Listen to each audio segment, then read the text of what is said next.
Warning, names will be mispronounced by an idiot. Also, the following programs were originally aired live, long before the advent of high fidelity, and they were duplicated using a variety of means, from direct audio capture onto glass records or wire recorders, to simply placing the microphone of a tape recorder in front of a radio playing the program. I hope, however, that any variance in audio quality will not take away from your pleasure in listening to these, some of the all-time favorite shows. The following program is brought to you in living color on NBC.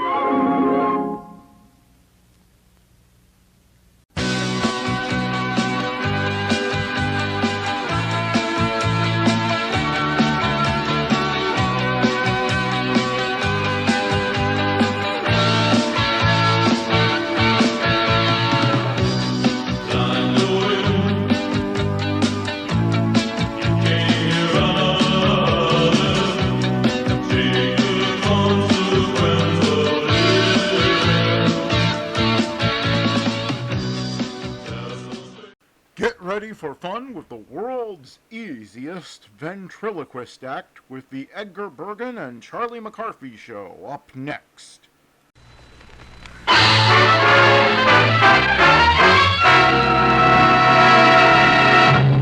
The makers of Chase and Sanborn Coffee, the superb blend you know is fresh, present the Chase and Sanborn Hour. And your host, Nelson Eddy.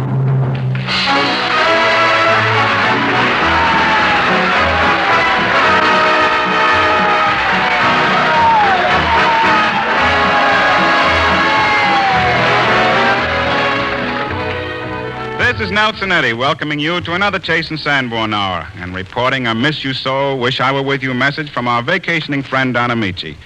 With us today are all your other friends, Dorothy Lamour, Robert Armbruster, and the Chase and Sanborn Orchestra, Edgar Bergen and partner, and three more than welcome guests, Jackie Cooper, Gene Lockhart, and Cliff Nazaro. May I renew the hope that you'll all enjoy our show and continue to find pleasure in Chase and Sanborn Coffee. May I say something, Nelson? Well, yes, certainly, Dorothy. What is it? May I say that the song you're going to sing, Ride Cossack Ride, is from your new MGM picture, Balalaika, which I know is a grand picture because I got confidential reports from the preview scouts about it. May I, Nelson? Well, Dorothy, May I say that the chorus is going to sing it with you and that it has a real Russian musical background with balalaikas and dombras and caviar and all other kinds of Russian instruments. May I say that? Yeah, but Dorothy, really... Nelson, may I say all that? May I please, Nelson? I guess you may, Dorothy. In fact, haven't you? So I have, haven't I? Well, I guess there's only one thing left to do. Yes, and with your permission, I'll do it.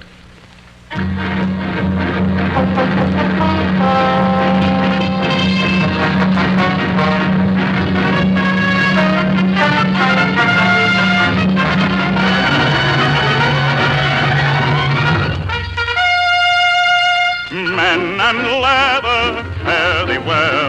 Sweat and saddle, fare thee well. Wine and woman, mine forever. Wine will sour, women never. Ride, ride, ride, Cossack ride. Love is waiting, ride, Cossack ride. Ride, ride, ride, Cossack ride. Love is waiting, ride, Cossack ride. Sword and dagger, shot and shell, booming cannon, fare thee well. Wind behind me, sky above me, now to find one to love me. Ride, ride, ride, Cossack ride. Love is waiting, ride, Cossack ride. Ride, ride, ride, Cossack ride. Love is waiting, ride, Cossack ride. Ride to the north and find your love beneath the northern star. No. Ride to the south and find your love beneath the southern cross. No. Ride to the east and light your love beside the rising sun. No. Ride to the Balalaika where there's love for everyone. Balalaika. The Balalaika. The Balalaika.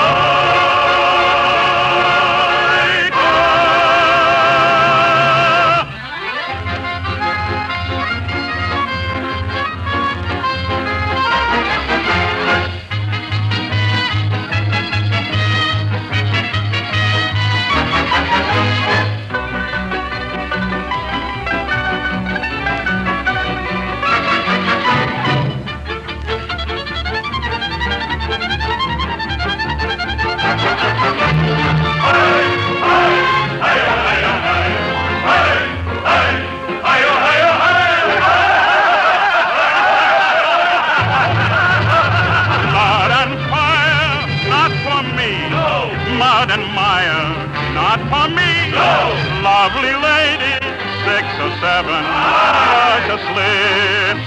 I'm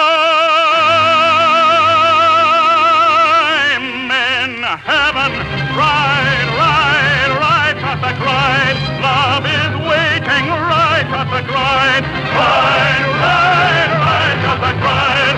Love is waiting, right, Cossack, right.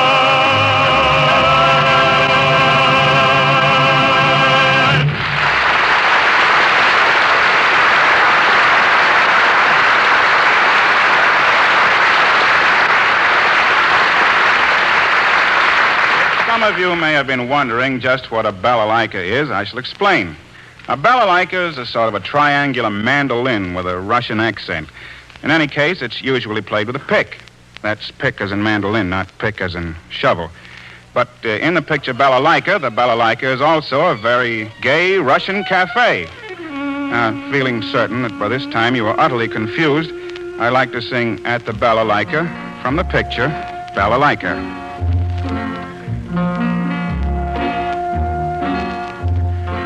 When the melancholy shadows fall, my heart is melancholy too. Then I hear the balalaika's call, and life is gay and bright and new. At the balalaika, where there is magic in the sparkling wine, and mellow music in the candle shine, I have a rendezvous at the balalaika. Who knows what ecstasy tonight may bring, what lovely melody my heart may sing before the night is through. I hear a violin, a haunting gypsy violin, and when it sighs its strangely tender song, I know that I belong at the balalaika. Oh, let me linger there till break of day, where hearts are young and balalaikas play. I have a rendezvous.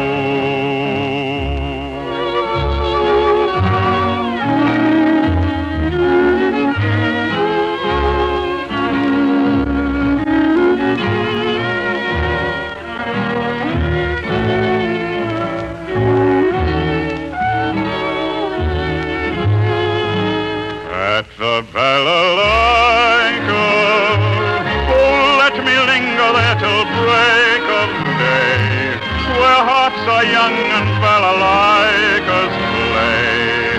I have a rendezvous.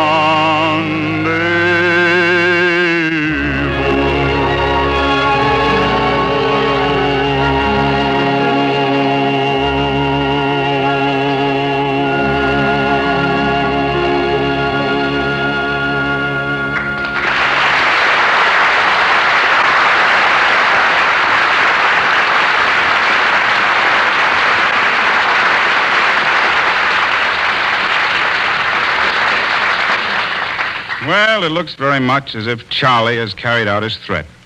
I can see Edgar Bergen, but I can't see any Charlie McCarthy. However, there is somebody with Edgar. If I'm not mistaken, yes, sir, it's Mortimer Snurd.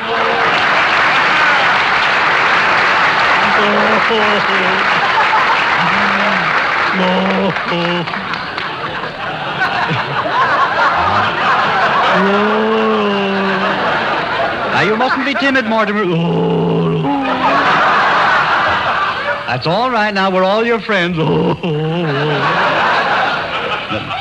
don't want you to be bashful. Won't you say hello to the people? Oh, but I don't want you to act like that. Now, turn around, Mortimer. Now, stop hiding your face. Gosh.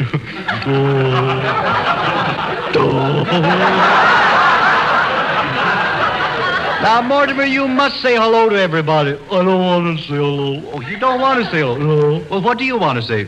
I don't want to say nothing. That's what I want to say. But, Mortimer, don't you realize this is your opportunity? Yeah. Why, yes. This is your big chance. Yeah? Yes. You mean to get away? No. No. Why, it's your chance to be a success. Oh, a success. No.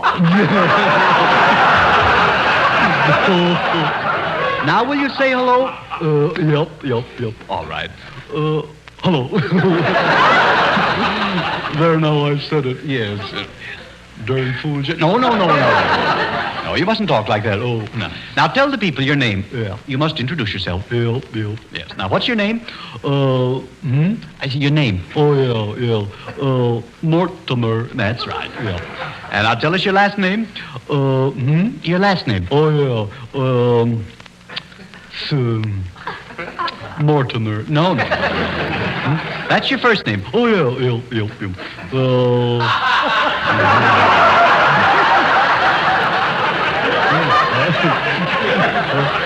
Now you work. What is the last name? Well, Mortimer,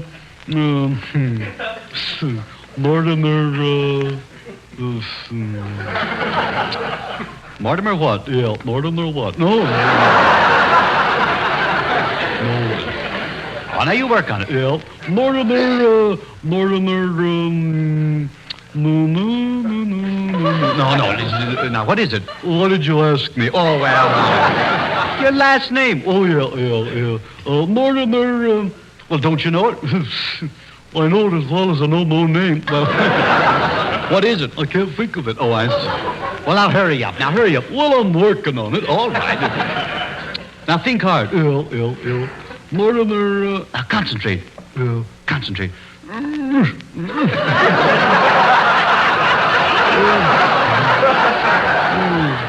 Have you got it? Mortimer Snurd. That's right. I did it. Yes, that's right. Now, tell the people, where are you from? Tell the people where you're from. Iowa. That's right, Iowa. Mm-hmm. And what part of Iowa? Snurdville. Yeah. Mm-hmm. Now, tell me, Mortimer, do you live right in Snurdville? No. I live on a farm. You live on a farm? Yep. 2 miles south of Snurdville. I see. And where's that? Well, Snurdville is 8 miles north of Reader's Falls. Oh, I see. Yeah. And where's that? Well, Reader's Falls is 20 miles from Keokuk. Oh, I see. That gives you an idea where I am.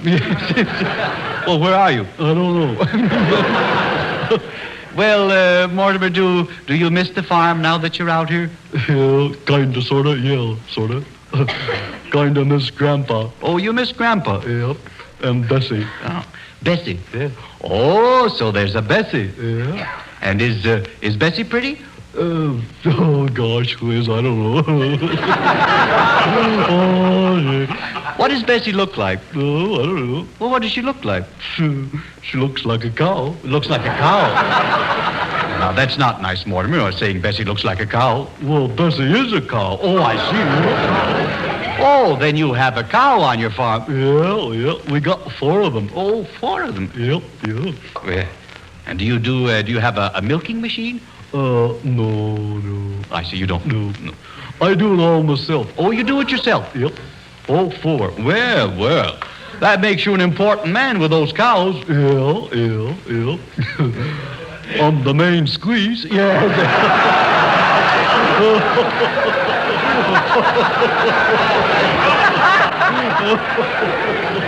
Oh, that's pretty good. Well, I'll bet you are at that. Yep.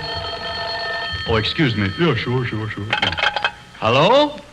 Hello, Mr. Bergen? Yes, this is Edgar Bergen. This is Charlie. Who? Don't give me that who stuff. Charlie McCarthy, that's who. Oh, yes, of course, Charlie. Well, how are things with you, Charlie? Oh, they're buzzing right along, Mr. Bergen. Buzzing right along. Well, I'm glad to hear that. Certainly nice of you to call me long distance. Where are you now?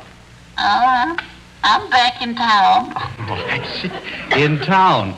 Well, weren't you supposed to open in Elkinsville Friday night? Yeah, we open and we close the same night. Oh, I see. Well, tell me, little fella, how is the great Frederick? Who? The great Frederick. Oh, you mean Fred? Yeah. Well, he ain't so hot, brother. I see. Well, anyway, it's nice to hear your voice. What part of town are you calling from, Charlie? Well, do you know where Main Street is? Yes. Do you know where Hickory crosses it? Yes. Well, you know the corner where the hock shop is? Oh, I see. The hock shop. Oh, are you near the pawn shop? Near it, I'm in it.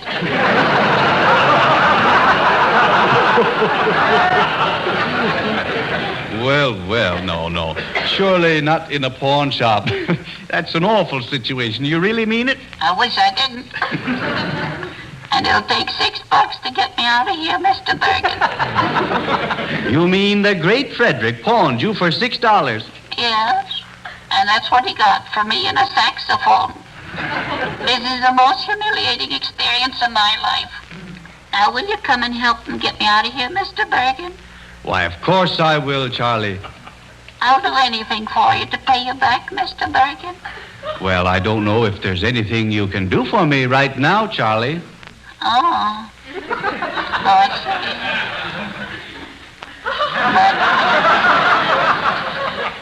see. We're doing all right. Oh, it's okay.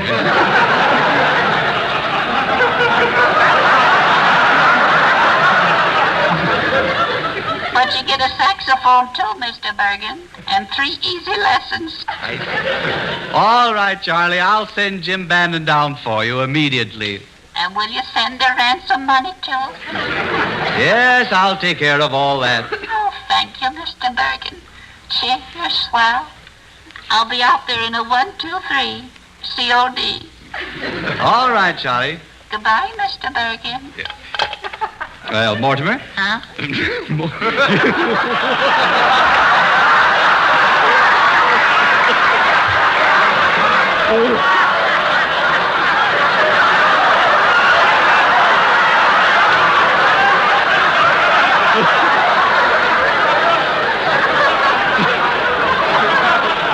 I knew I'd make a mistake.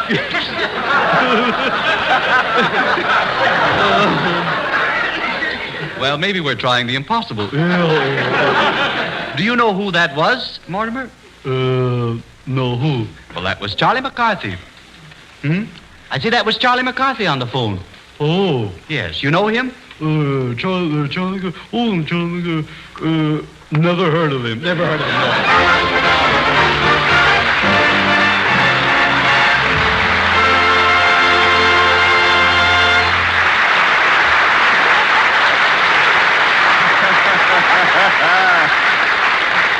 Years ago, when Dorothy Lamour trimmed her pretty hair with ribbons instead of native flowers, a very catchy tune rode into popularity. And a very lasting popularity is proven to be.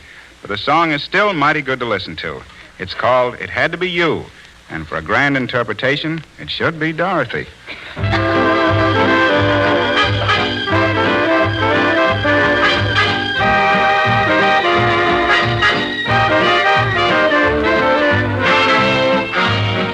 It had to be you. It had to be you. I wandered around, finally found somebody who could make me be true, could make me feel blue, and even be glad just to be sad thinking of you. Some others I've seen might never be me, might never be cross, try to be boss, they wouldn't do. Nobody else gave me a thrill. With all your faults, I love you still. It had to be you, wonderful you, had to be you.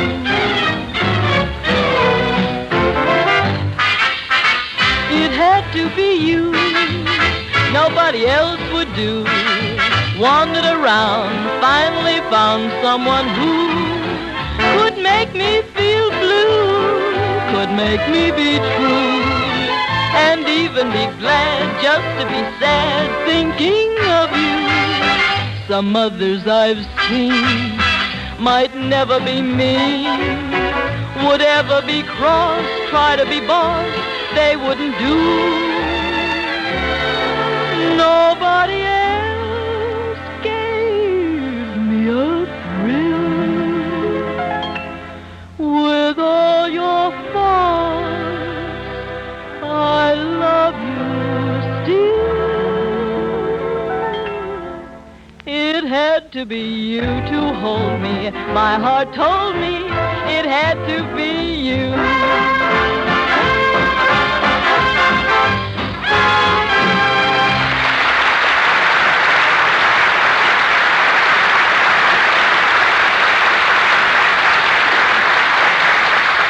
75 years ago, horse cars did a flourishing business. Grandma performed her cooking magic on a big kitchen range. And something else that happened then is back of this broadcast tonight. Yes, 75 years ago, the world got its first taste of delicious Chase and Sanborn coffee. And people have been changing to it ever since. Really? Well, why should so many people prefer one particular kind of coffee? Because Chase and Sanborn dated coffee is a finer blend, and you always get it freshly roasted. No matter where you live? Yes, ma'am. We've built roasting plants clear across the continent. Every home in the country is within 24 hours of a Chase and Sanborn roasting oven. Well, then you can deliver it to all grocers, freshly roasted. Yes, as soon as it's roasted, right at the peak of its wonderful freshness, it's put in the new silver package and rushed to your grocers by our fresh food special delivery service. Your grocer gets a fresh supply every few days. No package stays in his store more than 10 days, and every pound is dated. No other nationally sold coffee gives you this assurance of freshness. Well, that's a real advantage, isn't it? Indeed it is. As soon as the coffee leaves the roasting ovens, rich with flavor, it's handled rapidly as fine, fresh food should be. And what's more, rapid delivery plus dating makes expensive containers needless. Using the dated silver package instead saves money, and the saving is passed right along to you. You mean I get better coffee for less money? Exactly, and that's why millions of people have changed to it. Join them. Get Chase and Sanborn dated coffee in the new silver package tomorrow.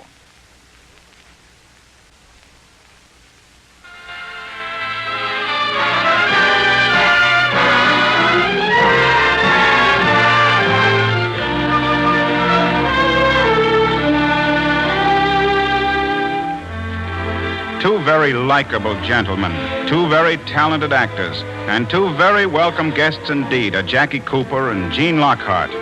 Jackie comes to us fresh from new triumphs in Paramount's 17.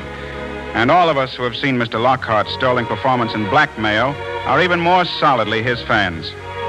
And so our pleasure is twofold in presenting Jackie Cooper and Gene Lockhart in Robert Senedella's original comedy, The Men in the Family.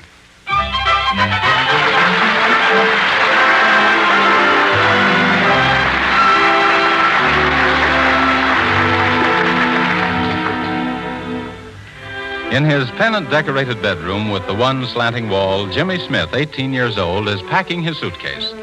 Tomorrow, Jimmy will leave his hometown on the 10:13 train for Kincaid College, where he has been enrolled as a freshman. His mother wanted to help with the packing, but Jimmy scorned any aid from a mere woman. He is on his knees before the open suitcase now, stuffing his ties into one of his shoes, when the door opens and Mr. Smith, Jimmy's father, comes into the room. Hello. Hello, Jimmy. Getting on all right with the packing? Sure, I don't need any help. Here, I'll get these shirts and... Oh, gee whiz, I said I didn't need any help, didn't I?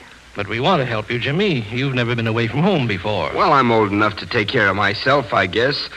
Oh, I'm sorry, Dad, but this babying... We're not babying you, Jimmy. We're treating you like an 18-year-old boy, which is just what you are. Well, I know that, Dad, only why can't you and Mother leave me alone? I guess a guy 18 years old can pack an old suitcase. Well, fact is, Jimmy, I didn't come up here to help you with a suitcase. See here, boy. Your mother, that is, your mother and I, think it's about time I had a good heart-to-heart talk with you. Oh. Yes. And fact is, Jimmy, what I mean is you're almost a man now. And you're going away to college, and you'll be subject to a man's, temptation, sort of. And it's about time I gave you the benefit of my experience. Well, I'm no baby. I guess I've had a few experiences myself. Oh. Well, maybe, Jimmy, maybe. But your mother thinks, that is, both of us think, that some of the things you'll run into at Kincaid, now don't get me wrong, Kincaid is a fine school. I graduated from there myself, and if I do say so, I didn't turn out so badly. I'm a pretty respected man in this community, president of the men's club, Chamber of Commerce member, and a pretty tolerant employer. Oh, for crying out loud, Dad, you don't have to introduce yourself to me. What I mean is going to Kincaid turned out all right for me, and it can for you, too. If you'll just tend to business, sort of. Kincaid is a fine school, and I ought to know. I went there myself. I heard that the first time, and I know it already anyhow. See here, young man, you don't have to get smart-alecky and make this any harder for me than it is. If your mother wants me to talk to you, well, hang it all, I'm going to talk to you, if it kills me. Well, all right, go ahead. I'll listen. Well, what I mean is, college is all the way you take it. It's pretty easy to get in with the wrong bunch of boys, you know. No, I know that. Sometimes it looks smart, the things the wrong gang will do. What I mean is gambling, swearing, drinking, and, you know. Oh, you don't have to worry about me, Dad. I know how to take care of myself. I hope so, Jimmy. I don't think there's much danger of you forgetting the things your mother and I have taught you. But, well, maybe we're at fault, but there's some things that we've never mentioned to you. Well, by gosh, the way you harp about things all the time, it's a wonder you've missed anything. Well, we have, Jimmy. There are lots of things we've never talked to you about. Well, what are they? Gee whiz, I'd like to get on with this darn packing. Well, for example, there's, your mother thinks I ought to... What I mean is, just for example, you know, there's girls. Now, Jimmy, you've reached an age where girls are pretty important to a young man like you, and unless he has someone with experience like his father, so to steer him right. Well, what you see, what I mean is, you ought to know about girls, sort of. Oh, why, I know all about girls. Oh. Only an inexperienced pup would say that. I've been married 20 years, and I know less about the opposite sex every year. Women are just a mystery, that's all. Particularly your mother. Well, if that's the case, what do you want to talk about them for? Well, see here, Jimmy. You've got to decide what your attitude toward girls is going to be. What I mean is, girls ought to be respected. Well, I respect them all right. That is, when they don't try any funny stuff.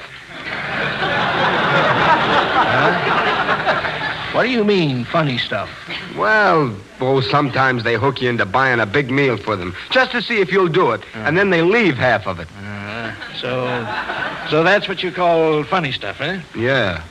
Well, but I can handle them. I know all about girls. Well, you still have a little experience coming to you. What I mean is, though, but, Jimmy, don't get serious about any girl. Who, me? Me get hooked? When I'm going to be a doctor and everything? Say, when a girl tries to get moony-eyed about me, I say, see here, I say, I've got a career to think about, I say, and no girl, I say, is gonna ruin my chances of getting along, I tell her. Oh, never you worry about little old Jimmy. Well, that's fine. I won't worry, Jimmy, but I'm just trying to give you the benefit of my experience, you see? Experience? I guess you don't know much about modern girls. Well, there's some other things besides girls, Jimmy. You know, well, I'm glad you picked Kincaid. It's a great little college. I graduated from there myself, and I more of the... That's 3 diplomas you've gotten tonight, then. Well, what I mean is, I want you to realize that your education costs a lot of money, and we're sending you there to study. Well, gee whiz, naturally. So just sit down in your room every night and buckle right down to work. And if the gang comes in and wants to horse around, why, you just tell them that isn't why you came to school. No, I'll study. Hang it all now. My marks in high school were all right, weren't they? Yeah, sure. I'm not worried about your marks, Jimmy. It's, Well, now, about fraternities, Jimmy. There are good and bad fraternities. Oh, I know all about fraternities. Now, I was a Gamma Zeta Rho myself, and I've written them all about you. I think they'll be pledging you, Jimmy. That bunch? Yeah. Now, what did you go and do that for? If I can't be a Phi Alpha, I won't pledge with any fraternity. What's the matter with the Gamma Zeta Rhos, I'd like to know? They're a bunch of sticks, that's what. Oh, they are, eh? Well, it just goes to show how inexperienced you are about fraternities when you say that. Why, when all the fraternities my junior year got together and decided to ring in a bunch of showgirls on Winter Carnival, why, the Phi Alphas were the only ones that wouldn't do it. No fooling. Fact. I'll never forget the dean's face at the Jim's dance. But, there's nothing wrong with showgirls, Jimmy, but in those days, they used more makeup than other girls, see? And, well, you should have seen the dean's face. Say, I wish I could have been there. Those were the days. Say, I remember one time all we Gamma Zeta Rose fixed up a pail of water over Prexy's office door, and when he came in, oh, you should have seen it. It was worth being suspended for. Oh, that must have been swell. Were you suspended, too? Sure I was. Of course, I shouldn't have done anything like that, Jimmy.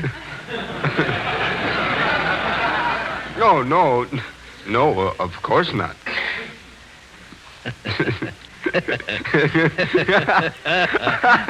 Oh, gee, Dad, I guess you were pretty lively in those old days at that. Well, I'm telling you. Gamma Zeta Rho's the livest house in Fraternity Row.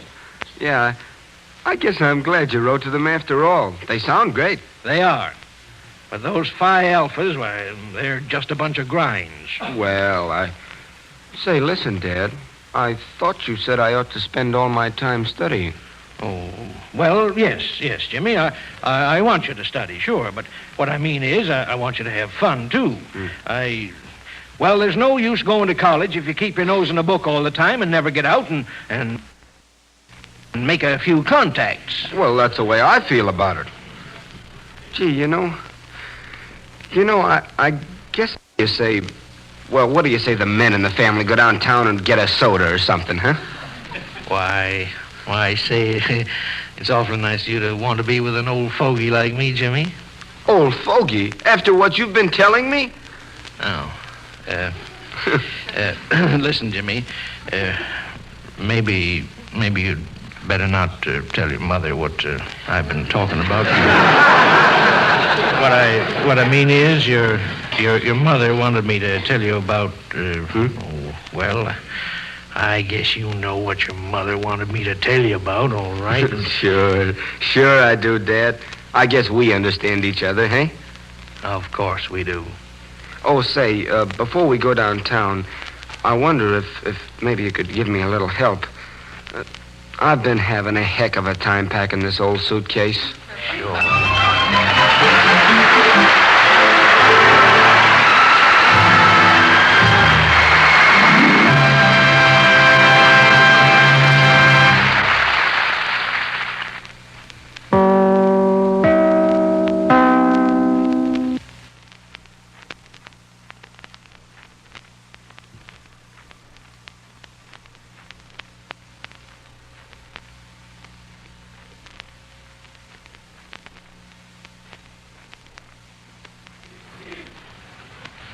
This is Nelson Eddy, and the Chase and Sanborn Hour continues.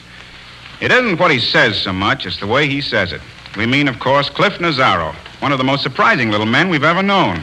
Cliff, unfortunately, is not on speaking terms with the King's English. But we're on speaking terms with Cliff, so greetings and salutations, Cliff Nazaro.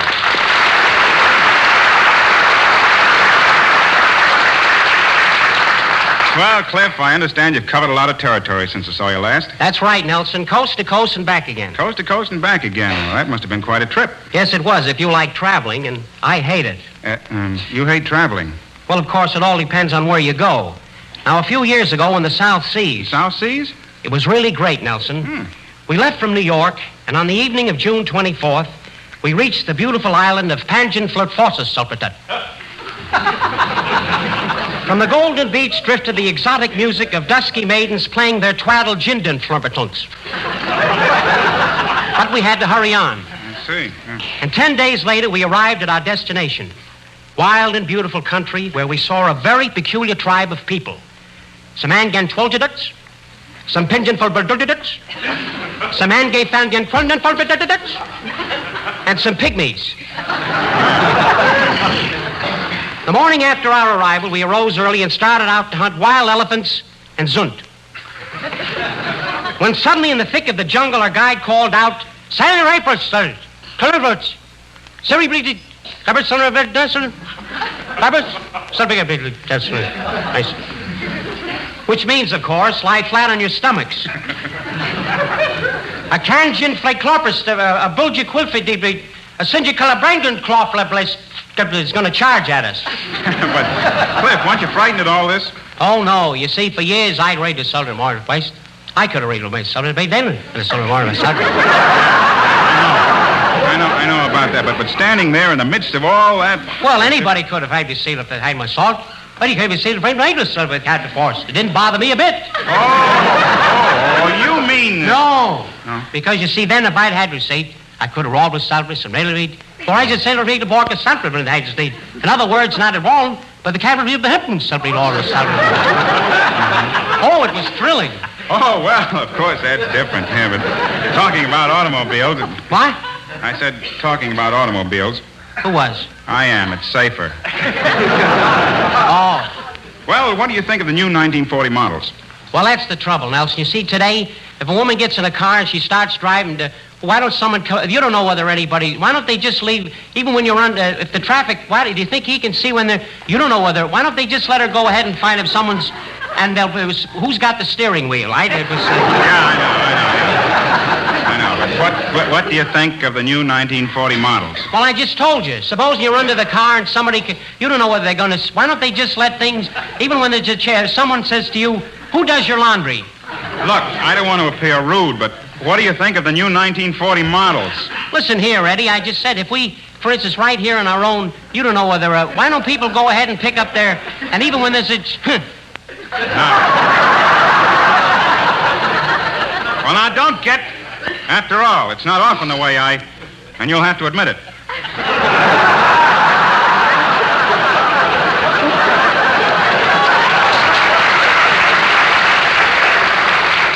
Why, brother! And now will you let me? Let you what? Sing. What do you think I've been talking about? Well, now that's a pretty embarrassing question, Cliff. So you just go ahead and sing. All right, then. Mr. Armbruster, you know that number he plays is Settle Right to Celebrate? Well, not the cavalry, but the one you sell. That's right, right, I'll remember when you say the Puerto Rican celebrate this over cavalry this way. Well, I probably say the water. That's a cavalry celebrate. That's a cavalry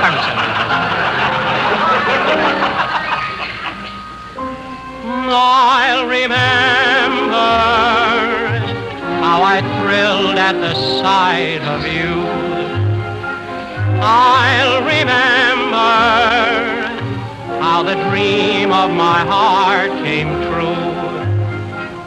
I'll remember how we stood in the moon glow, so young and free, so glad to be alone. And I'll remember that night at that first fraternity dance, and that indescribable feeling when you spoke of Ripasol. It wasn't the cabaret. It was the way you looked in my eye, you said it, and then when you said it, beat us soft and planted these, then it praised it. I could have gone on, Ravis, and balled it, and when you greased the celebrate meat, we just cabaret fauceted, and those nights are rated, not the camper days, but the Barbara days. Faucet sweeted me to the Hippens, celebrated me. I'll remember, will you?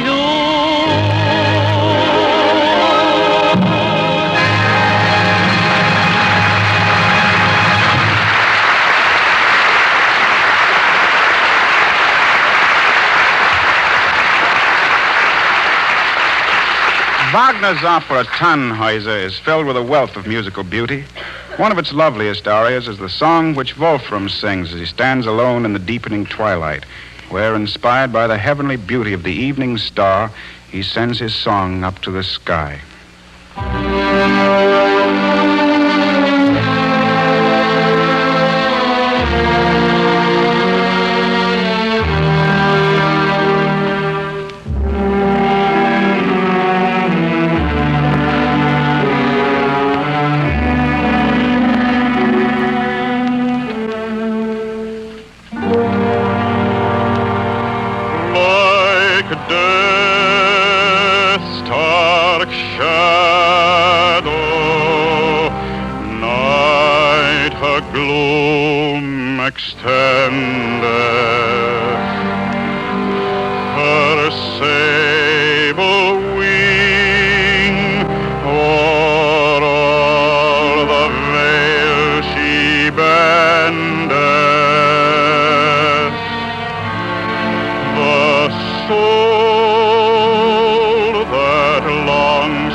heaven the fairest, thy gentle beam through trackless space thou bearest.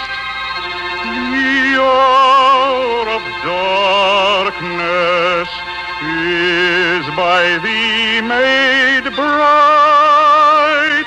Thou leadst us upward with pure, kindly light.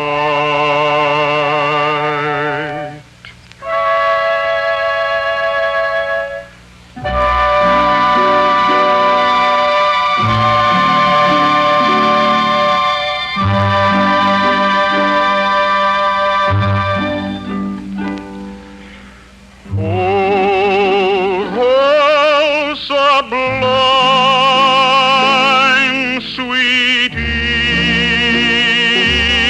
evening star, joyful I greet thee from afar. Gleam through the twilight when we roam, be ever shining to guide us home. Lead us beyond this veil of sorrow to fields of light that know no morrow. Lead us beyond this veil of sorrow to fields of light that know no morrow.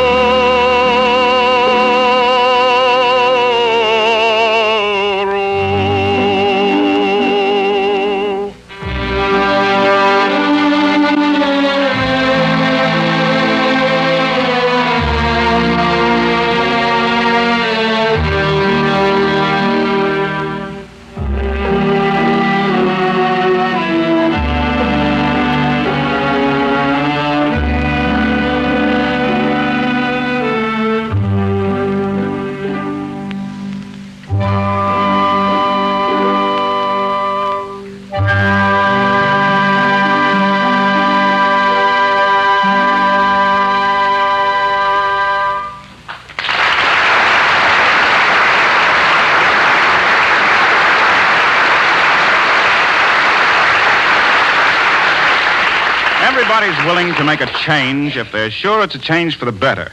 So here's a tip that's bound to mean a step in the right direction.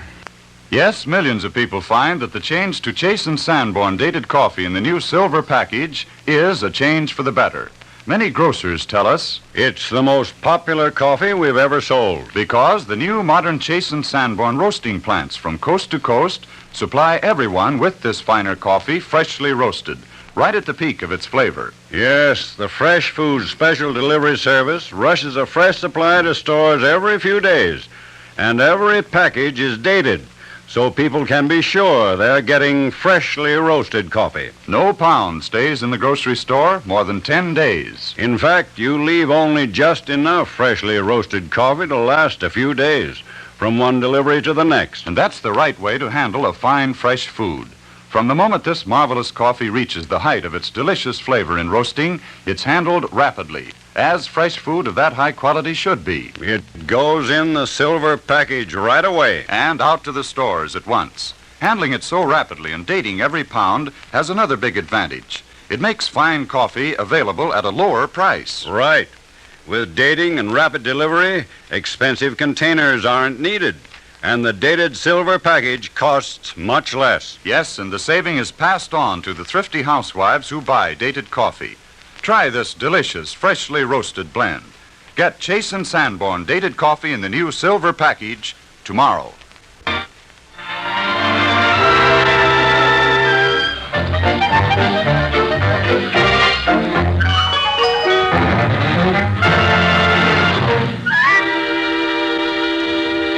Oh, Nelson. Yes, Edgar? When Jim Bannon brings back Charlie here, I think we'd better go a little easy on him, you know? He may be a little sensitive about his experiences with the great Frederick. You mean we shouldn't rub it in? No, I don't think we should. What? Ignore an opportunity like that? Oh, no. This is our chance to get even. Well, we'll see. If he acts embarrassed about it, let's not be too hard on him, huh? Hey, fellas, look what I've got here.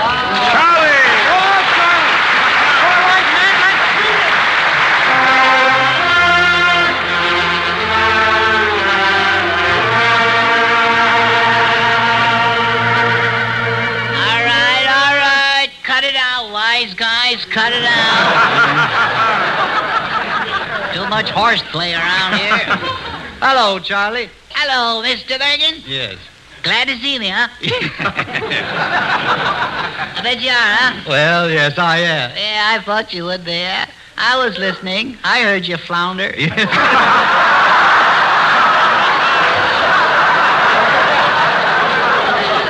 Couldn't keep me out, huh? Yeah. Well, here I am, lucky boy, here I am. Yes. Well, where's the saxophone? Well, that's a fine welcome. I bet Miss Eddie's glad to see me, huh? I sure am. Greetings, second-hand McCarthy. Yeah. Uh-oh. So there's going to be trouble around here, huh? Hello, Dottie, my lamb, my sweetie pie. I've missed you so. Well, pawn my word, if it isn't my repossessed boyfriend.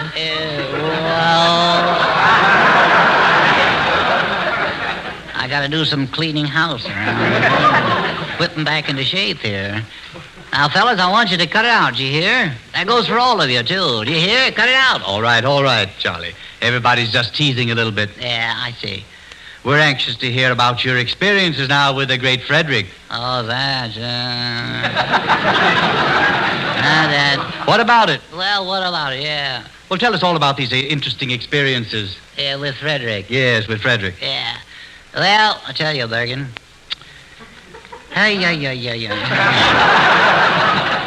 It's a long story. Yes, I believe that. It's a long story. And a dirty one. Well, tell us about this Elkinsville date you played. It was a theater, wasn't it? No, it was a tent show. Oh, a tent show? Yes. And it folded the first night. I see. So it didn't work out, eh? No. Well, that's too bad. Yeah. But Fred said it was nothing to worry about. He said that sort of thing often happens with him. Oh.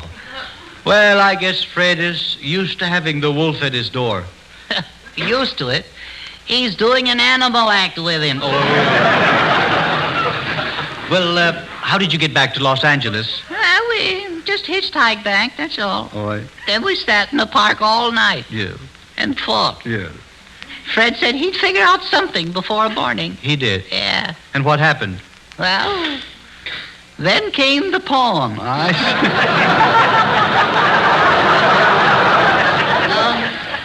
Well, so Fred hocked you and a saxophone for $6. Yes, he did, yes. My hotel was the Amalgamated International Lending Corporation on a Sam prop. I slept in the music department. You did? Yes. Well. My roommate was an accordion. Oh, is that so? An accordion? Yeah. Well, that makes a strange bedfellow. Yes. He wheezed all night. Oh, he did? Well, now, that was quite a horrible experience, wasn't it, Charlie? Yes, it was, really. Gee, you know, it's good to see you again, Mr. Bergen. Is that so? Oh, gee, it sure is. Well, that's fine.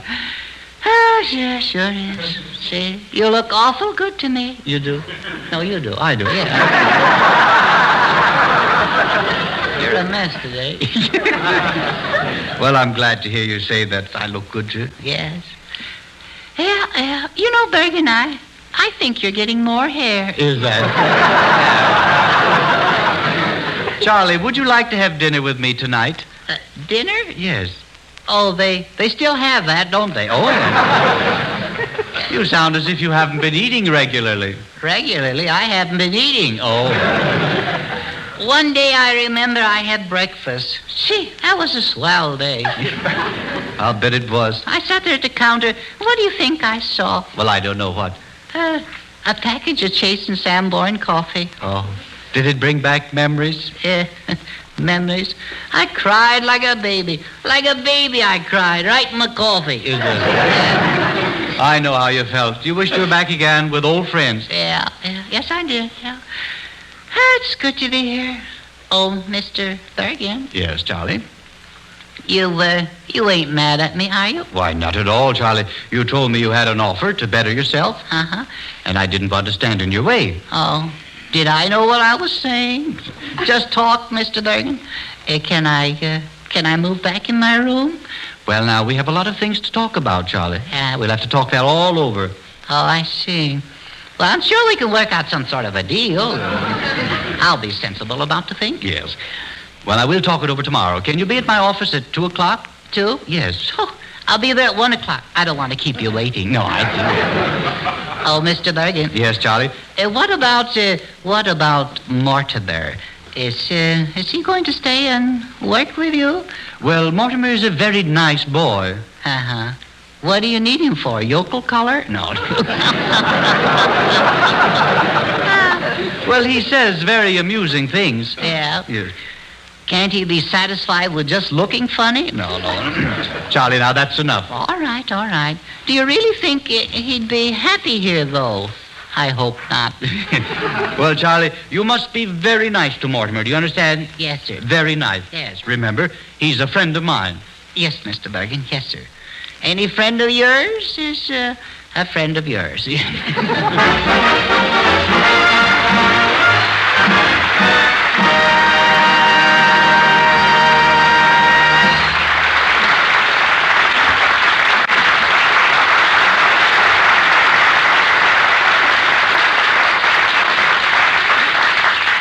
Familiar to all is the majestic and deeply emotional Song of the Volga Boatman. The MGM chorus joins me in singing it, just as we do it in our picture. Balalaika, Nelson? Balalaika, Dottie.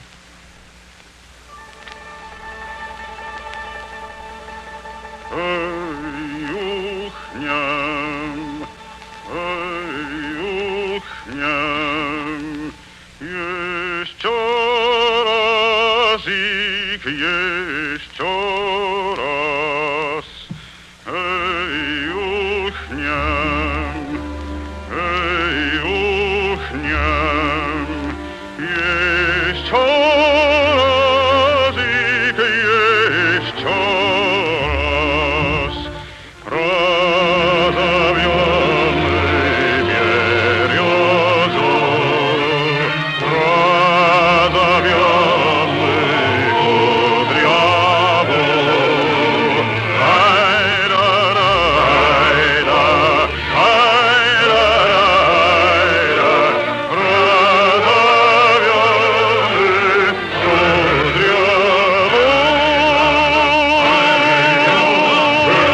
friendship's laws, as somebody once said, are by this rule expressed.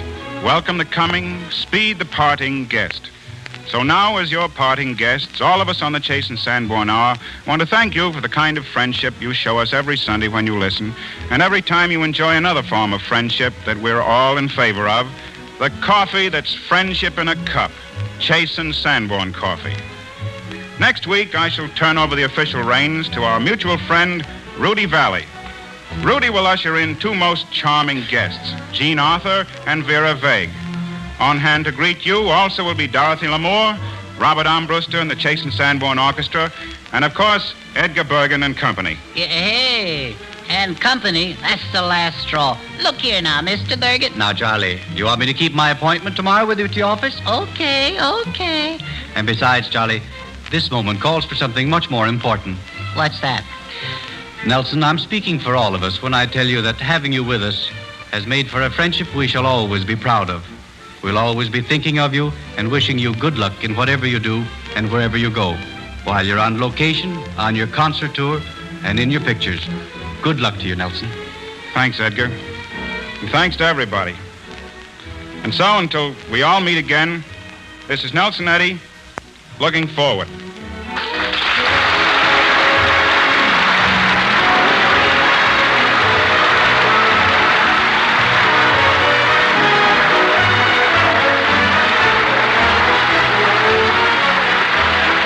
Next week, another big Chase and Sanborn Hour. Rudy Valley, Jean Arthur, Edgar Bergen, Charlie McCarthy, Mortimer Sneed, Dorothy Lamour, Vera Vague, and Robert Armbruster and the Chase and Sanborn Orchestra. Heard on this program, The Big Show by Jerome Kern. This is Jim Bannon speaking for the makers of Chase and Sanborn Coffee. This is the National Broadcasting Company.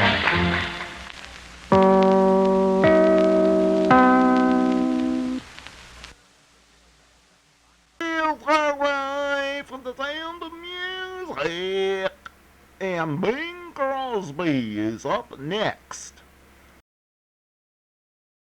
The Kraft Music Hall with Bing Crosby, Trudy Irwin, John Scott Trotter and his orchestra, the Music Maids and Lee, the Charioteers, and Bing's distinguished visitor, Ed Gardner, sometimes known as Archie of Duffy's Tavern. And here, singing through a full beard, is Bing Crosby.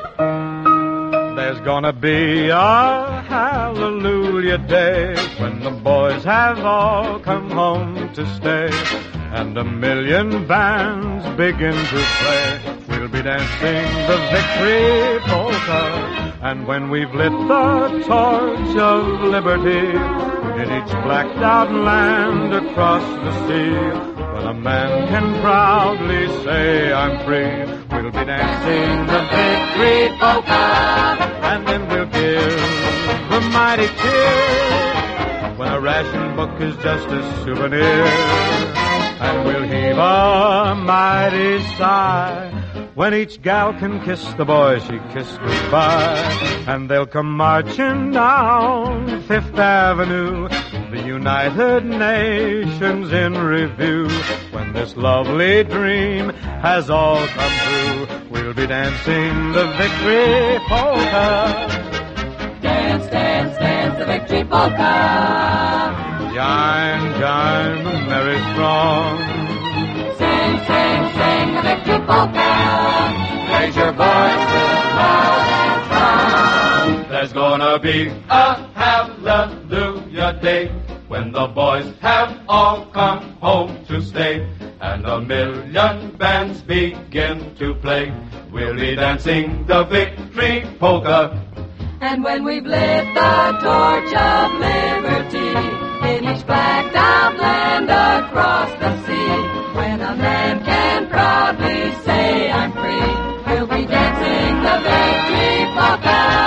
And then we'll give the mighty cheer when a ration book is just a souvenir, and we'll heave a mighty sigh when each gal can kiss the boy she kissed goodbye, and they'll come marching down Fifth Avenue, the United Nations in review. When this lovely dream has all come true, we'll be dancing, we'll be romancing, we'll be dancing and romancing the victory polka.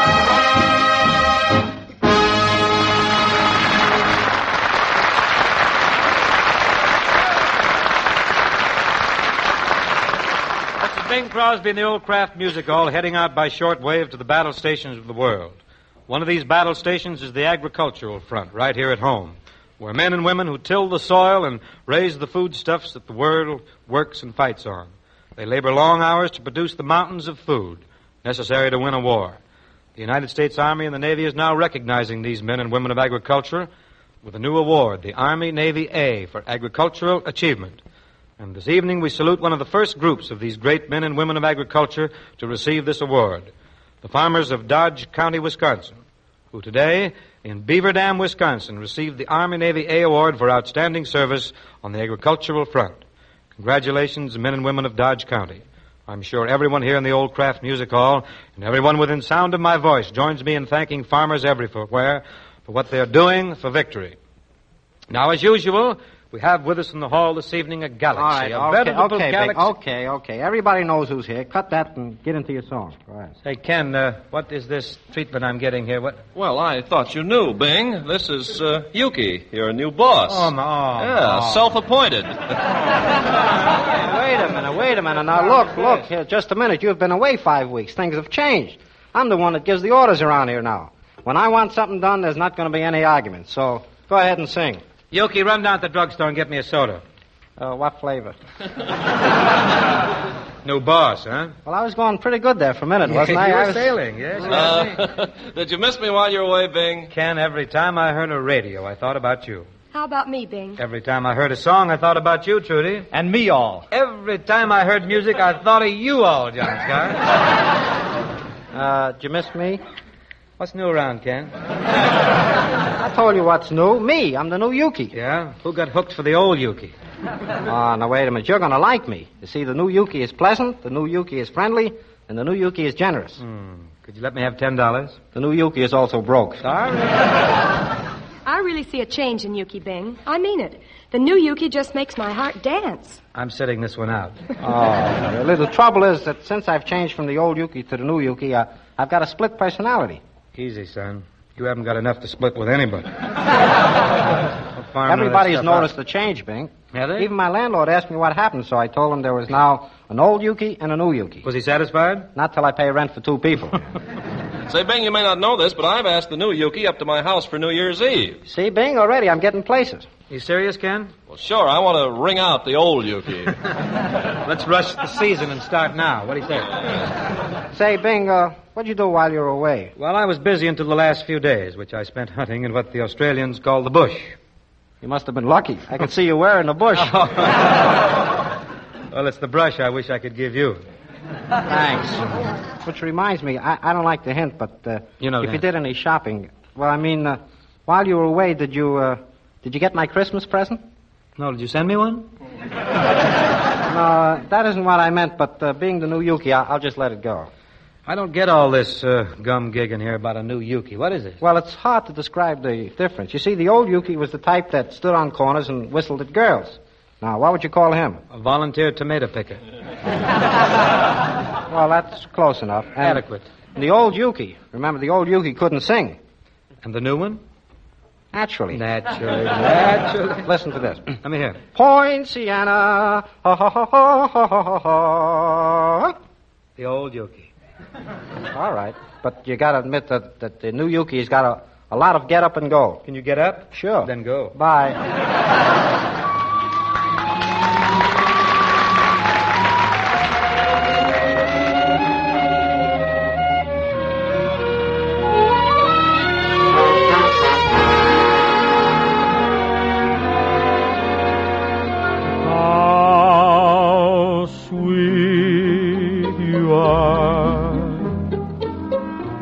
How sweet you are, how dear your tenderly smiling face. Through days all bitter and gray and grim, through nights when even the stars grow dim, how sweet to know my heart can glow from just the warmth of our first embrace. The world's a lovelier world by far when I remember how sweet you are.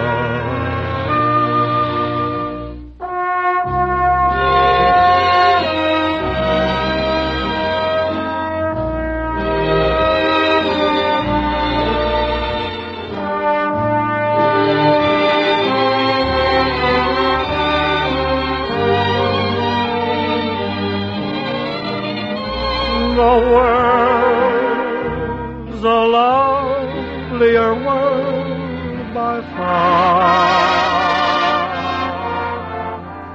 when I remember how sweet you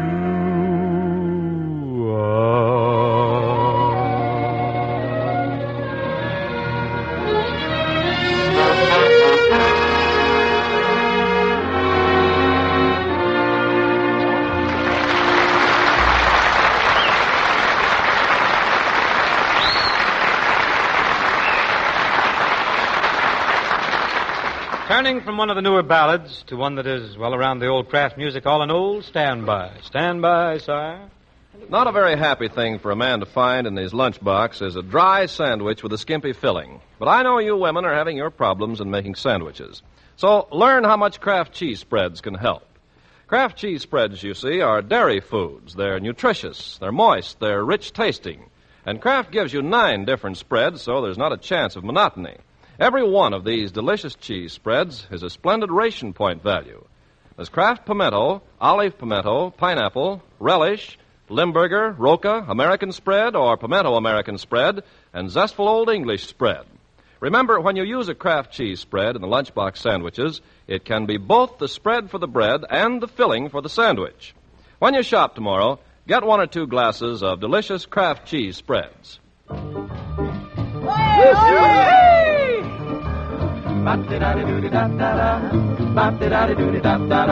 Orange blossom, sweet aroma, and the strains of La Paloma seem to put me into a coma when the mandolins play. Oh, way down yonder in New Orleans, in the land of dreamy scenes, there's the Garden of Eden, that's what I mean. Oh, Creole babies with flashing eyes, salty whisper with tender sighs. Stop, or won't you give your lady fair a little smile? Oh, stop, you bet your life you'll linger there a little while. There is heaven right here on earth with those beautiful queens way down yonder in New Orleans. Oh, I want to go to New Orleans. I hear him. I want to go to New Orleans. How he's talking. I want to go to New Orleans. I want to go to New Orleans. I really want to go and stay a while in the city of New Orleans, my child, where the people are gay and stay a while in the city of New Orleans, my child, where the people are gay and full of smiles in New Orleans. Oh, what do you think I'm thinking when you think I'm thinking that I'm thinking wrong? You know it's New Orleans. Where do you think I'm going when the winds are blowing and I'm going strong? Right out to New Orleans. Well, I ain't going east and I ain't heading west. I ain't a-going over the cuckoo's nest. I'm a-bound for the town that I love best. So what do you think I whisper when I whisper that the nights are growing long? You know it's New Orleans. Now, what do you think I'm doing when I'm doing what I'm doing all night long? You're packing up. Why don't you stop? Or won't you give your last affair a little smile? Oh, stop. You bet your life you'll linger there a little while. There is heaven right here on earth with those beautiful queens. Way down yonder in New Orleans.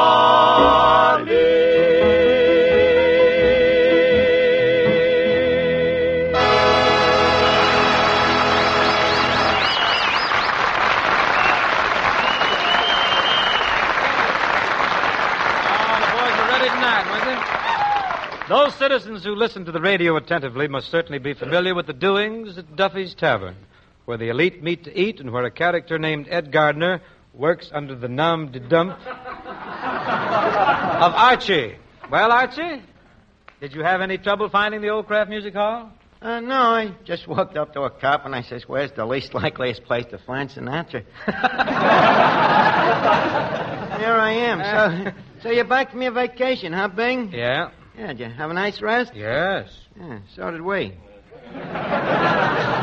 Muchas gracias, amigo. Tell me, Arch, I suppose you're here because Thursday is Cook's night out, and so naturally Duffy's is closed. Oh, perish forbid. We don't close the place just because it's Cook's night out. How do you serve food? Crosby, on Cook's night out, not only do we serve food, it is noticeably better. What's wrong with your cook? Well, the guy's monotonous. Sheer monotonous. He's got a positive maniac over pig's feet, you know.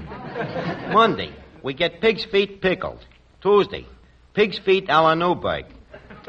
Wednesday, pig's feet Rockefeller. That's sauteed in crude oil, you know.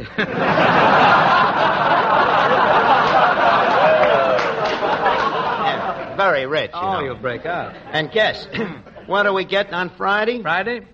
Piggy of soul. Hey, won't he ever serve fish? And a pig's foot he will. Boy, it'll be a thrill when I leave that joint. What? What's it? Did I hear right? Are you leaving Duffy's? Yeah, I'm opening my own joint, Crosby's Tavern. Hey, wait. Easy here. Just pull up here. Not that name isn't music to my ears, but Crosby's Tavern? Yeah, didn't your father tell you? No. Don't you Crosbys ever talk to one another? Your dad was down to our joint Tuesday, and he says I can use the name Crosby after he adopts me. Well, adopt? Hold the phone here. That'd make you my brother. Yeah, I thought of that, but I gotta make some sacrifices.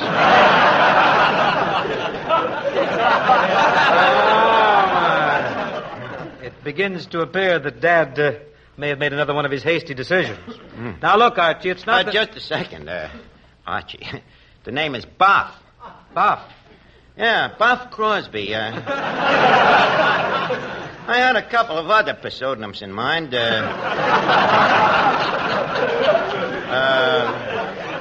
Few others.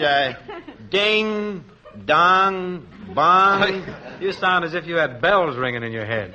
Yeah, that's what your father liked about me. Says I was a real Crosby.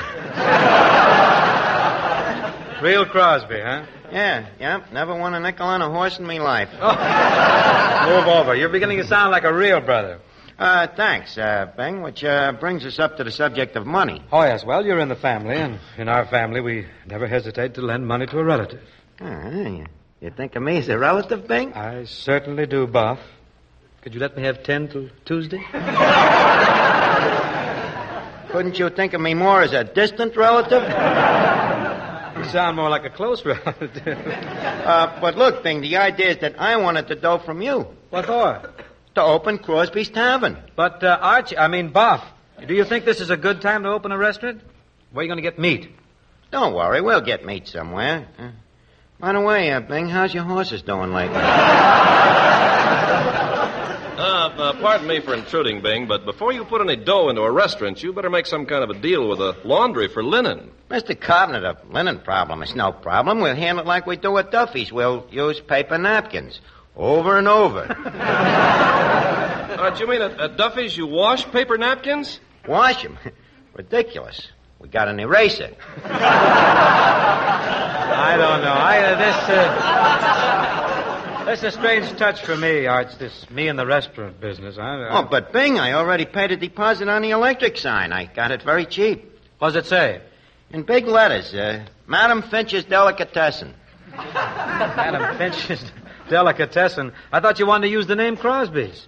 For that, you think I'm going to pass up a perfectly good second-hand sign? Well, yeah, but there'll be a lot of people that ain't going to come in because they're looking for Crosby's. Well, it'll balance up. Think of the people who'll come in looking for Madam Finch. I don't know. There's a question in my mind whether or not that would bring us the right kind of trade. Well, if it don't, we'll change the sign. Under where it says Madam Finch, we'll put your picture. That's nice. Yeah. With them whiskers, it will be addedly amusing. Yeah. You ain't hiding a bow tie under them things. That's everything is official. Just a minute. Think what you're doing, Bing. I mean, don't be associated with a place that caters to bums. Don't be sensitive, Yuki. Drop in any time. He thinks that's just a clever way of calling me a bum. I personally didn't think it was clever. No, neither did I. Look, Biff, Bop, look. If you're having any trouble, you can use my teeth. Look, Bop, any other guy would bop you. You're lucky that I'm not sensitive. Oh, I'm lucky you're not bigger, too. Say, Archie. Yeah, Mr. Trotter. If the food's good, I might eat at your new joint, because I always say the way to a man's heart is through his stomach. Yeah, but in your case, Mr. Trotter, there must be a shortcut. Oh, that must be for you, Buff. Nobody ever calls me. Oh, yeah, huh? Hello? Buff Crosby speaking. That's right, Duffy. I've changed my name to Incognito. Huh? How do you spell Buff? How do I know? Ain't had time to puzzle it out yet. Probably B-O. That's enough, huh?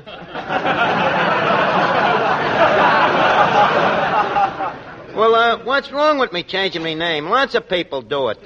Remember that burlesque queen, Myrtle Lamert? Yeah, that was just a phony to give her a little more class. Certainly, her real name was Gert LeGert. Well, Dad Crosby's adopting me. That's why I'm changing it. Yeah, it'll be nice, too, you know. Every night, Dad tucking his kids' bin to bed, you know, and reading to us from an old scratch sheet. Yeah. Every morning, being eighth in line outside of the bathroom, listening to that beautiful singing, not having to look at that ugly kisser of yours no more. Well, I told you I'm quitting. It's no use, Duffy. It's no use you arguing. Tears and lamentation won't help you. Nope, I'm through. Bob, just a minute. Don't you think you're a little hasty in resigning from your job? Bing, when a man pays you $15 a week for 15 years, you don't resign. You escape. Now about our joint. You could help me with the floor show. Oh, you mean you want me to sing? Well, I suppose we could change your style. What's wrong with my style? Too quiet, Bing. You'd never drown out the jukebox. Well, wouldn't it be possible to, shall we say, tone the jukebox down a little? What, after a guy puts a nickel in it, you want to start a riot? Hello? What, Duffy? Huh? Well, how did it happen? Okay, Duffy, I'll be right there. All right, now keep cool. Okay. Bing, I gotta rush. Our dealer's off. What's wrong? What's well, I gotta go back to the guy. I can't be a rat and walk out on his hour of need. What happened? A guy just walked in and won a cigarette lighter out of the claw machine. Oh, my God. I'll see you Tuesday night at Buffy's house.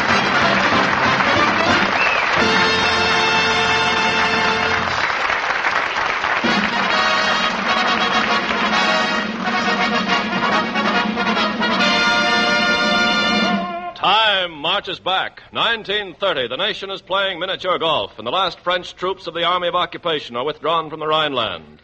1930. Hitler gains 107 seats in the German Reichstag, and the Graf Zeppelin flies the Atlantic. 1930, and thinking men are saying, oh, boy, imagine this Bobby Jones copping all 4 major golf titles. Gee, I guess there's only one person ever going to beat him. Who, Harry? Oh, a certain girl at the Bijou Burlesque Theater. How could a burlesque queen beat Bobby Jones? Why, it figures. Every week she goes around in less and less. Oh, Harry. 3 little words. Oh, you know that song is getting very big down at the pool room? Well, it should. It's a lovely song. Isn't it? 3 little words. I love you. Oh, they got 3 different ones down at the pool room. What are they, Harry? Who ran second? I'll tell you another tune I like, Trudy. It goes like this here. Will I ever find the girl in my mind, the one who is my ideal? Maybe he's a dream, and yet he might be just around the corner, waiting for me. Will I recognize that light in his eyes that no other eyes reveal? Or will I pass her by and never even know that she is my ideal. Will I ever find the boy in my mind, the one who is my ideal?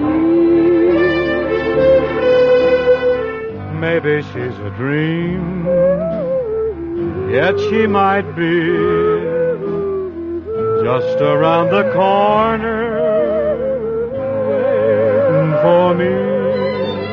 Will I recognize that light in his eyes that no other eyes reveal? Or Will I pass her by and never even know that she is mine? Never even know that he is my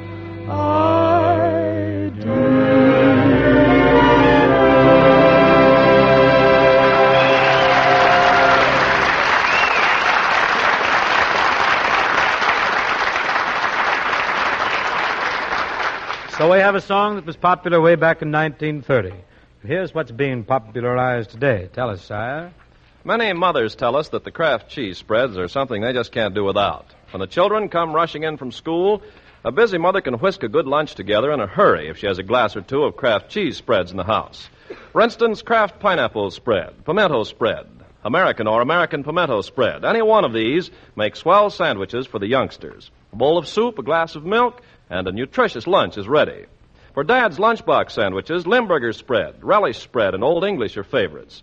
And say to the high school kids love to find a glass or two of Kraft cheese spreads when they set out on a refrigerator raid. Kraft gives you a variety of 9 of these dairy spreads, wholesome and nutritious, for they're made from milk. Moist and rich tasting, they're all you need for spreading sandwiches or snacks. And the point cost is low. Every one is a grand ration point buy.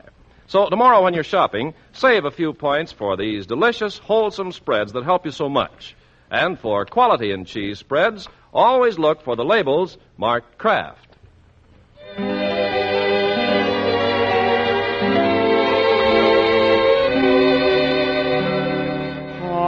I'll be home for Christmas.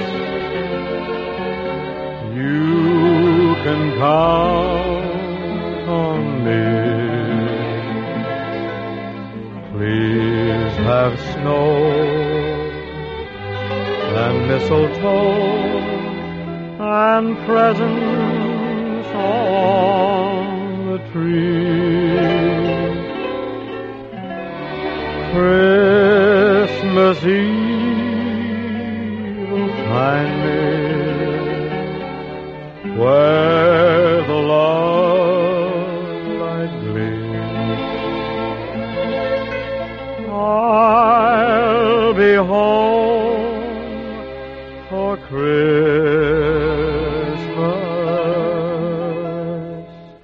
if only in my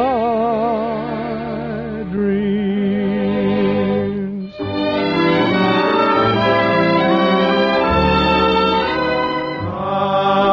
I'll be home for Christmas.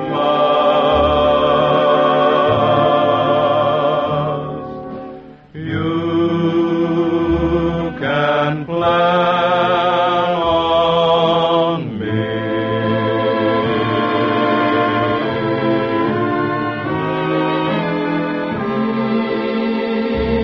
Have snow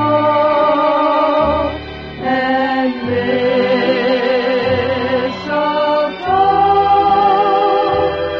and presents on a tree.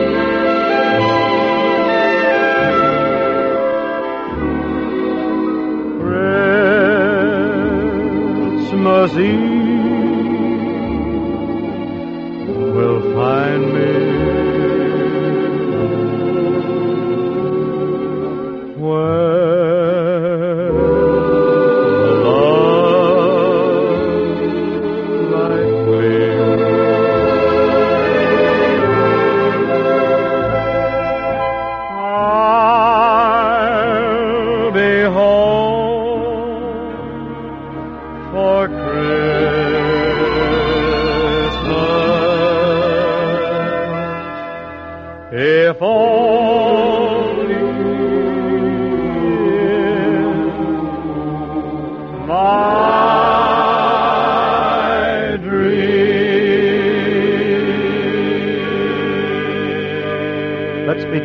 cheer to those millions who'll be home for Christmas only in their dreams. We can be true to them, and we can help them on to victory by giving war bonds and stamps as Christmas gifts. In that way, you're helping to buy the material that fighting men need to win with. Our guest next Thursday is going to be that star of Metro-Goldwyn-Mayer's new picture, Best Foot Forward, Lucille Ball. Good night. Ed Gardner appeared tonight with the courtesy of Bristol Myers, makers of Salopatico and Minute Rub. The Kraft Music Hall comes to you from Hollywood's Radio City. Ladies, listen. If you're puzzled over how to get variety into your family's lunch boxes, try these eye-appealing, taste-tingling treats made with Kraft Salad Mustard. Blend creamy Kraft Salad Mustard into the yolks of hard-cooked eggs and make a delicious golden filling for deviled eggs. What a hit for lunchtime. If Dad perhaps likes mustard flavor that's just a bit nippier, try pleasing him with this other popular variety. I mean Kraft Mustard with horseradish added. Your dealer has them both, Kraft Salad Mustard and Kraft Mustard with horseradish added. The Kraft Music Hall came to you from Hollywood. This is the National Broadcasting Company.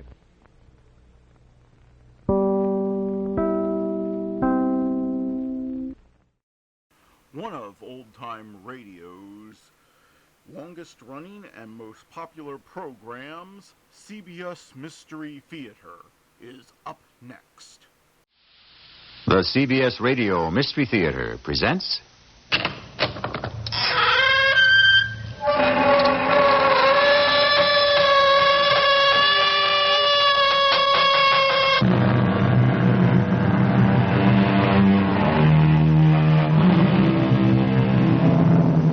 Come in.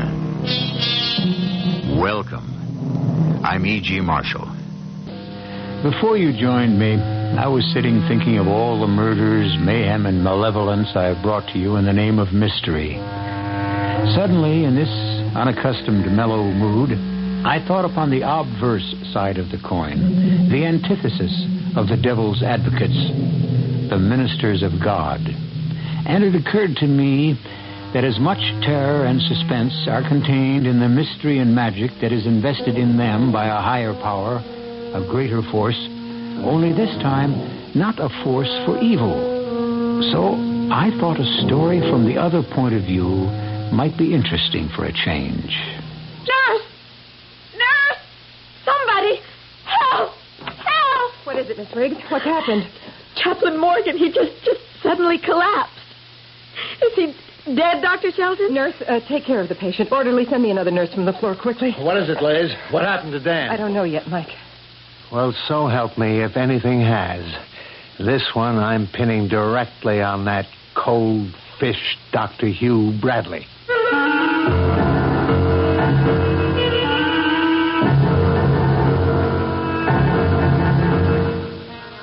Our mystery drama, He Moves in a Mysterious Way, was written especially for the Mystery Theater by Ian Martin and stars Terry Keane. It is sponsored in part by Sign-Off, the Sinus Medicines, and Anheuser-Busch Incorporated, Brewers of Budweiser. I'll be back shortly with Act One.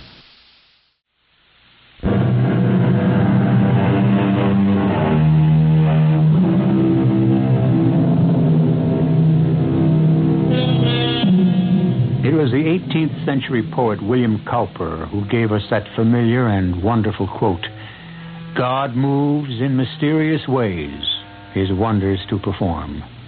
This story is a reflection of that. Belleville Community Hospital, though located in the town of its name, services the entire county of Fairchild. It is the pride and joy of the 5 main towns and their smaller brothers and sisters who draw on its dependable service.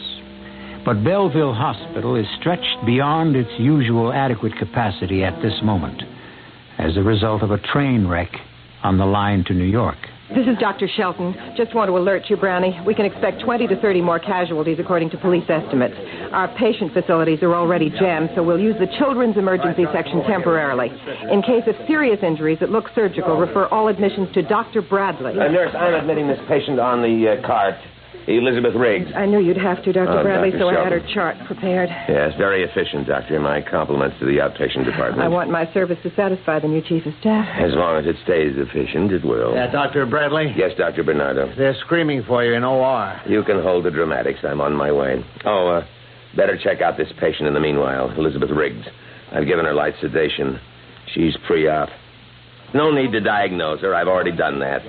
Slight concussion, fractured patella, calcaneus, and some messy damage in the ankle to the fibular and tibial termini. You'll find it all on the chart. Well, I'm on my way to the OR. I would like to take his chart. Mike, remember who he is. Sure. A genius at getting my back up. Come on, orderly. Let's go. Fly easy, Bergen. What do you want from a crazy Italian? Liz, I got here as fast as I could. What is it? Train wreck, Chaplain. Sorry to haul you out of bed in the middle of the night. Only time anyone really needs a chaplain or a minister is when there's trouble. You look a little under the weather. You all right? Oh, just half asleep. I'm the last one to be worried about. Not my leg! No! Not my leg! What's going on in here, nurse? Miss Riggs. I won't let them. I won't let anyone. Miss Riggs. Yes?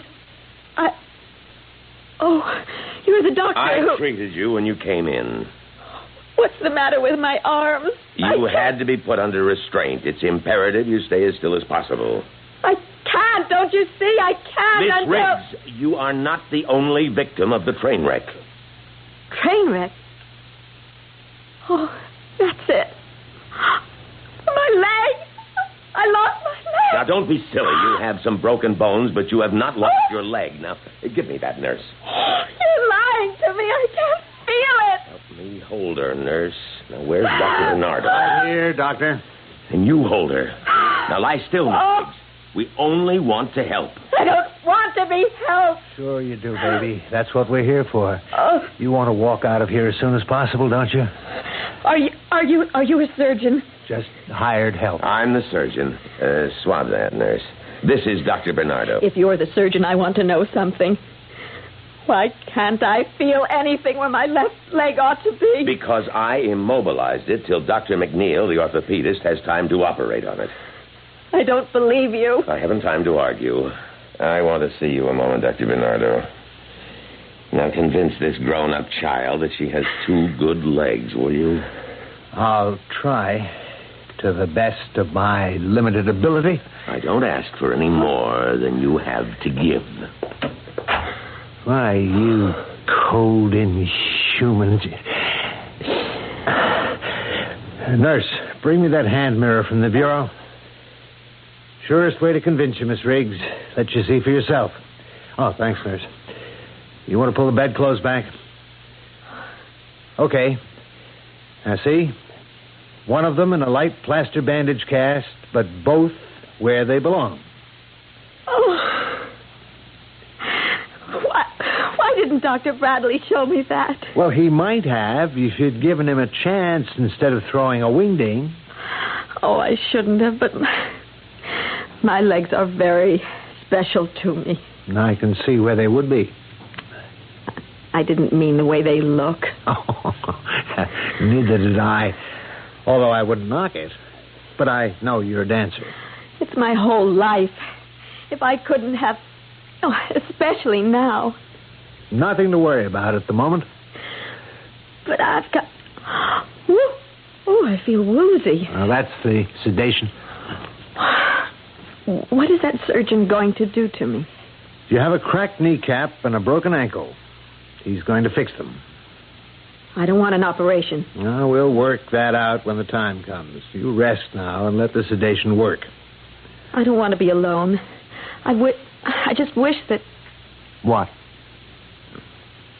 You wouldn't understand. I'm scared. I think God is punishing me, and I want to... Oh, I don't know what I want. There's a chaplain in the hospital, Reverend Dan Morgan, real good guy. Want to talk to him?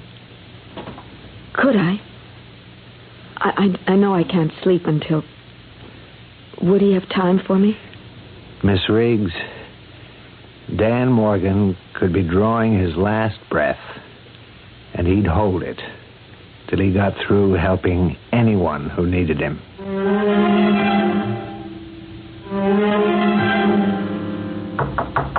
Come in. You looking for me, Pat? Mike Bernardo just called down, Dan. Could you talk to that dancer with the badly injured leg? Well, sure, of course. About what? She's fighting an operation, and she asked for a minister. All right. Should she have the operation? If she doesn't, she may never walk properly again. She could even lose it. Oh. Dan, you look tired. You don't look well. Maybe you should go home and rest. When I'm needed? No, not in your life. What's the girl's name? Elizabeth Riggs, room 317. A dancer, you say, huh? Yes. Ballet? Modern, I suppose, not classical. But a professional? Yes. And if the operation is successful, will she dance again? I doubt it. And more than ever, she needs me. Yes, of course I'll see her. God's will be done.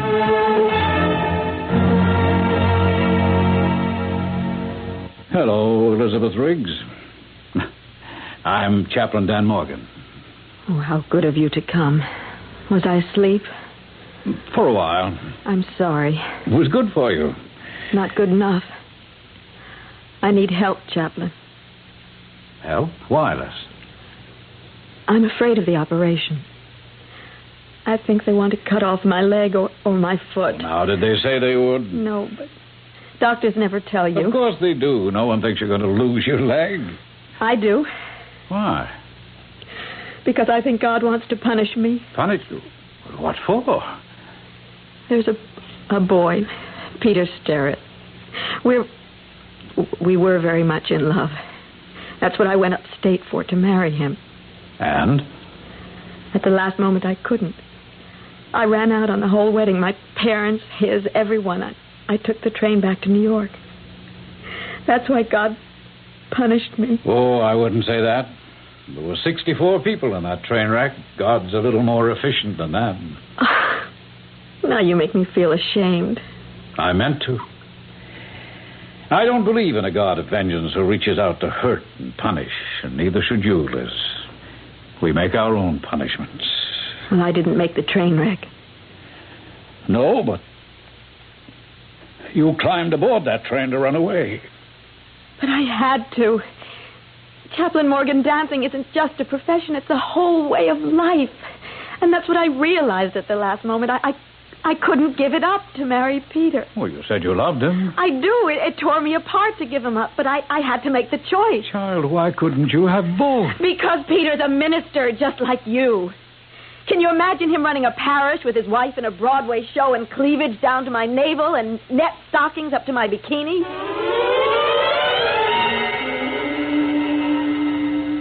Okay, Dan, buddy boy, I'm on my way. That was Dan. He's calmed our Terpsichorean terror. And she now is ready to sign for the operation. All right, give me a form, hon. I'll go make sure she's prepped. Now, here's your form. Just watch your own. What's that mean? You want to be a resident in surgery, don't you? It's my life, outside of you. Knee you got. Just take it easy if Dr. Bradley's the surgeon. Okay. So the guy gravels me. I'll try to stay out of his hair. Mike, he's a new broom. Give him a chance to work in. Oh, I'll be a good little soldier. Anything he can dish out, I can take. That's my boy. Just hold the good thought. Too bad it's neither sane nor sanitary for one doctor to kiss another. All right, take the wish for the deed. I love you. You can order the cart to take her up to the ready room, nurse. She's all cleared for OR. Oh, hi, Dan. Hey, come sta, paisa? Così, Padre mio. Hey, you don't look so hot. Oh, I'm a little tired. Why don't you hit the sack? No, not till the action's over. Hey, wait a minute. Maybe I ought to run a little check on you. No, don't be silly. Why?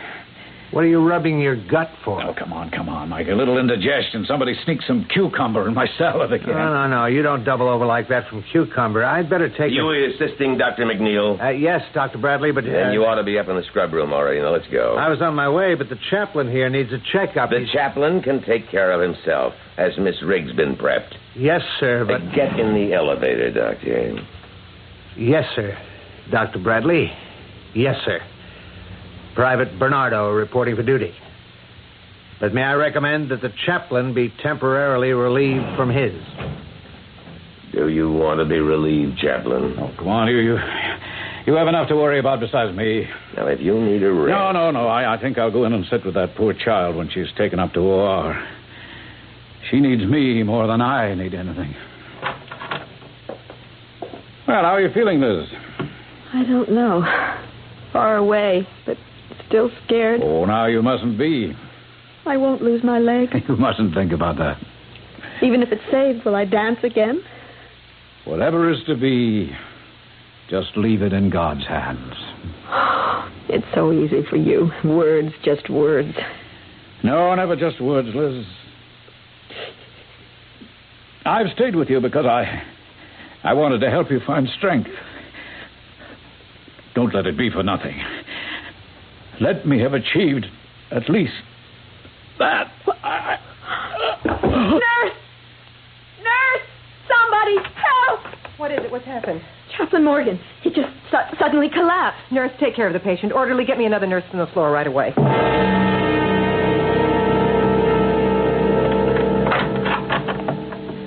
How'd the operation go? I don't know.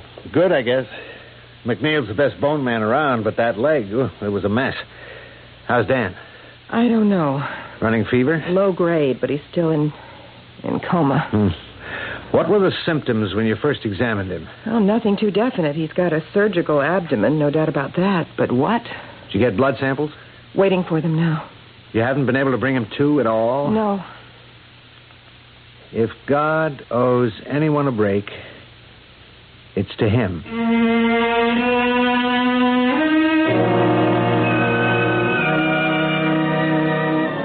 A bitter young man, but then a very tired and exhausted one, and a deeply concerned one for a man who is as close as his father.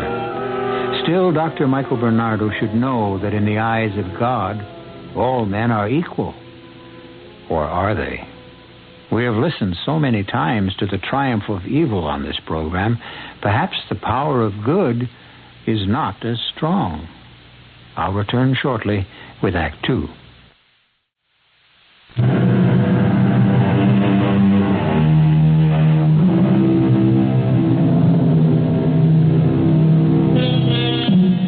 Across Dan's bed, Dr. Patricia Shelton and Dr. Mike Bernardo's eyes lock in concern for their barely breathing friend.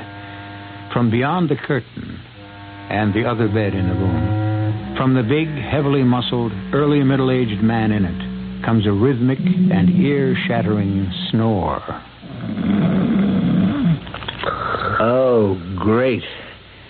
That the best roommate we could find for Dan? Oh, we were lucky to have a bed at all. Even the standby rooms are all taken. Now, get him off his back. No, you can't. He's in traction. Back? Yeah. McNeil's patient, too. From the train wreck? No, he's been here a week or so. Oh, I'm tired. Why don't you grab some shut-eye, huh? We can't do anything till we get the tests back or Dan comes to. Go stretch out in the lounge. I'll wake you the moment the tests are back, huh? Come on, I'll walk you there. How'd the operation go for Liz Riggs? McNeil patched the knee fairly easily, but the ankle and the socket of the tibia were fragmented, plus the broken calcaneus. She'll be lucky to retain even partial mobility. Which means no more dancing. Certainly not professionally. I'd hate to have to be the one to tell her.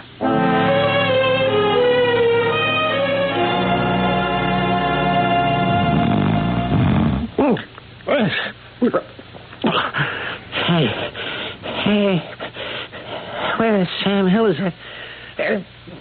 Damn. Hey, you. You in the next bed. Hey, you awake? Hey, what is this, a morgue? Hey, you. Yes?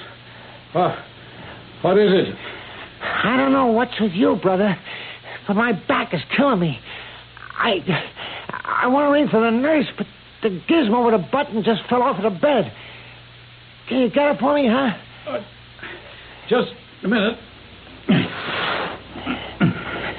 Here, I'll get the call button. Shall I ring for you, or I'll get you a doctor? Oh, forget it. I'm all right for the moment. Yes, but you're in pain. Oh, I can take it. What do you got, Mac? I don't know. I don't even know how I got here. I hope it's nothing catching. No, I'm sure it isn't. I thought I had a... But there isn't any pain anymore. Count your blessings, fella. Dan, what are you doing out of bed? No, I'm all right. You are not. Nurse, help me get him back in bed. No, You're running a fever. And nurse, get Dr. Bernardo down here right away. He's catching a nap in the father's lounge on maternity. Dan, won't you ever take care of yourself? Hey, what's the big fuss? Who is this guy? I was right. A doctor, huh? Not an MD. He's the hospital chaplain, the Reverend Dan Morgan. A minister, for crying out loud. That's all I need.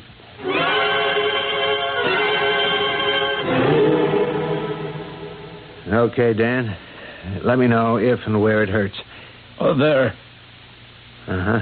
How about here? Tender. Doesn't hurt as much. Okay, Dan, that's it. Confirmed? The WBC will bear it out this time around. The peritonitis caused by a ruptured appendix that perforated. How did you ever take the pain, Dan? Well, it wasn't that bad. Everyone was busy with real emergencies. My help was needed by others. So you just let your appendix explode. All right, roll him to you, Pat. Streptomycin too, nurse. Your technique is too good, Mike. I didn't feel any needles. Of all the bonehead stunts to pull. So many people. I couldn't let them down. Fever's rising. I don't like it. You in pain still, Dan? No. I was just thinking about that poor little dancer. Look, concentrate on yourself. Let us worry about Miss Riggs. There's no problem of her losing her leg. Dr. McNeil did a bang-up job. With luck, she'll regain almost total mobility. Pat, will you sit on this stubborn mule till that kick goes out of him? I will. Go make like a doctor. At least my other patients treat me like one. You still going to marry that crazy Italian? The first moment I can pin him down. Then I'll stick around. I don't know who he figures will be best man, but Dan Morgan knows who'll be the most important. Or I'll make sure he ties a knot within the faith with my own two hands. My own two hands. Joining the two of you in a silent...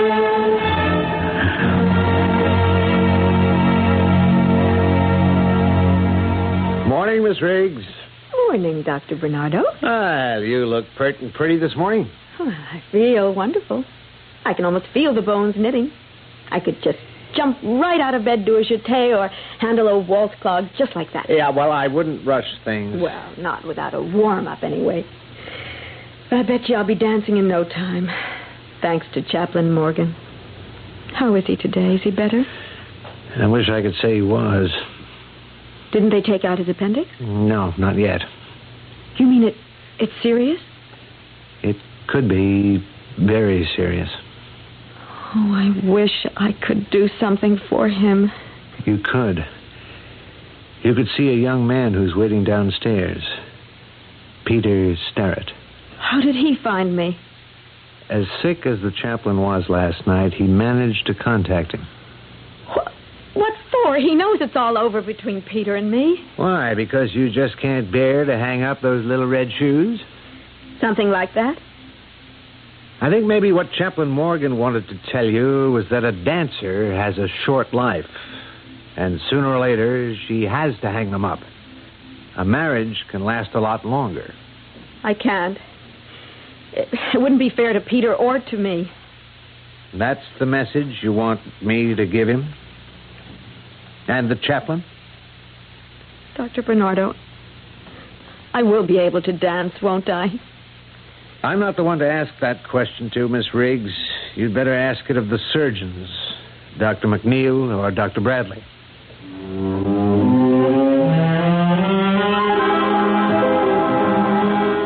Good morning, Mr. Wolf. Hey. Morning, Chaplain. See, you're out of traction. Yeah. How you feel? Oh, I felt better. Thirsty. Oh, hold it a minute. I'll get you some ice water. No, you're back. You mustn't get out. Listen, you can lug a busted appendix around and not complain. I can manage a stiff back. Here. Oh, thanks. Oh, yeah. Thanks. You want some more? Please.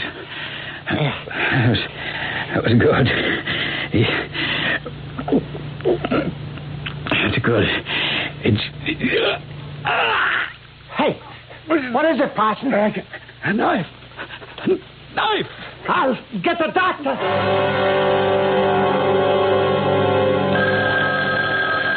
Don't answer that. It might be Peter for me. Could be a call from me, too. But if it should be Peter, I'm just not ready to talk to him.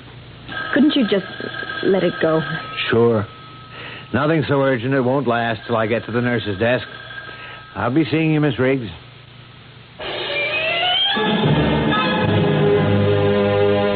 Oh, ice water for a man with peritonitis.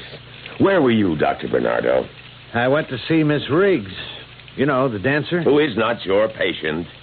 No, sir. You don't like me very much, do you, Dr. Bernardo? Well, that is a bit direct. Puts me at quite a disadvantage. Because you've applied here for a residency in surgery? My personal feelings would not dictate my judgment of your qualifications, unless you wish to withdraw your application. Not yet, sir. No? What does that depend on? The success of our operation on Chaplain Morgan? To a degree. Then we must be sure that it is immaculately successful. As far as I'm concerned, it's the same way no matter who's on the table. I deserve that rebuke. I bought it because of my own resentments. I'm human, not a robot. You are kind of a stickler for detail. You're damn right. A doctor can make minor mistakes which can be rectified. Isn't quite the same with a surgeon. Habit, discipline, minute attention to detail, constant vigilance and objectivity. That's what a surgeon has to pay. Still want to be one. As long as I don't have to retire from the human race. Like me. That perhaps is a personal trait, but I have some reason. You see, one surgeon's momentary carelessness, his anxiety to look up and be a nice guy and assure me everything was going well, cost me my wife. And with it, a large part of me. Well, no one is very much interested in my immortal soul. Now, Dan Morgan is something else again. But for the moment, objectively, just another surgical problem. Agreed? I'll assist to the best of my ability. I'll accept that, Doctor. The patient is waiting. Shall we go?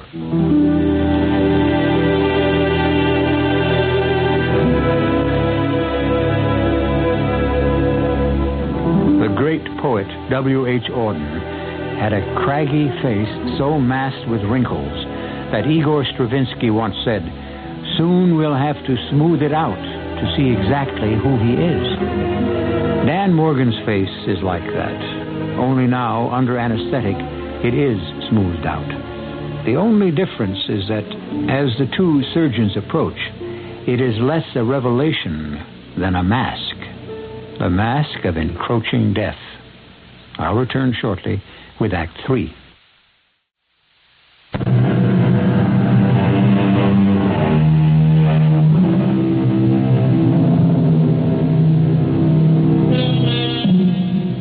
The operation is completed, and the two surgeons return to the locker room, still gowned, capped, gloved, and masked.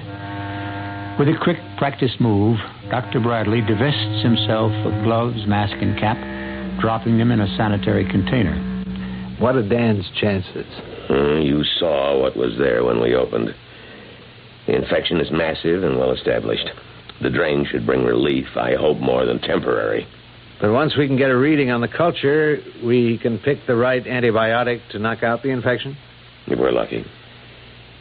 If Dan doesn't pull through this... If he doesn't, Doctor, I shall resign from this hospital.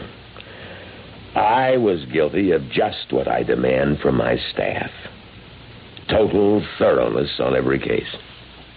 Well, in all fairness, sir, with 65 victims of a train wreck suddenly dumped on you... It still doesn't excuse carelessness or inattention. I'm going to the recovery room to check on Chaplain Morgan. I might suggest you get together with Dr. McNeil and prepare Miss Riggs to face her future.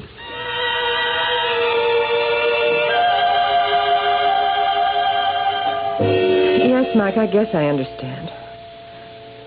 Oh, he's here in the waiting room, all right, looking pretty forlorn. What? Well, I'll do my best. Yeah, okay, I'll talk to him. Hello, Reverend Sterrett. Oh, hello. Dr. Shelton. Oh, yes. Excuse me, I know the others, but I wasn't as sure of you. Because I'm a lady, Doctor? No. Because I only met you once briefly. I know. Have you seen Miss Riggs? No. She doesn't want to see me. That's because she doesn't know the truth yet. The truth? That she'll never be able to dance again. But he didn't tell me that. He didn't know it then. Just lives. Reverend Sterrett, after the accident, your fiancée was in psychogenic shock. It took Dan, the chaplain, to persuade her to have any operation at all, just so she could walk again. All the doctors agreed that since her career was so vital to her, the news that she didn't have one anymore had to be broken to her carefully. Oh, I agree. Elizabeth has to be told the truth. And we've got to figure out how.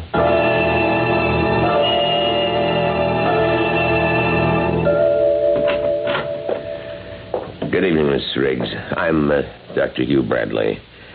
I don't know if you remember, but I treated you in emergency and admitted you to the hospital. Yes, I remember. How soon can I dance again? Well, the first thing is to walk.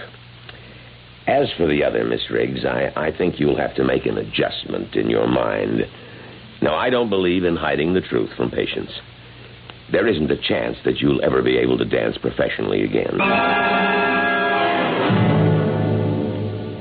Oh, good morning, Dr. Bradley. Did you have me on page? Yes. McNeil is off today, and his patient, Miss Riggs, had an attack of hysterics last night. I had to sedate her. What happened? Was it Peter Sterrett being here upset her so much? Well, whoever he is, no. I simply told her something that should have been made clear to her from the first, that her dancing days are over. Just like that? Well, she had a right to know. But abruptly, coldly... You just don't say... Miss Riggs is not under psychiatric care. She is of age, and we are doctors. Our function is to heal and inform. She asked for you, and I said you would stop by this morning.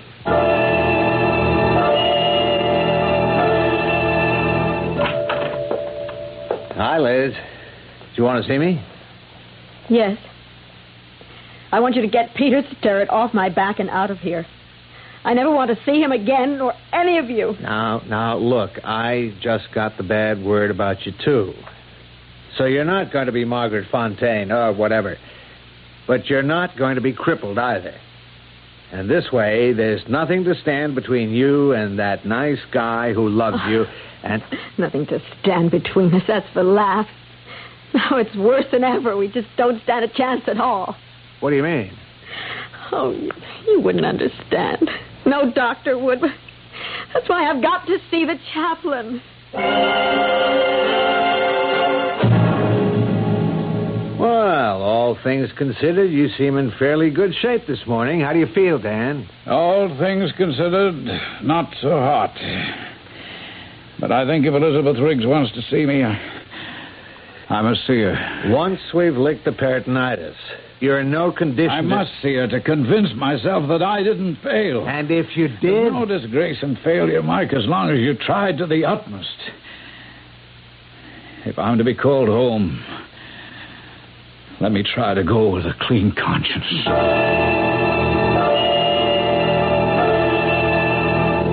You're sure you feel all right, Dr. Bradley? Well, of course. You know you're supposed to rest after donating blood. I realize that. By some strange chance, the chaplain's and mine match. I'd like to think that... Well, I mean, He's due for a replacement. I'll see he gets this particular bottle. Oh, hi, Mike. Where are you taking Miss Riggs? To see Dan. He's in no condition for visitors. He was the one who insisted. And, just in case, I wouldn't deny him anything he asked.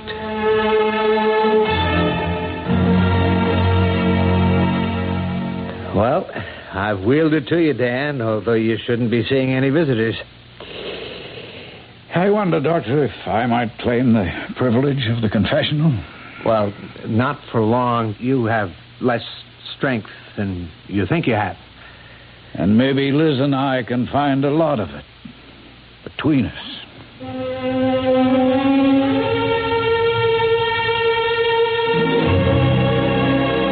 But if you hadn't been worried about me, you'd have gone back to the doctors for help. If I hadn't been worried about you, I would have no right to the principles I serve. I should say principle. Will you still turn your back on him? I'd rather talk about you. There may not be much time to talk about me, so I have to be abrupt. Because I have so little strength left. Are you going to marry Peter? I can't. More than ever now. Why? Don't you love him? I've always loved him.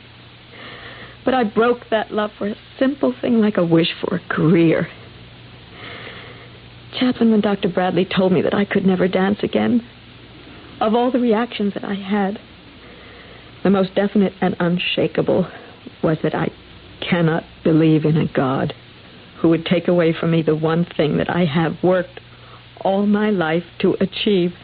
And because of that, even though it removed another less important barrier, you can't go back to the man who loves you.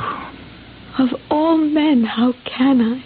He's a minister like you, and I no longer believe in God. Oh, Liz, I don't believe that. I don't think you're like all the people who put on religion like a Sunday dress just for the occasion. You can't deny him any more than I can. Or Peter. Because no matter how hard all of us try, in the end, we must have a personal God.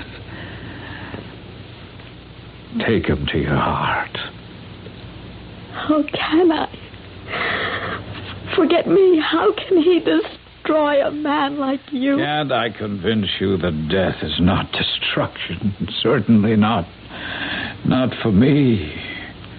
What would you ask? A miracle? I don't know. I don't know what I want. Just for you not to die. All right, then help me to live. Don't deny him. Liz, I once prayed for you. Now, well, if you want, try to pray for me. Oh, Chaplain, don't you see it would just be a mockery when I don't believe? Chaplain, are you... Oh, I've got to get the doctor. Excuse me, miss. Oh, who? It's okay. I've been Chaplin's roommate these last days. I was in the bathroom shaving and cleaning up to go home. And you overheard? Yeah. I couldn't help hearing some of it. And you got to listen to me, because I got something to say. No, I can't listen now. The chaplain... It'll only take a minute. And the way I see it, maybe you can do him more good right this moment than all the doctors in the world. Faith and belief didn't put any fingers on you or the chaplain. The one on him, he put there himself. I don't know what you mean. I mean, when you were brought into this hospital, the chaplain was dying of pain. He needed a doc a lot more than you did, but he stuck with you. Even with his appendix exploding inside him, he covered it up to help you out. The poison's all through him now, and maybe he's dying. But if it is, it's a risk he took for you. To save not only your leg, but, well, All of you. Now, are you going to make the belief that made him sacrifice himself for you the way he did be all for nothing? Or are you going to give back something of yourself in return? Well, I'll go get the docs now and leave you to think about it.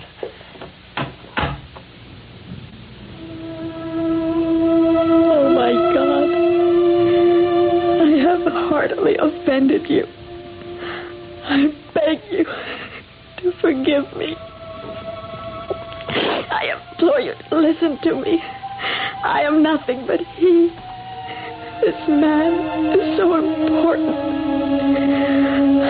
I don't know how to say it, to ask it, but please, in your infinite mercy, dear Father in heaven, who looks after us all and wants to help us, please help this one man who deserves it more than any of us. Don't let him be wasted. I ask it with all my heart, in your name. It's all right, Miss Riggs. Just take it easy. I should have called you sooner. Oh, forget it. As a doctor, I tell you it's all right. You mean he's going to live? You ever seen anything more beautiful than plain, ordinary sweat? It's broken. The ever-loving fever is broken. We're on the way.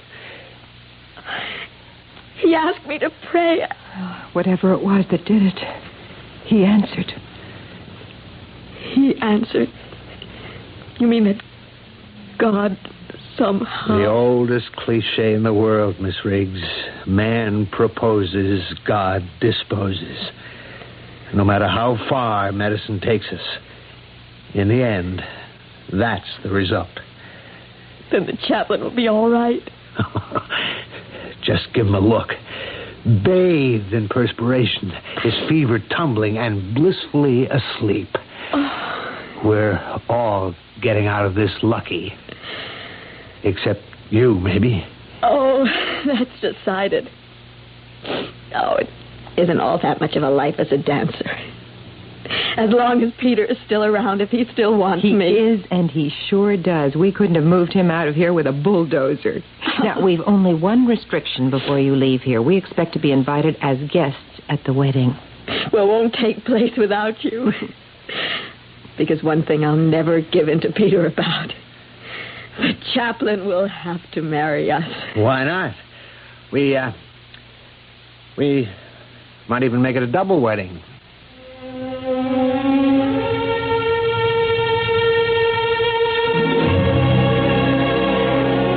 Well, there it is. No sound, no fury, but certainly a tale that signifies something. A mystery. I think it qualifies for the title. As I said in the beginning, and as you have seen for yourself, God does move in mysterious ways his wonders to perform. I'll be back shortly.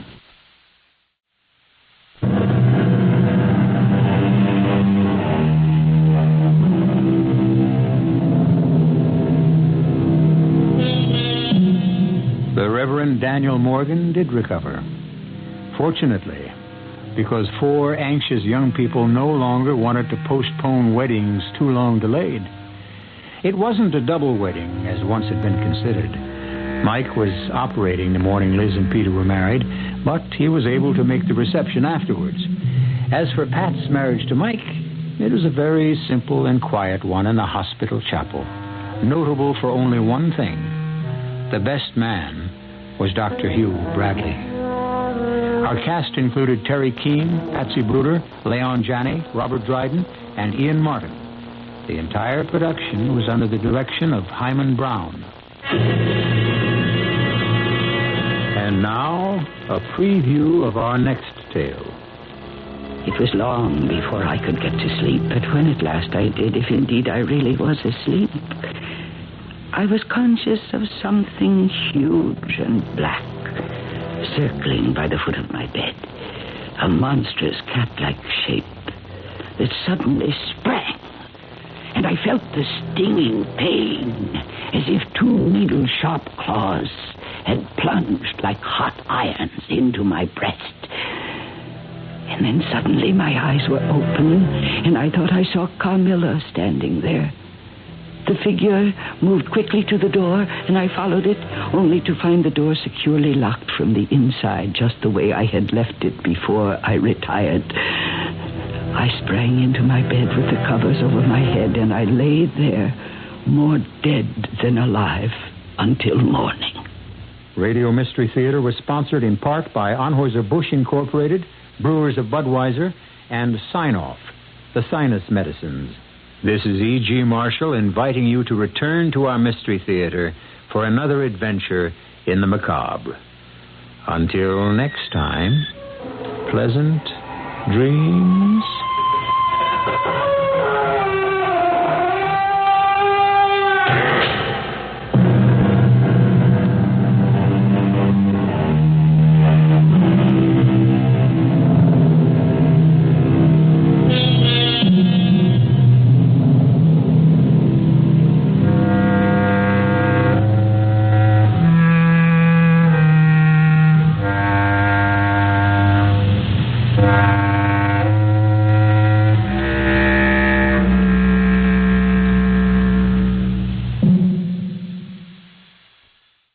Classic British comedy in the form of Steptoe and Son is up next on nightly old-time radio shows.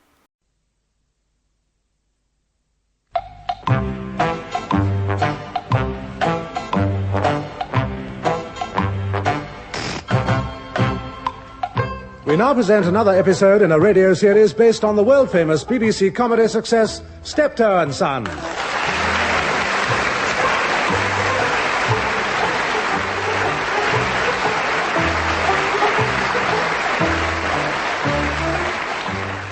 With Wilfred Bramble as Albert and Harry H. Corbett as Harold.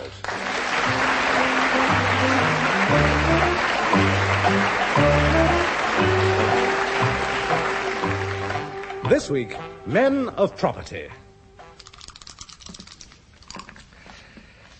12. 1, 2, 3, 4, 5. Bond Street. 6. They're going to land 7, on Bond Street. 8, Bond Street with 4 houses. 9, That'll be 10, 11, 12. Community chest. Wait a minute. Where was you? The Strand. 1, 2, 3, 4, 5, 6, 7, 8, 9, 10, 11, 12. Community chest. You jammy toe rag. That's all my property round that corner. Now, let's look. It is your birthday. Collect £10 from each player. Happy birthday. Thank you very much. Your go. 1, 2, 3, 4, 5, 6.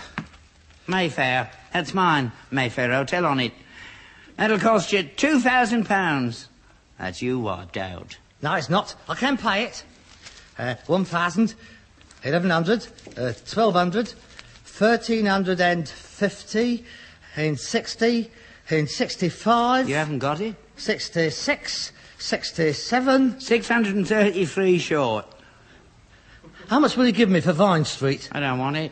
I bought the waterworks off for you. That's your fault. I want the money. You'll have to sell some of your houses. I'm not selling any houses. Mortgage Liverpool Street Station. I manage my own affairs, thank you. I'll give you £100 for that, then. £100 for Piccadilly? 150, then. That's my last offer. I can't very well refuse it, can I? You wait till you want to sell. There you are. Piccadilly. There you are. 150 quid. You ain't got enough. I know. I can't count. You'll have to sell your houses. Mind your own business. I'll mortgage Liverpool Street Station. £100. You're still £383 short. I'll sell you Coventry Street. Don't want it. I'll sell my houses then. I said you'd have to. 4 houses at half price. That's £400 from the bank. I'll have that. Wait. I want £17 change. What? You'll go. 2. Liverpool Street. You owe me. You just mortgaged it. Oh, go on. Another go. 7. £200 for passing go, and that puts me on, community chest. Oh, yeah. Ah, yes. It says, advance to Old Kent Road. If you pass go, collect £200. Right the way round. That's £400 for passing go twice. Oh, well, that's it, isn't it? I mean, you can't compete against luck like that. It's not luck, mate. It's skill. That'll be ridiculous. You haven't landed on anything of mine. Every time I come round, wallop, Mayfair, like 2,000 nicker. You should have bought it when you had the chance. I couldn't afford it, could I? I spent all my money building up my houses on Bond Street. Yeah, you don't know how to play the game. It's your go. The postman. I'll have my go in a minute. And don't touch anything. I know how much money I've got. 17 quid. Yeah. He's cheating. He's got to be cheating. Hello, what's this? Oh, HMS. The Crown Commissioners. Yeah. Here, Dad. What? The Crown Commissioners. We got a letter from the Crown Commissioners. I wonder what they want. Well, unless they've written the message on the back of the envelope, you won't know till you've opened it, will you? The occupiers Here. I thought we owned this place. We do. We've got a 99-year lease. How long have we had it? Let's see. My grandfather bought it in, we've had it 99 years. Yeah. And it's expired. Look, 3 months' notice of termination of lease. What does that mean? We're being booted out. I didn't know anything about this. I always thought you owned it. No, it's leasehold.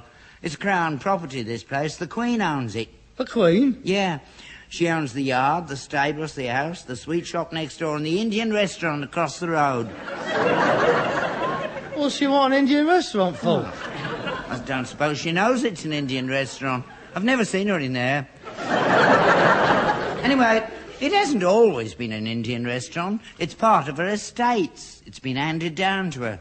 This land's been in her family for centuries. So all these years, she's been our landlady? Yeah. If I'd known that, I would have put in for an indoor kazi. Fancy her letting us live in conditions like this. I bet her corgis live better than we do. No, I don't suppose she knows. She's got property all over the place. She can't keep up with everything. She's got other things to do. That's why the Crown Commissioners look after it for her. Well, you don't expect her to come round with a rent book every week, do you? A rent book? I've been conned. What do you mean? All these years, you've been dangling this place in front of me. You've kept me on a better string. You said that when you die, all this would be mine. And it's not. It's hers. You lied to me. Didn't. I forgot. 99 years is a long time. I've wasted my life in this rat hole, and I've got nothing. My inheritance is right up the spout. I've got nowhere to live. I've got nothing.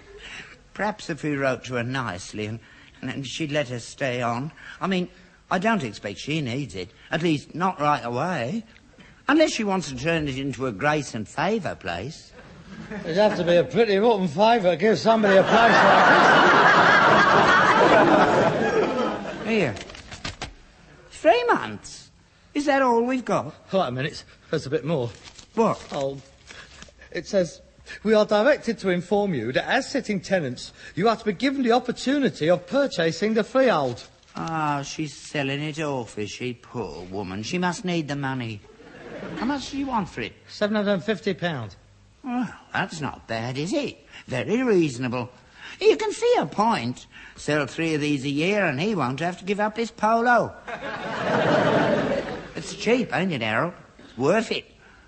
We ought to buy it. What with? Monopoly money? We haven't got 750 pence. Oh, you're brilliant, Sue, ain't you? You only half a London when you're playing this. You've got more property than she has. Till we get down to the real bricks and mortar, and then you haven't got a pot to spit in. I'll write to her and tell her I'm an old soldier. Oh, shut up. It's got nothing to do with her. It's just called Crown property. It's owned by the government in actual fact. I've changed my mind. We're not buying it. If they're asking 750 for it, you can bet your life it's only worth 300. It's a snip at 750. It's got to be worth 3,000 or 4,000. I mean, the site alone is worth that. It must be. 750. Where are we going to get hold of that kind of money? Oh, it's easy in Monopoly. The bank gives it to you. Yeah, well, we're not playing... What did you say? I said, the bank gives it to you. That's it. We'll get it from the bank. How can we get it from the bank? We haven't even got a bank account. We'll open one. How much you got? 75 pence and this week's pension. I got a fiver. Hey, that's it. You only need 10 quid to open a bank account. So we go along there, put 10 quid in, and ask him to give us 750. Exactly. You must be crackers. He'd sling us out. No, he won't. That's what banks is for. That's how they exist. Lending money. Well, you've seen them on the telly. The wife says, how am I going to buy a new hat and a gas stove? They open the cupboard and there's the bank manager sitting in there. No problem, he says. Open an account with me and you can have the lot. You don't believe all that rubbish, do you? There's a squeeze on. You won't get a penny out of them. Look, I don't know much about banks, but I've been chatting to Charlie Miller, and you know what a villain he is. Well, he's got £1,000 overdraft at 29 different branches. He waits till they put to the new manager, and he's straight in there with a business proposition. He gets his £1,000 and he's off. Yeah, but he's got the gift of the gab. Look, we put our best suits on. We go down and see him and put a legitimate business proposition to him for deeds of this property against the loan. Look, I might have to chat him up a bit, you know. Bit of the old moody. Make him feel important. Charlie told me that he's got geezers scouring London for new managers, and he says to the one who had just gone into the branch on the green as a right carrot, or straight up from Somerset. He don't even know what day it is. Yeah, but if Charlie's been He hasn't been in there yet. He's saving him. So let's get him first. Do you think he'll give it to us? Well, if he doesn't, we'd asked him for 10 quid's worth of shillings for the gas meter, turn it on and turn it in. Well, it's either that or we'll be out on the streets, all right? Where do you fancy, Bond Street or Bow Street? Yeah. Let's finish this game. It's your goal. Oh, this. 8. 1, 2, 3, 4, 5, 6, 7, 8. Chance? Oh, we know the chance. I'm in for chance. Advance to Mayfair. Do not pass go. Do not collect £200. Mayfair, that's mine. £2,000, please. Oh, goblins!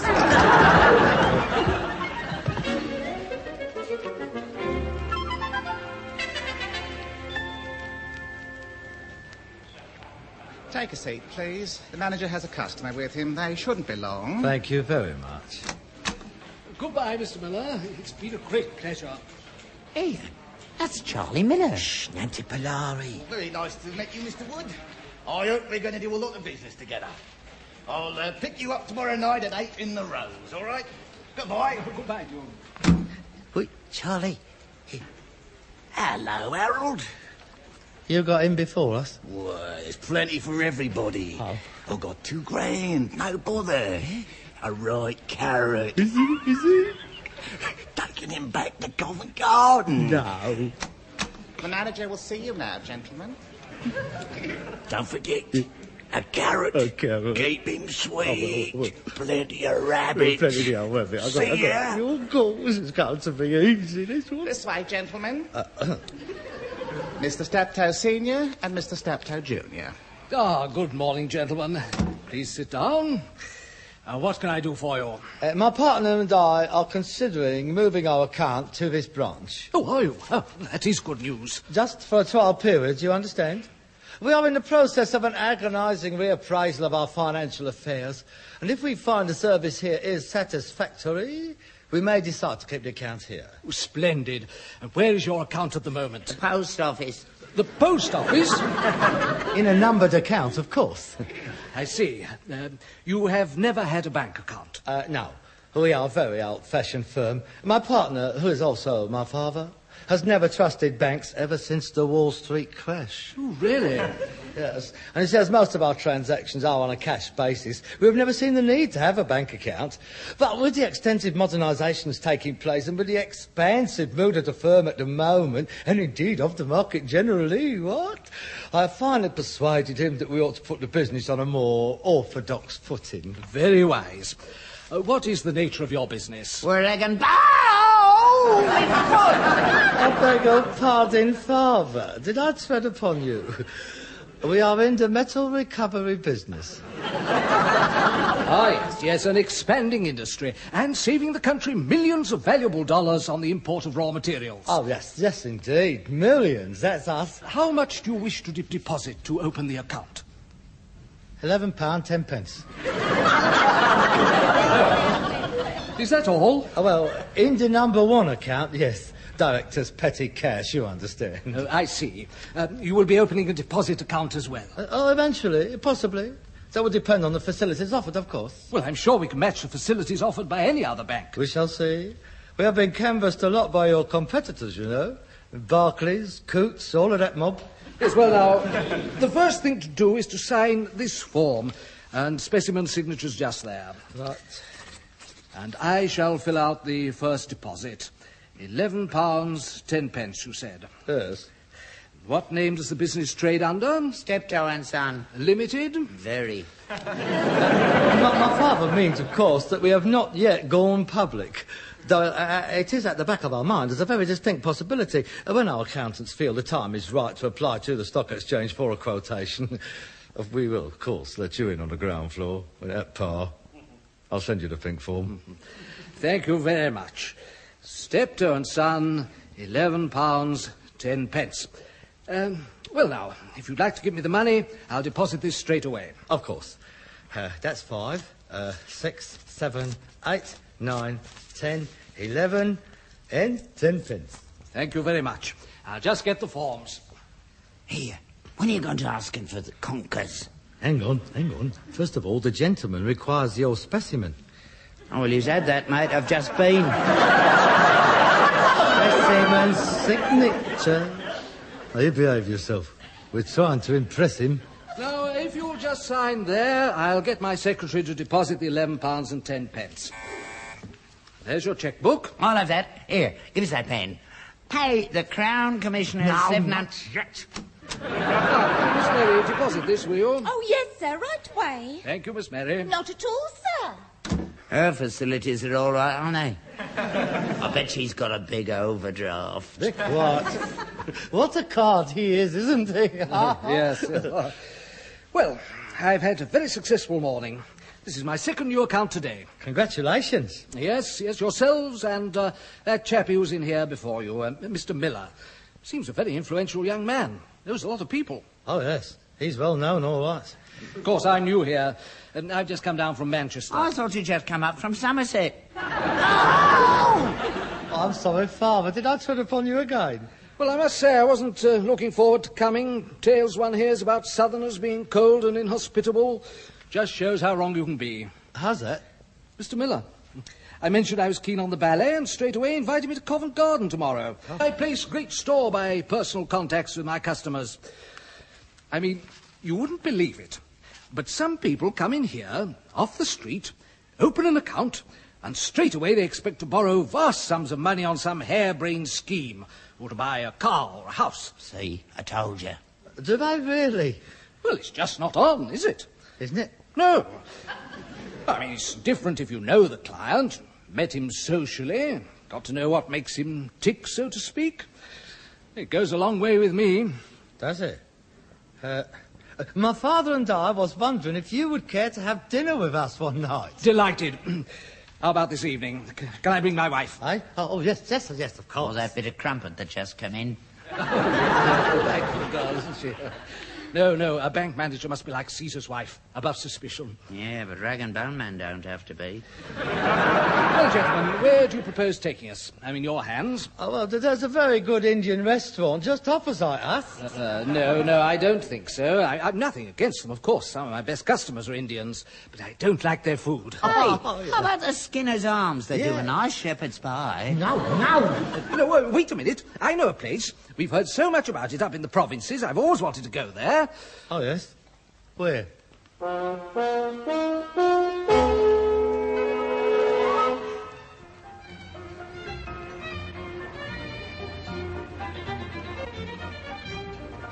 Excellent.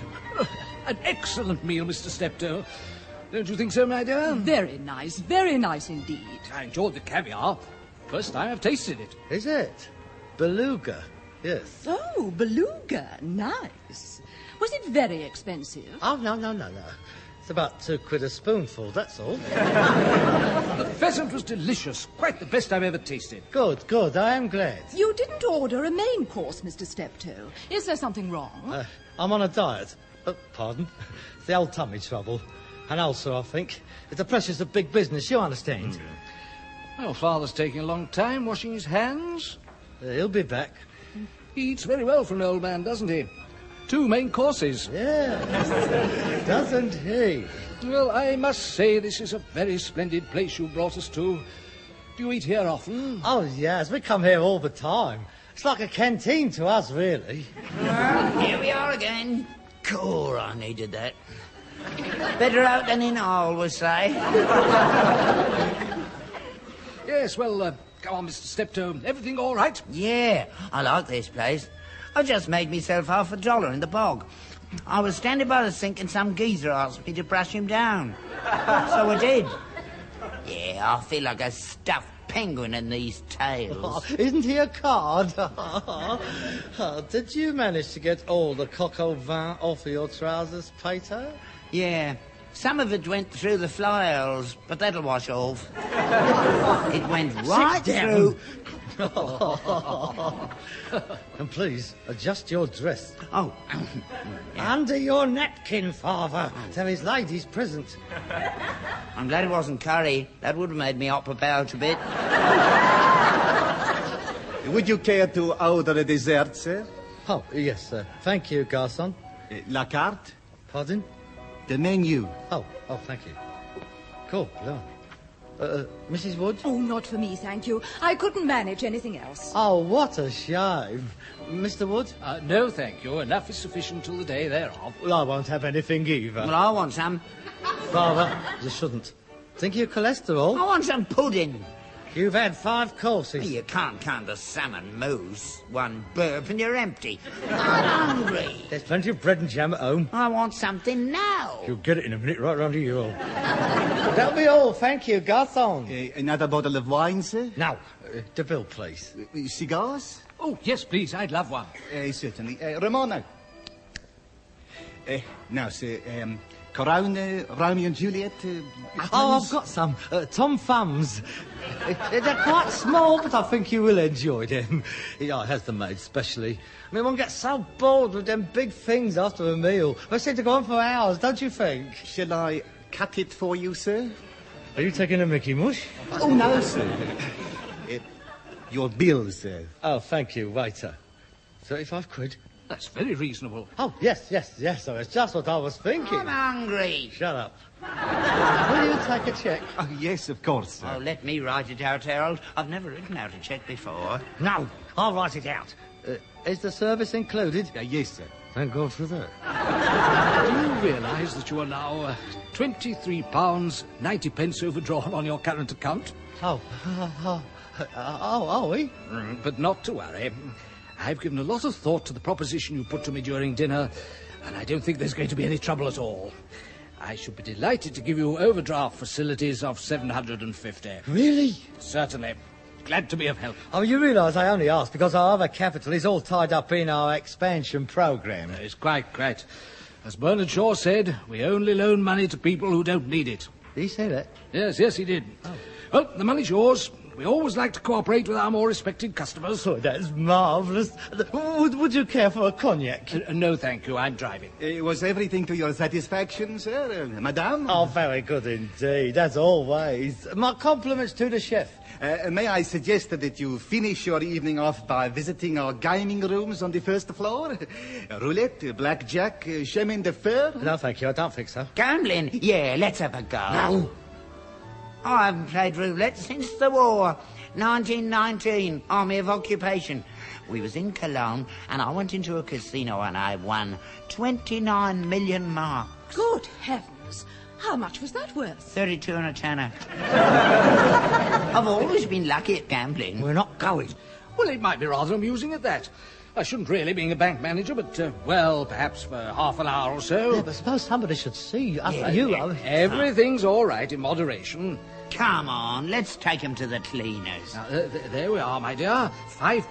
Oh, thank you. We'll stay until we've lost that. Come along, Mr. Steptoe. Cool. I'm going to enjoy this. Come back here, you. Now listen, you. You be careful.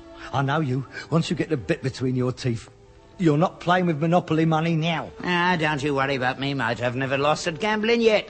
By the time I've finished with them, we'll be eating here every night. The horse and all. Lead me to it.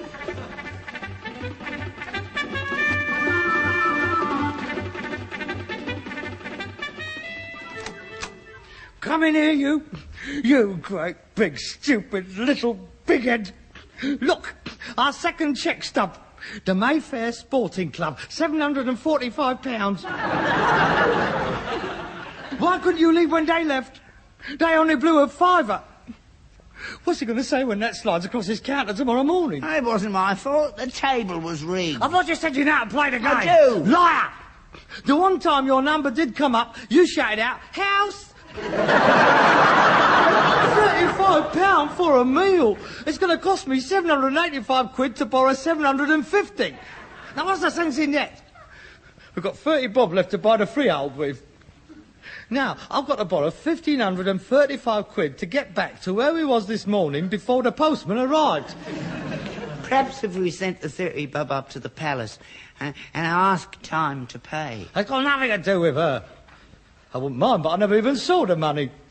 I got it from him as we left the one table, and it had gone by the time I got to the other table. What are we going to do, Harold? I'm too old to be kicked out of my home. How are we going to pay the money? Well, first of all, I'm going out to Charlie Miller's to get a list of his carrots. And if that fails, there's only one other thing we can do. What's that? Get a queen down here for a game of Monopoly. Old John Lane with one house on it, £1,500. Good night.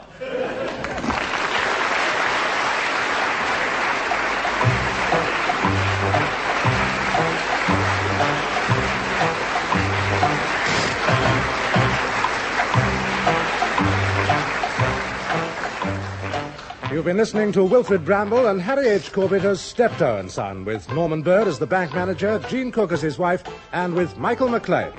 Written and adapted for radio by Ray Galton and Alan Simpson, and produced by Bobby J.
Rogers, Dale Evans, and Gabby Hayes bring both justice and music to the West in The Roy Rogers Show.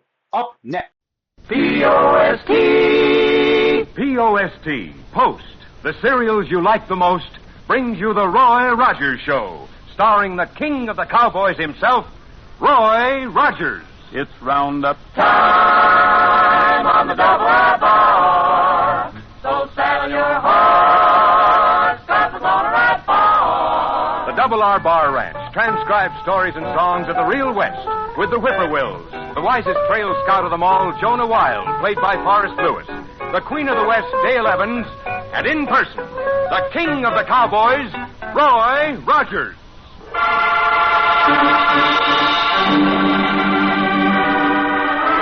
Well, howdy, folks. This is Roy Rogers. Buckaroos, I hope you're enjoying those good Post cereals. I asked you to try them as a favor to me, remember? The reason I ask is because I know anything bearing the brand name Post is good. Well, this is a big day in Paradise Valley. Doug Manson's trial is over, and the judge is supposed to sentence him. Almost everybody's in court. I guess even Dale and Jonah.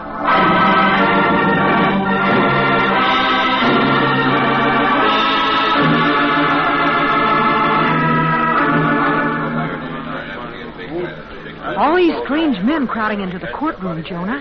They look like gunslingers. Yeah, they look worse than that. They look like drill sergeants with indigestion, of which there is nothing worse. Yeah, but these hombres are really bad, Jonah. Yeah, now you take our old drill sergeant. He was crazy about spare ribs. I say he's crazy about spare ribs. Mm-hmm. Didn't care for the meat, just the bones. And he used to have the doggonedest cases of indigestion. Quiet. He said... Quiet. Here's the judge. He sure is eyeing the crowd in an unfriendly way. All right, this is the time, men. Move in. Let's up Doug free.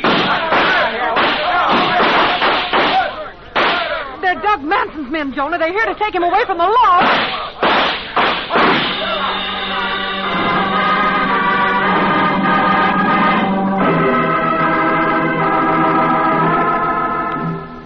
Well, Doug, how'd we do? Sure took you out of court, didn't we? Boys, I never will forget the look on the judge's face when the gun started barking and he ducked behind his desk. The next thing is to get you out of this territory. What's the hurry, Nicholas? I like it here. Yeah, maybe so. But the law doesn't like you. If you want to stay free, you'll have to leave pronto. Nicholas, you other boys, too, listen to me. I'm not riding out of this territory until we take care of every witness who testified against me. Now, wait a minute. What's your idea? I'm going to fix it so that if the law ever gets me again, the case they've built up this time will be gone. No, Doug, don't take the chance. What I say here goes, Nicholas. We're taking care of every witness who stood up there on the stand while I was being tried. We're starting with Double E. Norris. Just the two of us, you, Nicholas, and me. We're riding out and taking care of Norris tonight.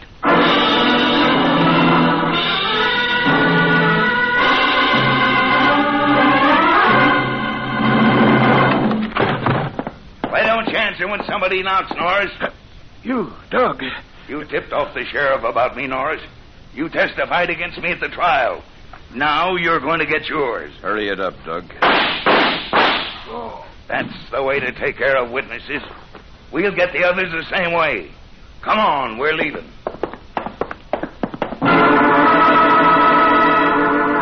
The next 2 hours are an awful agony for E.E. Norris. Wounded, he staggers through the night, using every ounce of nerve and strength that remains in him. 2 hours to travel 1.5 miles. Finally, he arrives in Mineral City. Roy Rogers, walking toward the hitching rail after attending a ranchers' meeting, sees Norris. Roy goes to him, notices the wound, picks him up, and heads for the Eureka Hotel.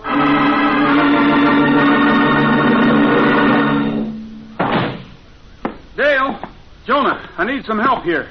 Roy! Well, convolutions. What you got there, Roy? It's Double E. Norris, Jonah. Carrying him like he was a baby. Doug Manson got him. Dale, is there a room vacant on the first floor? You bet there is, Roy. Roy, wait. What is it, D.E.?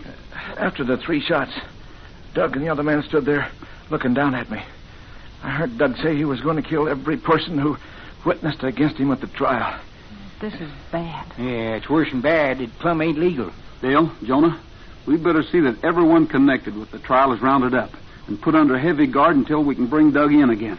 Well, they can be brought here to the hotel if the sheriff approves. No, I think I know a better place. There's an old stagecoach station out at the Double R Bar Ranch. It's sitting right in the middle of a piece of flat ground. We can spot anybody coming from any way. All right. You make the arrangements. I'll go get the doctor for Mr. Knowles. Okay, Dale. Say, I got an idea how to lure Doug Manson into a trap. What's that, Jonah? Why, the girl that Doug is so crazy about, Marie Dell. Now, if we throwed her in jail, Doug would be sure to ride in and try to set her free. Say, I think you've got something there, Jonah. We'll get the sheriff to go pick up Marie Dale while we find the witnesses. I've got a hunch Doug Manson won't be free very long this time.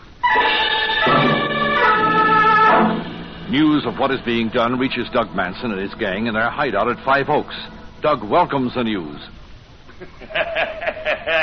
They're fools, complete fools. But they've stopped us, Doug.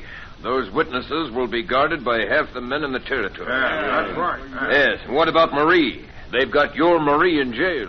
So for once, I don't have to worry about what she's doing. Yeah, but look, Doug. They've given us just what we need. And we're out of cash and food. This is our chance to get both. Now, that cattle buyer, Don Williams, usually keeps a lot of money at his office. We'll take it. And, Bill, during the robbery, you get yourself captured. What? Captured? After they hold you a while, break down and tell them our headquarters is at the old Weber Ranch.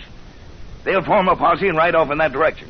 While they're gone, we'll raid the jail, take Marie, and then get rid of the witnesses. Yeah, but what about me? You'll be in jail, too, won't you? Yeah, but... We'll set you free when we come for Marie. At 9 o'clock in the morning, Doug Manson and his men ride to the outskirts of Mineral City. At this hour, and with so many ranchers and townsmen guarding the witnesses, the street is almost deserted. The gang stops in front of Don Wallace's office. The men dismount. Several, with Manson in the lead, start for the doorway. The holdup is in progress. I got the money. Let's ride. Bill Palmer is preparing to be captured. He stumbles, falls. Jonah Wild, coming across the street, sees Palmer, runs toward him, gun in hand. Don't shoot. I surrender. Stand up there. Put your hands over your head. Sheriff! Where's the sheriff? I got me one of Doug Manson's gang. Oh, Roy, come on. I got an outlaw. What do I do now? Hold him, Jonah. I'll help you. If only General Thomas Kenneth Rowe could see me now. Nice going, Jonah. This will help a lot in tracking down Manson and the rest of the gang. Don't let that mob get me. Take me to jail. You help us, and we'll help you. Sure. I'll do anything I can. Only take me to jail. I don't want a mob getting me. Where are Manson and the gang hiding out? The old Weber Ranch, north of here. We use the Weber Ranch as headquarters. I didn't even have a saber. Nothing but a gun. Jonah, let's get this rattled over to the lockup. You bet you. The sheriff will want to organize a posse and start for Weber Ranch right away.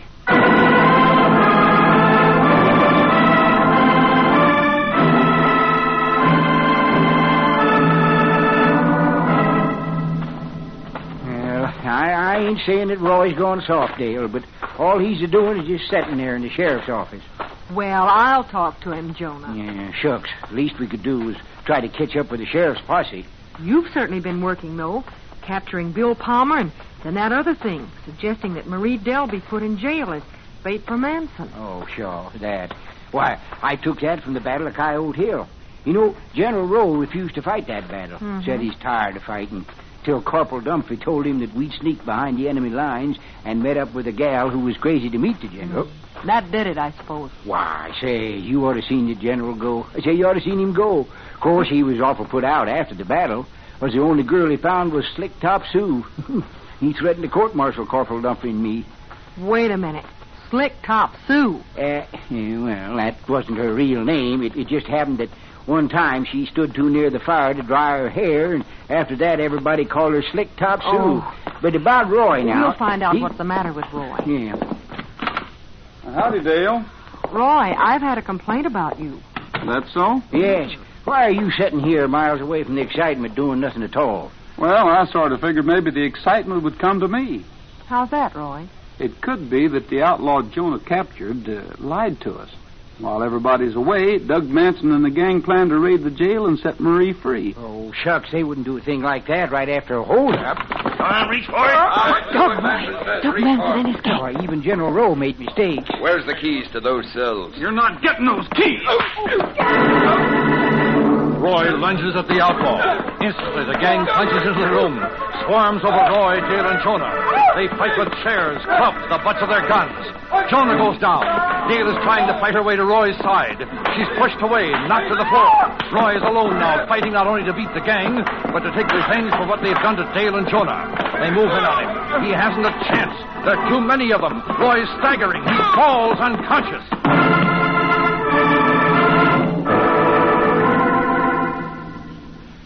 I set Marie free, Doug.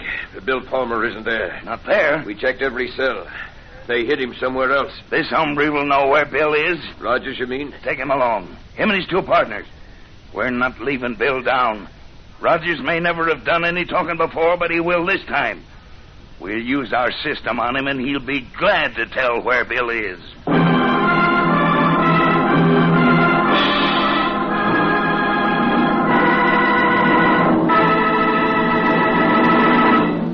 Say, have you tried wonderful new Post Sugar Crisp yet? You know, Post Sugar Crisp is the exciting new cereal treat that's been making friends just as fast as it's sold. And no wonder. It's a real round-the-clock favorite. As a cereal, it's dandy. For snacks, it's so handy. Or eat it like candy. Pour it into your biggest breakfast bowls with milk or cream for a delicious cereal treat. No sugar to add. It's already sweet. If it's a between-meal snack you want, Post Sugar Crisp will really hit the spot then, too. And you'll find it extra fun to eat as is, just like candy. Mom will be mighty happy to serve it any time, too, because it's so good for you. Wholesome wheat for nourishment. The sugar and honey coating for quick energy. Make sure you get a couple of packages right away. One is never enough. Remember, Post Sugar Crisp in the giant or regular size red, white, and blue package with the three little bears on the front. Sugar Crisp, one of the famous triple wrap Post cereals. Guaranteed fresh or triple your money back.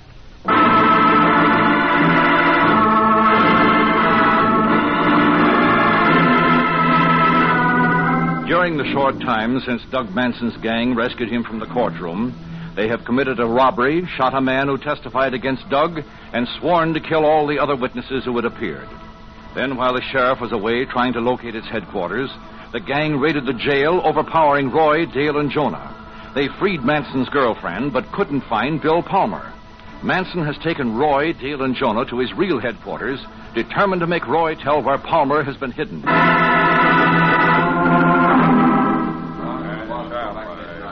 You may as well quit trying, Manson. You know where they're holding Bill Palmer, Rogers, and you're going to tell me. We're not telling you anything. Yeah, say, I got captured by the Iroquois Indians during the Battle of Crowfoot Canyon, and even they couldn't make me talk. Of course, my mouth was stuffed with feathers at the time, but just the same, I wouldn't... Nicholas, you and a couple of the boys take the girl in the other room. Now, hold on there. I won't Sit down, talk, Rogers. Roy. Don't start another fight. I'm still top dog here. I've got my boys to back me up. Start walking, miss, into that other room. I'll be all right, Roy. Manson, if anything happens to Dale, you'll meet with more trouble than you ever dreamed of. Suppose we get down to business, Rogers. Did you hear what I said, Manson? If anything happens to Dale, I'll... What happens to her is up to you. Where did you put Bill Palmer? I answered that once. You said you wouldn't tell. I still say the same thing. I think you'll change your mind. Okay, Nicholas. Rogers needs some persuasion. Always glad to oblige, Mr. Rogers. If anything happens to Dale... Manson, I'll kill you. Sit down, Rogers. Get back in that chair. Come on, you fellas, pitch in here. No, if I'd have just brought my saber. Put him back. That's it. Now, sit there. Our chance will come yet, Roy. You bet it will. Rogers, where did you put Bill Palmer? Why don't you ride out and look for him? That might be quicker. Nicholas, he still doesn't want to talk. That's okay on us. Hold him in his chair, boys. How about it, Rogers? Are you going to tell us where Palmer is? Look in the hayloft, the livery stable in Mineral City. Thanks. Now bring Dale back here. I want to see her. Sure. He talked, Nicholas. Bring the girl back in. Oh, sure. Now, Roy, don't you be blaming yourself. If you hadn't have talked when you did, I would have. Everything's okay. Hey, Doug? You all right, Dale? Oh, I'm sorry I screamed, Roy. I didn't mean to. I tried to hold back. Forget it. Now, you men tie these three in their chairs, hands and feet. Put an extra rope around their chest and back of the chair. Is, Bill where we can get him? Yeah. I'll take the boys and get Bill.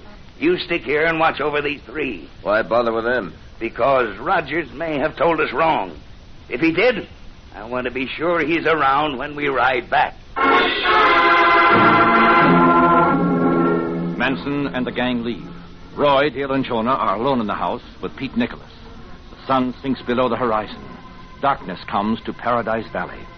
Nicholas lights the oil lamp on the table, then goes into the kitchen to prepare supper for himself. He feels secure. His prisoners are well bound. There is no chance of their escaping.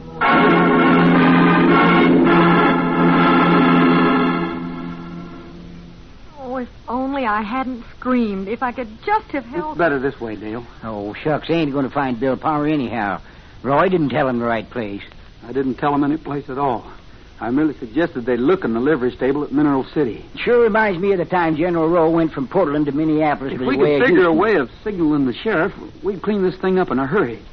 This is the gang's real headquarters, and we know they're coming back. Yeah, but it'd be pretty hard to signal now, even if we weren't tied up. It's night. Well, a light would do it. Fire. Say, that oil lamp. It's lit and made of glass. If we could break the lamp... Sit quiet, Dale, Jonah. I'll try to work my chair over to the table. Roy's legs are bound to the chair legs, his arms and chest to the back of the chair, but he can move his feet slightly. He can walk the chair a little at a time. He starts moving toward the table, the oil lamp, as quietly as possible, lest Peter Nicholas hear. Maintaining a balance while tied to the chair is difficult. To fall would mean disaster. Roy is almost at the table now. A little more. There. Be careful, Roy. Convolutions. Roy lunges in the chair, thrusting his head forward, hitting the lamp and knocking it across the table into the floor. The lamp breaks. The oil spreads out. The flames lick at it greedily. The room is on fire. Hey, Nicholas, get in here. The house is on fire, Nicholas. Hurry! Don't try any stunts, Red. Hey, there is a fire. Come on, Nicholas, cut us loose. Yeah, push your eyeballs back in their eye sockets and do something. The house is burning down. You won't be able to put it out alone, Nicholas. You'll need help, so cut us loose. Nicholas pulls a knife from his belt, steps to Roy's chair, begins cutting the cords that bind Roy. Come on, hurry. Those flames are spreading fast. I'm working as fast as I can. Everything Doug owns will burn if... Roy is free. He springs from his chair at Nicholas, hitting him hard on the jaw. A single blow, a knockout blow. Roy grabs the outlaw's knife, cuts Dale and Jonah free.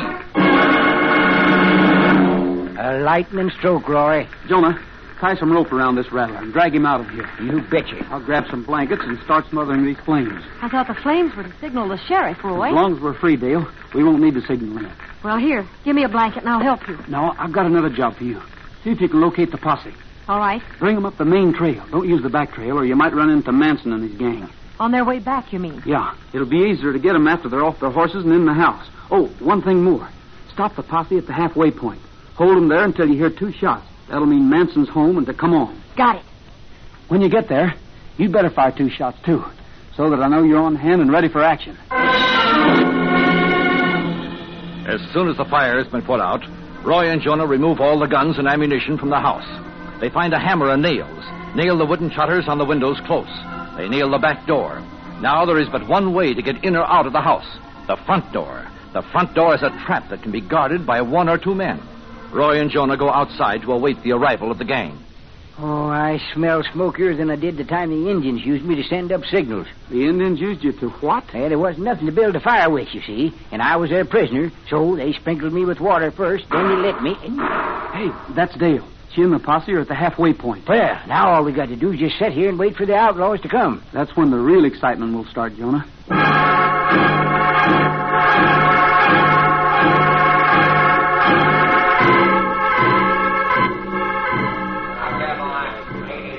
Manson's with the gang, all right. Yeah, a good sharpshooter could get him right from here. I'm a sharpshooter, Roy. Not yet, Jonah. Some of the gang might get away if we made a move now. Wait until they're in the house. Then I'll signal for the posse.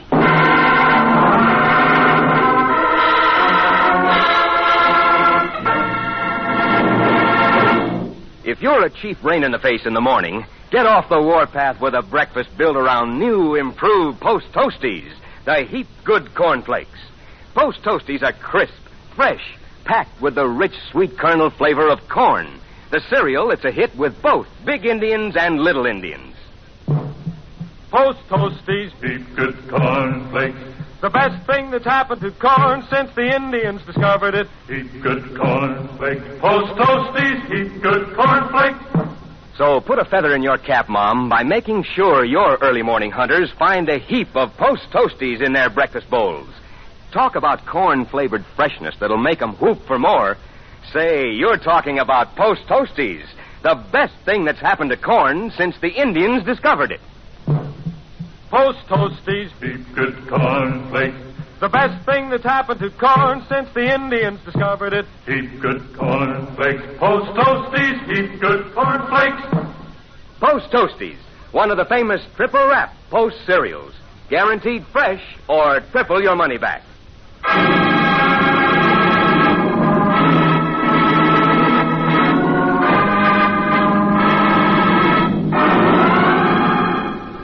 What's happening here? There's been a fire. Them other three, they're gone. We'll have trouble holding them inside from now on, Jonah. Signal the posse. You betcha. You're covered, Manson. Better come on out. So you're loose, are you, Rogers? Start shooting, Jonah. Make them think there's a lot of us. There's a lot of us. You and me. How about it, Manson? Have you changed your mind? The whole place is blockaded, boys. The back door, the window, and everything. Are we in time, Roy? You're right on the dot, Dale. The gang's in the house, men. Our job is to blast them out, so let's do it.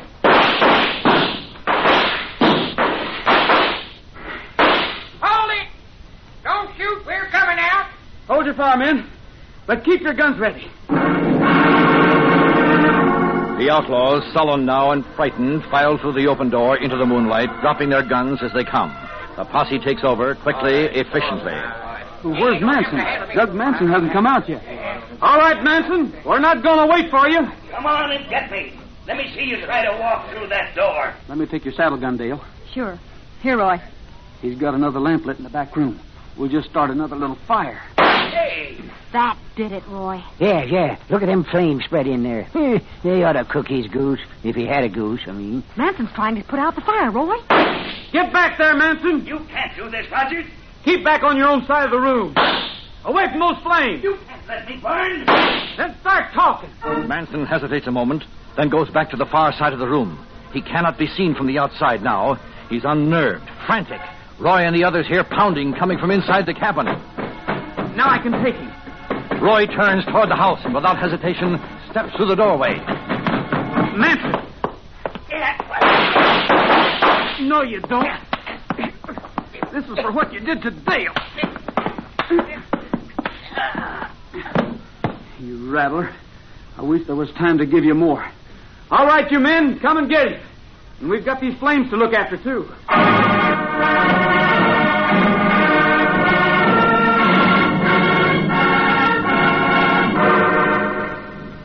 Roy, I think you ought to pat Jonah on the back a little after all he did today. Yeah, I think so, too. I guess he's in his room. Jonah, come here, will you? He worked mighty hard, Roy. You want something, Roy? Yeah,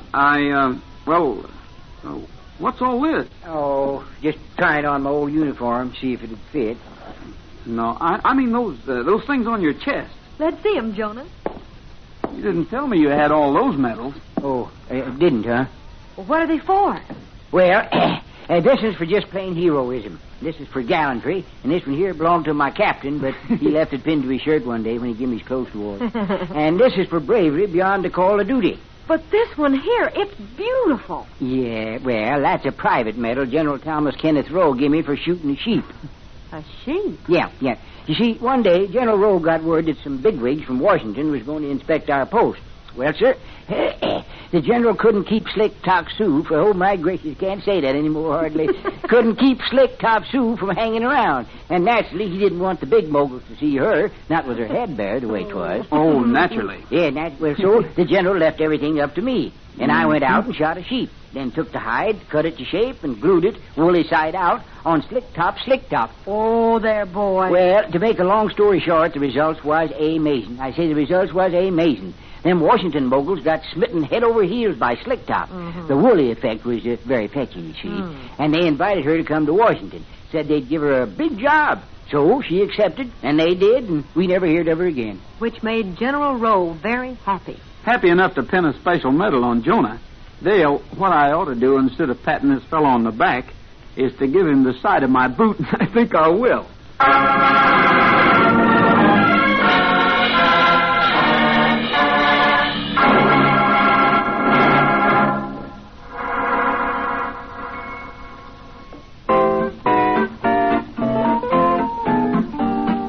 Alabama gal, won't you come out tonight? Come out tonight, come out tonight. Alabama gal, won't you come out tonight and dance by the light of the moon? I got a little gal, she's got a wooden leg, got a wooden leg, got a wooden leg. I guess that's the reason why they call her Peg. Tell me, is you coming out tonight? Alabama gal, won't you come out tonight? Come out tonight, come out tonight. Alabama gal, won't you come out tonight and dance by the light of the moon? Alabama gal, won't you come out tonight? Come out tonight, come out tonight. Alabama gal, won't you come out tonight and dance by the light of the moon?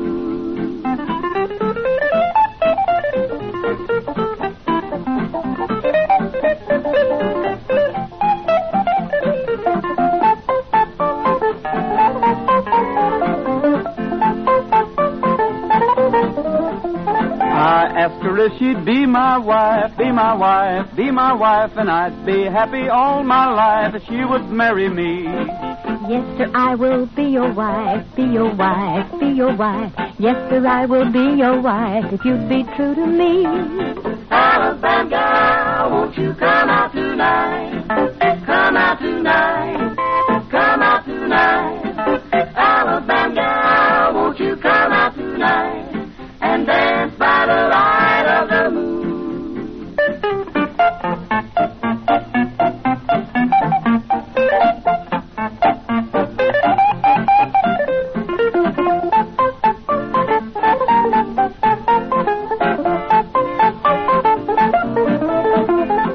Ain't you, won't you, shan't you, can't you come out tonight? Come out tonight, come out tonight. Ain't you, won't you, shan't you, can't you come out tonight and dance by the light of the moon? Yes, sir, mister, that's a twister, you're all right, you're all right, you're all right. Yes, sir, mister, that's a twister, you're all right. I'll dance by the light of the moon. Alabama gal, won't you come out tonight? Come out tonight, come out tonight. Alabama gal, won't you come out tonight and dance by the light of the moon? And dance by the light of the moon. And dance by the light of the moon. That's all for now, folks. This is Roy Rogers saying to all of you from all of us, goodbye, good luck, and may the good Lord take a liking to you. See you next week. Happy trails to you until we meet again. Happy trails to you. Keep smiling until then. The Roy Rogers Show is brought to you by Post Cereals, each week at this same time, with the Whippoorwills, Forrest Lewis, Dale Evans, and the king of the cowboys himself, Roy Rogers. An Art Rush production transcribed, directed by Tom Hargis, script by Ray Wilson, music by Milton Charles. Featured in today's cast were Frank Hemingway, Leo Curley, Pat McGeehan, and Jess Kirkpatrick. This is Art Ballinger speaking for P.O.S.T. Post Cereals. Happy trails to you until we meet again. Happy trails to you. Keep smiling until then. Who cares about the clouds if we're together? Just sing a song and bring the sunny weather. Happy trails to trails to trails to trails to trails to trails to trails. Classic British comedy is up next with The Navy Lark.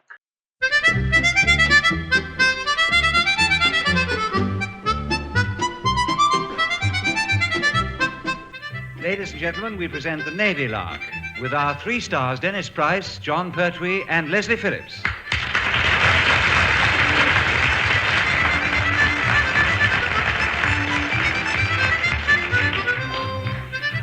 We all have to face tests at some time or another, even if it's merely to see if a whopping great box of detergent has made our elderly shirts whiter than grey. Our naval draft, however, prefer not to face tests. They back away from them furiously, as indeed they back away from everything that originates from the Admiralty.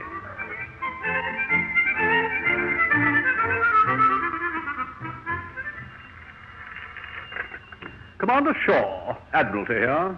The Admiral's on his way to see you, sir. Well, don't muck about. Head him off. I'm afraid he's already left his office, sir. Oh, law. Well, thanks for the warning, anyway.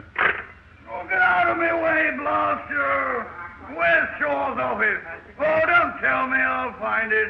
Oh, do stop getting under me feet, man. Shaw! Shaw! I'm in here, sir. This way. Oh, there you are. This building's like a whacking great game of hide and seek. Nobody knows who's supposed to be it. Would you like a chair, sir? Eh? Wheel a bike, where? Oh, of course. Oh, help yourself. I said, would you like a chair, sir? Oh, no, thanks. I'd rather sit. Got any gin? Certainly, sir.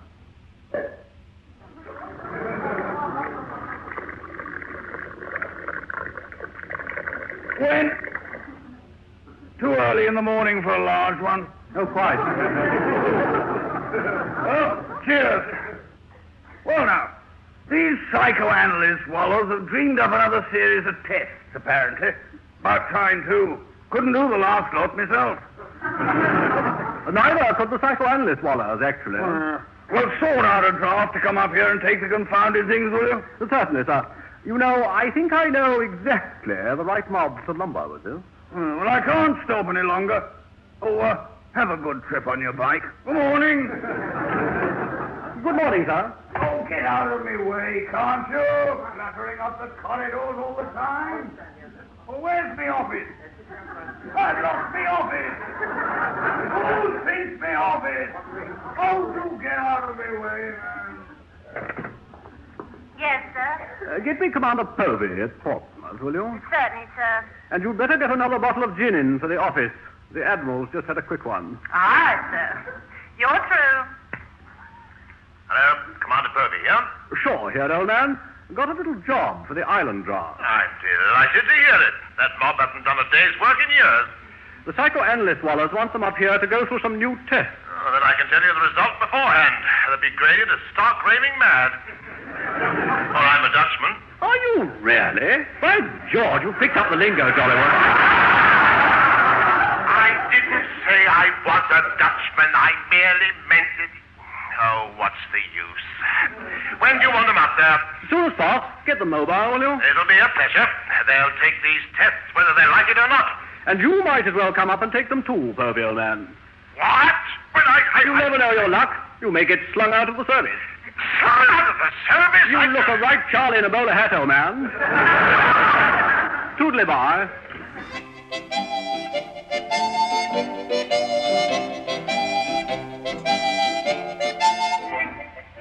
I say, Heather, has old Thunderguts arrived yet? He has. He's in number one's office and he's fuming. It's these new psychology tests he's mentioned on the phone earlier. He's got to take them as well. Oh, what a shame. Thunderguts Povey. 2 out of 10 could do better. Oh, careful, it may be Phillips Leslie. 1 out of 10 could not do better. Oh, nonsense. I shall pass these new tests with flying colours. Oh, that was unkind, Heather. It's not nearly so unkind as number one will be if you don't answer that buzzer. Oh, lummy, yes. Coming! Come in. You, sir, buzz? You buzzed, sir? Yes, Fifth Millips, I buzzed. I mean, Fifth Millips. He gets everybody at it eventually. I do, don't I? Must be a gift. Try not to develop it any further. No doubt you've heard that we are all to travel up to Admiralty tomorrow to take these ridiculous tests. It's a complete waste of my time. And the country's money, if you ask me. Oh, no need to look on the dark side, sir. I mean, you might scrape through. Might scrape through? But I don't believe it. Neither do I, sir. But you might have a bit of luck. I mean... Mr. Phillips, I can't stand any more of this. Sort out some transport, will you, number one? I'll do my best, sir. Well, I'm going back to Pompey. I'll see you there tomorrow morning. No, don't bother to see me off. Goodbye, sir. You know, sometimes I don't think he likes me. Really? What made you think he might be the exception who did? I don't know really, sir, unless, of course, it might... what was all that about transport, sir? Ah, yes. I must see Chief Petty Officer Pertwee about that at once. Oh, I take it we're walking all the way, then, sir. Very possibly, Mr. Phillips, very possibly. But I'll see if I can persuade him to dig out a rusty tandem we could borrow. Right. I expect he'll find something, sir. At a price.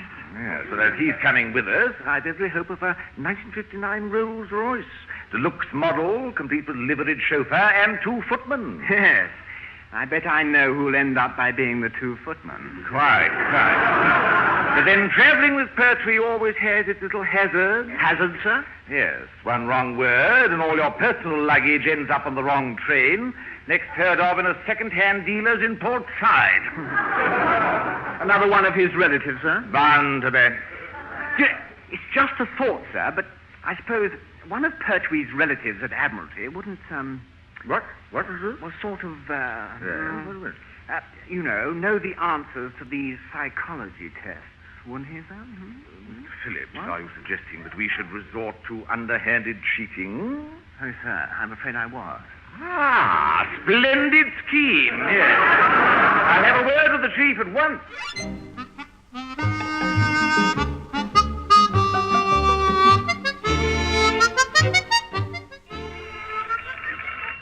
Stores here. We don't have them that size. Good morning.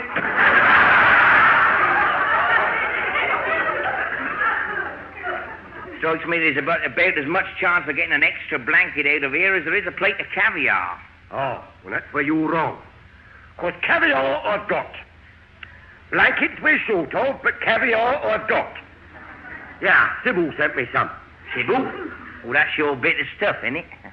Bit of stuff? Yeah, Johnson, how dare you call Pertwee's current bint a bit of stuff? I'll have you know Sybil's got class. Reckon she must have if she sends you caviar. Yeah, well, not only has she got class, she also works for the fishmonger. Can I try some of your caviar, Chief? Certainly not. I haven't boiled it yet. Pity, I just fancied a bit of boiled caviar. You always just fancy anything if it's food, that's so. Why don't you go on a diet? I am on a diet. Then I've got news for you. It's not working. I lost a couple of pounds last week. You didn't lose them, Johnston. They're back. Now, shut up. I want to think. What's the matter, then? Well, Sybil's in London on her Todd, and I've got to get up there somehow. Well, why don't you put in for a pass? What, and pay me own fare? You're joking, of course. So I was. All right, that'll do. No need to get hysterical clinical. Now, how can I get up to Admiralty officially? Well, you could tell number one what's happened to the blankets and copper court martial. Oh, you're full of bright suggestions this morning, aren't you? Yeah. Right, well, now I've got one. Sweep the stores out. Oh, that's easy, huh? With a toothbrush. Now? Yeah, now. Cool. Ah, good morning, Chief. Oh, good morning, sir. Well, what can I do for you? Perhaps he wants to know what's happened to them blankets. Belt up! I see you're having your customary staff trouble, Chief. Yes, well, it's his diet, sir. You know, I think he's getting too much fresh meat. Makes him vicious. I see. I should watch your step, Johnson, or you're liable to end up wearing a muzzle chained to a dog kennel, waiting for the chief to take you walkies. I've got a better idea, sir. Let's have him destroyed. You were saying? Ah, yes. Now, we are to be guinea pigs for the psychologist, Chief. Oh, don't think I know that family, soon.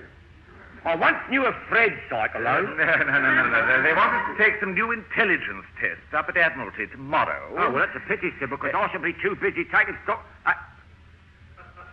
Up at Admiralty, sir? Yes, sir. You mean their lordships are sending us up to the smoke at their expense? Naturally. Blimey, he's got jam on it again. Watch it, Sybil. Cork up, you nutter dumpling, you. Will we be up there long? Well, that depends, Chief. I understand that those who pass the test successfully will be granted a 48-hour pass, and those who don't will return to their draft immediately. Oh, tricky, sir. Yes, very, Chief. Unless, of course, by some chance, Chief Petty Officer happen to have a close relative in a position to supply advance information. Did so quite by accident, of course? Okay, yes, of course, yeah. Yes, of course, sir, yeah. I'll ring up a brother of mine at Admiralty straight away. A brother? Yes, sir. Yes, Hector, yeah. Who happens quite by chance and is a pure coincidence, sir, to be in the psychometrical unit. Splendid. I'm sure we shall all look forward to taking those tests with every confidence. And all the answers, aye, sir. Yes. Now, you might get transport later on from Pompeii tomorrow, Chief. Yes, well, I'll do the best I can, sir, but it's very short notice, you know. Then let's not make it any shorter. Get on with it, Chief. Aye, sir. Yeah, splendid. Magnificent day for Johnson's walkies, isn't it? Johnson! Woof, woof. And that'll be quite enough of that. Or you'll get your din-dins in a bowl on the floor. Now, come on, Fido, give me the phone, quick. Yeah, Chief. I've got to get my relatives mobile, sorting things out for Johnsy a bit sharpish.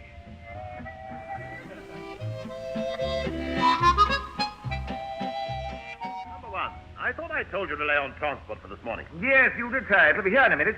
Mr. Phillips, huh? Have you seen CPO Pertwee at all this morning? Oh, yes, sir. It's not a pretty sight. Much too early, sir. Well, see if you can find him. See what's happened about this transport, will you? Aye, sir.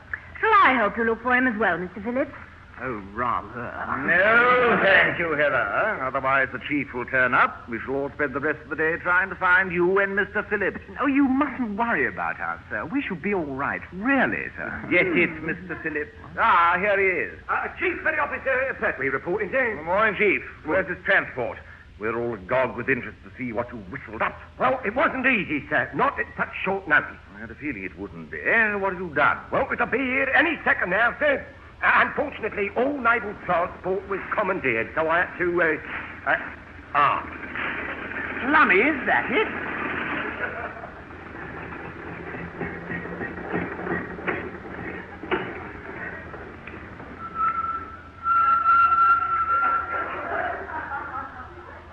That's, as you might say, is it. It must be the oldest coach in the country. Well, it's lasted well, I'll admit that, yes. Mr. Phillips, have you observed the somewhat vulgar sign on the side of this heap? What? Oh, law. Good grief, who owns this load of rust? Well, if the sign is anything to go by, Ebenezer Pertwee's Luxury Tours. And he's done valiant service in the past, sir, valiant service. The relief of Mafeking, day trips, mystery tours. Well, the only mystery so far is how he got it here under his own steam. It does go on steam, I take it?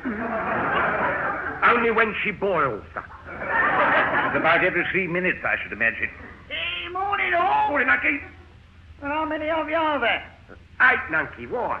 Oh, that's me spring's gone before we start. I was under the impression they already had long ago. Thought it was never built at that angle. Eh? Ah, don't worry about that. Just a slow puncture in the offside rear. Oh, how very uncomfortable for him.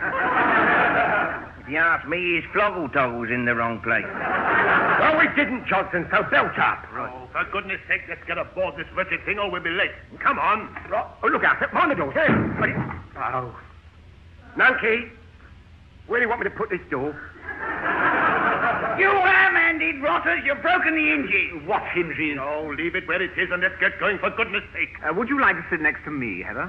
I'd love to, but if that upholstery's as hard as I think it is, we shall all be standing before very long. What are you doing, Mr. Phillips? Just discussing Heather's upholstery there. I mean, I was... Well, get going, man. What? No, we can't get going. Nobody's rung the bell. Oh, for goodness sake. That's better. Hold tight. We're off.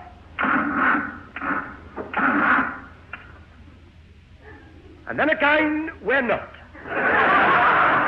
Everybody help!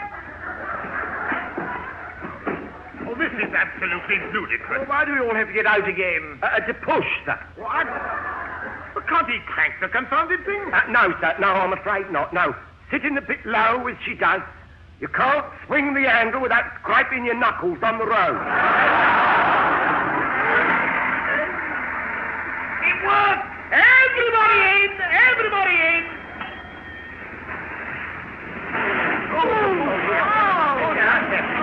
Take it easy now.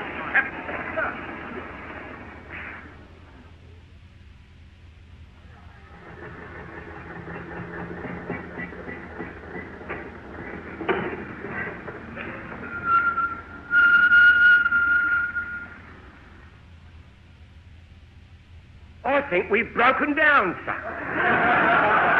Again. Now look at the time. This is the third breakdown since we started. Well, could be worse, sir. We're smack bang outside a pub. How very convenient, Chief. You wouldn't happen to know the landlord at all? The landlord, sir? Well, well, yes, in a manner of speaking, it's a bit of luck, sir. But this pub is run by a relative of mine. Yes, there's a surprise. Quite a coincidence, isn't it, Chief? The first breakdown was outside Amelia Pertwee's oldie tea shop, eh? Well, sir, it was a pure coincidence. The second was outside Fred Pertwee's pull-up for Carmen. Blind fluke, that could have happened anywhere. And now, surprise, surprise, we've broken down outside a pub belonging to a Pertwee. Well, Uncle Charlie does a very good line in lunches, sir. Coach parties are catered for, wallop at the right price. I'm sure he does a roaring trade, Chief, but not with us. Tell Mr. Ebenezer Pertwee to get this luxury tour underway again at once. And if we break down outside your Aunt Pinelli's ice cream kiosk, you'll be in the rattle for months. All right, sir, and... Sir.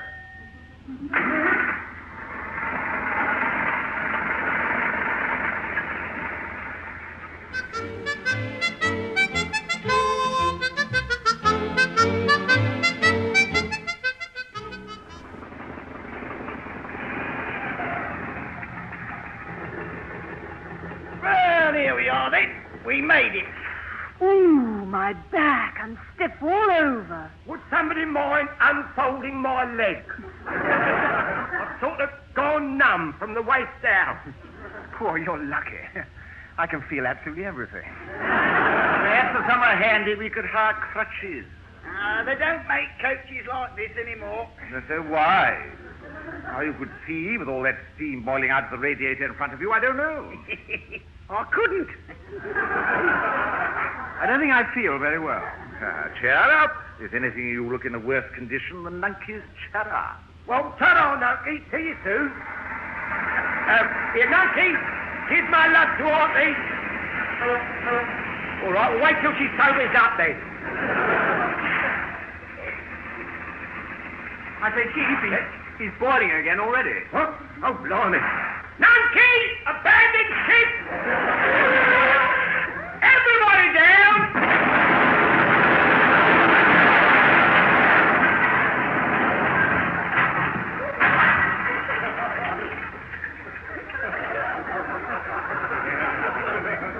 Lummy, he'll get down for parking. In 97 different places. Look out, road dogs! I'll have the law on you for this. Out! Making me flog a capped out engine like that, murdering! What do you mean? What the blazes? Run for it, sir, run for it. Don't stand here. Nunkey's chucking his spanners at us. He's dead accurate. Oh, I don't know. Oh, yes, I do. Got him! Oh, come on, for goodness sake, or we'll never get to these wretched tests. Certainly, sir. Chief, we've still got 10 minutes to spare, so perhaps you'd care to have a few words with your brother Hector. It'll be a pleasure, sir. Pleasure. Get Johnson to take your bag. Oh, sir, I'll get Johnson to take my... I'll get my bag. Where's Johnson? Where is he? Where's Johnson gone? I don't know. He was asleep in the back seat of the coach. Oh, blimey, he must still be there. Quick, sir, we must get the poor nit out, sir. Johnson! Johnson! Johnson! Oh, hello, Chief. Oh, that engine's got a shocking knock in it, isn't it? Johnson, you dozy great pudding, it blew up. Oh, that accounts for it, then. Account for what? Well, I dreamt I was living in a great big paper bag and somebody popped it. I'll pop you in a minute. Yeah. Come out of there. Come on, get out of it. Oh. Look after my gear. I've got to find my brother Hector a bit sharpish.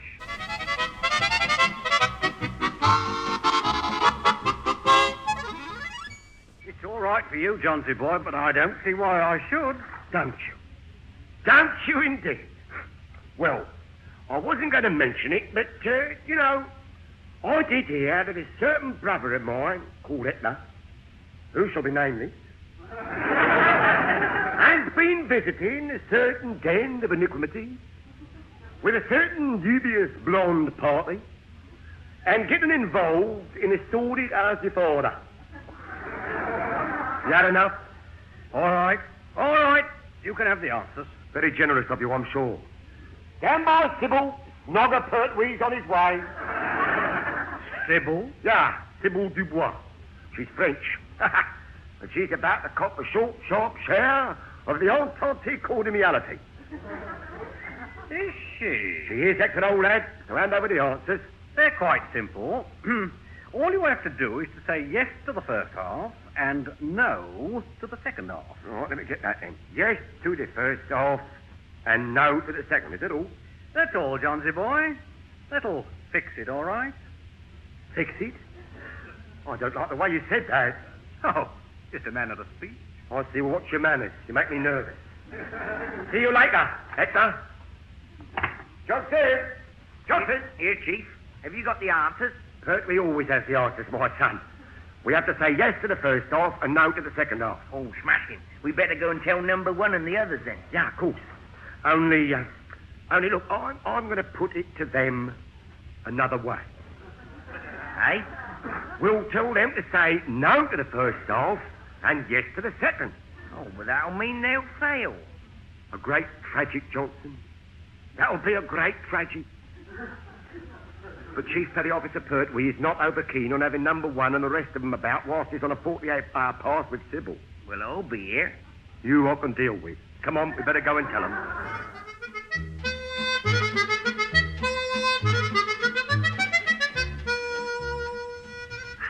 Heather, where should we go this evening if we pass all the tests? I thought we might have dinner, then go to a show, and then on to a nightclub. Well, I thought we might go and see Mummy. Oh. I like my idea best. Yes, perhaps you're right. We'll have dinner, go to a show, and then on to a nightclub. I say, that'll be marvelous. And take Mummy with us. What fun. I know, of course. We'll send Mummy out to dinner, then to a show, then on to a nightclub, and we'll go back to your place. Oh, but that would be a waste of time. Mummy would be out. So she would. Oh, what a shame. Oh, you're incorrigible, Leslie. Am I really? Well, it's very nice of you to say so. You're a bit of a cracker yourself. Am I, Mr. Phillips? What? Oh, Lummy. Jolly nice of you to say so. Yes, I'm lumbered with number one. I mean, Lummy is number one. In the flesh, Mr. Phillips. Heather, I wonder if you'd like to come out with me this evening. Oh, it's all arranged, sir. What is? You're going to dinner, then to a show, then on to a nightclub. With Heather's mummy. Oh, am I really? I see. How gay. It will be. You don't know Mummy. Has Pertwee got to know your mummy yet? Has Pertwee got all the answers yet, sir? He has indeed. We say no to the first half and yes to the second half. Well, I think it's awful cheating like this. Yes, so do I. But let's. Come on, they're ready for us. Yeah, coming, sir, coming. Let battle commence. No to the first half and yes to the second half. No to the first, yes to the second.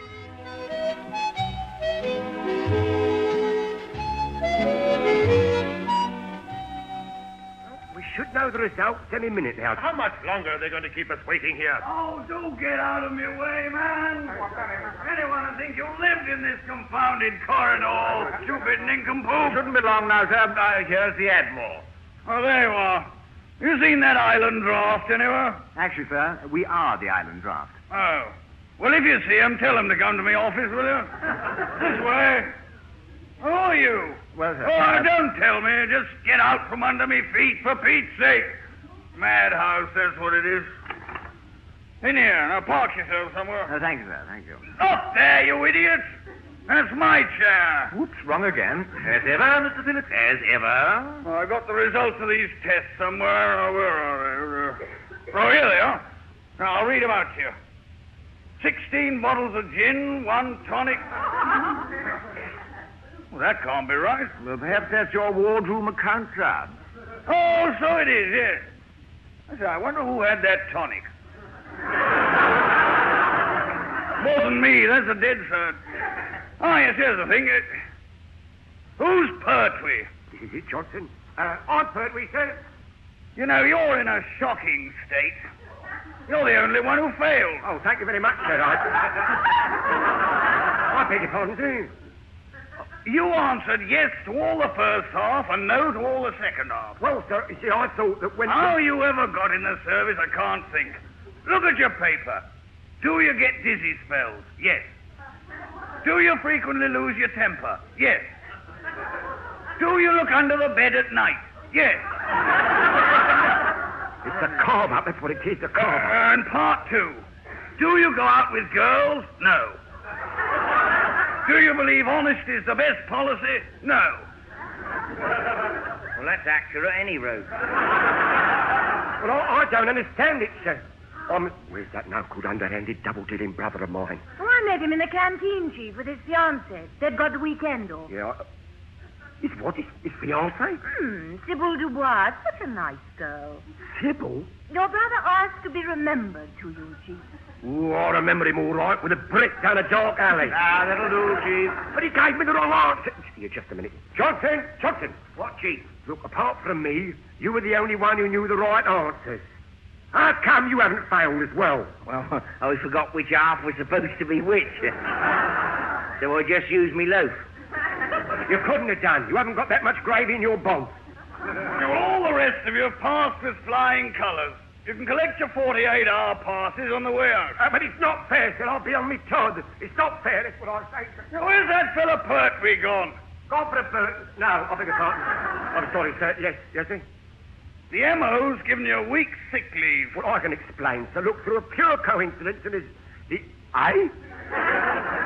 MO's what, sir? He's given you sick leave. You're in a shocking state, so I should take it easy for a bit. Oh, yes, sir. Well, sir, you know how it is, sir. Overwork, devotion to duty, gets us all in the end, sir. But as long as there's a drop of blood in my veins, and I can stand up, I'll be up there, sir. For crying out loud. Right, sir. And as soon as he gets back, we'll send him to the Royal Naval Physical Training Course at Pitt Street for a month. PT for a month? Must build you up, Chief. If you're not fit by then, we'll send you back to Pitt Street for another month. Oh, I'll be in the pit, sir. I mean in the pink, sir. Well, I'm not black and blue, that is. I thought you would. This way out, Chief. Oh, well, wait a minute. I just noticed something. Povey. Where's Povey? Yes, sir?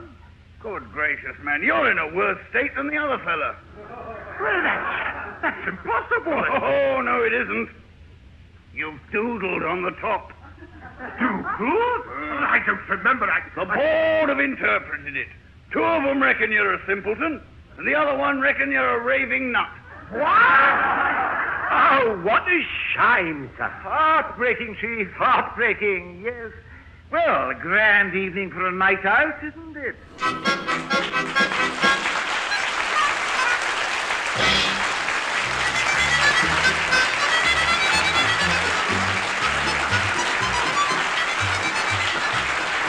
That was Dennis Price, John Pertwee, and Leslie Phillips working their passage in the Navy Lark, written by Laurie Wyman.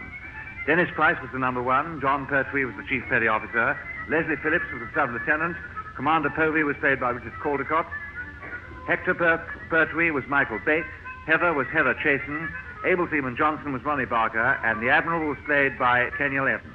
The recorded production was by Alistair Scott Johnson.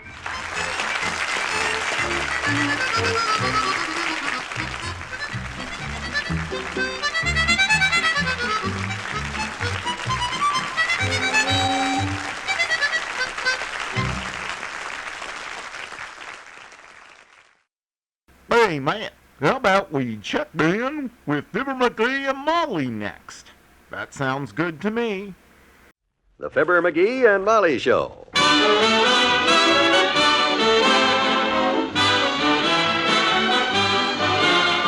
Every weekday at this time, NBC brings you Fibber, Magee, and Molly transcribed. The show is written by Phil Leslie and Len Levinson and directed by Max Hutto.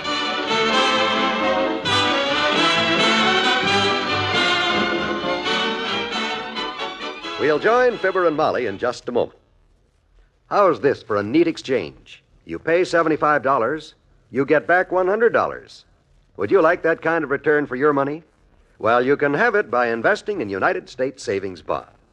You'll get back $4 for every 3 you put in, and even more if you hold them longer.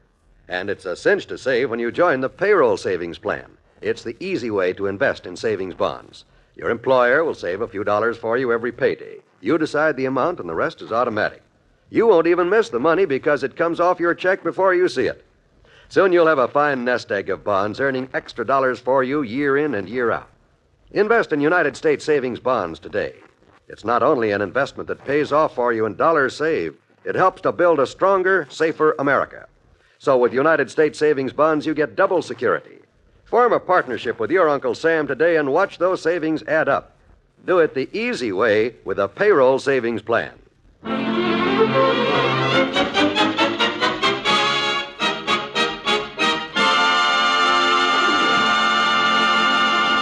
Ladies and gentlemen, ever since radio began, we've been hearing a word from our sponsor. Tonight, just to be different, the sponsor wants you to hear a word from our Fibber McGee. Here it is. Help! Why is Mr. McGee yelling for help? Because yesterday the post office dumped 40,000 copies of the May issue of Partly True magazine on his front porch. And today, well, let's see what's happening today. I'm telling you, Doc, I spent the whole darn night dragging Partly True magazines in the house to keep them from getting wet. And the joint's loaded. You look tired, Droop Snoot. Your eyes are as baggy as the seat of your slacks. Why don't you go in the house and take yourself a nap? I can't. I gotta wait out here. Mr. Oofner, the circulation manager, is flying out here today to explain things and straighten out this mess. Besides, I can't go in the house. The house is full of magazines. Oh, it can't be that bad. Let me see. Now, watch it now.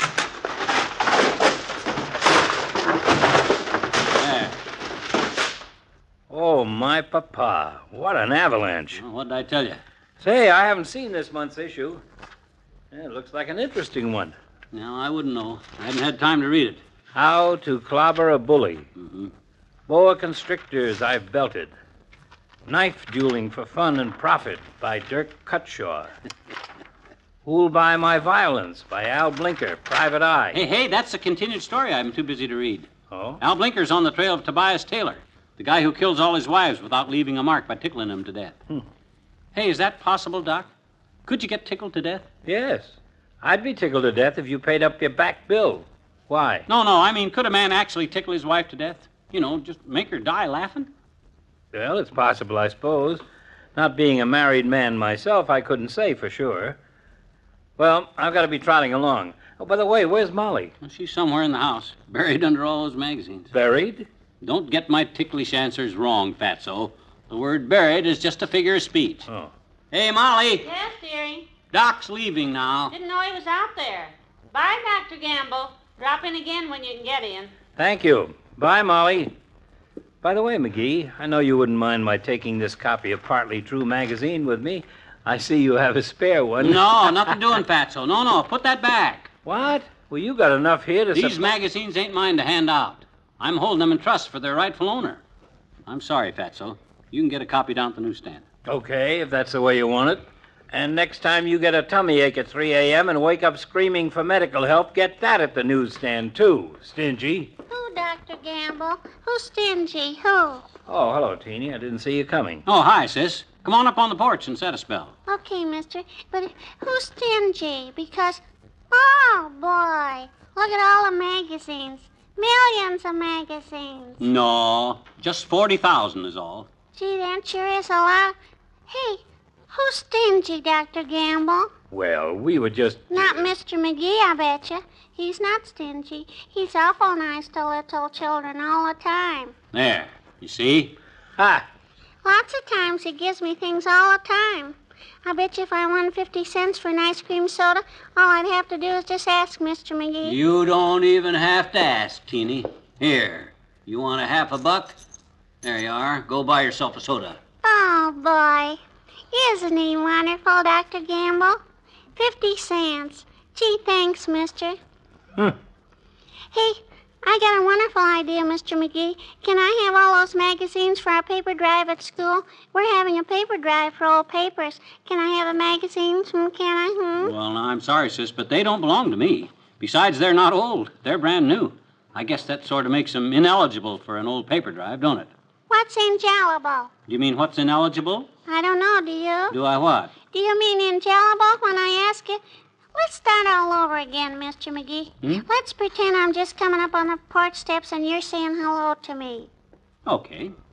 Hello, Teeny. Hello, Dr. Gamble. Hiya, Teeny. What's on your mind? I got 50 cents. Drive me downtown, I'll buy you an ice cream soda. It's a deal. Leave old Stingy here with his 40,000 magazines and hop in my car. Let's go.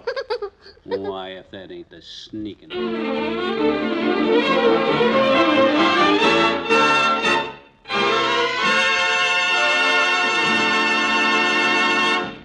Back to Wistful Vista in a minute. This is Babe Didrikson Zaharias. I want to warn you and everyone else against cancer. I've had cancer. I know what it means. That's why with all my strength, I want to crush this cruel enemy into the earth. You must help, because cancer can strike anyone. Protect yourself against this disease by knowing cancer's 7 danger signals, so you can get to your doctor while cancer is still in its early, often curable stage. And join me in attacking cancer through the American Cancer Society's programs of research, education, and service. Cancer must be beaten. Give generously to your unit of the American Cancer Society.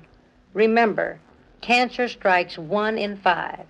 You or someone you love may be affected. I was, and I know. Send your contributions today to cancer, care of your local post office.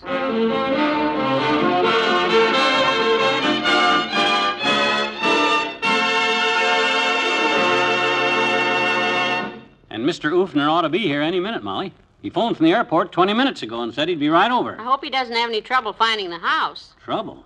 Trouble finding a house with 40,000 copies of Partly True magazine spilling out of all the doors and the windows? Don't worry, he'll find us. Oh, well, I'd be glad to get these things out of my house. And I'll be glad to find out how such a crazy thing happened. Did he say anything about it? He said he'd explain it when he got here. Said he wired ahead and made arrangements for a truck and everything. This isn't the silliest deal that I ever got in. I bet that's him now. Come on, Molly. As the well digger said to his assistant, we'll soon get to the bottom of this. Mind the magazines, McGee. If some of those piles start sliding, we'd be trapped for days. I'm watching it. Oh, hello. You Mr. Ufner of Partly True magazine? Yeah, that's right. And you're Mr. McGee? Correct. And this is my wife, Molly. Mr. Ufner. How do you do, I'm sure? If you'll excuse me for a moment. This is it, boys. Back her in. I hired a truck and a crew to take these magazines off your hands. Oh. As soon as they load up, we'll rush the 40,000 back to our plant and mail them out again. Not to us this time, please. Oh, no. You can't imagine how much trouble this little accident has been. Subscribers yelling because they didn't get theirs. Newsstands throughout the Middle West partly trueless. And our editor, Peter Portley, just flipped, wig and all. Well, I don't blame him. If I had a wig, I'd have done the same thing. Which brings us to the 40,000 copy question, Mr. Ufner. How on earth did it happen? Oh, you don't know yet, do you? No. Well, Partly True magazine is turned out by the very latest electronic robot machinery. At first, they're printed on huge, high-speed presses, a block long, which goes something like huddle-a-haw, huddle-a-haw, huddle-a-haw, huddle-a-haw, hee-hee-hee, huddle-a-haw, huddle-a-haw, huddle-a-haw, hee-hee-hee, huddle-a-haw, huddle-a-haw, huddle-a-haw. Understand? All but the hee-hee-hee part. Oh, that. Oh, those are the cartoons.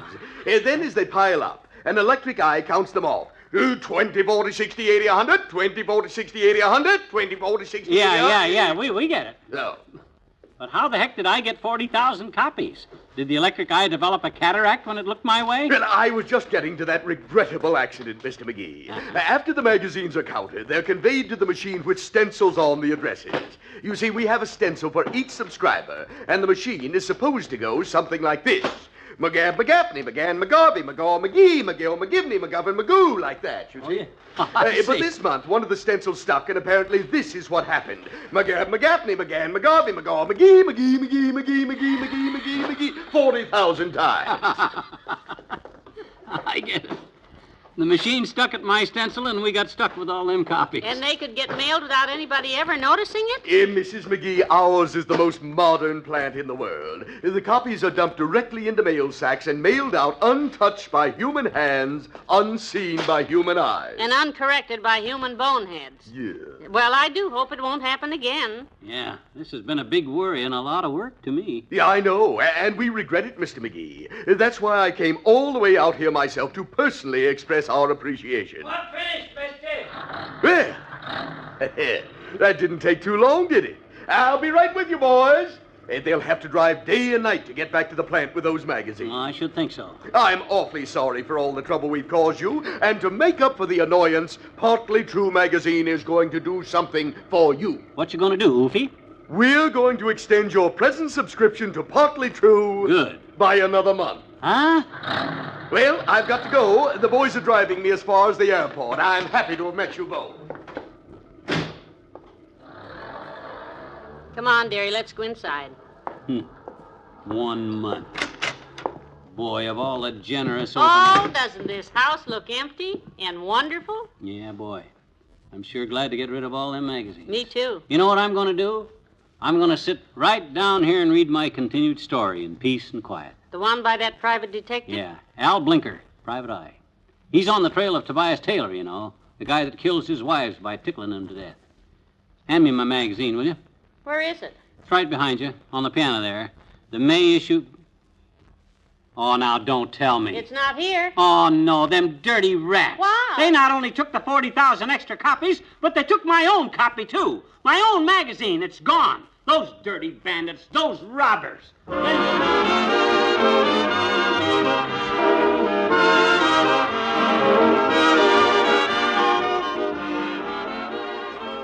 Fibber and Molly will be right back. Dear friends, this is Gordon MacRae with the report on the route of our Railroad Hour show train, which leaves from this NBC station every Monday evening. Like everybody else, we here on the Railroad Hour crew get the urge to take off for faraway places in the spring of the year. And we hope you'll join us as we follow the musical Will-o'-the-Wisp from the mountain country of Rosemary to the colorful waterfront of San Francisco to the out-of-this world of Jules Verne and his science fiction. Lawrence and Lee, our Railroad Hour storytellers, have written some brand new original tales which we've set to familiar music, music borrowed from the old masters, from the operetta stage, from the romantic balladeers of the modern day. With us on the show train will be such popular and lovely guest stars as Nadine Connor, Mimi Benzel, Lucille Norman, and Dorothy Warrenshow. We hope you'll pick up a season ticket for these Railroad Hour tours. You don't even have to leave the old armchair. Just plan to meet us at this NBC station every Monday evening.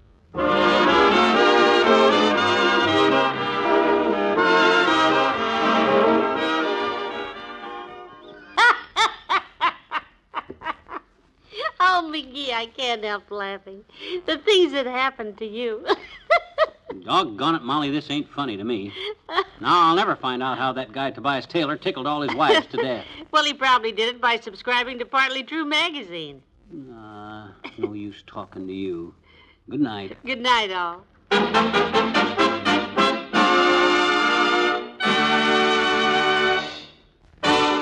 NBC has brought you the Fibber, McGee, and Molly program transcribed with Arthur Q. Bryan as Doc Gamble and Frank Nelson as Mr. Oofner. This is John Wald inviting you to be with us again next Monday night for another visit with Fibber, McGee, and Molly. Follow the Senate committee hearings tonight on the NBC Radio Network.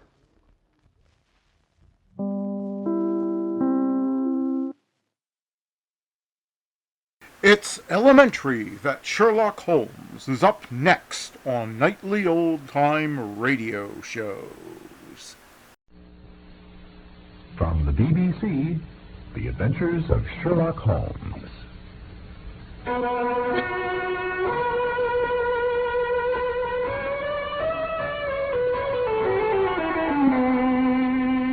It makes sense. Convince, Watson, there is danger, Douglas, now at Burlston House, Burlston. Inspector McDonald here, sir. Oh, come in. Come in, Mr. Mack. Holmes. I fear this means that there is some mischief afoot. Great heavens.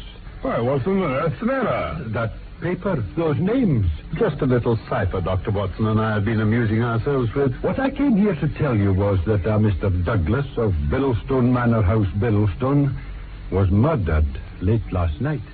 It was a grim coincidence. Watson's my name, Dr. Watson. Privileged to share the adventures of Sherlock Holmes.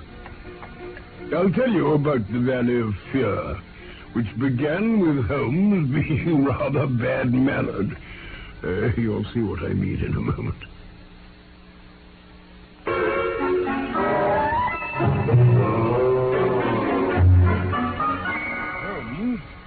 Hmm? I'm inclined to think. I should do so, Watson. Well, I count myself one of the most long-suffering of mortals, But what, my dear Watson? Well, dash it all, you're really too trying at times. You sit there, your breakfast untasted. It's Porlock's writing. There can be no doubt of it. The Greek E with a peculiar top flourish is distinctive. Then who is Porlock? Huh? Porlock? Oh, Porlock, Watson, is a nom de plume. A mere identification mark. Behind it lies a shifty and evasive personality. Then you've something in common, whoever he is. The point is taken. Porlock is an important man. What? Oh, not for himself, but for the great man with whom he's in touch. Hmm? You've heard me speak of Professor Moriarty. Heard of Moriarty? He must be about as famous among crooks as... He's the greatest schemer of all time. The controlling brain of the underworld. But look here, Holmes, you were talking about this chap Porlock. Oh, yes. The so-called Porlock is my link. And this letter of his? Something of the same kind, I don't doubt. If only we had the key to the cipher. Cipher? Let me have a look at the letter. There you are. Oh, thank you. Well, nothing but groups of figures and 2 or 3 names. Not much use sending a cipher message to someone who hasn't the key, is it? 534C2. 13274 Douglas. 1726 Burlstone. 46 Burlstone. Huh. It's clearly a reference to the words in a page of some book. Well, then why hasn't he indicated what book it is? My dear Watson, your native shrewdness, that innate cunning which is the delight of your friends, would surely prevent you from enclosing both the message and its key in the same envelope. However, I shall be surprised if our second post does... Excuse me, gentlemen. Ah, Mrs. Hudson. The second post has just come, Mr. Holmes. A letter for you, sir. As I expected. Thank you, Mrs. Hudson. Thank you, sir. Nothing for you, Dr. Watson, sir. Oh, very well. Thank you. Thank you, gentlemen. Writing on this, Watson? The same. Yes, we're getting on. Ah. What's the matter? Dear me, this is very disappointing. I trust Porlock won't come to any harm. Why, what's he say? Dear Mr. Holmes, I will go no further in this matter. I can see that he suspects me. I had actually addressed this envelope to send you the key to the cipher, but he came on me quite unexpectedly, and I was only just able to cover it up. Good heavens. Please burn the cipher message. It can be of no use to you now. Porlock. I presume the other was Moriarty. When any of that party talk about he, you know whom they mean. Anyway, friend Porlock is evidently scared out of his wits. It's pretty maddening, isn't it, Holmes, to think there may be an important secret hidden on this piece of paper and we haven't the power to penetrate. Yes. But then I wonder. Look here. The cipher message begins with a large 534. We take it as a working hypothesis that 534 is the page to which the cipher refers. So our book has already become a large book. Well, what else is there? The next sign is C2. What do you make of that? Oh, chapter 2. No, hardly. If the page number is given, the chapter number is immaterial. In any case, if page 534 only finds us in the second chapter, the first chapter must have been almost intolerable. Oh, column then. Column 2. Brilliant, Watson. You're scintillating this morning. Oh, thanks. So now we begin to visualize a large book printed in double columns. Well, have we reached the limits of what reason can supply? Afraid so. Oh, surely you do yourself an injustice. If the volume had been an unusual one, he would have sent it to me. So? Don't you see? He used a book he thought I'd have no difficulty in finding for myself. A very well-known book, Watson. Large and printed in double columns, a book in very common use. The Bible. Good, Watson, good. But not, if I may say so, quite good enough. Why? Even if I accepted the compliment for myself, I could hardly name any volume less likely to lie at the elbow of one of Moriarty's associates. Besides, the editions of Holy Writ are so numerous that he could hardly suppose that two copies would have the same page contents. No, this is clearly a standardized book. He knows for certain that his page 534 will exactly agree with mine. The almanac? Ah, the almanac. Excellent, Watson. Excellent. It may be the very thing. It has a large number of pages. Yes, and it's in double column. If I remember correctly, it's reserved in its early vocabulary, but becomes quite garrulous towards the end. well, let's try it, Holmes. Yes, now then. Now, here is page 534. Column 2. Word number 13 is there. Put it down, Watson. There. There, yes. Word 27 is. There is. Yes, that sounds better. And next we have danger. This is it, Watson. I'm sure of it. The word Douglas comes next. Yes, and then 15, 16, 17. The 17th word, now. Oh, good. 21, 2, 3, 4, 25, 26. At. Yes, there is danger, Douglas, now at Burlston. The word comes next. Then there's another number, then Burlston again. What? 43, 44, 45, 46. House. Huh? It makes sense, Watson. There is danger, Douglas, now at Burlston House, Burlston. Well, Holmes, we did it. We did indeed, my dear Watson. We did indeed. Oh, Inspector McDonald's here, sir. Oh, come in. Come in, Mr. Mack. Oh, you're an early bird today. Watson. Morning, Inspector. I fear this means that there is some mischief afoot. Great heavens. Why, Watson, what's the matter? That paper, those names. Huh? Oh, this. Just a little cipher Dr. Watson and I have been amusing ourselves with. We exhausted its possibilities just before you came in. Well, I hate to spoil your pleasure, gentlemen, only... Yes? What I came here to tell you was that Mr. Douglas of Biddlestone Manor House, Biddlestone, was murdered late last night. What? Remarkable. Remarkable. And the reason I came to tell you of it is that our only clue so far is a card found beside the body with what appears to be a cipher written on it. The letters VV341.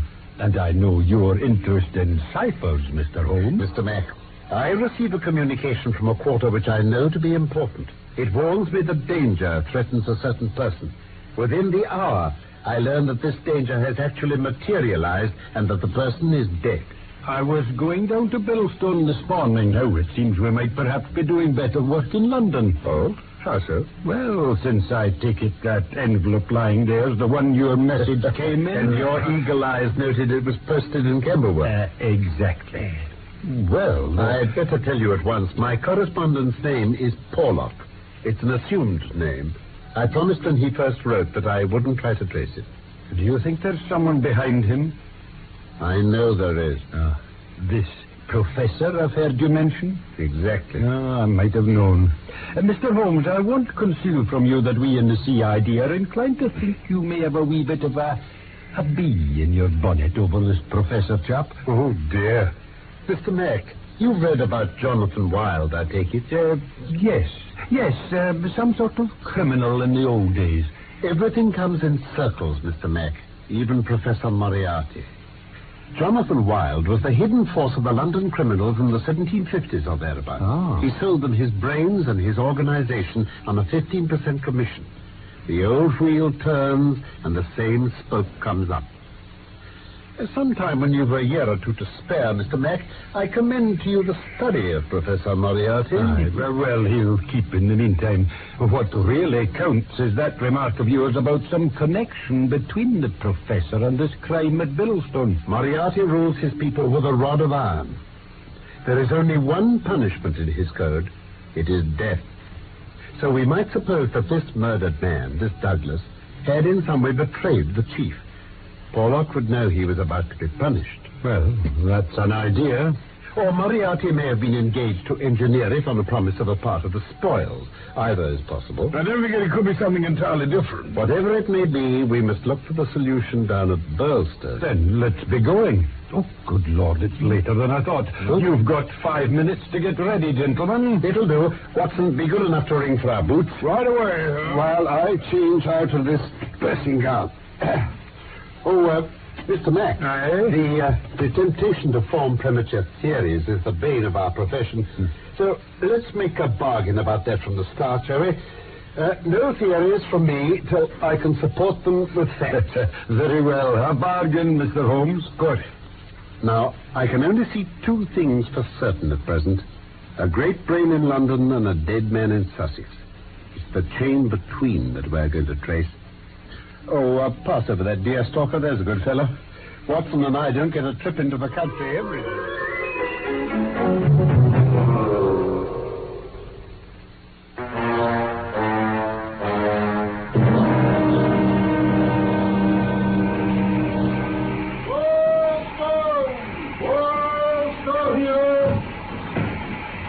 Pleased to see you again, Mason. Mr. Holmes, Dr. Watson, meet Mr. White Mason, Chief Detective of the Sussex Constabulary. How nice to meet you. How do you do? Glad to have you with us, gentlemen. Very glad indeed. Real downright snorter we have on our hands here, and no mistake. Well, there's a carriage outside, and Sergeant Wilson's waiting in it. He's the local man down here, first in on this business. Then he can give us the details as we drive. That's it. So come along, gentlemen. I'll lead the way. Excellent. Excellent.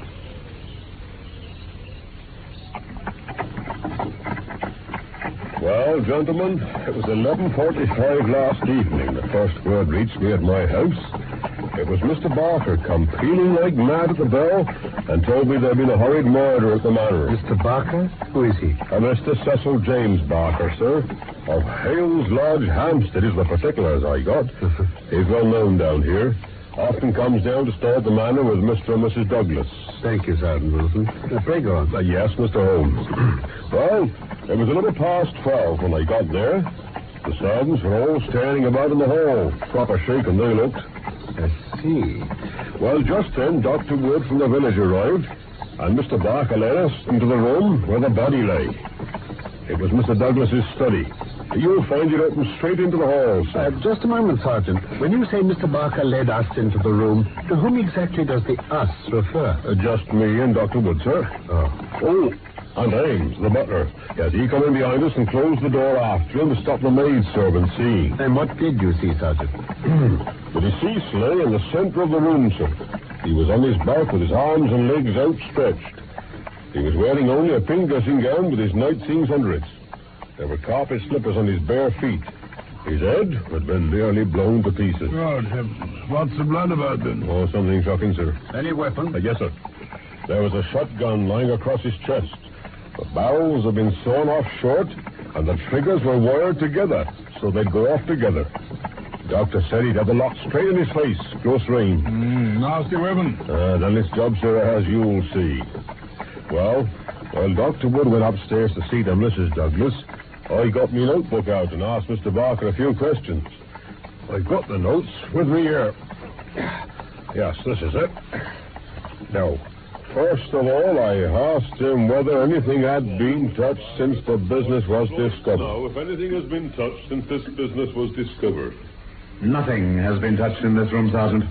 You see it exactly as I found it. And when exactly was that, sir? It was just 11:30. How long from hearing the report before you entered the room? 30 seconds at the outside. 30 seconds. Poor Douglas was lying just as you see him. His bedroom candle was burning on the table. I see the lamp is burning now, sir. That was lit later, no doubt? The lamp? Yes. I lit that a few minutes after I came into the room. Did you see anyone, sir? No one. I heard Mrs. Douglas coming down the stairs, and I rushed out to prevent her from seeing this dreadful sight. Mrs. Allen, the housekeeper, came and took her away. The butler, Ames here, arrived, and we ran back into the room again together. I see. Ames came with you then? Yes, Constable. Sergeant, if you don't mind. Now, sir, this moat that runs right round the house here. Yes? Would the drawbridge across be up or down at the time? It was up, until I lowered it myself to come and fetch you, Sergeant. I see. You're wondering how anyone could have got away from the house after shooting Mr. Douglas. Well, sir, Unless Mr. Douglas shot himself. Oh, no. That is out of the question. If you'll step over to this window... Yes, sir. Now have a look at this. When I pull back this curtain, you'll see the window is fully open. That is just how Ames and I found it. And here on the window ledge, a smear of blood and this mark. It's my guess that's the mark made by the sole of someone's boot as he was getting out. I see what you mean, sir. Dropped down into the moat and waded across, you see. But you see, when I close the curtain again, the window's quite screened off. Now, can you tell me, sir, what time the drawbridge would have been raised for the night? Ames could tell you that. Ames? It was nearly 6 o'clock. If anyone come from outside, they must have got in across the bridge before 6 and hid somewhere till Mr. Douglas come into the room. The man was waiting for him in here. He shot Mr. Douglas, left the gun behind him, and got away through the window. That's how I read it, Sergeant. Very likely, sir, very likely. Dr. Wood. How is she? Mrs. Douglas? Oh, she's bearing up remarkably well in the circumstances, I'd say. Oh. Hello, Sergeant. You found something? Yeah. This card, sir. Under the dead man's shoulder. You haven't spotted it? Why, no. I never noticed it at all. What's that written on it? VV341. Scribbled in ink. Nothing else. What on earth can that mean? Beyond me for the moment, sir. Oh, by the way, Sergeant, this hammer on the rug here. Want me to examine it? Might just be a bloodstain, you know. Yes, looks quite clean, though, to me. Better put it back on the rug where you found it, please, Doctor. I'll catch it if anything's got moved before the detectives get here. Oh, I'm sorry, Sergeant. I should have known better. I wonder what it was doing on the floor. Mr. Douglas was altering the pictures yesterday. That's the hammer he was using, that's all. I see. Well, perhaps I'll take a closer look over the body. No marks of violence, save for the head wounds. Never know, though. Right you are, Doctor. Now, I'd better take a good look round this room, too. Yes, but I'd have thought... What is it, Sergeant? See these marks, sir. Where? Here, under the curtain. Marks in muddy boots. Jove, yes. What time would these curtains be drawn last night? And? 4 o'clock, sir, when the lamps were lit. And that seems to bear out my theory, doesn't it? A burglar, perhaps. I say, never seen a mark like this before. Now, what have you found, Doctor? Here, on the forearm. Let me see. Well, sort of tattoo. A triangle inside a circle. Yes, sir. Many a time I've seen that mark when the master rolled his sleeves up to wash. He never told me what...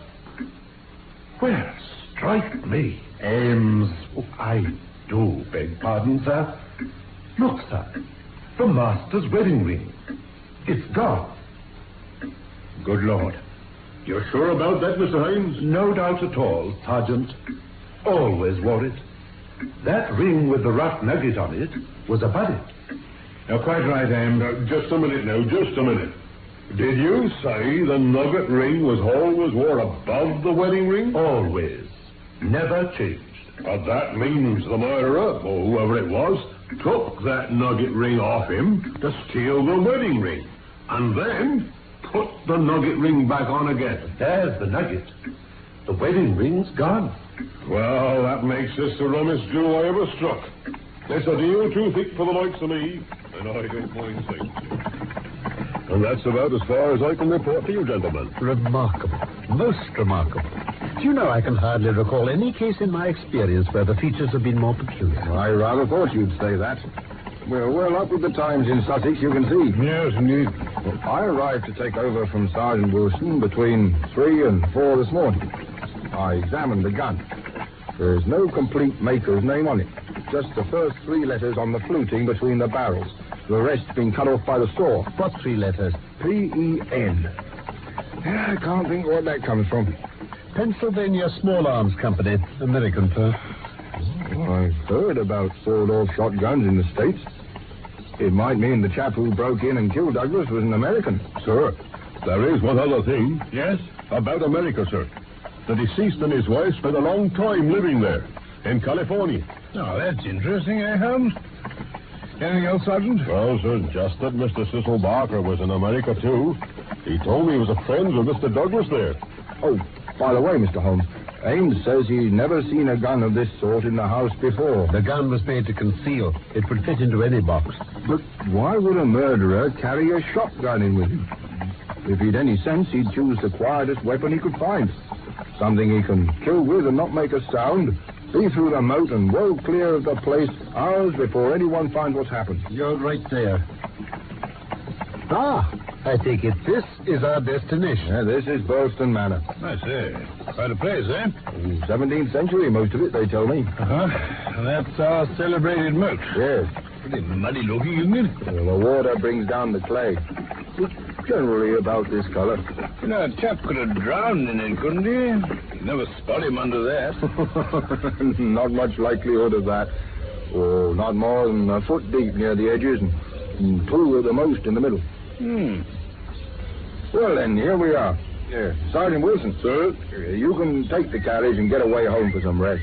Thank you, Mr. Mason, sir. My missus was wondering where I've got to since last night. All right, then. Out we get.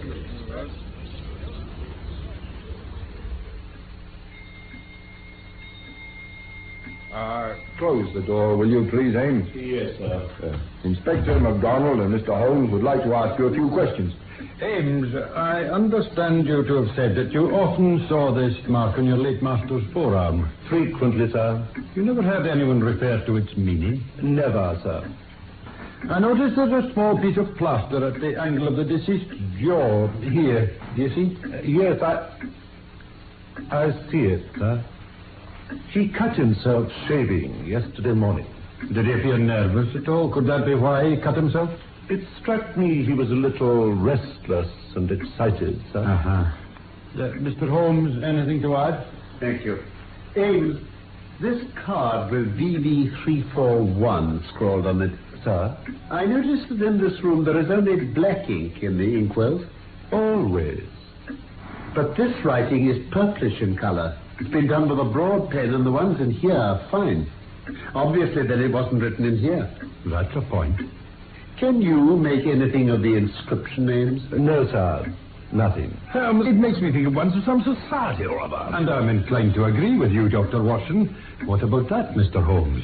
An agent from this society gets into the house, waits for Douglas, kills him, and escapes by way of the moat.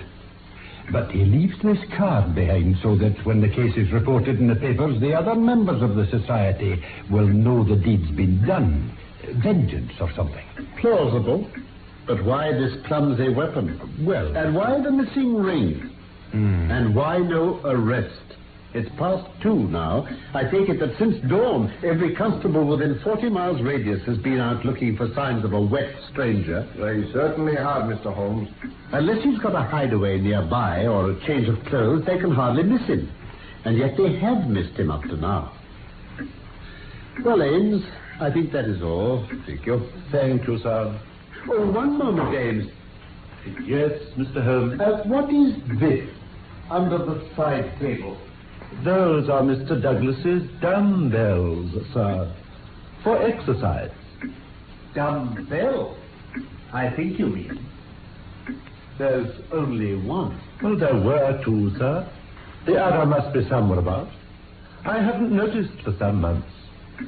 One dumbbell. Very well, their names. That'll do. Thank you, sir. Oh, Mr. Barker, sir. Thanks. May I come in, gentlemen? By all means, Mr. Barker.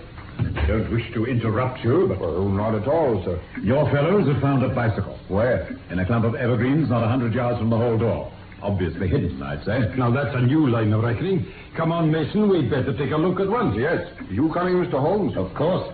Now, what in the name of all that's wonderful makes the chap leave it behind? And how in the world has he got away? We don't seem to get a gleam of light in this case, do we, Mr. Holmes? Don't we, Mr. Mac? I wonder.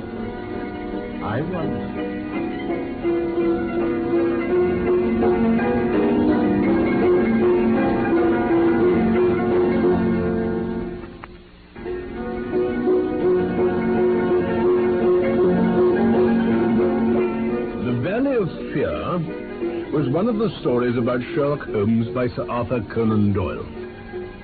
We're presenting it in 3 parts. You've just been listening to part 1. In real life, my name is Norman Shelley. My friend Carlton Hobbs played Sherlock Holmes, and I was Dr. Watson. Michael Hardwick wrote our script for this BBC production from London. We look forward to the pleasure of your company again very soon for part 2 of The Valley of Fear.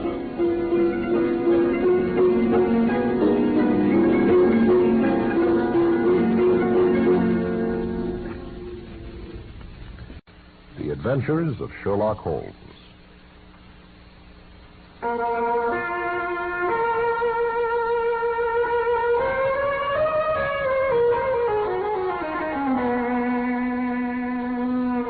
I remember one thing in particular. The Valley of Fear. The Valley of Fear? Yes, he said more than once, I've been in the Valley of Fear.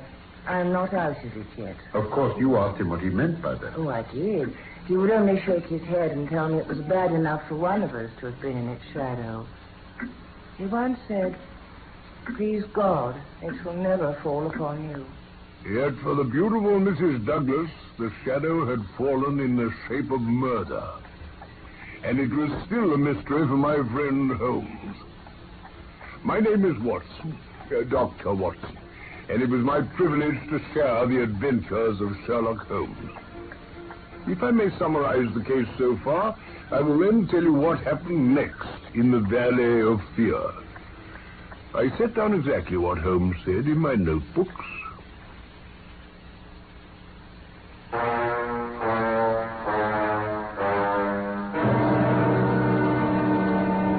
My dear Watson, I can hardly recall any case where the features have been more peculiar. My friend Sherlock Holmes said to me, downright baffling, I'd have said. Holmes had received a warning from an informer that danger threatened a man called Douglas at Burlston in Sussex. Within a few moments, we'd had Inspector MacDonald of Scotland Yard round to tell us that one John Douglas of Burlston Manor had been murdered, and a sort of code message left on a card beside the body. VV341, it had said. Just VV341. When we got to Burlston, we learned that the dead man had been found with his face almost blown to bits and an American sawn-off shotgun across his body. The murderer had taken the wedding ring from his finger, but to do so, he'd had to remove another ring which Douglas had been wearing above it. And yet this other ring was still on the dead man's finger when we saw him. Well, there were other clues, a sort of brand mark on the dead man's arm. Oh, and Holmes seemed to be interested that one of a pair of dumbbells was missing from the room. Can't think why, though. And then Douglas's friend Cecil Barker, who'd found the body, came in to tell us that a bicycle had just been found hidden near the manor house, as though the murderer had meant to get away on it, but hadn't. We had a look at it, but there was nothing to help us. Common enough make, nothing in the saddlebag. So we went back into the house, and Inspector Mason of the Sussex Constabulary rang for the butler Ames to come and answer us.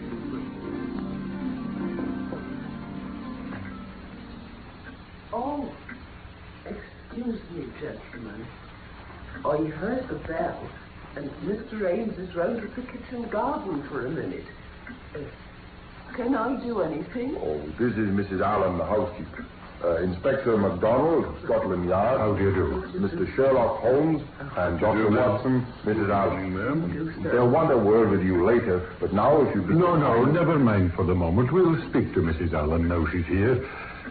Take a seat, ma'am. Oh, yes, sir.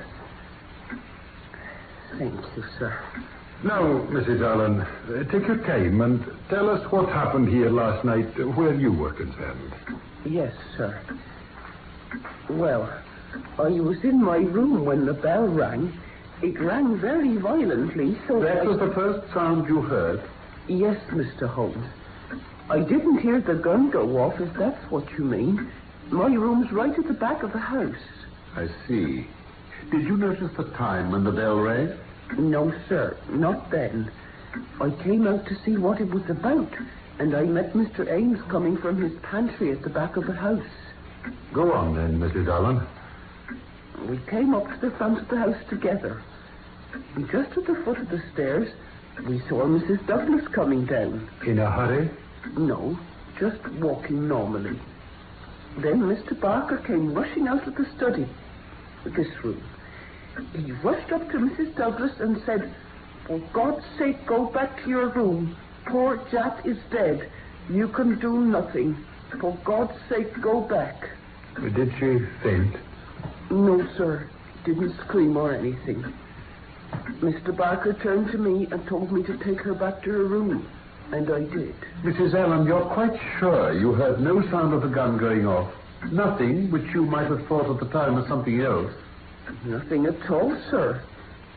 As I say, my room's a long way back, and I'm a little hard of hearing. Quite, I understand. Oh, I did hear something a while before, like a door slamming. I thought at the time. How long before? Oh, half an hour before the bell rang. Oh, I see. Easily half an hour, without a doubt. Any more questions, Mr. Holmes? No, thank you. Well, thank you then, ma'am. Perhaps you'll ask Mr. Barker to step this way. Oh, very good, sir. Singularly interesting.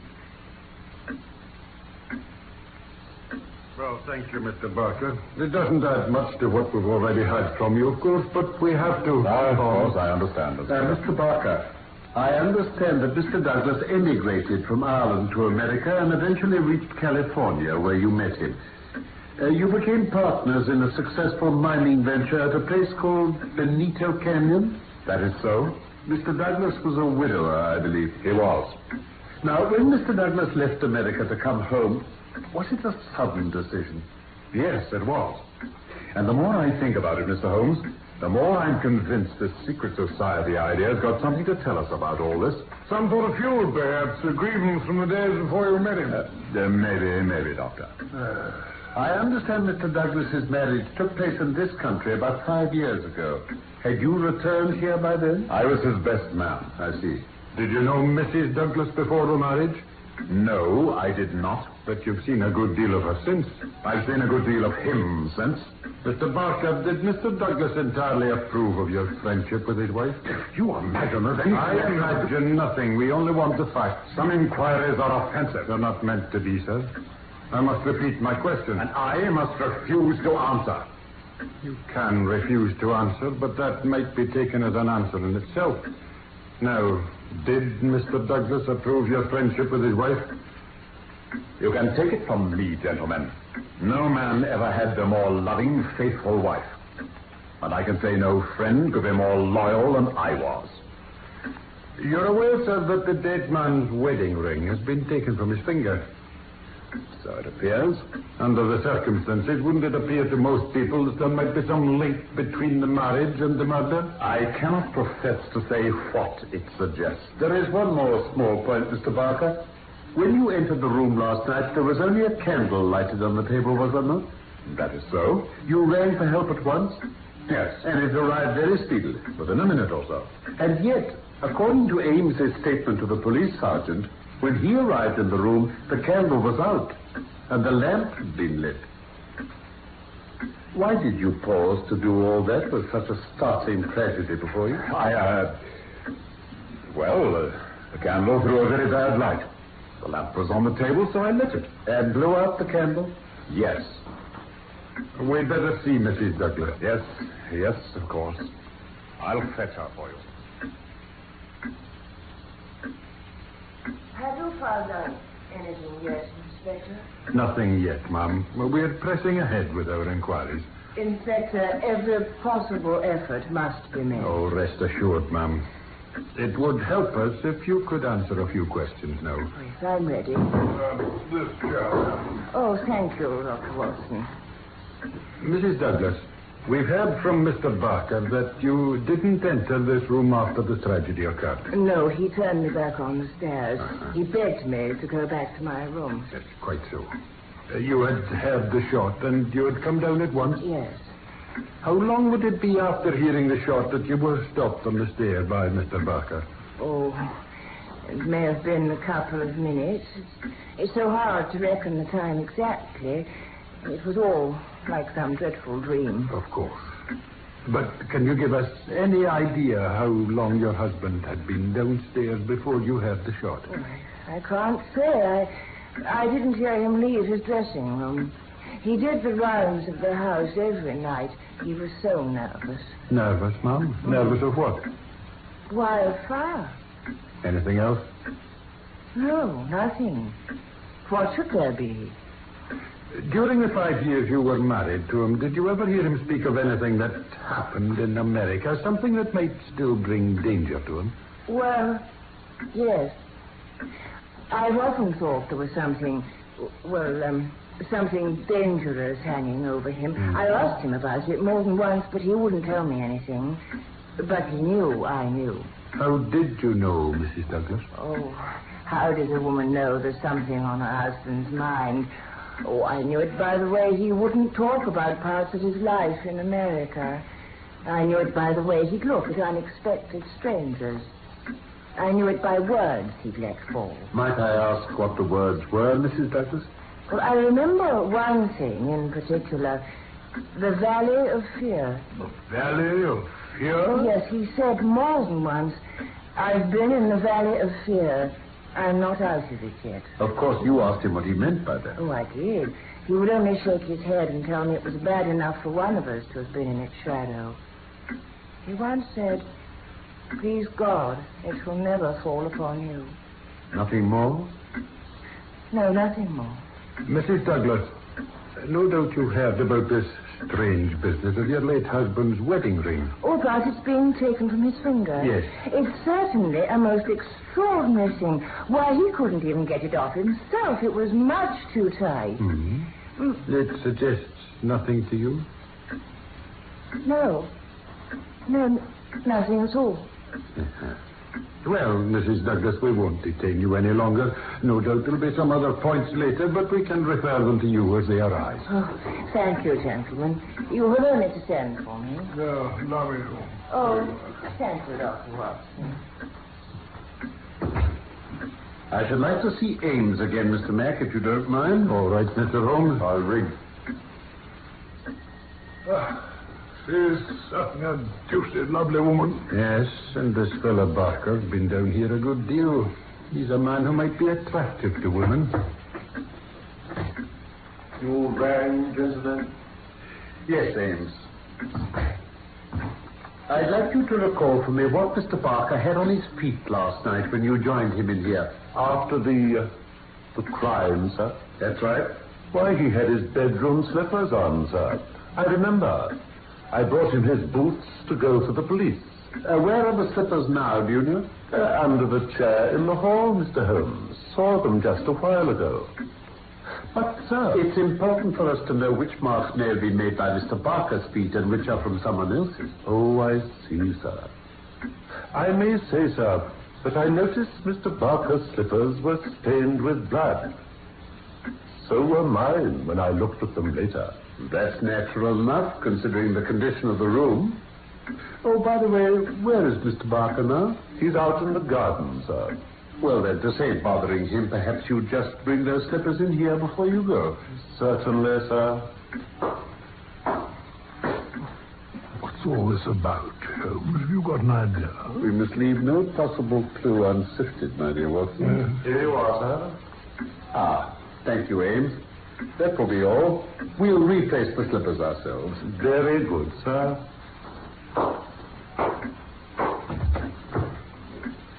Now, let's have a look at these slippers. Strange. Very strange indeed. And now, let's have a look at that windowsill. Try this slipper over the stake. And... It's exactly. Look, Inspector. Never a doubt of it. Then that mark came from Barker's own slipper. Well, what's the game, Mr. Holmes? Right, Mr. Holmes. What's the game?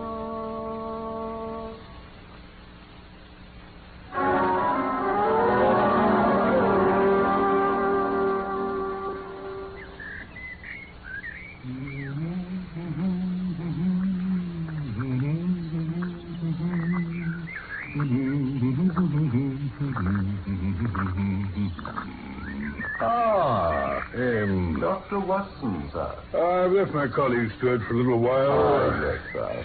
I thought I'd take a turn round the garden, if it is the garden I'm heading for. That's right, sir. Keep along this hedge till just down there. There, where that tree is. I see. There's a break in the hedge there, straight into the garden. Ah, splendid. Thank you, Ames. Very good, sir.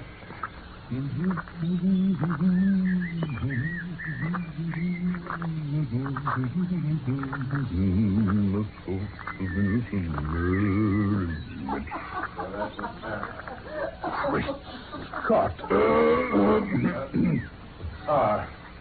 Dr. Watson. Mr. Barker. Mrs. Douglas, Dr. Watson, Mrs. Douglas and I were just sitting here talking this terrible business over, and would you be so good as to come and have a word with the lady for a moment? Very well, if you wish. Dr. Watson, I've no doubt you heard us laughing just now. I'm afraid you're thinking me callous and hard. It is no business of mine, ma'am. Oh, perhaps someday, Doctor, you'll do me more justice. Oh, if only you realize... Ivy, there is no reason why Dr. Watson should realize. As he says, it is no business of his. Exactly. And so I'll beg your leave to resume my walk. No. But one moment, Doctor. There's one question you can answer with more authority than anyone else in the world. And it may make a great difference to me. Take care. It's all right, Cecil. Dr. Watson, please hear me. Very well. You know Mr. Sherlock Holmes better than anyone else. Now, supposing a matter were brought confidentially to his knowledge, is it absolutely necessary for him to pass it on to the detectives? He would not conceal from them anything which would help bring a criminal to justice. Beyond that, ma'am, I'm not prepared to go. If you want fuller information, I'd refer you to Mr. Sherlock Holmes himself. Now, if you'll be kind enough to excuse me, I'll be on my way.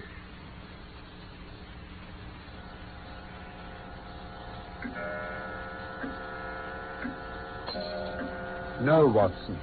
I want none of their confidences. No, I thought you wouldn't. You acted quite correctly. No confidences. They can prove mighty awkward if it comes to an arrest for conspiracy and murder. You think it's going to come to that, Holmes? My dear Watson, when I have exterminated this fourth egg, I will be ready to put you in touch with the whole situation. And you've fathomed it already? Oh, I don't say we've fathomed it exactly. Far from it. But when we placed that missing dumbbell... Missing dumbbell? One dumbbell, Watson. Consider an athlete with one dumbbell. Picture to yourself the unilateral development, the imminent danger of a spinal curvature through using one dumbbell. Shocking. Now then, for a nice, quiet pipe. Well, what's it all about then, Holmes? A lie, Watson. What? Barker's whole story is a great, big, thumping, obtrusive, uncompromising lie. But it's corroborated by Mrs. Douglas. Therefore, they're both lying. And they're in a conspiracy to lie. According to the story we've been given, the murderer had less than a minute after he'd committed the crime to take that tight-fitting ring from Douglas's finger. And that meant taking the top ring off first and putting it back again. He had to do all that and get clean out of it before Barker came in. I say it was impossible. That's pretty tall order, isn't it? Impossible. Now about the candle. Yeah. With all the other things he had to do, would the murderer also blow out the candle and light the lamp before leaving? No, hardly. Hardly indeed.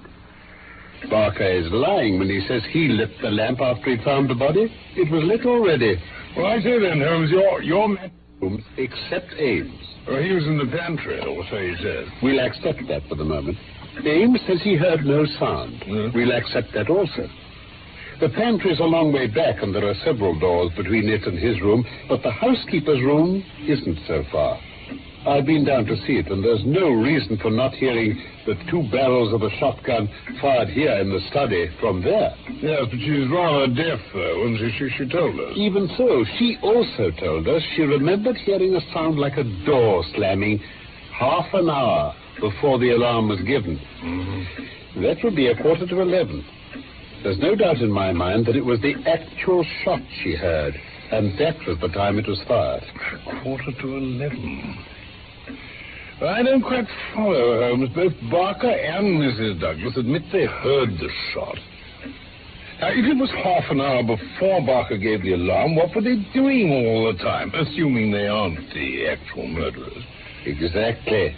What were they doing? Now, I'm hanged if I can give them the benefit of the doubt. What innocent woman would sit there laughing like I saw her and heard her a few hours after her husband had been murdered? No, it was badly stage managed, Watson. If there had been nothing else, this would have been enough to suggest conspiracy to my mind. Then you say, Holmes, that Barker and Mrs. Douglas are definitely the murderers. If you put it that Mrs. Douglas and Barker know the truth about the murder and are conspiring to conceal it, then I'm in full agreement. But just for the mental exercise, let's suppose that there was a guilty secret, a really shameful secret of some kind in this man Douglas's life. This leads to his murder by someone from outside, an avenger, perhaps. All right. So this avenger murders him. Before he gets away, Barker and Mrs. Douglas reach the room.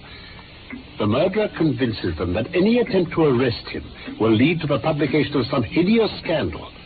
They let him go. They may even have lowered the drawbridge for him to escape by and then raised it again. Yes. Well, now, after the murderer has gone, they realize that they placed themselves in a position where it may be difficult to prove that they were not the murderers. So they go to work quickly and rather clumsily to cover up. They mark the windowsill with Barker's blood-stained slipper to indicate how the murderer is supposed to have escaped. Then Mrs. Douglas creeps back to her room. Barker stays downstairs and raises the alarm half an hour after the gun was actually fired. Now, Watson, how will that suit you? Very good, Holmes. Very good indeed. Yes. The only thing to do after building up such an elaborate supposition, of course, is to prove it. How in heaven's name can you do that? Well, I think an evening alone in the study will help me. Evening alone? Now, why on earth... I've already arranged it with the estimable Ames. I shall sit in the study and see if its atmosphere brings me inspiration. Oh, my God, Holmes. You laugh, friend Watson. Well, we shall see. Oh, by the way, You have that big umbrella of yours with you, have you not? Yes, I have. I'll borrow it if I may.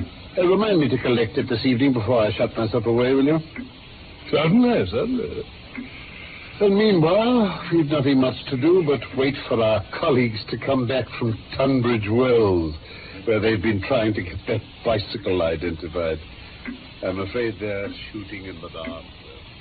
Well, I don't mind admitting we were taking a shot in the dark, Mr. Holmes, but we've hit our target all the same. You've identified the bicycle, Inspector? We have, Dr. Watson, and got a description of our man. Great.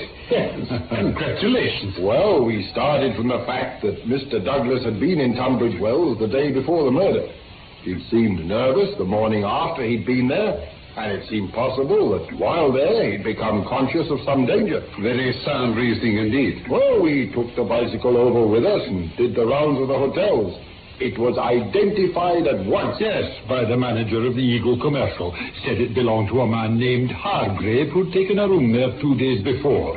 The landlord had no doubt the chap was an American. Well, well, you've done some really solid work, while I've just been sitting here spinning theories with my friend. That's just it, Mr. Holmes. Practical measures are what get the results. Yes, we may fit in with your theories, Holmes. That may be. But let's hear the end. How about his description, Mr. Mack? Oh, I've got it here, such as it is. As usual, nobody seems to have taken much notice of him. About 5'9" in height, age about 50, hair slightly grizzled, greyish, moustache, curved nose. Oh, a rather forbidding sort of face, they reckoned. He'd been seen to wear a heavy grey suit with a reefer jacket. He had a short overcoat, yellowish, and a soft cap. What about the shotgun? No one saw that. It could have fitted in his valise or under his overcoat quite easily. Well, Mr. Mack, how do you think this bears on the general case? Well, I reckon he may have cycled over here that morning, maybe hung about keeping an eye on the house, hoping Mr. Douglas would come out. You see, Mr. Holmes, I reckon he'd intended using that shotgun outside the house, not indoors. Oh, no one would think twice about a sporting gun going off in these parts. Very good indeed, Mr. Mack. Watson? Splendid idea. Obvious, come to think of it. Well, Mr. Douglas didn't appear. What was Hargrave to do next? He left his bicycle and approached the house at twilight. The drawbridge was down and nobody about. He took a chance and slipped across and into the first room he came to. No one saw him. All right so far? Capital. Pray go on. He got in behind the curtains and waited there till 11:15 when Mr. Douglas came in. He shot him and got clear. He thought the bicycle might be identified, so he left it and made straight off to London or some other place where he got a safe hiding place. Very good and clear. So far as it goes. Eh? How do you mean? My version has a different ending, I'm afraid. Oh, it has it? Well, let's hear it then. Remember our bargain, Mr. Mack. No theories until I have the facts to support. No, but not yet, Mr. Mack. I intend to go ahead with a little investigation of my own tonight. It's just possible it may contribute something to our common cause. Want us to help? Anything to get us on a bit further? No, thank you. My wants are simple. Darkness and Dr. Watson's umbrella. What's that? I don't know what you're talking about, Mr. Holmes. Do you, Dr. Watson? I haven't the faintest idea. No? Well, there's not much to it, really. Just a few lines of thought leading back to one basic question. And what's that, then? Why should an athletic man develop his frame with so unnatural an instrument as a single dumbbell? Oh, really? Well, perhaps I shall find out tonight. Perhaps I shall.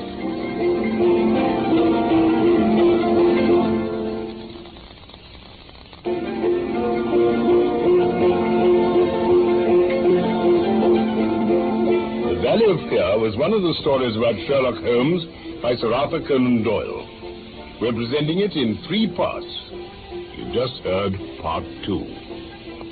In real life, my name's Norman Shelley.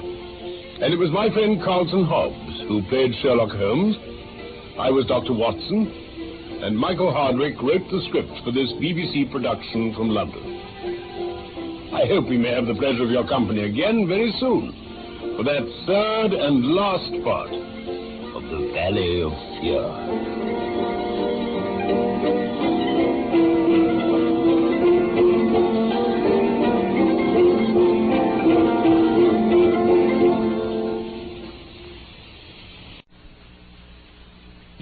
The Adventures of Sherlock Holmes.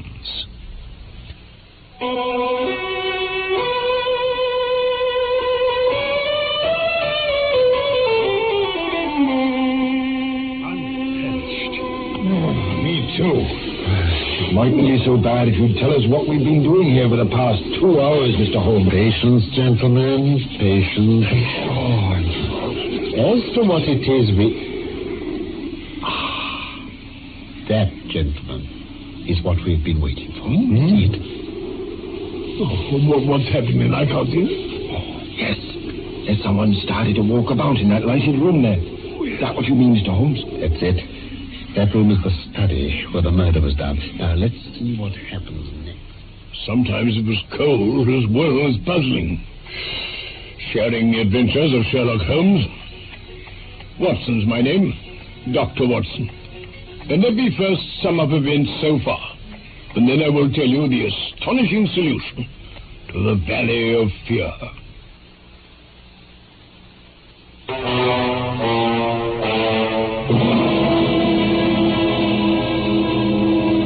Police were as baffled as I was over the murder at Burlston Manor in Sussex.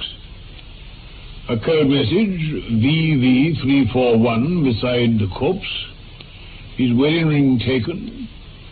But the ring he'd been wearing above it carefully replaced by the murderer.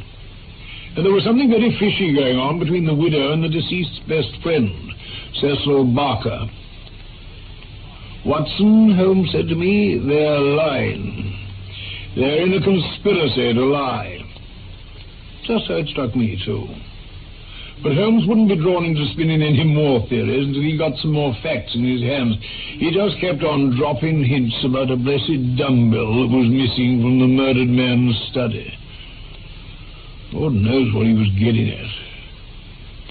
His latest idea was to spend an evening alone in the study and think things out. Why he needed my umbrella to help him, I can't think. On the way to the local police station next morning, he wouldn't say a word about it. But I knew he'd found something out.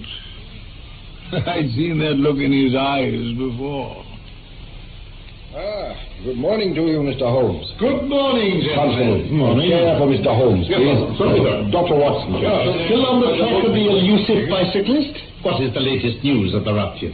Oh, what a pile of correspondence, Mr. Yes, just look at it. Letters, telegrams. Do you know what they are? I think I can guess. Reports of this murderer of ours having been seen in half the towns of this country. Oh, dear me, dear me. Now, Mr. Mack, and you, Mr. White Mason, I wish to give you a very earnest piece of advice. Advice? What advice? Abandon the case. Now, look here, Mr. Holmes. You're holding something back. No, Mr. Mack. You know my methods. Once I've verified my details, I'll make my bow and return to London. My findings will be entirely at your service, and the credit will be yours. I owe you too much for it to be any other way. In all my experience, I cannot recall a case that's interested me more. Well, sorry I was sharp. But it's all clean beyond me. We talked to you when we got back from Tunbridge Wells last night, and your ideas seemed to match up pretty well with ours. That's right. What's happened since then to give you a completely new idea? Well, since you pressed me... Yes? Oh, by the way, I've been reading a short but very interesting account of the Manor House. Oh. I got it for 1 penny from the local tobacconist. Here it is.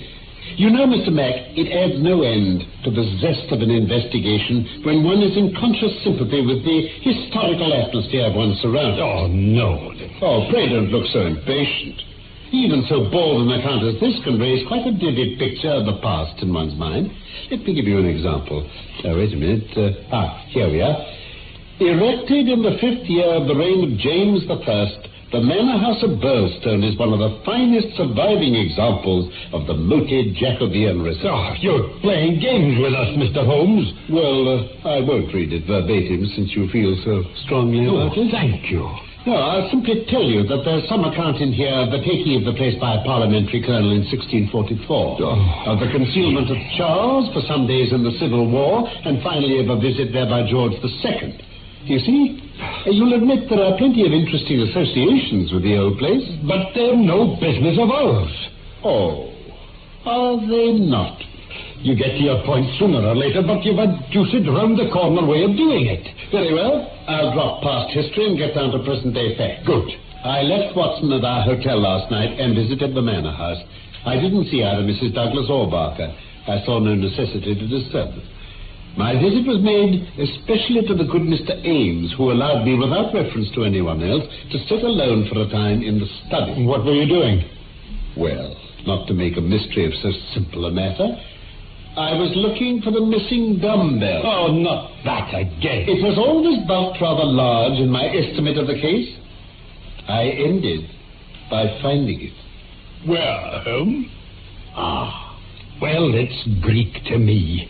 We're bound to take you on your own terms, we know that, but when it comes to telling us to abandon the case... Well, at least don't trouble to trace the mysterious gentleman whose bicycle got left behind. It won't help you. And what do you suggest, then? I suggest you take a nice, cheery, country walk. What? The views over the Weald are quite remarkable. No doubt you could get lunch at some suitable hostelry, though my ignorance of this part of the world prevents me from recommending Look one. here. Then in the evening, tired but happy... Man, this is getting past a joke. If you think Mason and I've got nothing better to do than sit here and listen to you going on... Dear me, Mr. Mac, I'm sorry if I've offended. Well, spend the day as you like. But meet me here before dusk, without fail. Now that sounds more to the point, Mr. Holmes. Oh, so does the rest of it. But I don't insist you take it, so long as you're here when I need you. Agreed, Mr. Mac? Oh, very well, Mr. Holmes. Now, before we part, I'd like you to do something for me. Well? I'll dictate a note to Mr. Barker. I want you to write it. Right you are. Begin, Dear Sir, it has struck me that it is our duty to drain the moat in the hope... But that's impossible, Mr. Holmes. It can't be drained. Never mind that. Please go on, Inspector. I'm with you up to drain the moat. Drain the moat in the hope that we may find something which may bear upon our investigation. All right? Aye. The workmen will divert the stream. Look, Mr. Holmes, it just can't be done. Divert the stream early tomorrow. Tomorrow? So I thought it best to explain matters beforehand. Beforehand. There, that's all. Right, then, I'll get this sent up right away. No, wait a little, please. Send it by hand about 4 o'clock this afternoon, not before. Oh, suits me. Don't forget to sign it. And I think 4 o'clock will be an admirable time for us all to meet here at the police station again. Oh, this is all beyond me. Cheer up, Mr. Mac. Take my advice. A day in this bracing winter air would do you more good than worrying over that pile of reports. But please yourself. Come along, Watson. Game for a brisk walk? Like nothing better. Splendid. Then we'll see you here at 4 o'clock, gentlemen. Now, gentlemen, it's a chill evening, and I don't know how long our expedition's going to last. You'd better wear your warmest things. And what expedition may this be, Mr. Holmes? I'll ask you all to go with me now to the outer bounds of the Manor House Park. There's a gap in the railings where we can get through to the shrubbery, nearly opposite the main door and the drawbridge. That's where I'm afraid we must spend a good deal of this exceptionally chilly evening. All ready, then? Yes. No, I suppose so. Very well, then. Let us be on our way.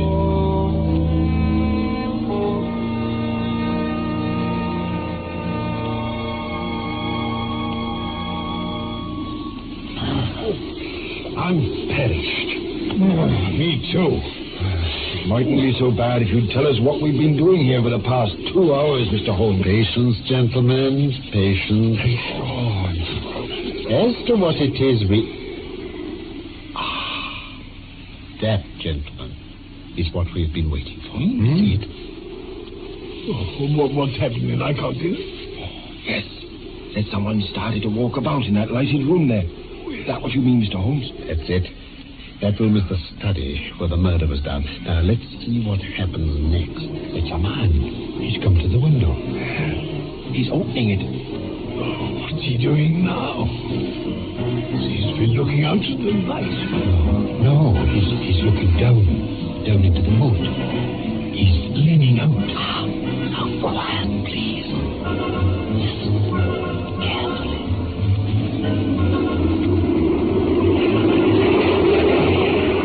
Quick as you can, everyone. Follow me.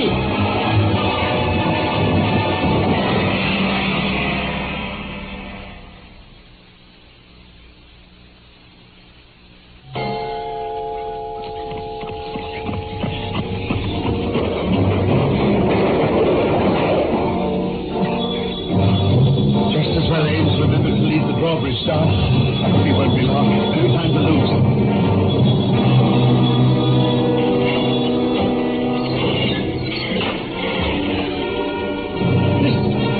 Sir, out of the way. Come on. Come on, Mason. Hurry.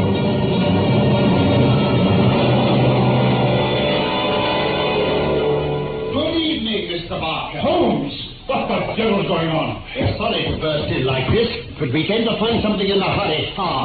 Here it is. What on earth do you mean? Why, this bundle you've just fished up from the bottom of the boat. Weight it down, gentlemen, with this dumbbell. What?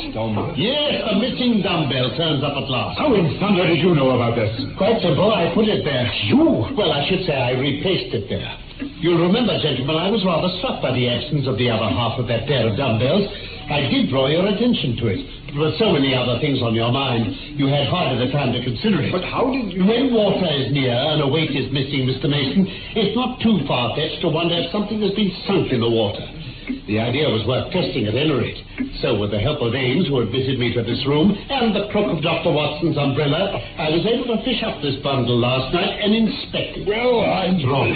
Of course, it was most important to be able to prove who had sunk it there in the first place. We accomplished this by the very simple device of announcing that the moat would be drained tomorrow, so that whoever he was would have to act under cover of darkness tonight to get it out before it was found. Very clever indeed. It's a pity you didn't know we couldn't have drained the moat if we tried, Mr. Barker. What? Well, what's in the bundle then, Holmes? I'll show you. Now, first, the dumbbell. We shan't need that anymore. Now, here we have a pair of boots. Note the toe caps, distinctly American. Then this knife in its sheath. Nasty-looking object, isn't it? Certainly is. And finally, this clothing. A complete set, in fact. Socks, underclothes, grey tweed suit, commonplace enough. But this overcoat, this yellow overcoat.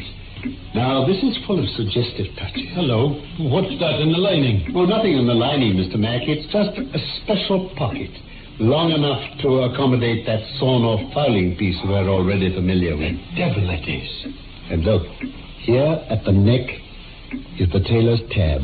Neil Outfitter, Vermissa, USA. Vermissa. The Vermissa Valley, if I'm not mistaken. Now, what was it on that visiting card beside the body? VV341.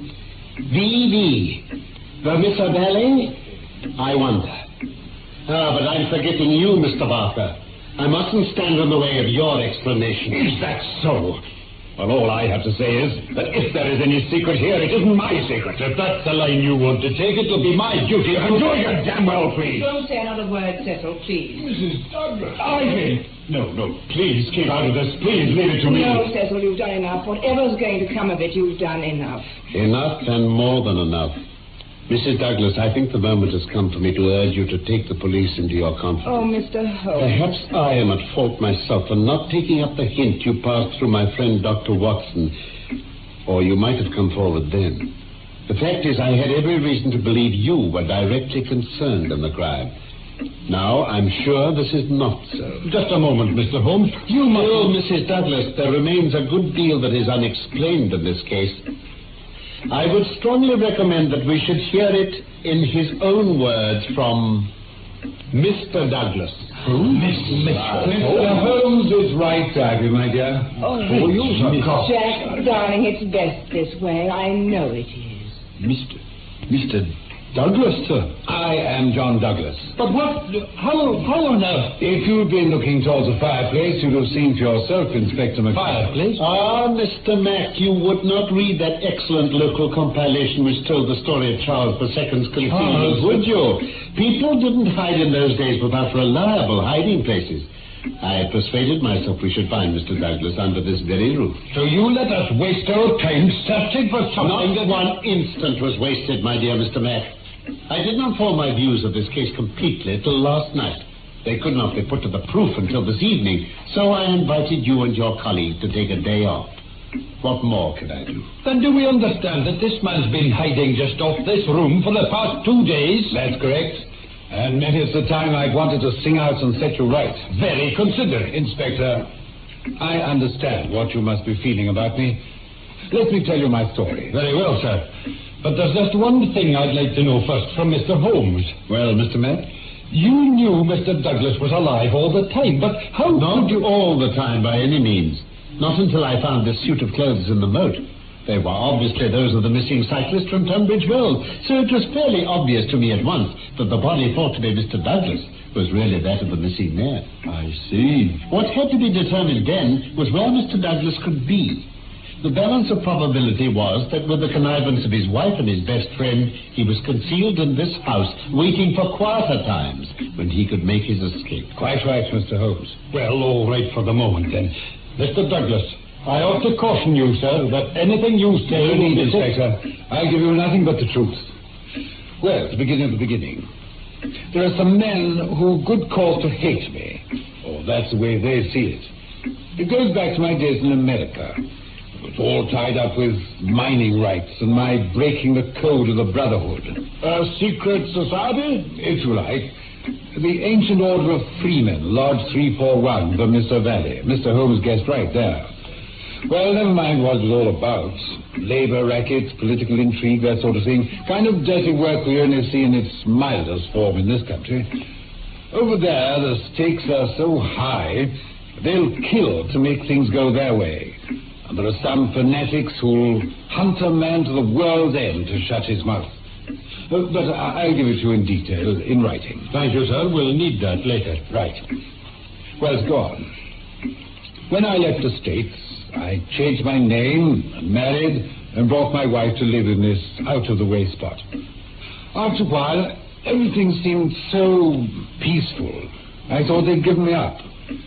Then the day before all this happened here, I was over at Tunbridge Wells. I got a glimpse of a man in the street. I recognized him at once. A man called Hargrave. He was the worst of the lot. I'd no doubt why he happened to be in these parts. So what did you do? Simply came back here and stayed indoors all next day. There was still a chance he wouldn't be able to track me down to the house itself. But he did. Yes, Dr. Watson. Well, nothing happened all that day, and once the drawbridge was up and the doors and windows locked in the evening, I felt much more secure. But when I made my rounds of the house before going to bed, I always went round myself, I smelt danger the moment I came into the study. What did you notice then, sir? Nothing at first. And then I spotted the toe of a boot sticking out under the curtain there. I just the one candle that was in my hand, but there was a good light coming through the doorway from the hall. I put the candle down and jumped straight for the hammer I'd left lying after I'd hung some pictures. At the same moment, he sprang out at me with a knife.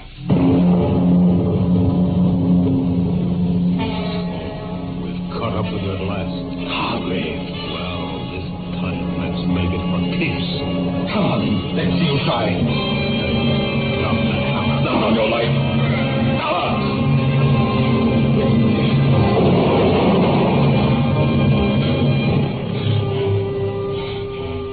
Oh, God. Jack, what the blazes is up? It went off, straight in his face. We were fighting. He managed to pull that gun out of his pocket. The trigger got pulled. I don't know which of us did it. What a ghastly sight. Who was it? One of them from America. I knew they'd catch up with me sooner or later. Jack? Lord! Ivy! No, Ivy! No, don't come in. For heaven's sake, stay outside. What is it, Jack? Listen, dear. I want to do what I say. A man has been shot dead. It's a terrible sight. He'd broken in here. I promise I'll come and tell you about it as soon as I can. But I'm quite all right. Now go back upstairs, please. And not a word to a soul till I've been up to see you. Oh, very well. But come soon. Yes, I will. Jack, what do you make of this? What? Here, where his sleeve's written up. A brand mark, the same as yours. A triangle on a circle. Well, it's not surprising. We all had it. Just a minute. Listen. I can't hear anything. That's just it. No one else is stirring. No one but Ivy and I heard the shot. Well? No one knows what's happened here but the three of us. Jack, we've got to work quickly. Oh, for heaven's sake, what are you talking about? Shh! Don't you see? The fellow's face is unrecognizable. He's about your height and build. He's got the same brand mark on his arm. Off you go upstairs. Get some of your night clothes and a dressing gown. But don't argue. Hurry. And don't let anyone see you.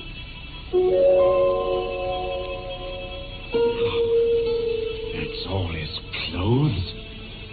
Well, weight the bundle with this dumbbell and drop it down into the mud.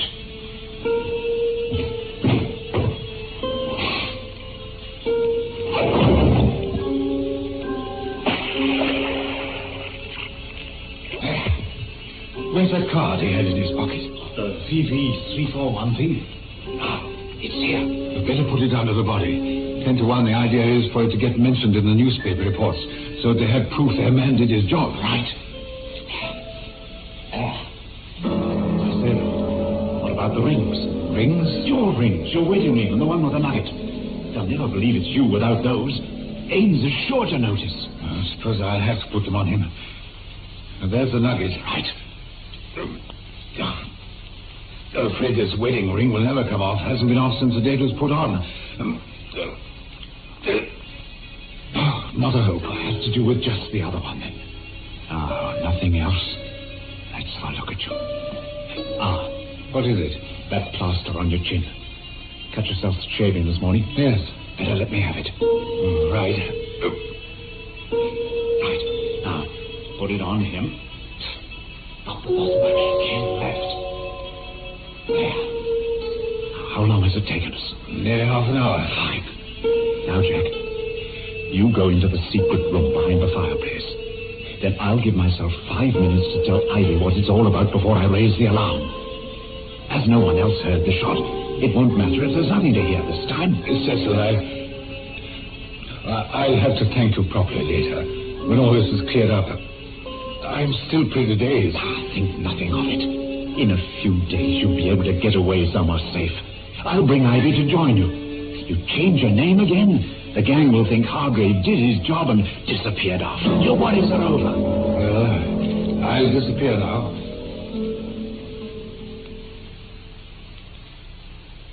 Well, that's how it was, Inspector. I see. But perhaps you'd better hear the rest from Mr. Barker. Yes, please. Well, I just made a mark on the windowsill, and having planted that false clue, I rang the bell like mad when Mrs. Douglas came down again as arranged. That's all, gentlemen. Every word you've heard is the truth. Yes, it's the truth. This matter will have to go forward officially, you understand, sir. It'll get into the papers. Whoever they are, they'll know sooner or later how you tricked them. I understand that, Inspector.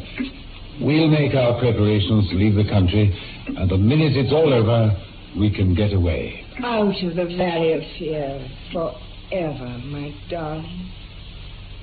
Well, Holmes, they'll have sailed by now. And no one but ourselves and Mr. Barker knows where to. I wonder, Watson. I wonder. Oh, surely, Holmes, after all those precautions, to all intents and purposes, when he walked out of that assize court a free man, the earth opened and swallowed him up. You forget who we're dealing with, Watson. Professor Moriarty. It's my guess he was only responsible for tracking Douglas down. You think they engaged Moriarty to help them, and now they'll ask him to do the whole job? He'd be very aggrieved if they don't. He'll have read by now how his work has been wasted. Ah, Mrs. Hudson. There's a note for you, Mr. Holmes. I found it pushed under the street door. Oh, thank you, Mrs. Hudson. Thank you, sir. Now, what have we here? Written with a J pen on expensive paper in a cultivated but disguised hand. Oh. Who's it from? What is it? There's no signature. She doesn't need one. It simply says, "Dear me, Mr. Holmes. Dear me." Moriarty? Exactly. Can't you make any move against him? On what grounds? With what proof? Then must he always have the opening gambit while you follow a move behind? That's it, Watson. But I shall beat him in the end. Never doubt that. There have been devils like Moriarty loose in the world since long before our time. And there always will be. And someone's always got the better of them, sooner or later. Always been a Sherlock Holmes man, eh? And a Dr. Watson. Complete, of course, with the vital umbrella. Now, come along, my dear Watson. Pass me my Stradivarius. Yes. And you like your flight.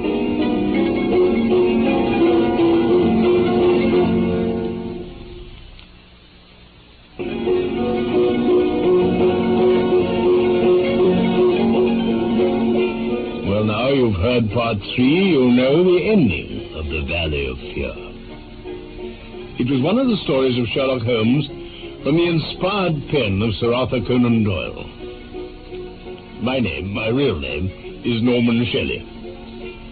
My old friend Carlton Hobbs played Sherlock Holmes, and I was Dr. Watson. Michael Hardwick wrote our script for this BBC production from London.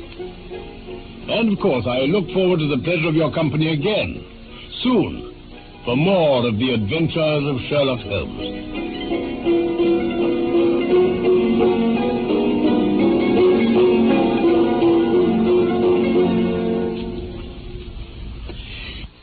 I swear, it's not the type of show you think it is. The Goon Show is up next. The brown paw! Stop! The spook wing. This is the BBC Home Service. Enter a short idiot. Good evening, folks.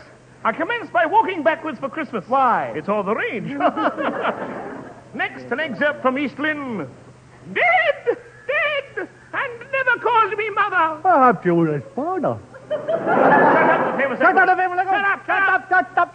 Mr. Siegel. Mr. Siegel. Please remove that false bald woman's wig. And leave myself naked the mating season? Never. Very well. I sentence you to the highly esteemed Goon Show.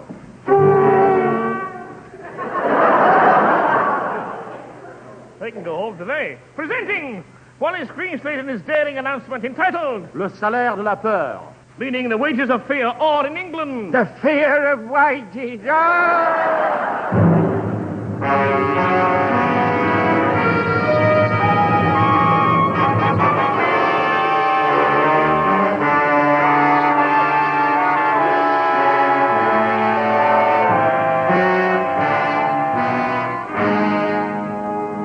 Part 1. The Missing Regiment. Burma, 6th of March, 1956. these Japs can't hold out much longer. Oh, I don't know. This is the 14th year we've been fighting them. Don't worry, Major. They can't stand much more of your drunken singing and bottle throwing. I'm only doing my duty, sir. And they'd better surrender soon. We've had no food or pay since that silly telegram. Telegram? You know what? Give it here. Oh. British forces Burma. Japan has surrendered. End of World War II. Book now for World War III. Signed, Jim Mountbatten. Dated August 1945? Yes. I've never shown it to you before because it was obviously the work of a practical joker. Well, I can only hope it is. Stop. A Japanese officer is attacking us with the white flag, Ure. Dead! And it's the new Mark III armor-piercing type white flag. Oh, blimey, I'm off. Look, don't panic. I'll show that Jap a thing or two. Help me off with me jobbers now. No, Come Major, along. please. Out of my way! There, you Japanese devil. Look at that. Dear listeners, from the waist downwards, Bloodknock was tattooed with a pair of false legs.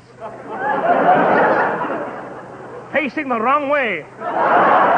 Yes, they're all the rage, you know.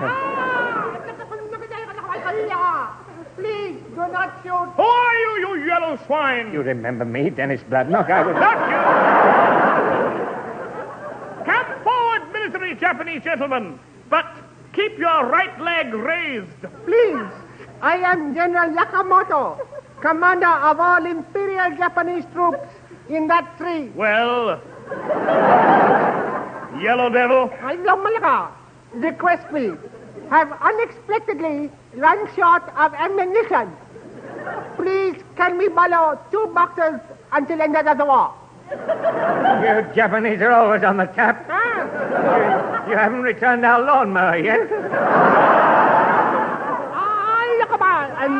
I'm very sorry, but have not finished mowing jungle. No more credit. Clear off. Then I'm forced to surrender. Surrender? This means war. I'm sorry, have no alternative. To whom do we surrender honorable Japanese military stores, please? Stores? You've got stores? Yes, I got stores. 1,000 cans of nitroglycerine. Oh. And 2,000 cans of sake. Sake being potent Japanese rice wine. Sake being potent Japanese rice wine? Yes, sir. Oh. I am forced to accept your 2,000 cans of sake surrender. Stack it under my bed, will you? Please. Which are your tents, please? The white one with the red cross on it and the 3 dummy nurses outside. Well, go on. Don't say you don't trust me. I don't trust you. Swine, I told you not to say it. Hand me my Royal Engineers saxophone, issue type. Now, you Japanese devil. Quick, march.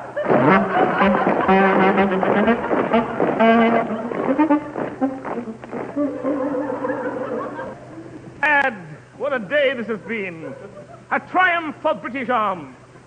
Now, I must inform the War Office that after 14 years of fighting, the Japanese army in that tree has finally surrendered.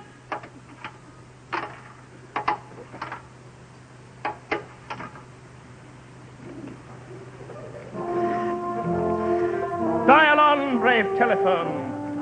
Send those triumphant electric-type impulses athwart the sleeping continents to the automatic type exchanges in London. And list. Even now sounds the tintinnabulation of the phone bell that will arouse the helmsman of England, to whom I carry the victorious news. Back to see dogs home, mate. Cass! Wrong number. I shall hurry through to the fear of wages. Do you mind? Do you mind? I'll make this announcement. Thank you, Walt. The Fear of Wages, Part 2. The same day, 4 hours later.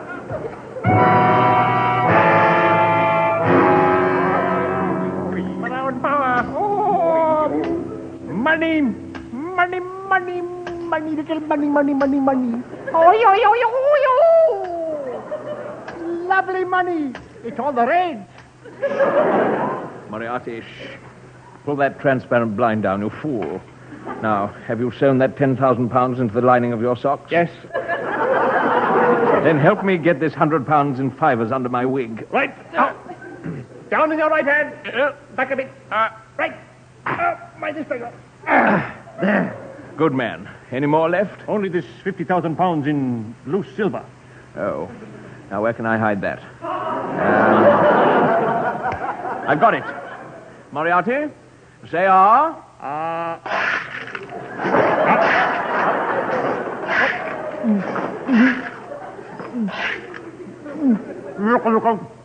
Now, Moriarty, keep your mouth shut. I don't want... Army Pay Corps here. Chief Cashier speaking.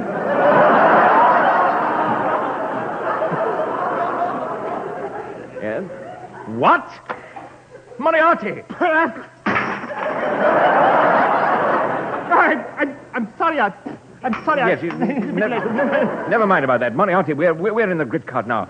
Remember the 3rd Armored Thunderboxes who vanished in Burma 10 years ago? Yes. Well, they're still alive. Oh! And that was their commander, Seagoon. Type O! But they spent all their back pay. Yes? 40,000 pounds. Sapristi, court-martial, cashiered, shot at dawn. Take aim, fire, bang.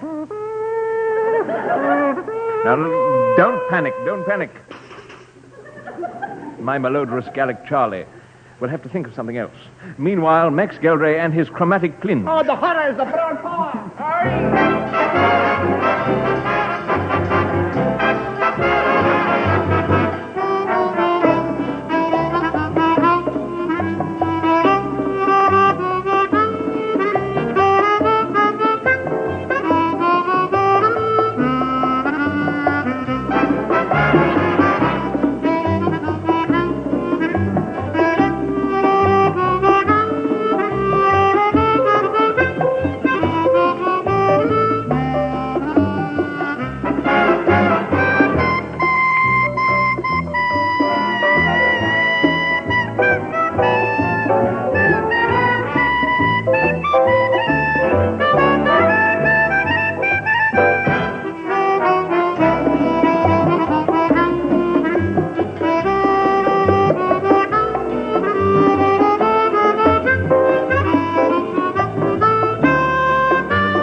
Night in the jungle encampment of the 4th Armored Thunderboxes. Dear sirs, I am a keen art student over the age of 21. Please forward me your selection of continental art studies in the plain wrapper. Care of CM, Stokes. What? No! Don't come in for a minute. Don't come in. Abdul, quick, put the screens round my bed. Come in, Seagoon. Thank you. Major, I was just walking backwards for Christmas and I thought... I beg your pardon, madam. Get behind that screen, Gladys. Judy. Mila Bibi. My wife, you know, yes. It's all lies. We're just good friends, of course. Major. What? Grave type news. I've spoken to Whitehall, and the Peg Corps deny that we're alive. What? I've never had a day's death in my life. And what about our 10 years back pay? Did you tell them we've been fighting all this time? I did. But they said these Japs we are fighting must be forgeries. You mean they're worthless? They said no bank would cash them. Well, there's only one way to get our back pay. We must return to England with the entire Japanese army in that tree there. Good, yes. Sergeant Goldberg? Yes, sir. What is it, sir? Uproot that tree and replant it in the back of a lorry. And try not to shake any Japs down. Will you be taking all that Japanese liquor and wine with you? The sake. Oh, yes, of course, yes. And don't forget the screens round my bed. It's all the rage, you know. I must have the screens. Oh, the old screens. You know, Bradlock, I think we better leave all that nitroglycerine behind. Yeah? You can't leave all that nitroglycerine behind, Seagoon. I wasn't going to. I was going to leave it behind Bradlock. Naughty Neddy. No ad-libbing now. Now listen, Nurk. And this, dear listeners, is where we sow the seeds of Neddy's demise. Neddy, stand at ease. Now, Neddy, there's no question of you leaving that naughty, unexploded nitroglycerine behind. If you want your back pay, all Japanese stores must be surrendered to the War Office. But it's so dangerous. Nitroglycerine in a lorry? Yes.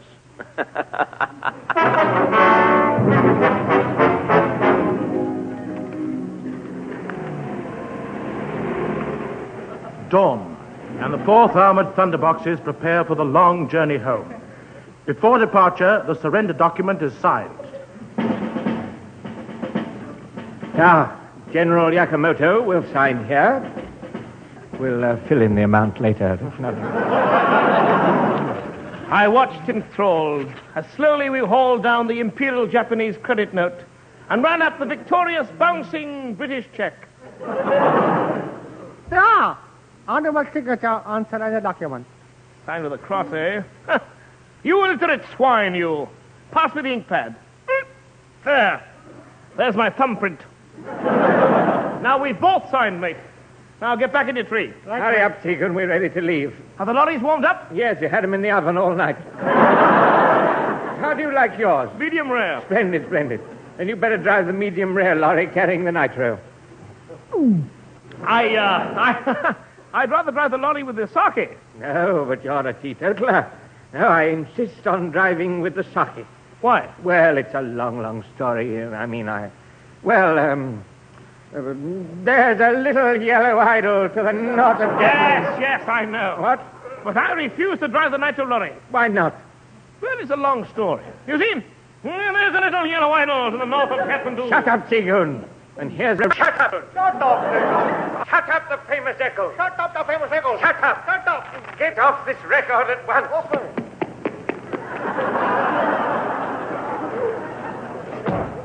Hello? Private Eccles, just the man. You see that lorry that everybody's keeping clear of? Oh, yeah. Good. Yeah. Well, drive it back to London. Gently.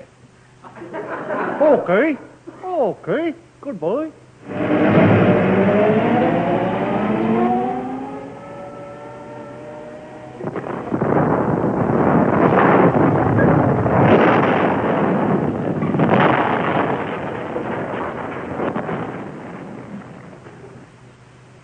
A good job I wasn't on it.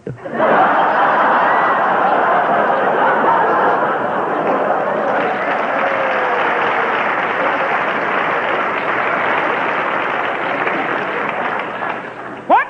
Then who was driving it?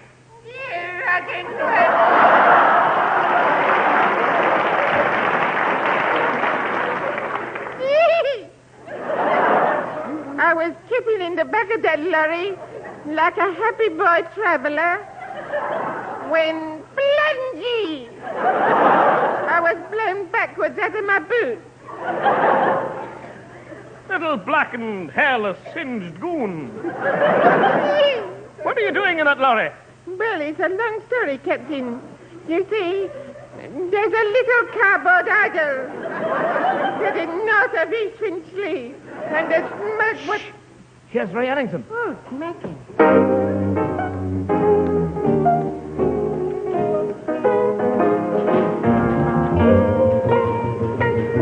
Bobble, bobble, bobble, bobble, bobble, bobble with the pink champagne. Everything was safe and sane till the waiter poured the cork at the store can pop. Bobble, bobble, bobble, bobble, bobble, bobble with the pink champagne. He began to pour, I began to soar more and more and more. Oh, that pink developing feeling as I went reeling toward remorse. Did I really fly through the ceiling? And did I ride home on my milkman's pink horse? Pop, bobble, bobble, bobble, bobble, bobble, bobble, where's my aching brain? I am down to earth again. Elephants are at the sink. Oh, so pink. Pop, bobble, bobble, bobble, bobble, bobble, bobble, take a broom myself to flame. Think I'm gonna die, why did I ever try pink champagne?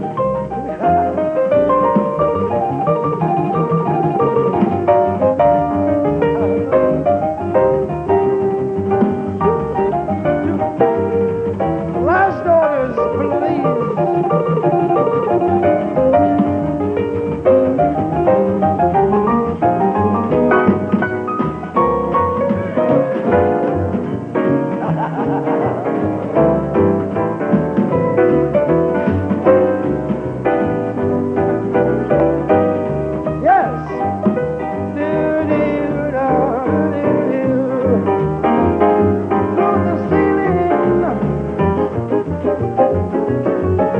Bobble, bobble, bobble, bobble, bobble, went the pink champagne. Everything was safe, safe. Till the waiter pulled the cork at the store can pop. Bobble, bobble, bobble, bobble, went the pink champagne. He began to pour, I began to soar more and more and more. Oh, that pink, pink feeling as I went reeling towards remorse. Did I really fly through the ceiling? And did I ride home on my milkman's pink horse? Pop, bobble, bobble, bobble, bobble, bobble, goes my aching brain. I am down to earth again. Elephants are at the sink, horse so pink. Pop, bobble, bobble, bobble, bobble, bobble, take a broom myself a plane. Think I'm gonna die, why did I ever try pink champagne?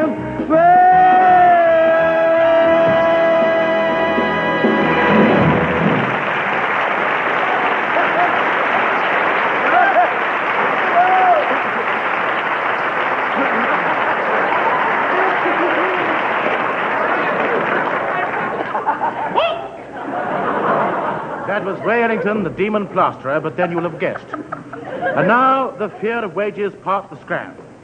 5 weeks of travel saw the lorries well on their way. But look, you must stop drinking that sake. Without it, no back pay. Oh, come on, just this one. It's thirsty work, this drinking, you know. A little do English fool know that it are not sake he are drinking, but nitroglycerine that I substitute. In Japanese. Go ahead, have that tree there. Sorry, was just giving listeners story of plot. Meanwhile, in England, at number 10 Frith Street. Rhubarb. Trusted rhubarb. Great pipe, you say the nitro exploded when they were in the lorry? Yes, Fred. Our little plan went for a button. That's why I've arranged this meeting. I say, are you positive that this missing regiment has reappeared and is even now on its way back to England? Yes, Mr. Chancellor of the Exchequer. And according to our records, their combined back pay and accrued interest amounts to £33 million. Oh, dear. This will ruin my budget. Well, you've already ruined it yourself.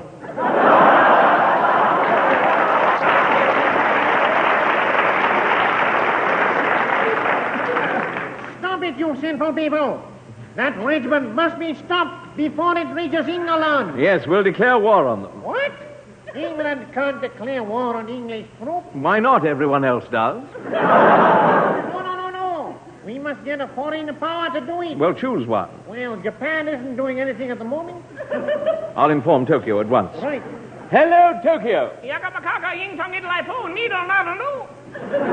Declare war on the 4th Armored Thunderboxes, now in Burma. I do it one. Hello, Commander of Imperial Japanese Forces in that tree on back of lorry in Burma. Yes, sir. Declare war on 4th Armored Thunderboxes. I do. Very good. Fire!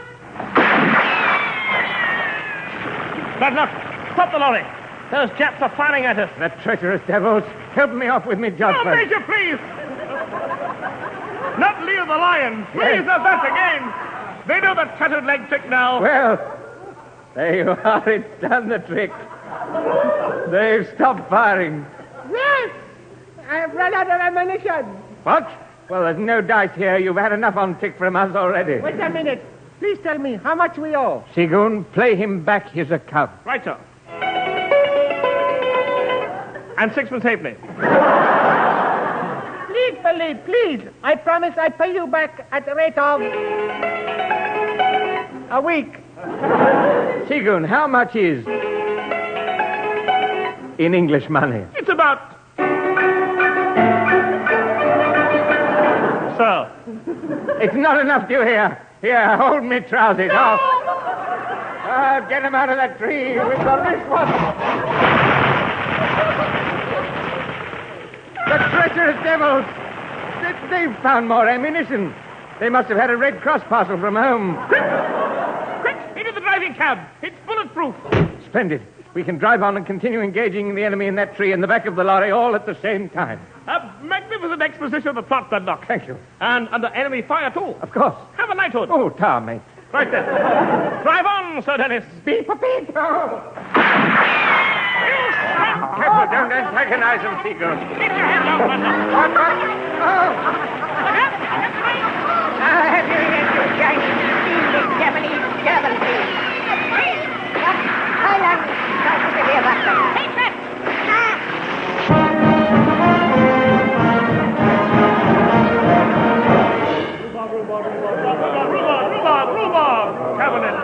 Cabinet meeting, rhubarb. Rhubarb. Custard, rhubarb. Cabinet. Well, thank you for your cabinet meeting rhubarbs. Now, gentlemen, our plan to stop the 4th Armored Thunderboxes has failed. Whoa! We shall probably have to give them all their back pay. What? What? What? I said it first. Custard. What? Didn't the Japanese declare World War III on them? Yes, but Seagoon has managed to get the war onto the back of the lorry and is driving him.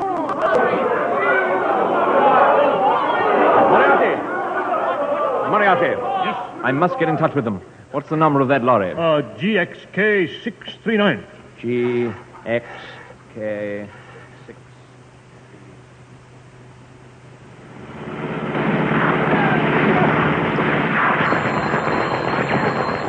Take the wheel, Bloodlock. Hello? World War III speaking. Where are you speaking from? We are just drawing up outside number 10 Frith Street. That's us at the door now. Moriarty answering. Sapristi measurements. It's Sabrina. Wrong! It's me with my arms folded. Seagoon's the name. Seagoon? Oh, it can't be. You're a lying charlatan. Rubbish. I'm a truthful charlatan. Now, where's our back pay? Back pay? Moriarty, stop shaving your head. Welcome, Colonel Seagoon, welcome. Now, before you get your back pay, there is a little matter of handing over the enemy stores. Cut! There's the lorry. The captured Japanese forces up the tree, but the nitroglycerine exploded. And the 1,000 cans of sake?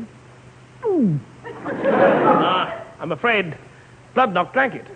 Well, I'm sorry, Seagoon. No sake, no back pay. What? Eccles, get an empty bucket, quick.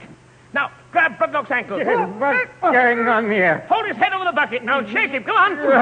Come on. No pay. Listeners will recall that Bloodlock has not been drinking sake but nitroglycerin. Therefore...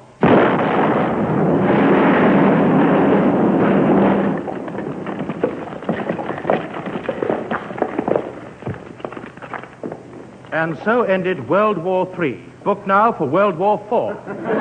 Mr. Greensland, would you mind telling the nice people that I have not been deaded this week? Certainly. Ladies and gentlemen, it is both a privilege and a pleasure to announce... Shut up, Blue Bottle. Shut up, Blue Bottle. Shut up. Shut up. A privilege and a pleasure to announce that the lad Blue Bottle was not deaded this week. Not deaded this week. Yeah, that was a good game, that was, wasn't it? I I like candy. That was The Goon Show, a BBC recorded program featuring Peter Sellers, Harry Seacombe, Spike Milligan, with the Religion Quartet and Max Geldray. The orchestra was conducted by Wally Stott, script by Spike Milligan and Larry Stevens, announcer Wallace Greenslade, the program produced by Pat Dixon.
The Fear of Wages from 1956. In Deutschland, es ist 1956. Es ist 1956. Es ist 1956. Es ist 1956. Our next guest will give you the laughs. Just don't ask him to lend you money. It's Jack Benny coming up next. 65.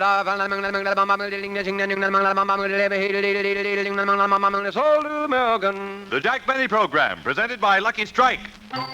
Be happy, go lucky, be happy, go lucky strike, be happy, go lucky strike today. On Decoration Day, we'll go and picnic by the sea and take along some Lucky Strikes, 'cause LSMFT. Take it from me, Lucky's taste better than any other cigarette. If you want a cigarette that gives you deep down pleasure, try Lucky Strike for better taste plus smoothness for good measure. Yes, sirree, Lucky's taste better than any other cigarette. Be happy, go lucky, be happy, go lucky strike, be happy, go lucky strike today. Friends, there's more smoking enjoyment in Lucky Strike. Because Lucky's taste better than any other cigarette. Yes, better. And here's why. Fine tobacco, and only fine tobacco, always gives you a better tasting cigarette. And LSMFT, Lucky Strike, means fine tobacco. Fine, light, ripe tobacco that always gives you complete smoking enjoyment. So to get everything you want in a cigarette, smoothness, mildness, and far better taste, switch to Lucky Strike. Try a carton soon. You'll agree, Lucky's taste better than any other cigarette. Be happy, go lucky strike today. Remember, Lucky's taste better than any other cigarette.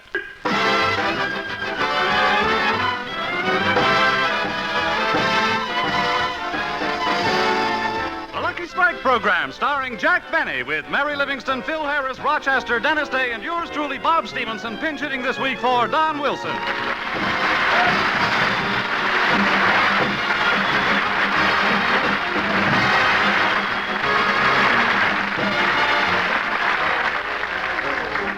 Ladies and gentlemen, last week Jack did his 4th television show in New York and is now back in Hollywood for his radio series. Many of you probably wonder how he keeps fit with such a strenuous schedule. So let's go out to Beverly Hills and see how our little star keeps in shape. Right now, he's standing in front of the radio doing his exercises. 1, 2, 3, 4. 1, 2, 3, 4. Relax. Gee, that was a tough one. And now, ladies and gentlemen, before continuing, if you find that these exercises are bringing you good health and give you that great-to-be-alive feeling, show your appreciation by patronizing my sponsor, the Continental Steam Shovel Company. Steam shovel? You haven't lived until you've built your own freeway. Gee, that must be fun. And now for our next exercise, which I will read to you from my book of health. First, fold your arms. Uh-huh. Now bring your left wrist past your right elbow so that your right shoulder is in line with your left hip. Now pull through with a twisting motion and loop around the lower end, thus leaving the right side free. Now grab the free side, bring down under, pull back, raise to the center, and follow through, passing the left shoulder with the right arm. Well, I made it.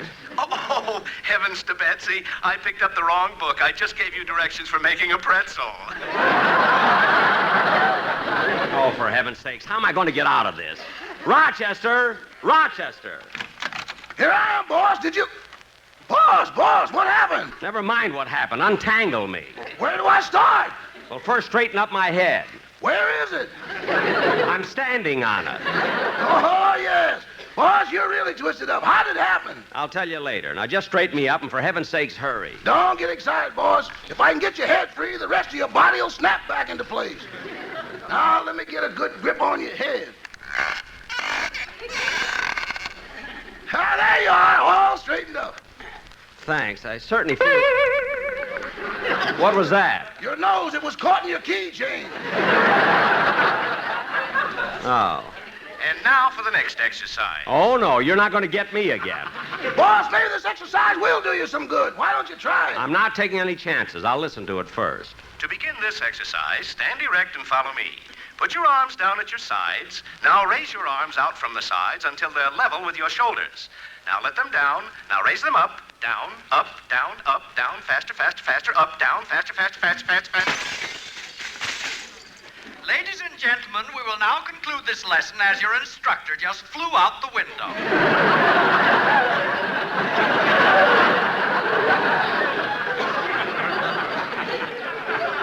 Flew out the window?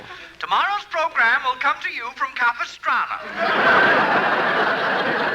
Rochester, turn that off. Yes, sir. It's the last time I'll ever listen to that time. I'll get it. Be happy, go lucky, be happy, go lucky, strike, be happy, go lucky. Well, hello, Phil. Hello, Jackson. What's the matter, Phil? Don't you feel well? Well, I feel all right, I guess. Well, what's wrong? Oh, nothing. Well, come on inside, Phil. Yeah, okay. Here, Here, sit down. Thanks. Now, come on, Phil, tell me. What's wrong? Well, I'd rather not talk about it. Phil, don't keep it to yourself. Tell me what's wrong. Remley's quitting my band. Good. Well, don't say that, Jackson. I'm hurt. Hurt to the quick. But, Phil... Well, you see, Remley's been with me for so many years. He's grown gray in my service. Wait a minute. Frankie's hair isn't gray. Not his hair, his skin.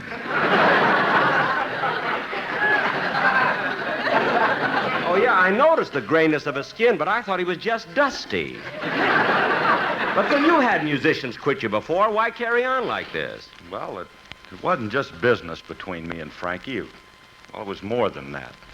Do you know that it was due to Frankie that I first met Alice? It was at a party. Oh. Frankie introduced you to Alice? Not exactly. I saved her from falling when she tripped over him. How romantic. Well, Phil, what's Frankie going to do? Is he going to join another band? No. He's getting out of the music business completely. He's going to buy a farm with 100 cows. Oh, then he'll probably make a living selling milk. Milk? Is that what them cows give?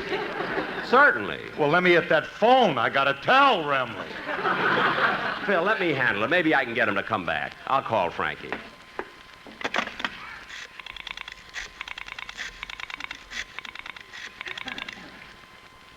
Hello, Frankie? This is Jack. Now, Frankie, how about your changing your mind coming back to Phil's band? Huh? Yeah, he feels terrible about losing you. He's standing right next to me now, and he's crying. Oh, yes, he's really crying. Each tear has a little head on it.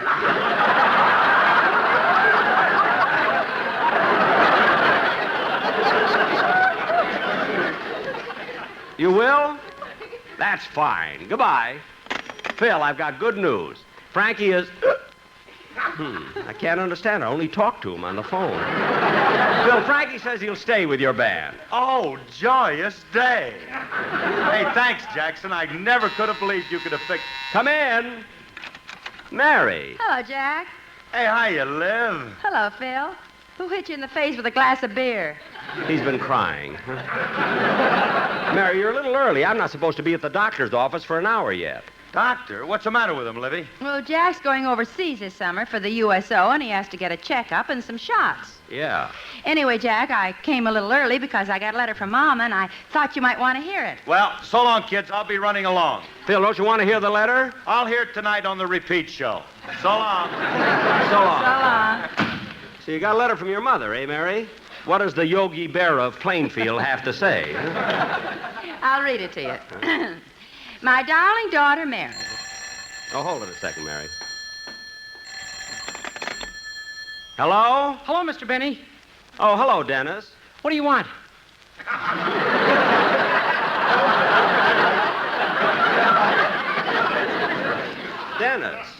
Dennis, you called me. Oh, yeah. Say, Mr. Benny, the weather is so nice. How about you going to the beach with me?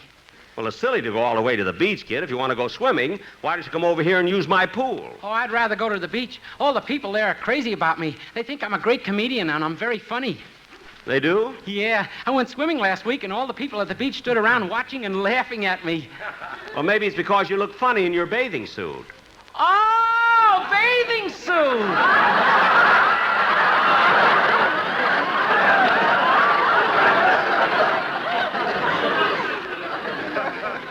Well, how about going to the beach, Mr. Benny? Mr. Benny? This is Mary. Jack's banging his head against the wall. Oh. And Dennis, I'm sure Jack won't go with you. He doesn't like the beach. Well, if he won't come, I'll just take my dog, Prince.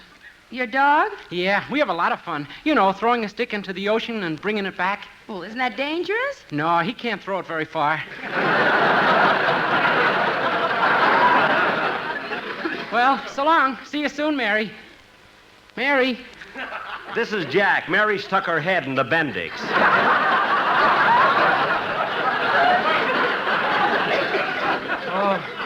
Now, go look, kid, if there's nothing else, please hang up. Okay, goodbye. Goodbye.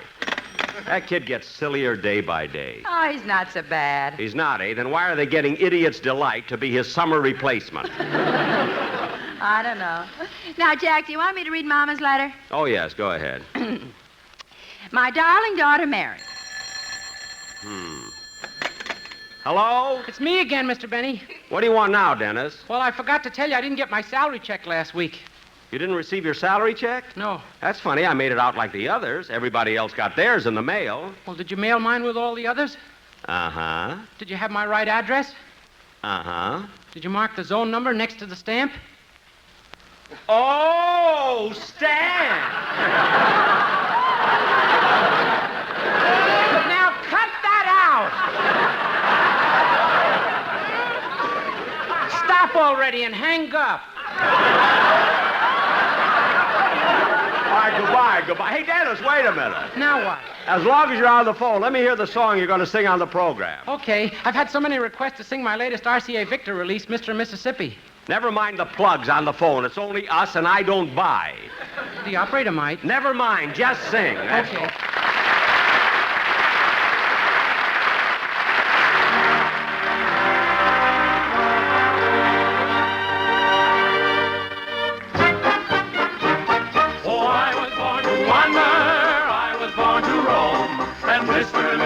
Made me feel at home. I can't recall my mother. I don't remember Dad. Mr. and Mississippi was all I ever had. Oh, I was born to wander. I was born to roam. And Mr. and Mississippi made me feel at home. Oh, I was born to wander, I was born to roam, and Mr. Mississippi made me feel at home. My cradle was the river, my school a river boat. My teacher was a gambler, the slickest one afloat. My teacher was a gambler, the slickest one afloat. He taught me not to gamble on a petticoat. Oh, I was born to wander, I was born to roam, and Mr. Mississippi made me feel at home. Oh, I was born to wander, I was born to roam, and Mr. Mississippi made me feel at home. I love a tiny village, a quiet country town, a house, a little garden with kitties running round.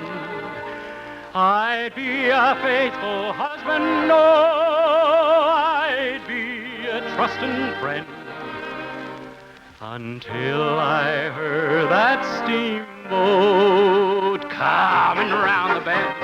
Oh, I was born to wander, I was born to roam, and Mr. Mississippi made me feel at home. Oh, I was born to wander, I was born to roam, and Mr. Mississippi made me feel at home.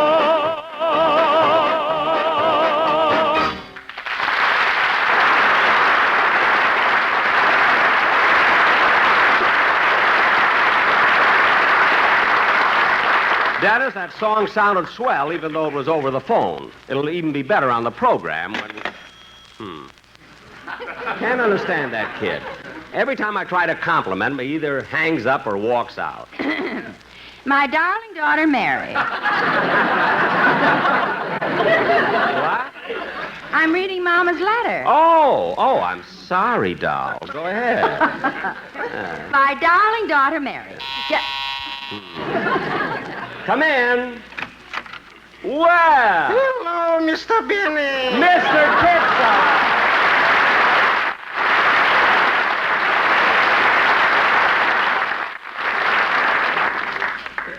Mr. Kitzel. Hello, Miss Livingston. I didn't mean to intrude, but I'm dropping in to all my friends to tell them the good news. Good news? Mm-hmm, good news.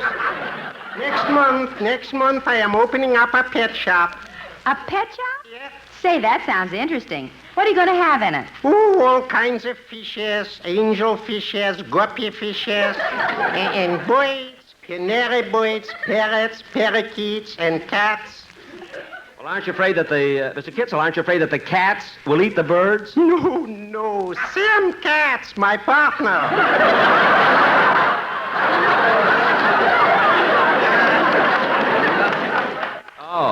Oh, I don't know. Mr. Kitzel, I think you'll be happy with a pet shop. It's a fascinating business. I think so. You know, that was always my ambition. Ever since I was a boy, I made money raising rabbits. Oh, you know how to raise rabbits? With rabbits, what do you have to know? Oh, I see. And you know, this may sound hard to believe, but when I was a boy, also for a pet, I had a pig. A pig? Yes. And never did a pig love anybody like that pig loved me. Why? I don't know. Maybe he realized I'd never eat him.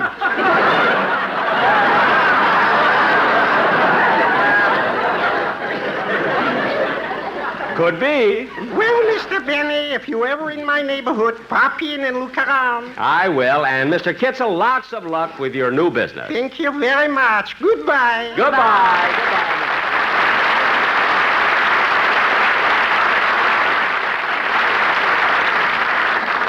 Gee, Mary, I hope his pet shop is a success. Huh? So do I. Now can I read... Oh, yes, Mary. Your mother's letter.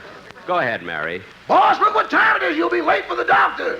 Say, you're right, Rochester. Are you ready, Mary? Anytime you are. Well, let's go. And, Rochester, you can have the evening off. Yeah, thanks, boss. I already called my girl, Susie. Oh, you got a date tonight, Rochester? Yeah, we're going to Wrigley Field.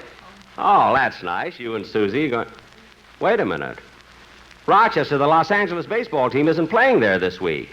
Wrigley Field is dark. Yeah. Oh, I see. Well, come on, Mary. Let's go.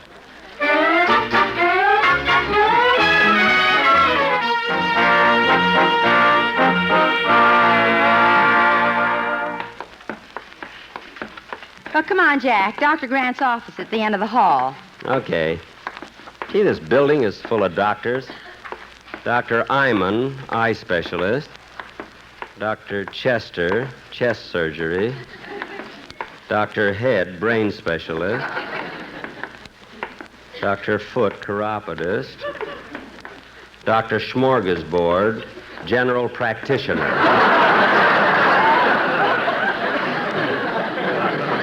Oh, here it is, Dr. Grant. Let's go in, Mary. Mary, did you make an appointment for me? No, just talk to the nurse. It'll be all right. Just a minute, Mary. You've been to this doctor before.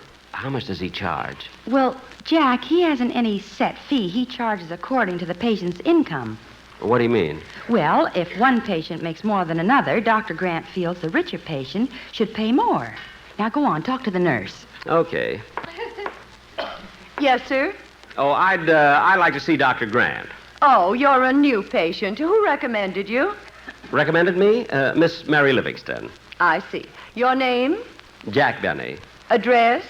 366 North Camden Drive. Occupation? Unemployed.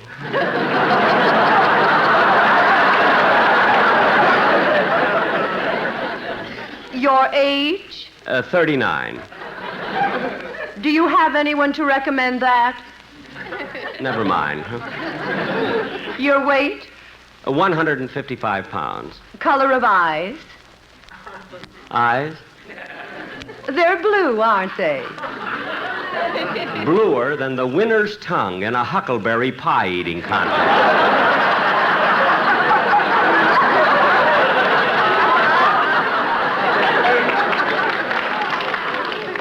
Wait a minute. Aren't you Jack Benny, the comedian for Lucky Strike? I knew my last line would get you. Yes, I am. Why? Well, a friend of yours, Speedy Riggs, is in the other office with the oculist taking an eye test. Oh, Speedy Riggs. May I go in and say hello to him? Certainly, right through that door. Thank you. Now, read the top line, Mr. Riggs. Yes, Dr. Cook. Oh, hello, Speedy. Oh, hello, Jack. Be with you in a minute. I'm just having my eyes examined. I know. Now, read the top line, Mr. Riggs. L-S-M-F-T. Very good. Now, read the smaller print under it. Lucky Strike means fine tomorrow? No, Mr. Riggs. That line says Lucky Strike means fine tobacco. Oh, yes. Now, I'll put in a stronger lens. Now, read the next line. A recent survey of 38 cities shows that millions of people are unhappy with their present blonde. That's Brand.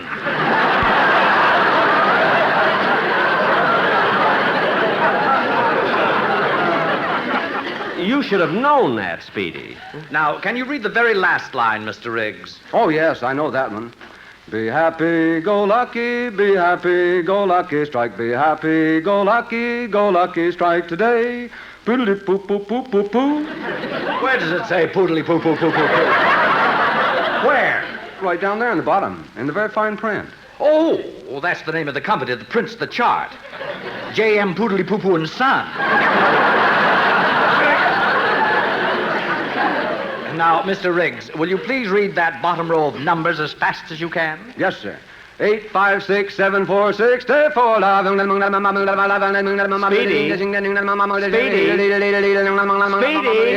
Oh, well.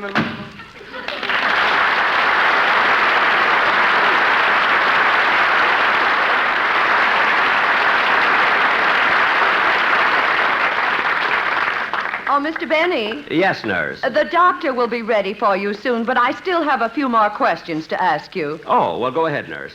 Did you ask me the color of my eyes? I asked you. Now tell me, do you belong to any medical plan? What was that?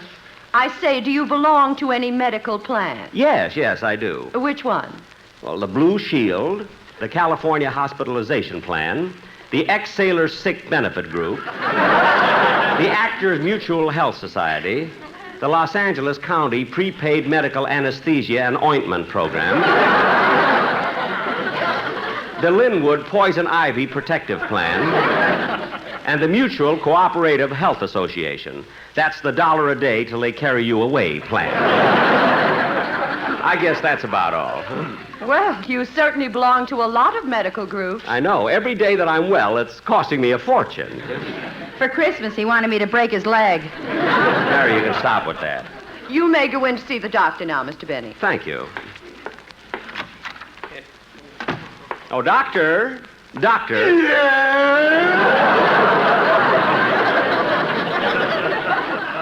Look, doctor, I'm here. Never mind. Just come right in and take your shirt off. Wait a minute. There's something I didn't settle with the nurse. What do you charge for an examination? Nothing. Now take your shirt off. Wait a minute. If you don't charge people, how do you make a living? I keep their shirts. Oh. Now let's get on with the examination. Put this thermometer in your mouth. Yes, sir. Meanwhile, just stand behind this fluoroscope while I look at your chest and stomach. Now hold still. Well, your chest seems to be all right. Now I'll look at your stomach. Strawberry, raspberry, cherry, orange, lemon, and lime. Haven't you eaten since then?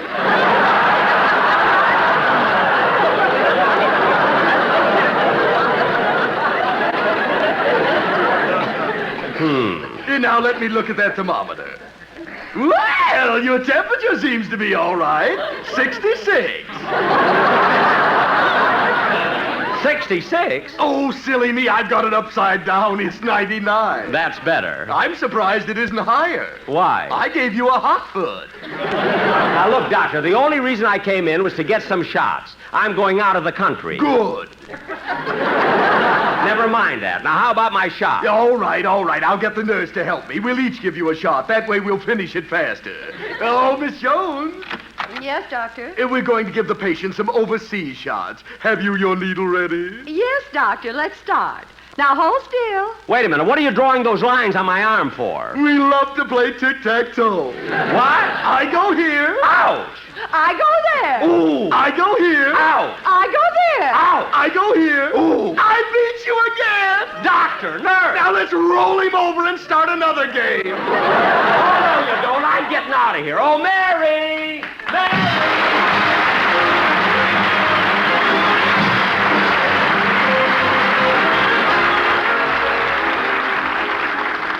Ladies and gentlemen, I would like to read you an important announcement. The Army is expanding.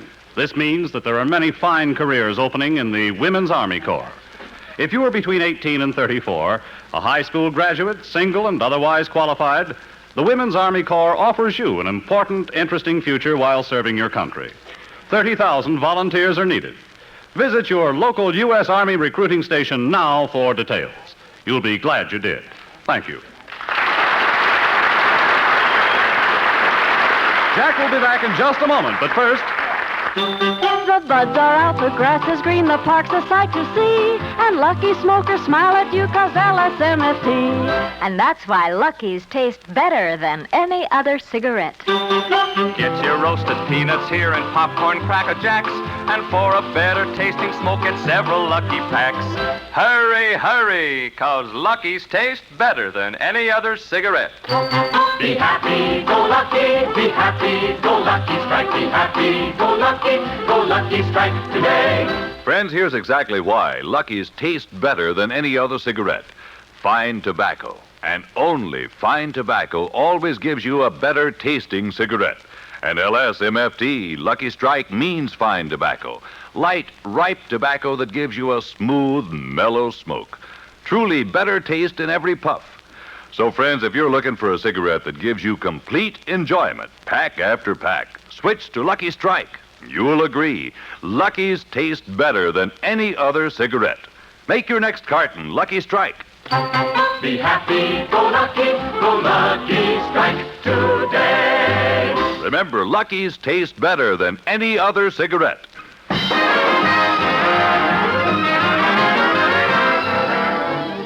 Ladies and gentlemen, at 7:30, my television show will be seen in the Los Angeles area on Channel 2. This is the program in which Mary makes her television debut. Besides Rochester, my guest stars are Bob Crosby and the world's greatest golfer, Ben Hogan. Jack. What is it, Mary? Well, yeah, I'm a little worried. You know, I haven't seen the television show I was on, and how do I look?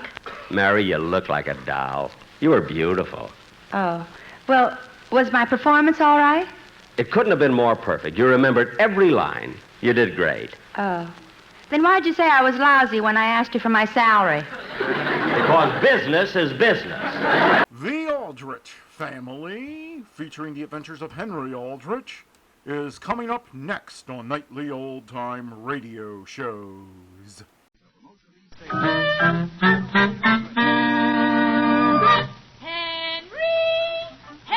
Aldrich! Coming, Mother.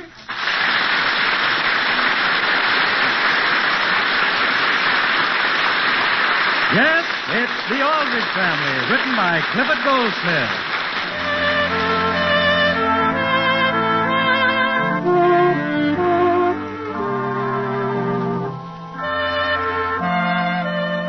There's an old saying that claims you're only young once. But as a matter of fact, you can be young more than once. And the best way of doing that is to share the misadventures of a typical boy like Henry Aldrich. He'll take you right back to your own teenage days. The scene is the living room of Nancy Adams, one of Henry's favorite classmates. And the time is evening. Nancy, tell me honestly, what is it you like about Bill Turner? Oh, I don't know, Henry. I just like him. Don't you? Well, sure, he's all right. If you like athletes. What's the matter with athletes? Nothing. Except they're so athletic. I mean, well, to hear Bill Turner talk, you think he was Joe DiMaggio, the Notre Dame football team, and Gorgeous George all rolled into one. Not so loud, Henry. He might hear you. How would he hear me? He's out in the front hall. And I like him, only... Frankly, is there any way of getting rid of him? You mean you don't like him? Well, sure, I'm crazy about him, only... Hey, Nancy. Gee whiz. Nancy, did I ever tell you about the time I dove off the top of the boathouse? Oh, Bill, I didn't even know anybody could climb up that high. Oh, it's easy. And you know that flagpole down at the end of the lake? Yes? I dove off that once, too. Nancy, how's your mother? Oh, she's better, Henry. She just strained her back a little. Boy, was that some luck I had in the game Saturday. You remember when those 3 guys tackled me and I carried them right across the goal for a touchdown? Oh, that was just wonderful, Bill. I don't see how you stood up. Nancy, what kind of a television set is this? I don't know. Hey, Henry, could you or Bill open this window a little, please? Sure, why not? Wait a minute, Henry. I'll open it. Well, that's all right, Bill. I've got it practically... Is it stuck, Henry? No, it isn't stuck. I just... Could you stand back, please, Bill? How am I in the way? I want to get some leverage. Here, Henry, let me show you how to open it. Now, look out, Bill. All I have to do is... Nancy, would you mind if I push this sofa away? No, Henry. Well, don't get up. I'll push you along. Along. Well, maybe if you just got up for a second, Nancy. Well, never mind the sofa. I'll just... Gee whiz, who opened that window? I did. You know, I thought I had it started. I just should have kept at it. Anything else you want done, Nancy? Well, there's some ginger ale out in the kitchen if one of you Gee wants... whiz, I'll get it for you, Nancy. You stay where you are, Bill. You sure you don't need any help lifting the bottles? You'll find everything out there on a tray, Henry. All you have to do is put some ice in the glasses. I'll be right back. Nancy, isn't there any way of getting rid of him? This evening? Sure. Bill, Henry Aldrich is one of the nicest... Nancy, I'm not saying he isn't. Only frankly... Frankly what? Well, 3's a crowd. And frankly, I have crowds cheering for me every time I go out on the field. I want to be alone. Excuse me, Nancy, but is there any special way of getting your ice trays loose? Well, my mother never has any trouble, Henry. All she does is pull, and they come right out. That's funny. I'll take another crack at it. Nice guy. I'd like to see him come out for football practice some afternoon. Bill, what did I tell you about sympathy and understanding? Oh, I understand, Henry. That's why I have no sympathy for him. Ah, but forget about him. What about that dance Friday night? What about it? Well, what time should I...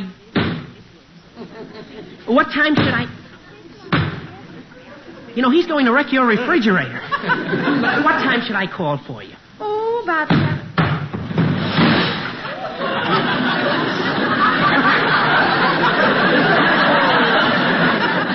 Nancy. Yes, Mother? Are those boys playing football down there? No, Mother. Henry's getting some ice. I'll pick everything up, Nancy. Does your father have a hammer I could use with a screwdriver? Or a small crowbar would be even better. Henry, what's that all over your suit? It's... Well, you see, I was aiming for the ice cubes, but... Was your mother planning to have tomato juice for dinner? There's a freshly opened can in the icebox. Oh, my goodness. Of course, if they're going out for dinner, it'll keep till tomorrow's lunch. Out of the way, Henry. I'll get the ice out. Now, wait a second, Bill. You'll need something to loosen it with. What's the matter with my hands? Some guys sure love to brag. Why, if Bill Turner... Hey, who put butter on the floor? I just took it out so I could get better leverage. Nancy, will one tray of ice be enough? Gee, did I loosen it that much? Nancy, I don't think you'll feel the same way about you-know-who once you get a look at your mother's kitchen. I think I better be going. Oh, Henry, do you have to? Well, I've got a lot of homework to do, and I think I better.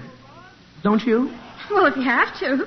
I had a very swell evening, though. Oh, I'm awfully glad, Henry. Well, so long. You really have to go.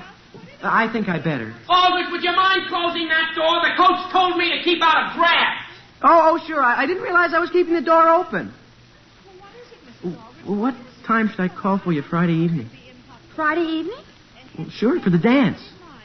Henry, I didn't promise to go with you, did I? Why, sure.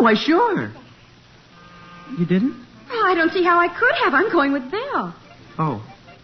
With Bill? Oh, I'm terribly sorry, Henry. I guess you must have misunderstood me. Hey, what about that door? I'll walk you out to the porch. No, you go back and have your ginger ale. I can find my way all right. Oh, I hope you understand, Henry. Oh, sure. You and Bill just go ahead and enjoy yourselves.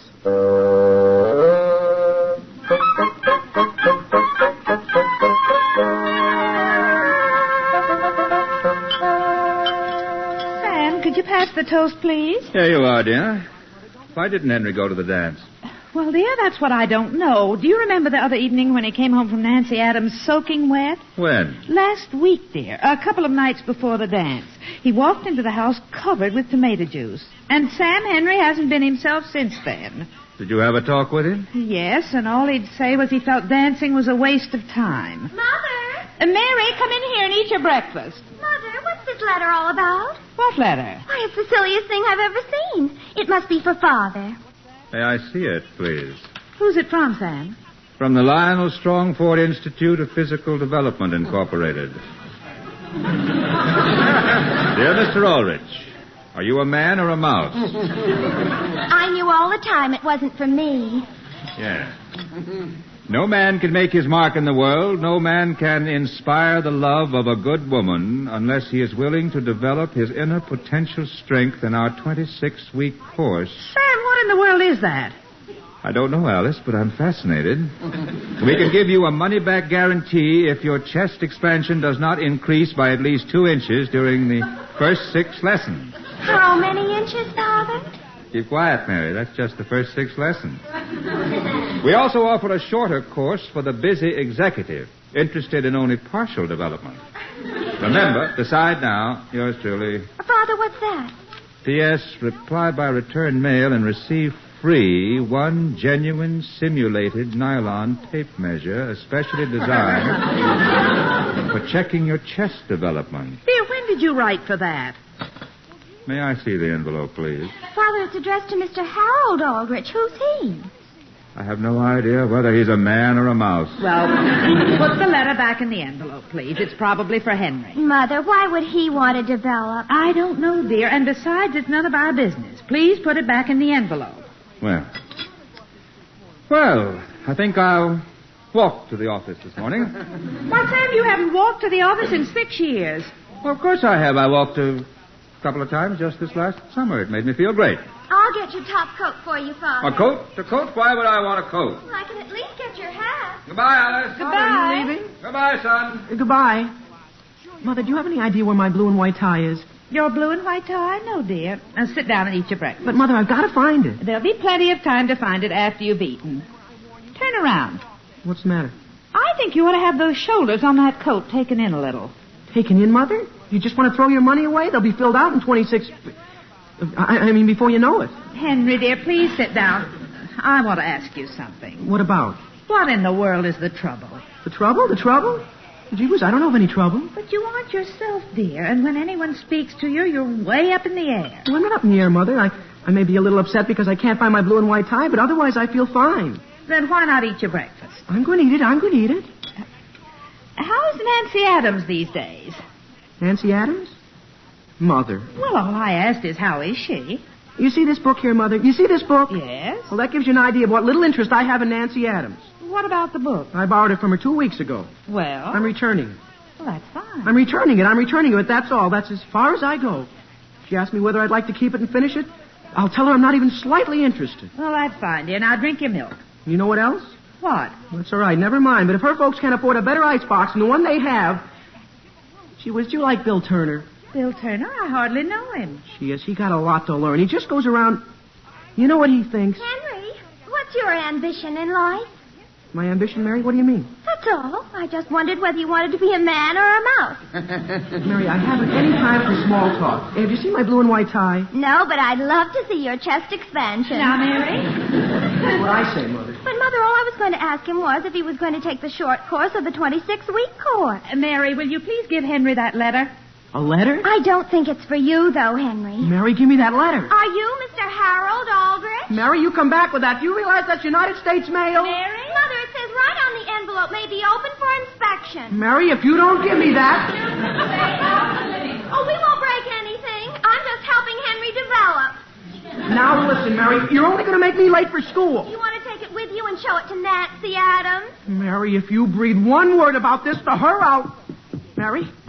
Mary, come back down here with that.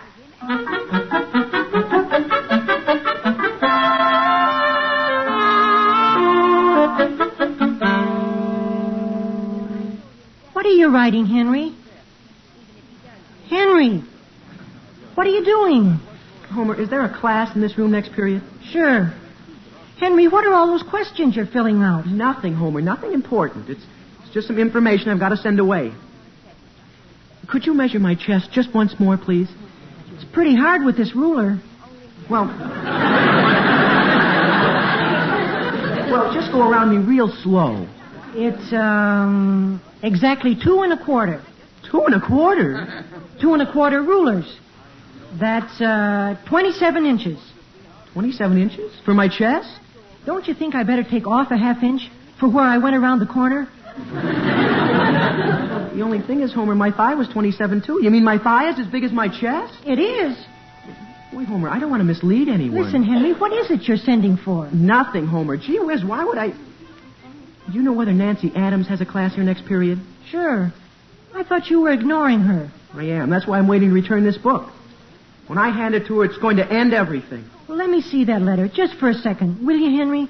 Homer, don't you see what's printed right at the top of it? Strictly confidential. What does that question at the bottom mean? What question? Do you have flat feet? Now, listen, Homer, that just shows how your imagination works. Well, what did it say then? Keep quiet, Homer. Miss Watson just came into the room. Miss Watson? Well, boys, you certainly look busy. We are, Miss Watson. You working on your biology? Well, in a way we are. Well, now, isn't that fine? You know we're going to start working on mice next week. We are? On mice? Yes, we're going to compare their development with that of man. What's that? Come on, Henry. That's the end of the period. There's a class coming in. Hello, Henry. What are you doing in here? Well, I'll tell you, Nancy, I've been waiting. I've been filling out. I've been. Henry, you're getting ink all over yourself. I am? Here's a blotter. Well, Nancy, I just wanted to tell you how much I enjoyed this book. Oh, I'm awfully glad you returned it, Henry, because Bill Turner is anxious to get it. He is? Are you sure you're through with it? Oh, yeah. After all, even if I weren't through with it, naturally, if Bill wants the book. Where have you been for the last week? Just around. Just around every place. Hey, Henry, come on. You go ahead, Homer. I may be held up here a second. Quiet, please. Oh, you better go, Henry. I just wanted to tell you, though, how much I enjoyed your book. Henry Aldrich, don't you have a class this period? Yes, Miss Watson. I'm on my way right this minute. Goodbye, Henry. Goodbye. Boy, is Nancy a good-looking girl, Henry. You think she's so good-looking? I think she's terrific. Well, the way I think of her, she's good-looking, but I wouldn't ever want to... Henry, let me have a look at that letter, will you? What letter? About your flat feet. Now, Homer, listen. Homer, where is that letter? I haven't got it. Homer, I put it in this Latin book. I put it right here in the ablative absolute section. Well, don't look at me. I didn't even touch your letter. You suppose I put it in Nancy's book? You did? Well, why would she be interested in your flat feet? Homer, I didn't know I put them there. I mean, the letter there. I was just talking to her, and I may have just stuck it in there. Well... Homer, I've got to get that letter. Why? Think I want a thing like that to be read publicly by Nancy? Well, you certainly can't get it now, Henry. Maybe they haven't started class yet. Well, I'm not going in with you. I don't want the whole class to look at me. Keep quiet, Homer. I'm going back in and get that letter. Will you all get your pencils, please? I beg your pardon, Henry Aldrich. Is there something we can do for you? Why, Miss Watson, I'm sorry to interrupt your lesson like this, but I just returned Nancy to a book. Nancy's desk has something in it I'd like... need. Well, is it anything you can't do without for the rest of the period? Well, yes, ma'am. I just have to have it. Well, if it won't take more than a second, you may go to her desk and get it. Thank you, Miss Watson. In the meantime, will all of you be copying what's written on the board here? Quiet, please. Nancy. Henry, what on earth is it you want? I'd like to borrow that book again. But Henry, you didn't have to come all the way back into class and embarrass me. But I just happen to remember. I haven't finished it. I thought you said you had finished. So did I until I got out in the hall. Henry, will you hurry, please? Yes, Miss Watson. Here, Henry. Thanks very much. Henry, may I ask what book that is? This book I just got from Nancy? Yes. Well, it's just a book. What is the title? Rita's Revenge. And that is the book you were in so much of a hurry to get? Well, I'll tell you, it isn't the story I'm so anxious to get. The book, please. The whole book? The whole book. Couldn't I take just one look? Please don't open it. No? May I have it, please? Yes, Miss Watson. And I should like to see Nancy Adams immediately after class. But Miss Watson, Henry, will you please leave this classroom? Yes, Miss Watson. I'll go.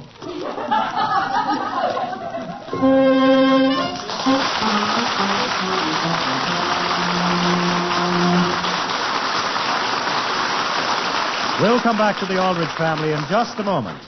Sundays on this station are really full of top radio shows, but I'd like to tell you about just one of them, Theater Guild on the Air. For 7 seasons, the Theater Guild has been bringing you the brightest stars of Broadway and Hollywood in some of the world's greatest plays. Tonight, the comedy attraction is Ring Lardner's baseball story, Elmer the Great. And your stars are Eddie Bracken and Wanda Hendricks.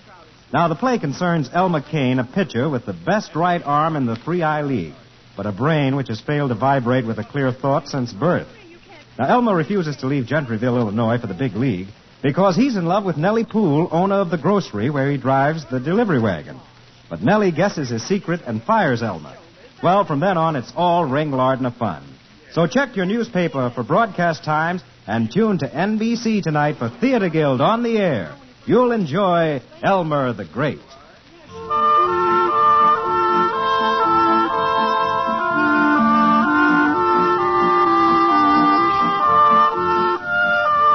And now, getting back to the troubles of Henry Aldrich. Henry has decided that he needs a course in physical development. And after filling out the rather intimate questions on the application blank, he discovers that he has left the blank in a book belonging to Nancy Adams. The scene opens in Henry's school at the close of a period. Listen, Henry, this will make 2 classes I've missed just because of you. Homer, all you have to do is just walk up to Miss Watson's desk there, pick up Nancy's book, and walk out with it. It's as easy as pie. Are you sure Miss Watson isn't in there? No one's in there. There isn't a soul in there now. You like pie. Why don't you go in and get it? Well, gee whiz, Homer, I was going to stand here in the doorway and keep watch for you. Well, if anyone does come along, Henry, give me a signal. Clear your throat. Sure, I'll sort of cough. Okay, I'll go. That's it. Just walk right up as though you own the place. Which book is it? The one your hand is on. This isn't it. Sure it is. Isn't that book blue? Sure, but it's The Advanced Essence of Poetry. It must be there, Homer. Well, come here and show it to me. All right. Wait a second. I'll close the door part way. If it was here, it would be here. Homer, I'm almost positive Miss Watson didn't take it with her. All right, show it to me. Well, gee whiz, it's a book with a blue cover. A blue cover? Oh, this must be it. Yes, Miss Watson. Henry, someone's out in the hall. Well, I'm glad to hear that. Quick, Homer, duck. Have you got it? Where are we duck? Get down here beside her desk. Did they come in, Henry? No, they just closed the door. Well, come on. Let's get out of here. Not so fast, Homer. Wait until they've gone down the hall. But, Henry, I've got to get to my next class. Quiet. Open the door easy. I'm going to. It must be stuck. Let me try it. Henry, this is all your fault. Now, don't get panicky, Homer. We'll get it open. How? It's locked. You're crazy. Why would anybody lock a door in broad daylight? All we have to do is throw ourselves against it. Okay. 1, 2, 3. Don't just stand there, Homer. Help me up. I guess they locked it all right. You mean we're locked in? And I can't get to solid geometry? Well, at least they didn't see us, Homer. But, Henry, I'm weak in geometry as it is. Well, all we have to do is climb out that window. But what good will that do? We're way up on the 3rd floor. Homer, stop arguing. Give me that book and let's go.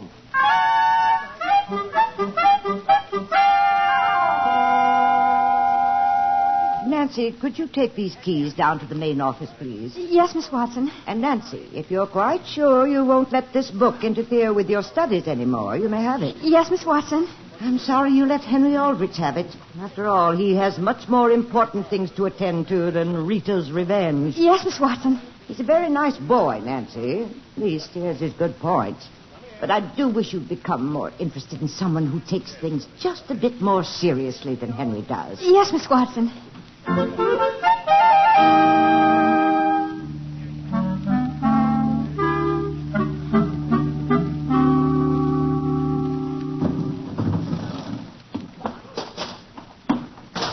Be careful, Homer. Do you want to knock me off this fire escape? Well, gee whiz, Henry, we have to get out of here somehow. Don't you realize this fire escape goes right past all the 2nd floor classrooms and never goes below the 2nd floor? Well, keep quiet, Henry. Suppose somebody should see us out here. Let's close the window. Now, quiet now, Henry. I'm being quiet. That's it. Make all the noise you can. Homer, all we have to do now is go up the fire escape to the roof. And then I suppose we just jump off. It's bound to lead to something, Homer. Come on. Have you got Nancy's book? Sure. Here, take it. Is my letter in it? I don't know. Hey, Homer. What? This isn't Nancy's book. This is Miss Watson's report book. A report book? What made you think my letter'd be inside this? You said blue, so I grabbed blue. But you should have looked, Homer. Boy, if we get caught with this, we could even be expelled. Just for having a report book? Sure. Well, you can be the one that takes it back, Henry. All we have to do is open the window and... Be sure no one's in there, Henry. No one's in there. Gee whiz. Lift, Henry. I am lifting, Homer.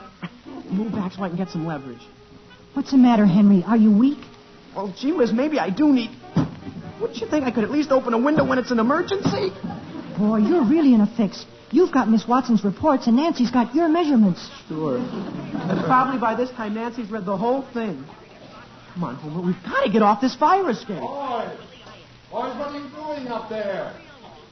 Who is it, Henry? What are you doing up there? It's Mr. Bradley. He's down in the courtyard. Boys! Why, we're just trying to open a window, Mr. Bradley. Don't you know the rules about going out on the fire escape? Are there any special rules, Mr. Bradley? What are your names? Henry. Aldrich. Who? Homer Brown. Who? Henry and Homer. Aldrich and Brown? Yes, sir.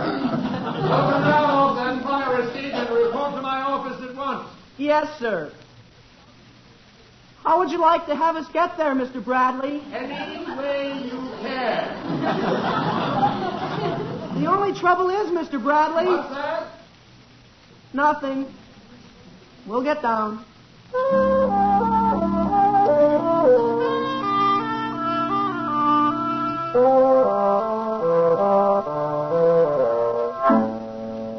And how long have you been a student in this school, young man? About 3 years, Mr. Bradley. And this other young man? About 3.5, Mr. Bradley. But that was on account of the mumps right on top of the measles. I see. Then you both know those fire escapes were placed there for emergency use only? Well, the fact is, Mr. Bradley... It wasn't enough that you were out on a fire escape. You climbed in a window and broke right into the middle of Professor Vanderhoff's French class. Well, you see, Mr. Bradley, it was the only way we could get off the fire escape. Professor Vanderhoff's window was open and... Homer, must you lean on my desk? No, sir, excuse me. I thought you were through with us. I don't know whatever gave you that impression. Excuse me, but can I interrupt you, Mr. Bradley? You're Bill Turner, aren't you? Yes, I'm the one that carried 3 men over our goal Saturday. And what were you sent in here for? Well, I suppose I shouldn't have been reading this book during study hour, Mr. Bradley. What's the title? Rita's Revenge. Rita's Revenge. I see. Henry. Yes, Mr. Bradley? What do you think of a boy who would spend his time reading a book like that? Well, I guess it's pretty bad, Mr. Bradley. That's what I say. I see. Do you know what I think all 3 of you boys need? No, sir. Suppose you wait here, all of you, while I step out and get your records. Yes, sir. Bill, where did you get that book? From Nancy. And what business is it of yours? Listen, Bill, could I borrow it a second? Nancy's book? All I want to do is take it for just 1 second. What for? I just want to... Can't you even let me look at it? Keep your hands off. Let me have that. Keep away, do you hear me? Hey, Henry, look at what fell out of it. There's your letter right in the floor. Gee whiz. Bill Turner, you take your foot off that. You make me. You hear me? Take your foot off that letter. Henry, somebody's coming. I don't care. Mr. Bradley, Miss Watson asked me... Henry. Hello, Nancy. Close the door. Let go of my leg, Aldrich. You lift your leg. Do you hear me? Lift it. Boy, stop it. Lift his leg, Henry. I need more leverage. Hey, Bill, cut it out. You're twisting my head. Yeah? Bill Turner, you stop that. Darn you, Bill. There. Henry. Gee, Henry, you knocked him out. Oh, boy. You lifted him right off the floor. Hey, what happened? Oh, he's all right, Henry. Pick him up before Mr. Bradley comes in. Come on, Homer. Let's lift him onto the couch. Oh. Listen, Aldrich, what did you hit me with? I just used my bare hands. Didn't I, Nancy? Now then, young man. Turner, did anyone invite you to lie down on that couch? No, Mr. Bradley. I'll help him up, Mr. Bradley. Don't you think he can get up himself? Well, I'm up. Well, young lady? Miss Watson asked me to bring her keys down here. I'll take them in one moment.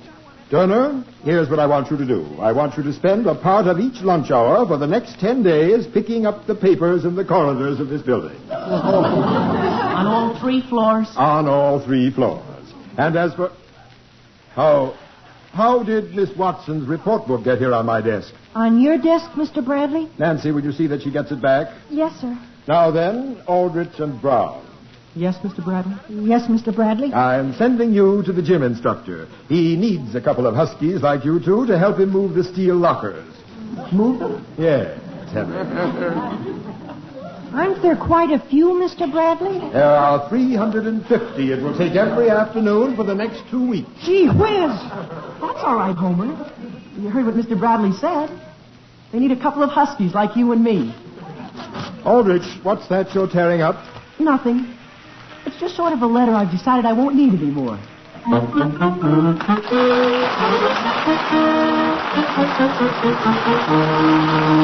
radar network to detect the approach of planes can't do the entire job of protecting our country from a devastating surprise air attack. That's up to us as individual citizens. Right now, the Air Defense Command needs 300,000 more volunteers for its Ground Observer Corps. Both men and women from teenage up can contribute a few hours of their time each week and perform a valuable service to our country. Write a phone your nearest Civil Defense Center or write to Ground Observer Corps, Air Force, Washington 25, D.C.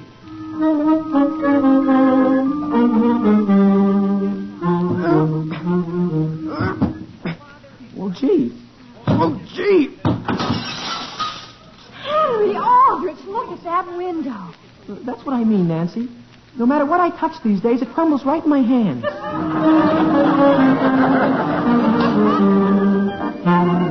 The Aldrich Family is written by Clifford Goldsmith. Henry is played by Bobby Ellis and Homer by Johnny Fiedler. Mr. and Mrs. Aldrich are House Jameson and Catherine Roth. Your announcer is Dick Dudley.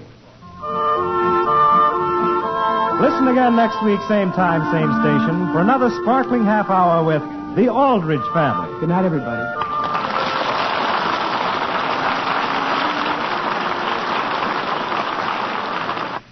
This is NBC, the national broadcasting company.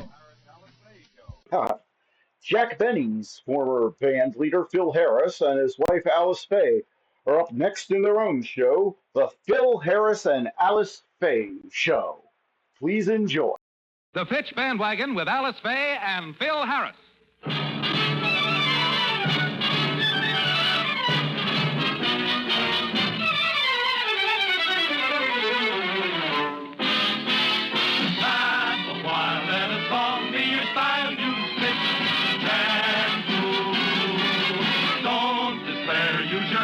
Save your hair, use Fitch shampoo.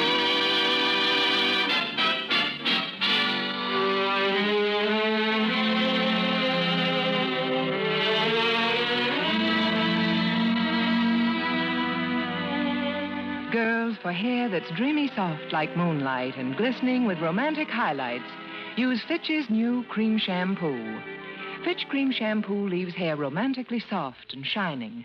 That's because it's made with 2 beneficial beauty aids, purified lanolin and the finest olive oil. Lanolin is used to soften your hair, to help overcome dryness. Olive oil is used to bring out sparkling highlights, to make hair glisten as though it had been brushed and brushed and brushed. And Fitch cream shampoo is so simple to use. Just a dab billows into clouds of rich lather in hard or soft water. Then to rinse, a swish of plain water, and every trace of suds disappears. After shampooing, your hair is wonderfully soft and a joy to arrange. Fitch cream shampoo is economical, too. Compare its size, compare its low cost. Ask for it at drug and toilet goods counters. That's Fitch cream shampoo for hair that's soft like moonlight and shining like bright starlight.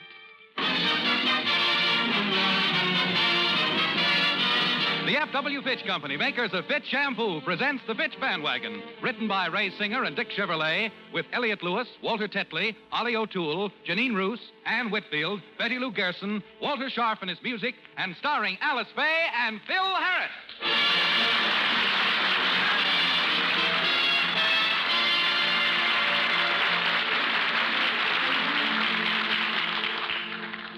Bill has decided that it's about time the children saw their daddy at work.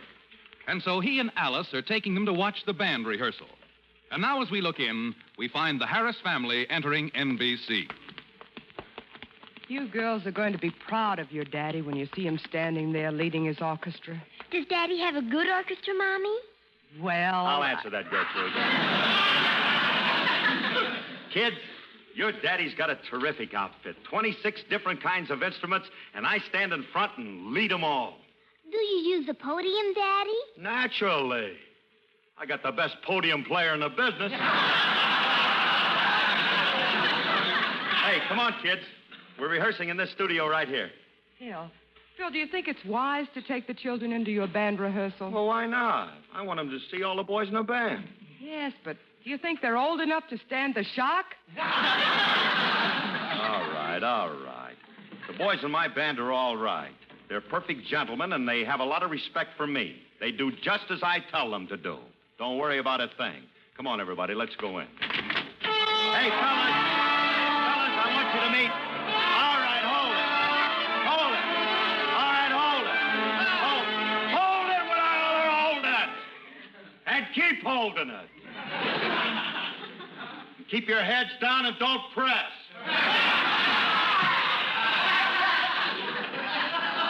Hey, fellas. All right, let's have it quiet in there. Look. Hey, I got a surprise for you guys. I want you to meet my daughters. Hey, kind of cute, ain't they? Yeah, the one on the left is beautiful. You mind if I kiss the little darling, Phil? No, go ahead, Artie. Okay. Hook her up, honey, and Uncle Artie will slip you a little kiss. Artie, that one's my wife. Well, how was I supposed to know she was your wife? Well, why didn't you ask? What? Spoil a good thing? Get back. Go back there and sit down. All right, everybody, now quiet. Let's get ready to play. Now, girls, is there anything in particular you'd like to hear? We can play any song at all. You see, we got a big reservoir.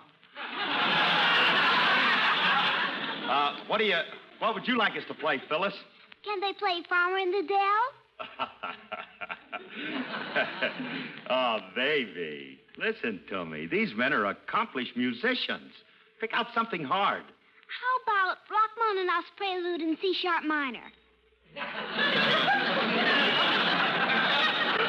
You heard her, fellas. Farmers in the Dell.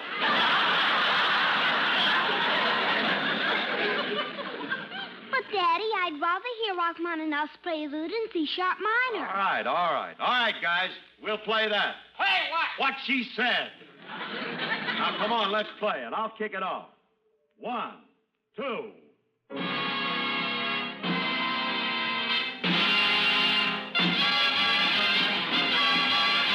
And that's what I like about Rachmaninoff's Prelude in C sharp minor.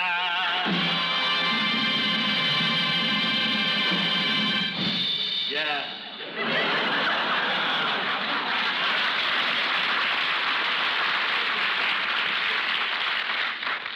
Well, how'd you like that? It was awfully loud. Why do they have to blow so hard, Phil? It was not loud, and they don't blow hard. How did you like it, kids? Did you think that... Hey, Alice, where are the children? The last time I saw them, they were 3 feet off the ground and flying north. Well, maybe it was a little loud. All right, fellas, let's try it once more, and this time no harp.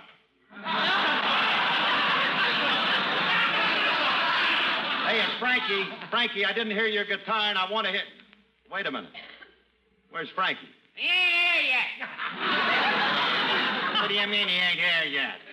He ain't never here. He hasn't been here for 2 weeks at rehearsal. What's the matter with that guy? What's happened to him? He's in love. Remley's in love? With what? Yeah, he's in love. He's going with some society girl named Cynthia Cavendish.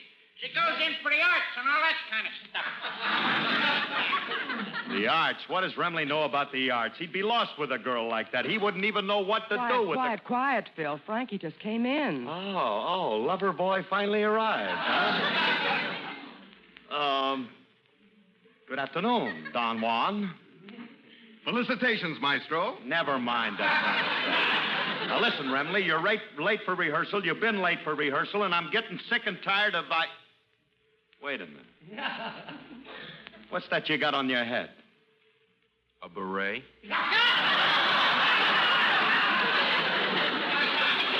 Well, ooh la la and roo la pet.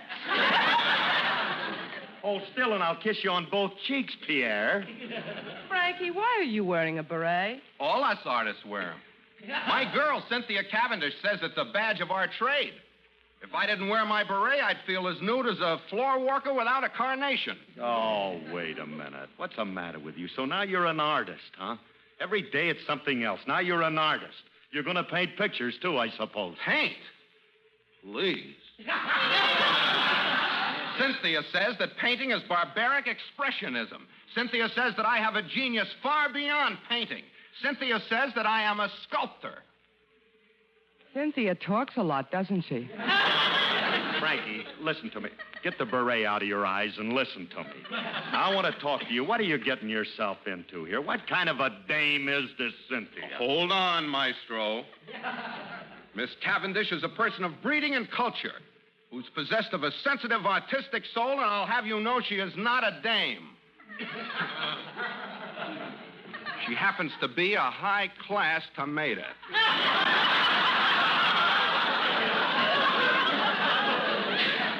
And she's got you believing that you're a sculptor now, huh? Well, I'll tell you one thing, Remley. You got to show me. Sit down and sculpt me something. Go ahead, sculpt. I can't do it just like that. The feeling has to come to me first. The mood has to come from within me, from deep down inside. Well, open your mouth and I'll look in and see if it's ready. Don't be facetious. I can't sculpt until I'm in the mood, and that takes... Wait! Hand me my mallet and chisel quick. I feel the mood coming over me. Too late. It's gone.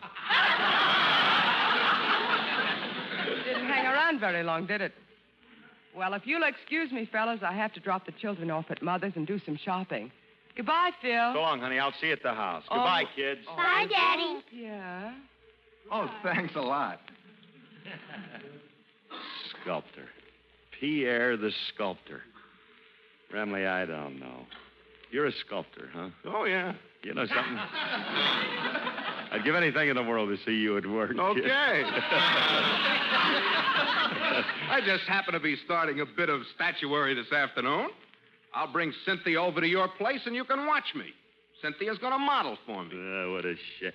You will? Sure. Well, it's a deal. Let me tell you something. I can't wait to see you with a hammer and a chisel. You'll see. This I've got to see. Now, call your girl and tell her to be over at my place. Huh? Okay. That's a deal. All right. But look, before we leave, I got to run over a tune. All right, gentlemen. The maestro is in the mood. You're ever down in Texas, look me up. Look me up. You're ever down in Texas, look me up.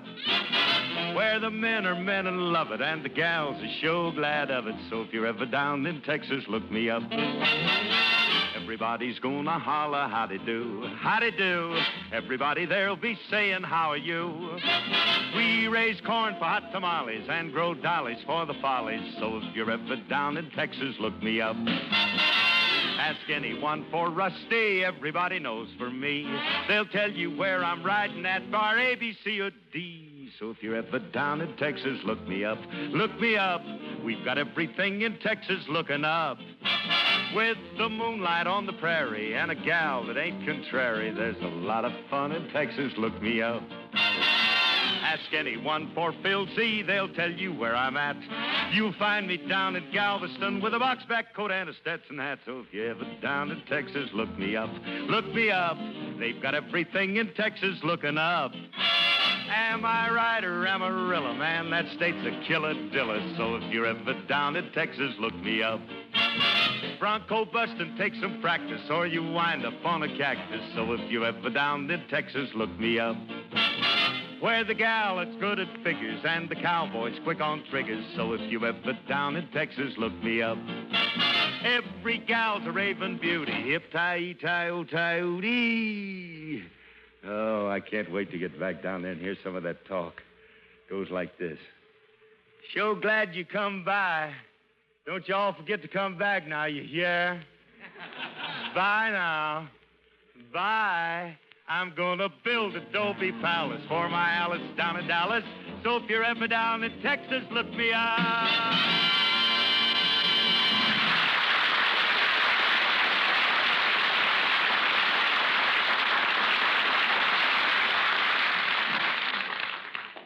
All right, Remley, I'm letting you use my house to do this sculpting. When is this Cynthia. Oh, yeah. When is Cynthia going to get here? She'll be here soon. Where'd you meet her, Curly? She's real class, and she's crazy about me.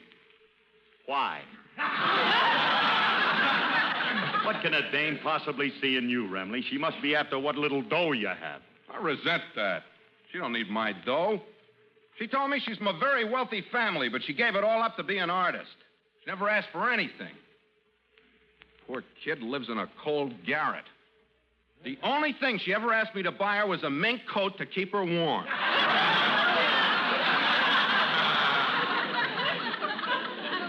And you bought her a mink coat just to keep her warm? Not exactly. I talked her into red flannel underwear. Frankie, I don't know. I can't understand how you can go for a narty dame like that. They don't think of anything but themselves. They have no regard. Hey, that must be her now. Come on, I can't wait to introduce you to her. Franklin! Cynthia!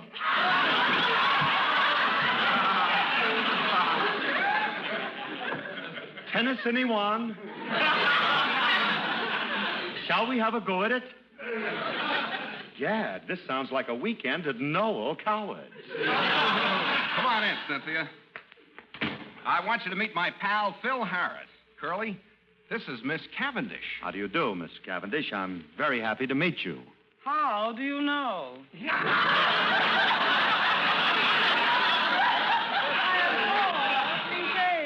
How can you say you're happy when you don't know anything about me and I don't know anything about you?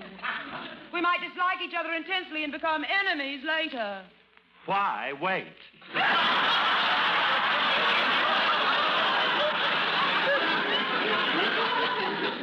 You two are going to learn to love each other. Yeah, that's essential. I doubt it. I can't stand men with curly hair. They annoy me no end. Frankie, what's cooking with this chick?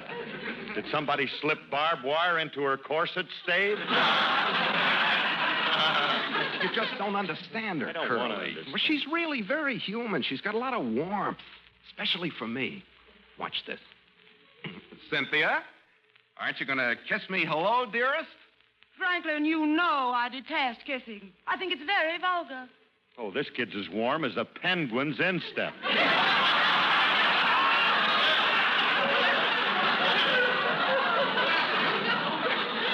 Well, I agree with Cynthia. Kissing is vulgar. Do you mean that, Frankie? I do. And you feel the same way about it, Cynthia? I do. I now pronounce you man and wife. Rub noses and get lost.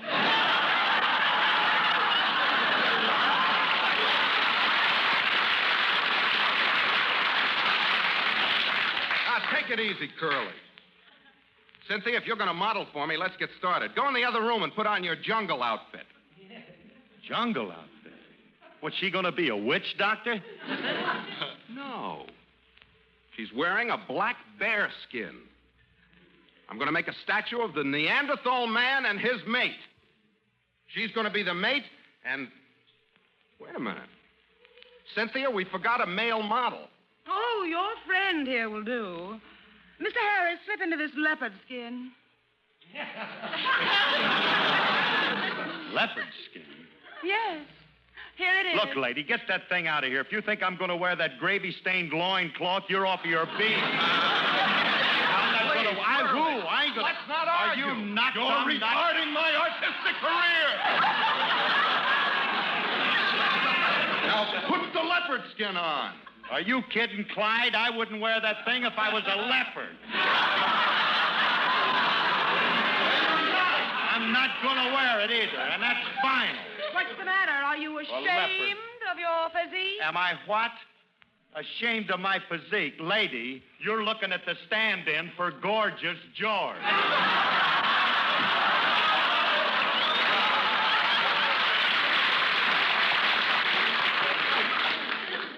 Jeffries, spray this peasant.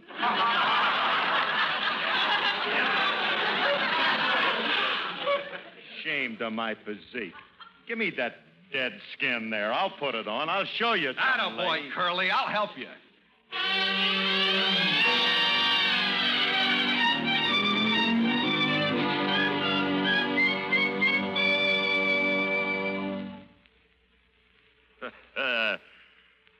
Hey, Franklin. I told you I'm going to look great in this thing, didn't I? Get a load of that physique.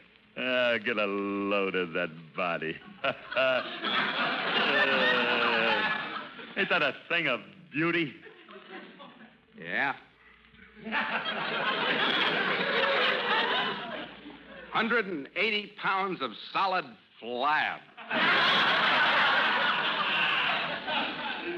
Flab? What are you talking about, Flab? I'm all muscle from the tip of my toe to the top of my head.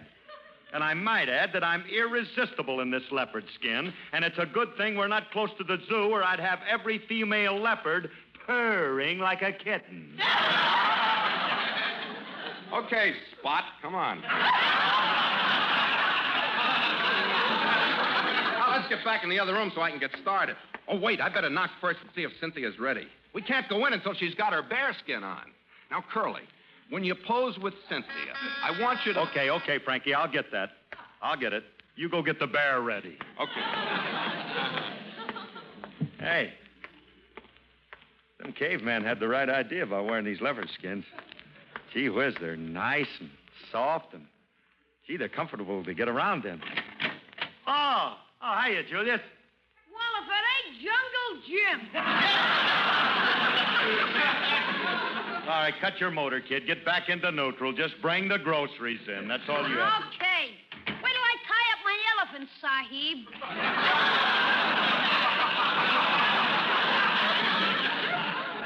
What the heck happened to you, Mr. Harris? Nothing happened to me. Nothing happened to me. I'm just wearing a leopard skin. For a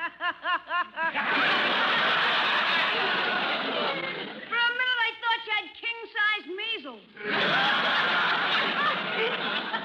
Don't get gay, nature boy. Mr. Remley just happens that Mr. Remley has taken up sculpturing, and well, I'm posing for him. This ought to set art back about 50 years. Mr. Remley don't know nothing about sculpting. Mr. Remley knows something about sculpting, too. Now, if you're a skeptic, come on in the room, and I'll let you watch him work. This I gotta see. Hey, Frankie. Huh? You mind if Julius watches your chisel? No. Come on in, kid. Thanks, Mr. Remley. I just want to see it. Hey, Mr. Remley, what's that bear sitting in the corner for? What bear? Oh, that's my fiancée. I'm going to marry her. Couldn't get a girl, huh?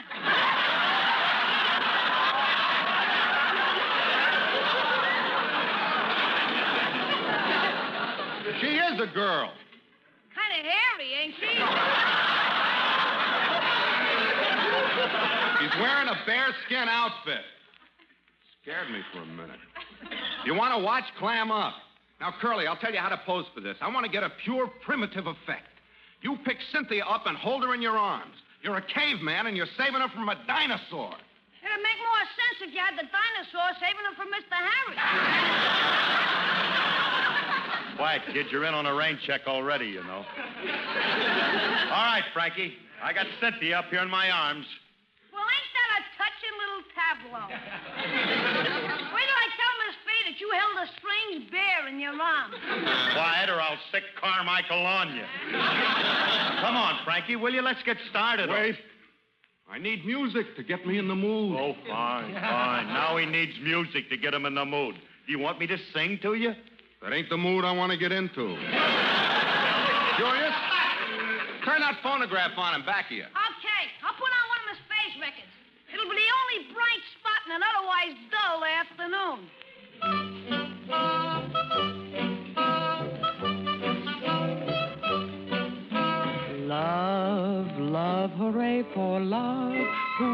never too blasé for love. Make this a night for love. If we have to fight, let's fight for love. Some sigh and cry for love. Ah, but in Paris, they die for love. Some ways to wait for love. Just the same hooray for love. It's the wonder of the world.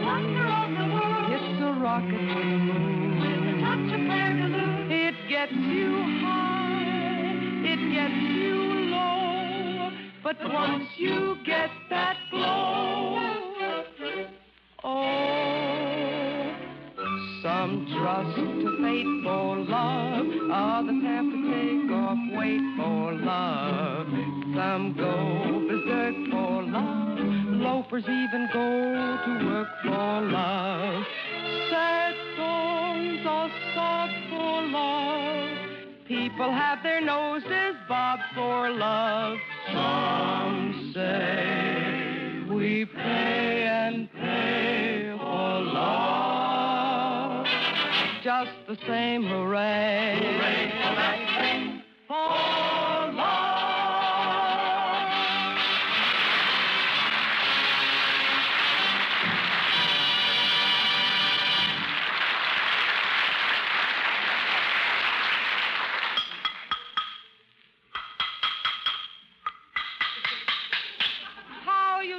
Franklin. Yes, how much longer do I have to hold Cynthia in my arms? I'm getting tired. Curly, stop sagging. Don't lose the expression on your face. Remember, you're saving a girl from a dinosaur. Well, hurry up, will you? This leopard skin is starting to itch. Oh, Bill, I'm home and Well, what's going on here? Oh, it's you, Alice. Yes, Tarzan. It's me, your mate. What is that woman doing in your arms? Oh, her? Oh, I'm saving her from a dinosaur. Oh, good. The house has been overrun with them lately. What's the meaning of this? Mr. Harris, will you please tell your housekeeper to run along?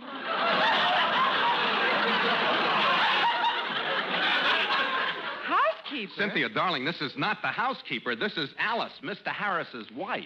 Oh. How do you do? Franklin, I can't stand all these distractions. I'm going to lie on the sofa down there until some of you people leave the room. Oh, yes, lie down over there and rest, dearest. Dearest? Frankie, don't tell me that charming creature is the girl you're in love with. Yeah, what's wrong with her? Frankie, you're too nice a guy to be taken in by a girl like that. Alice is right, Frankie. She ain't for you. I think she's a phony. How dare you talk that way about Cynthia? She's a high-class society girl of very good breeding. Oh, really? Well, how did you meet her, Frankie? Under very respectable circumstances. I was driving down Wilshire Boulevard. She was standing on the corner. I blew my horn. The next thing I knew, she was in my car. It was love at first honk. I might have known that's how you met her. Bill, did you hear that? Frankie picked her up. No.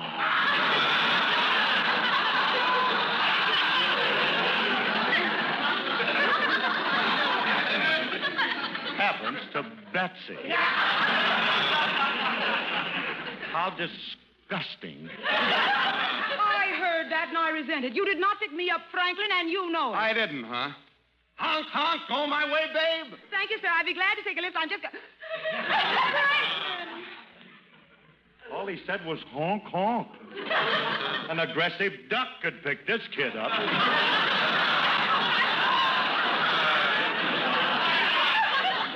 Cynthia, that can't be true. You told me I was the only man in your life. You said I was the only man you never let kiss you. You even said you'd never accept expensive gifts from anyone else but me. Curly's right. I see it all now. It was all a plan. You were just after my money. What was she planning to do, starve to death? You know you ain't got a dime. He hasn't. Lady, that's my shirt he's wearing. Oh, Franklin, how could you? You told me you were independently wealthy, that you had stocks and bonds and... Oh, never mind. I'm leaving. Goodbye, Franklin, and thanks for everything. Hey, Frank. What's she thanking you for? If you gave her inexpensive gifts, you better get them back now. Don't be a sucker. You're get right, them back. Curly. No Well, get one 'em can take back. advantage of me and get away with it. Cynthia! Before you go, there's something I have to say to you. What do you want? I'll thank you to return my red flannel underwear.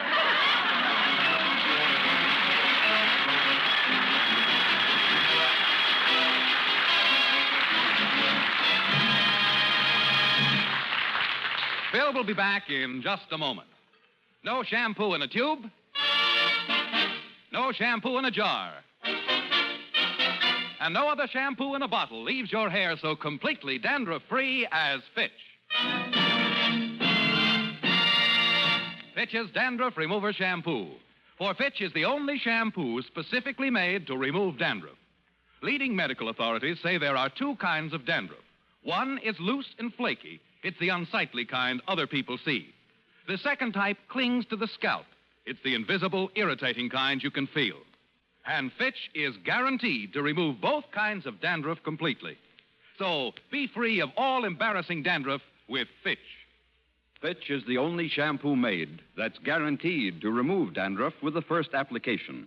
And the Fitch guarantee is backed by one of the world's largest insurance firms. Remember, no shampoo in a tube, no shampoo in a jar, and no other shampoo in a bottle leaves your hair so completely dandruff-free as Fitch.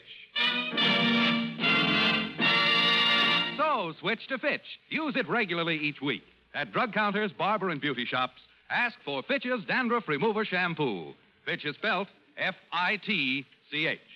This is Phil Harris again. Folks, today there are 30 million starving children in Europe. And you can help these kids by sending a food package or cash to CARE in New York City.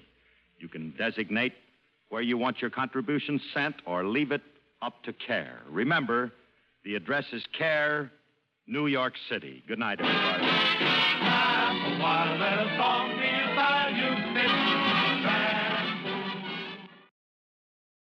And now, Red Skelton in the not-so-silent spot, since the silent spot would be kind of pointless on radio. Please enjoy the Red Skelton Show up next.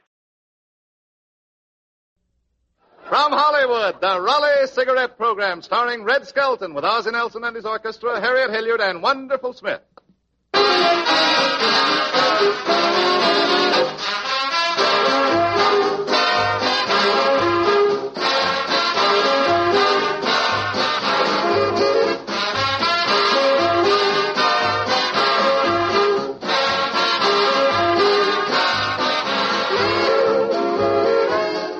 Smokers, start the new year right. Switch to Raleigh cigarettes. Raleighs are better cigarettes made with better tobaccos. And you can prove this all-important fact for yourself. Compare the open ends of a pack of Raleighs with any other cigarettes. Yes, any others. You'll see the tobacco in Raleighs is unmistakably more golden in color. And what does this mean? Any expert will tell you that golden tobaccos are choicer, more expensive. Yes, you can see for yourself that Raleighs do give you the finer tobaccos. A blend of 31 of these more expensive golden tobaccos. And remember, Raleigh cigarettes give you valuable coupons, redeemable for over 70 luxury premiums, and for defense bonds and stamps. When you save Raleigh coupons for defense bonds and stamps, you help defend your country. With so very much to offer, friends, it's easy to understand why more and more smokers, every day, are switching to the pack with a coupon on the back. Raleigh cigarettes.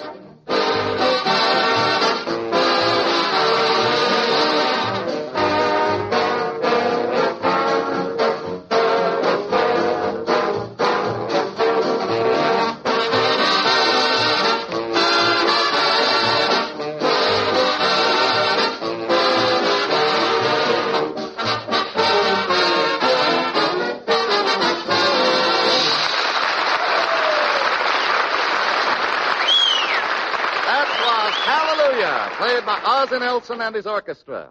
And now we bring you the star of our show, Metro-Goldwyn-Mayer's bright young comedian, Red Skelton.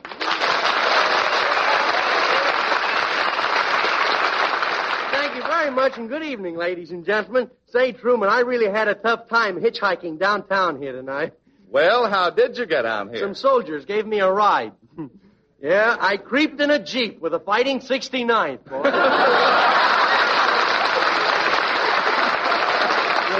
audience, too, tonight, you know. Say, by the way, Truman, did you have a nice Christmas? Oh, yes, Red, I did. And say, I sure want to thank you for the beautiful present you gave me. Oh, did you like it? Yeah. I've always wanted a bicycle pump. Yeah. And by the way, Red, did you like those shorts I gave you?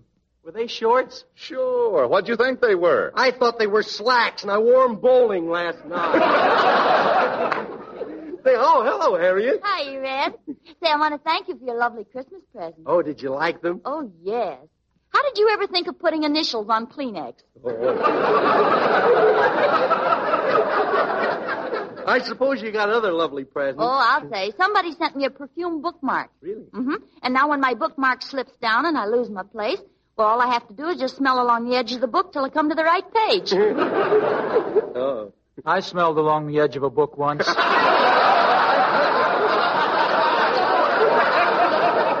You did, Ozzy? Yeah, don't you hate those people who eat Limburger cheese when they read?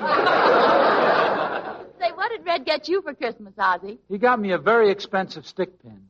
It's an heirloom of a famous old American family. Well, how do you know? Well, the stick pin has his name stamped right on it. Wilkie.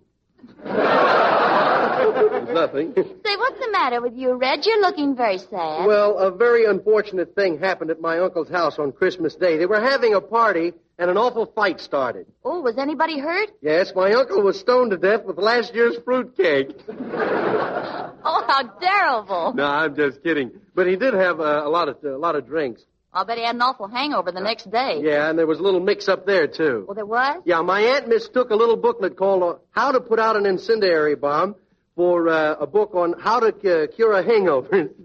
And did my uncle get sore when she poured that bucket of sand in his face?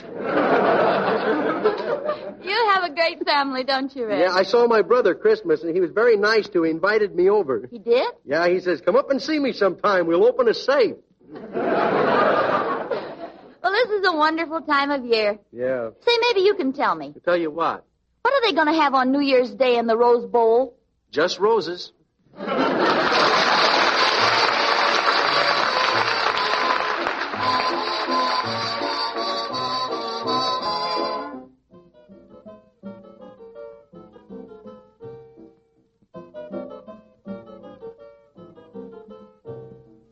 Johnny McCarthy loved Rosie O'Day. She was the prettiest thing.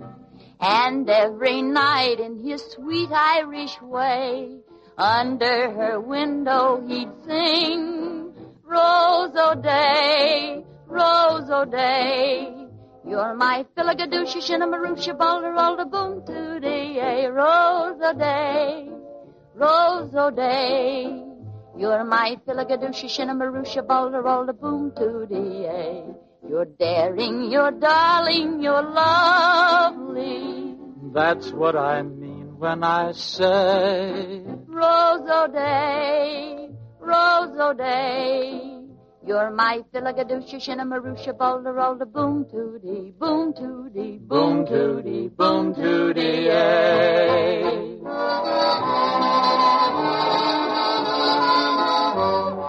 Nan Moriarty, Sudanahu, Mary Malone, and the rest.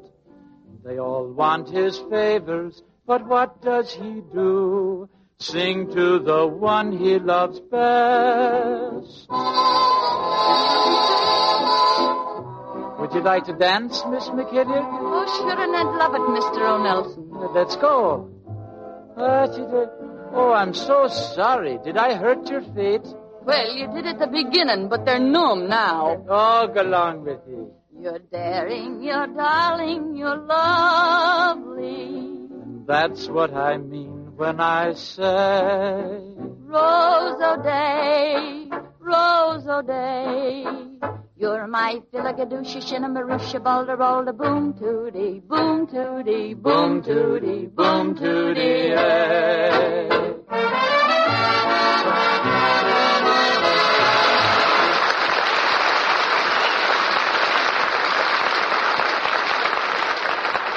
That was Rosa Day, my sung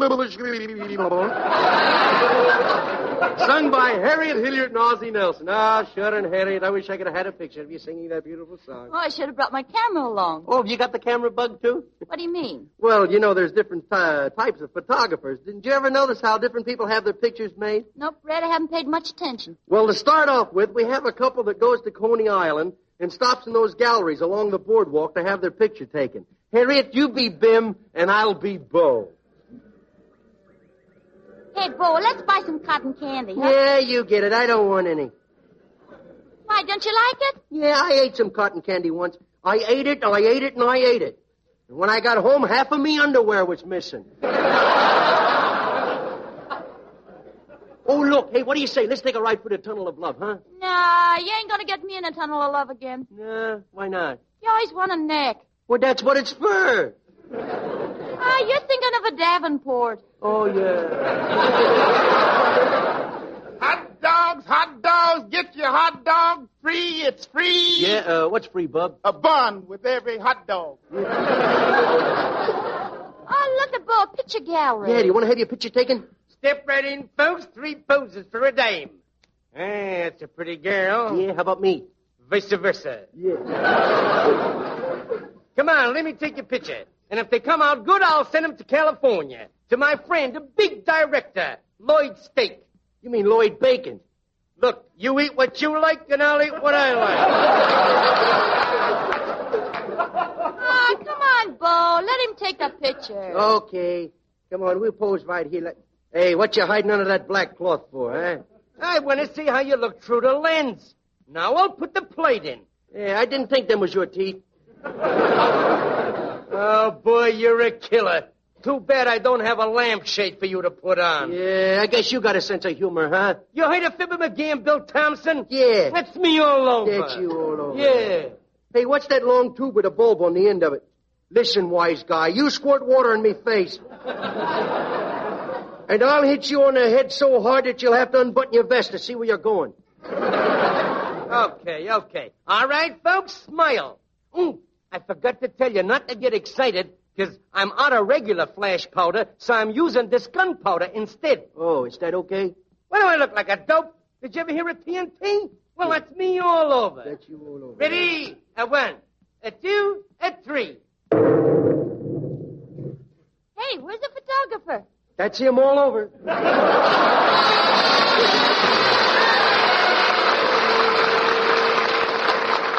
Then we have Clem, the fellow that lives way out in the country. Clem has the only camera in the community, and he's on his way to his girl's house to take more pictures. Well, this is where Daisy June lives. Looks like her old man's home, too. Either that or he's got 2 suits of underwear. I'll just climb through the window. Well, how about that? Broke on both sides.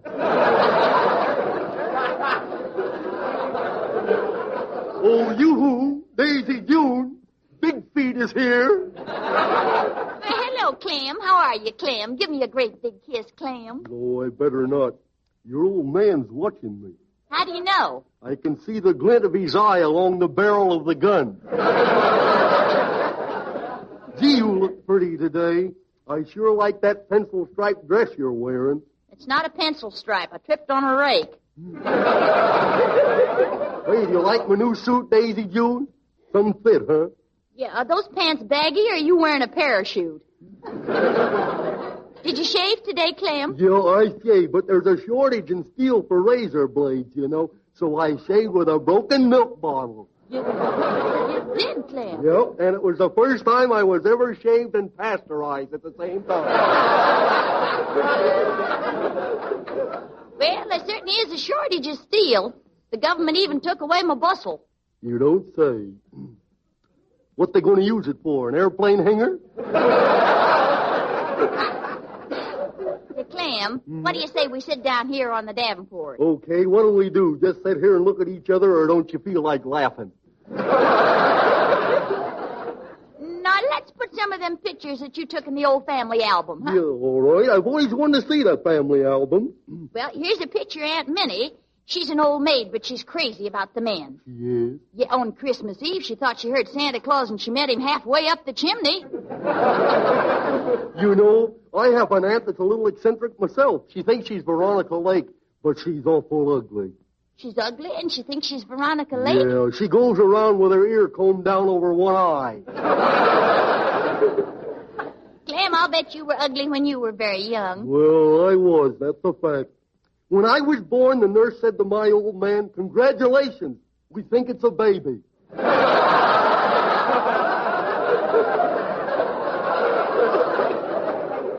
Say, Daisy June, I got some pictures here. What do you say we blow out the lights and develop them, huh? Okay, Clem. I'll blow out the lamp, huh? Okay. Dave June! Dave June! What are you doing with the lights out? Oh, it's Pop. We're developing film, Pop. Oh, that Clem is there, eh? Uh-oh. Where's my shotgun? I'll pop him. Oh, I better get out of here. Don't run, Clem. I got you covered. Oh, yeah. Clem, did I hit you? Oh, wouldn't you like to know?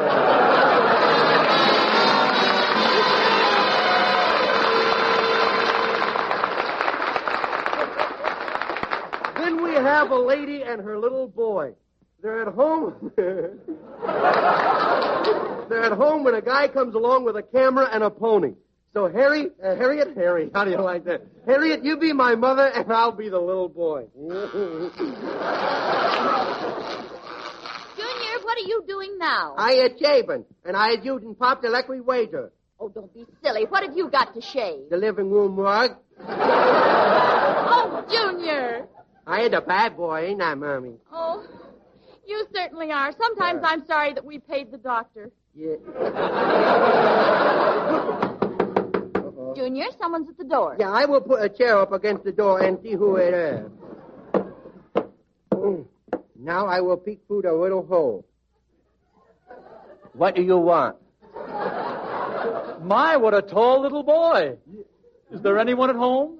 Yeah, who sent you, Joe? Now, come. Is the lady of the house home? What did you tell him? Nothing. What you collect him for? Not a thing. Who you got a warrant for? Nobody. Then you got the wrong house, Bob. Now, look, Sonny.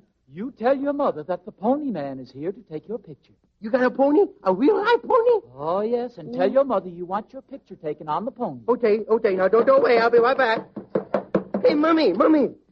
What is it, my little orangutan? Mommy, there's a man at the door with a pony, a real live pony. Well, if it's your father, tell him not to bring his friend in the house. It ain't Pop, Mom. It's a man with a pony, and he wants to take my picture. Well, tell him I'm washing dishes. Tell him I'm sweeping the floor. Tell him I'm in the bathtub. You sure is busy, ain't you, Mom?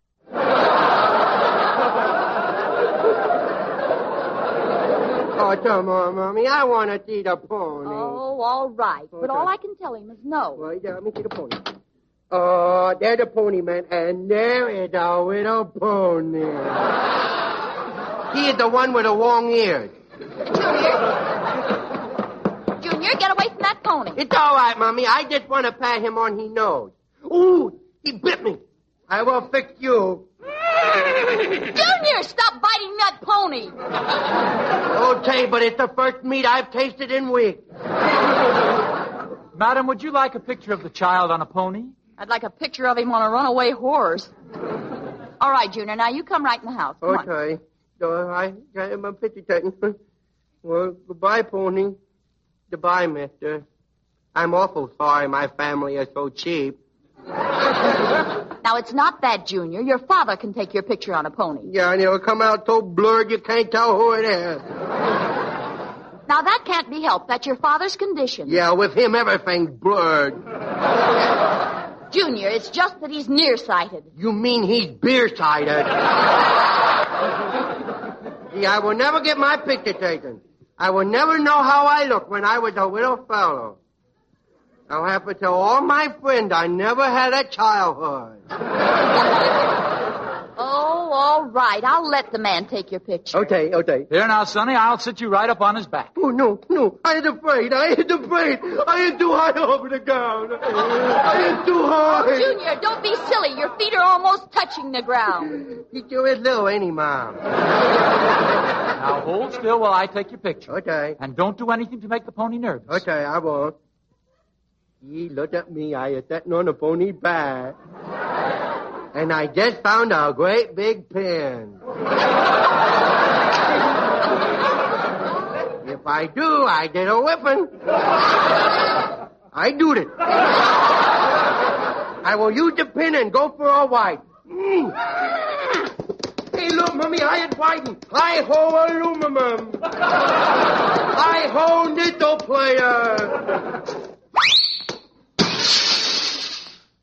I ho mercurochrome.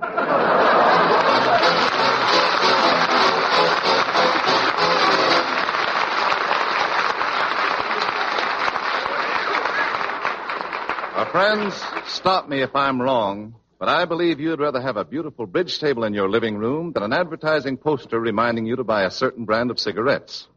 And that's why Raleigh cigarettes advertise to you with premiums. You see, the magnificent premiums you get with Raleigh coupons are a form of Raleigh cigarette advertising. These premiums are bought and paid for out of our profits, just as any other form of advertising. We have adopted this policy, this plan of spending our advertising money with you, so that you profit from each pack of Raleighs you buy. You not only get a finer quality cigarette, made with the choicer, the more expensive gold and tobaccos, but in addition, you profit with bridge tables, silverware, electric clocks, and over 70 more luxurious Raleigh premiums. And in turn, we profit, because each time you see these magnificent premiums, you're pleasantly reminded over and over again that it pays in many ways to smoke Raleigh cigarettes. Frankly, we believe this is good advertising. Friends, think it over, and you'll agree too.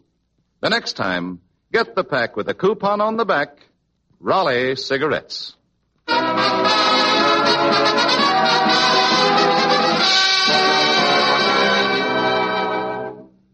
Ladies and gentlemen, in a poll conducted by Motion Picture Daily, Red Skelton was chosen by the radio editors of the United States and Canada as the outstanding new star for 1941. Leon A. Friedman, who represents the Quigley publications on the coast, is here to present the award. Mr. Friedman. Thank you, Truman.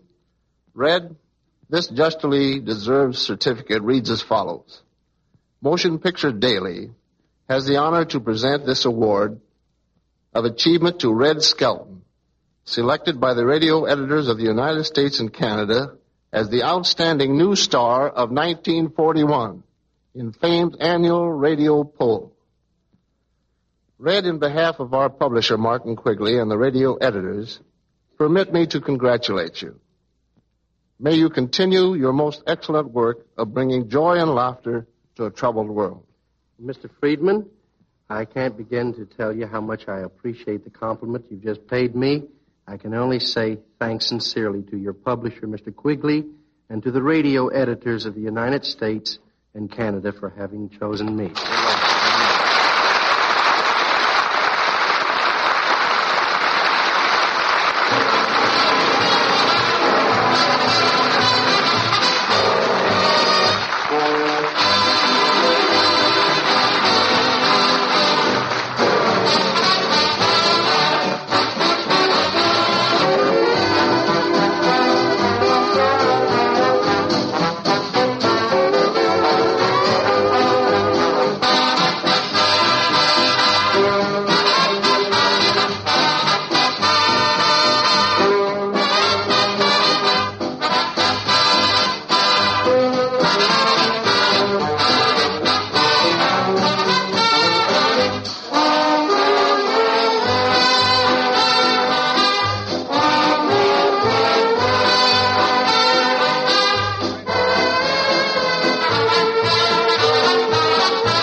Medley played by Ozzie Nelson and his orchestra. Say, Harriet, did you ever notice a newly married couple having their pictures taken? Oh, yes. Let's do that one, Red. All right.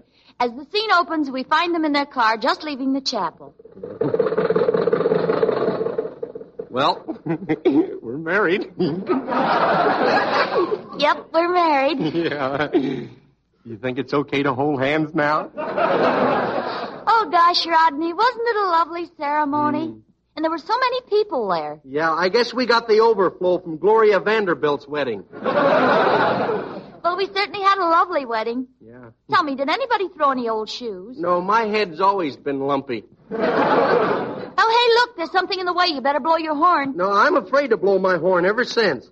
Ever since what? Ever since the finance company built a listening post.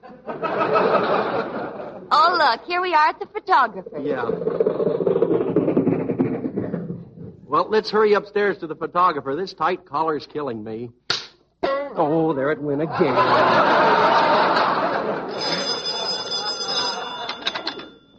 Hello? Rubin Studio. We flash your pan with a flash pan. No, Mr. Rubin can't take your picture today. There's something wrong with this camera. Every time he snaps it, a jab jumps out. Pardon me. Oh, darn that collar. Is the photographer in? He's busy right now. Oh.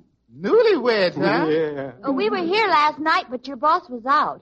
Yes, ma'am. At night, we listen to the radio. There's nothing I like better than listening to the Skelton program. Oh. Sitting by the fireplace, shooting rubber bands in the fire. Doesn't that smell? You don't notice it with the program on.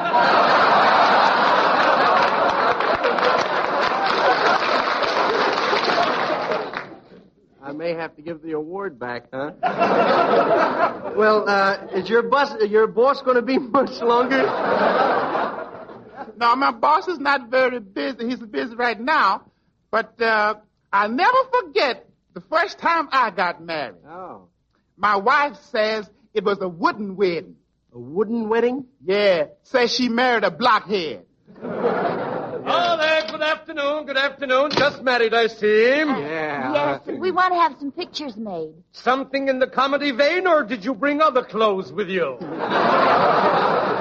Are you going to stand there and let that man insult us? You want me to sit down, dear? Well, how would you like to pose, sitting or standing? Well, I want a background that will fit my personality. Oh, really now? You don't want to pose with your head stuck out of a gopher hole, do you? Will you hurry? We want to give our wedding pictures to our friends. That is the dirtiest trick you could pull on anyone. Wonderful. Here, you help take the picture. Take a look. I'll take a look right through the camera here and see how they look. Man, they look like $1 million. Did you ever see $1 million? No, sir. That's what I mean. They look like something I ain't never seen. Tell me, do you think they'll photograph? Well, don't you think he ought to do something about them dark circles under his eyes? Why? His nose looks like it's riding a bicycle. Say, will you hurry up? This is a rented suit, and this collar's choking me to death. Oh, there it goes again. Mr. Rubin, Yeah? I think we ought to do something about this double exposure. I think we're going to get a double exposure because I used the same film 4 times. Did, eh? Well, look, develop it anyway. They're so gaga, they're bound to look good. Well, folks, just a minute and I'll have your picture ready. This is one of them new 30-second developers. There you are. Let's see the picture, please. I won't pay for this, sir. It's a double exposure. What do you mean? Well, she's got 2 heads and I'm sitting on my own lap.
Ozzie Nelson and his orchestra are playing I Know That You Know.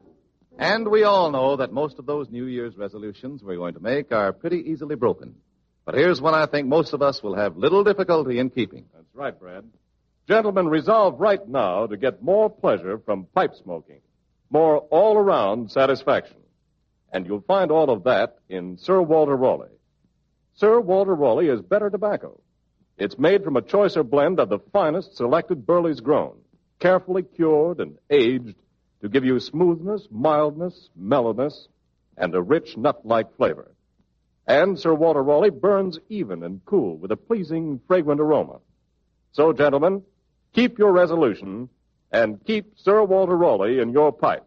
Tonight, try a tin of Sir Walter Raleigh pipe tobacco.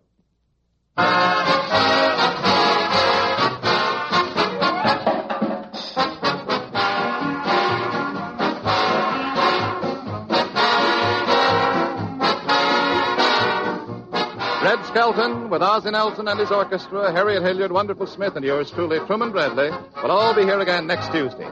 We hope you'll be listening. Until next Tuesday, then. This is Red Skelton wishing you all a victorious New Year. And goodbye now, and thanks for listening.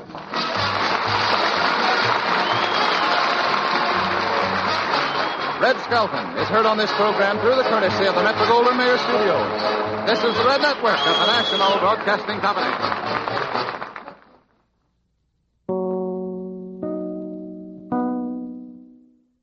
The fan-favorite character from Fibber, Magee, and Molly, the Great Gildersleeve, is up next. The Kraft Foods Company presents Willard Waterman as the Great Gildersleeve.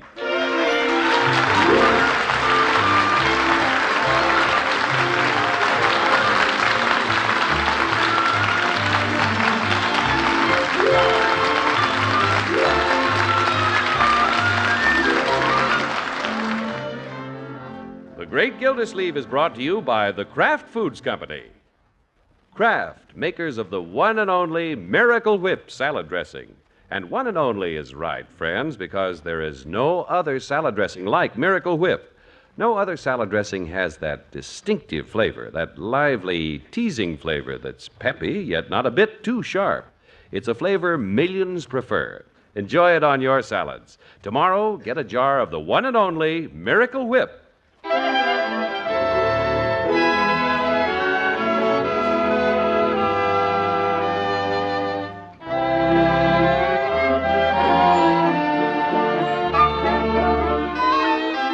Well, with spring here, there's a lot of house cleaning going on in Summerfield. The Great Gildersleeve has refinished his parlor furniture. Mr. Peavy has sprayed his screens. Chief of Police Gates has whitewashed the jail. Even the Jolly Boys Club over Floyd's barber shop hasn't escaped. And while the paint is drying up there, the gang is meeting at Judge Hooker's house. For it's always fair weather when good fellows get together with a stein on the table and a song ringing clear.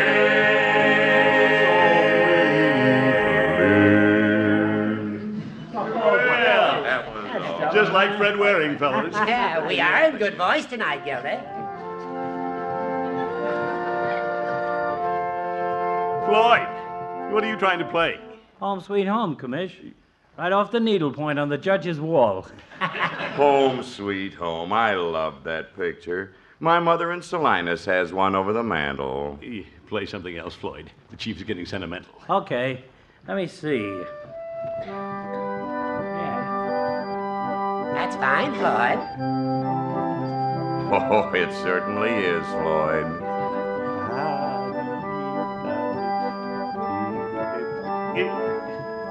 Oh, my goodness. What's the matter with the judge? Perhaps it'd sound better, Floyd, if you'd pull out all the stops. Well, it ain't a bad old organ, Judge. Thank you. It hasn't been played for quite a while. There are a few cracks in the bellows. If the air's escaping, Floyd, try pumping your feet a little faster. If you're gonna sing any songs, I better save my legs. Hey, what's that? It's my doorbell, Floyd. Yeah, I thought we was raided. Yeah, that must be Peavy. Come in, Peavy. Yeah, hello, Judge. Gentlemen. Hi, Peave. Hello, Mr. Peavy. Peavy, we were just about to sing a song. There is a tavern in the town. Oh, my goodness. Now, Peavy, I have a lot of good music. Yeah, why don't we try one of these antiques here on the organ? Well, let's see what the judge has here. Your bird in the gilded cage. Cubanola glide. Alma, where do you live? How about this one? I picked a lemon in the garden of love. That was a hit song in 1906. I didn't know they had lemons in 1906. Yes, they did. I used to go with one. Say, fellas, here's a dandy. My wife's gone to the country, hurrah, hurrah, 1909. Let's take this one. We all know it. Yeah, that has a solo line for me. All together now, gang. Hit it. By the light. By the light of the silvery moon, I want to spoon. I want a spoon to my honey I croon love's tune.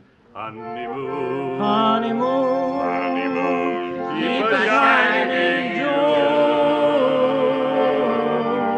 Your silvery beams will bring love dreams. We'll be cuddling soon by the silvery, By the silvery, silvery, silvery, silvery moat, moat, moat, moat, moat.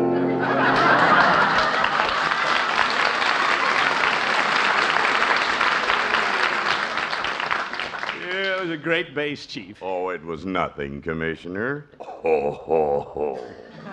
Well, if I do say so myself, the acoustics are excellent here in my parlor. Yeah, music always sounds better in a musty room.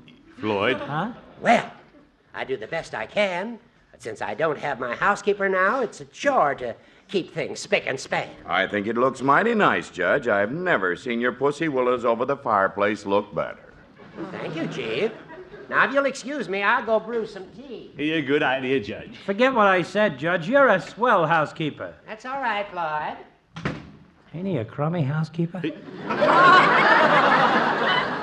Well, you didn't have to tell him so, Floyd. Judge's house wouldn't look bad at all if he'd get some of the junk out of here. He's had those old cattails behind that picture for 20 years. Well, cattails I can stand, but them peacock feathers in the umbrella stand ought to go. Well, the place could stand a spring cleaning. Things accumulate over the years. Yeah, I'll say. Last week when me and Lovey was cleaning, we threw away a truckload of stuff. Well, the judge doesn't have anybody around to help. Say, why don't we jolly boys clean up the judge's house? Us? Sure. He's going out of town tomorrow. We can surprise him. Oh, wait a minute, Commissioner. I just got through renovating the jail. Took me a whole day to lamp black the cell bars. Yeah, come on, fellas. Now, what do you say? It'll be a jolly boy's good deed. I wish you'd thought of these good dudes last week when Mrs. Peavy and I were cleaning. We ought to do it for the judge. He's lived with it so long he doesn't realize how cluttered his house is. Remember our slogan now. All for one and one for all. Well, I'm game. I'll donate half a day from the barber shop. Great, Floyd. It'll be worth it to get rid of all this underbrush he's collected. What do you say, Chief? If everybody's for it, I'll help. Well, Mrs. Peavy always likes a chance to tend the drugstore. Yeah, okay, it's a deal. But don't say anything to the judge. Let's keep it a secret. Here comes the tea. Well, what are you gentlemen huddling about? Oh, nothing, Judge. Yeah, we're just deciding on another song. Yeah, that's right. Yes, indeed. How about Goodbye, Pussy Willows, Goodbye?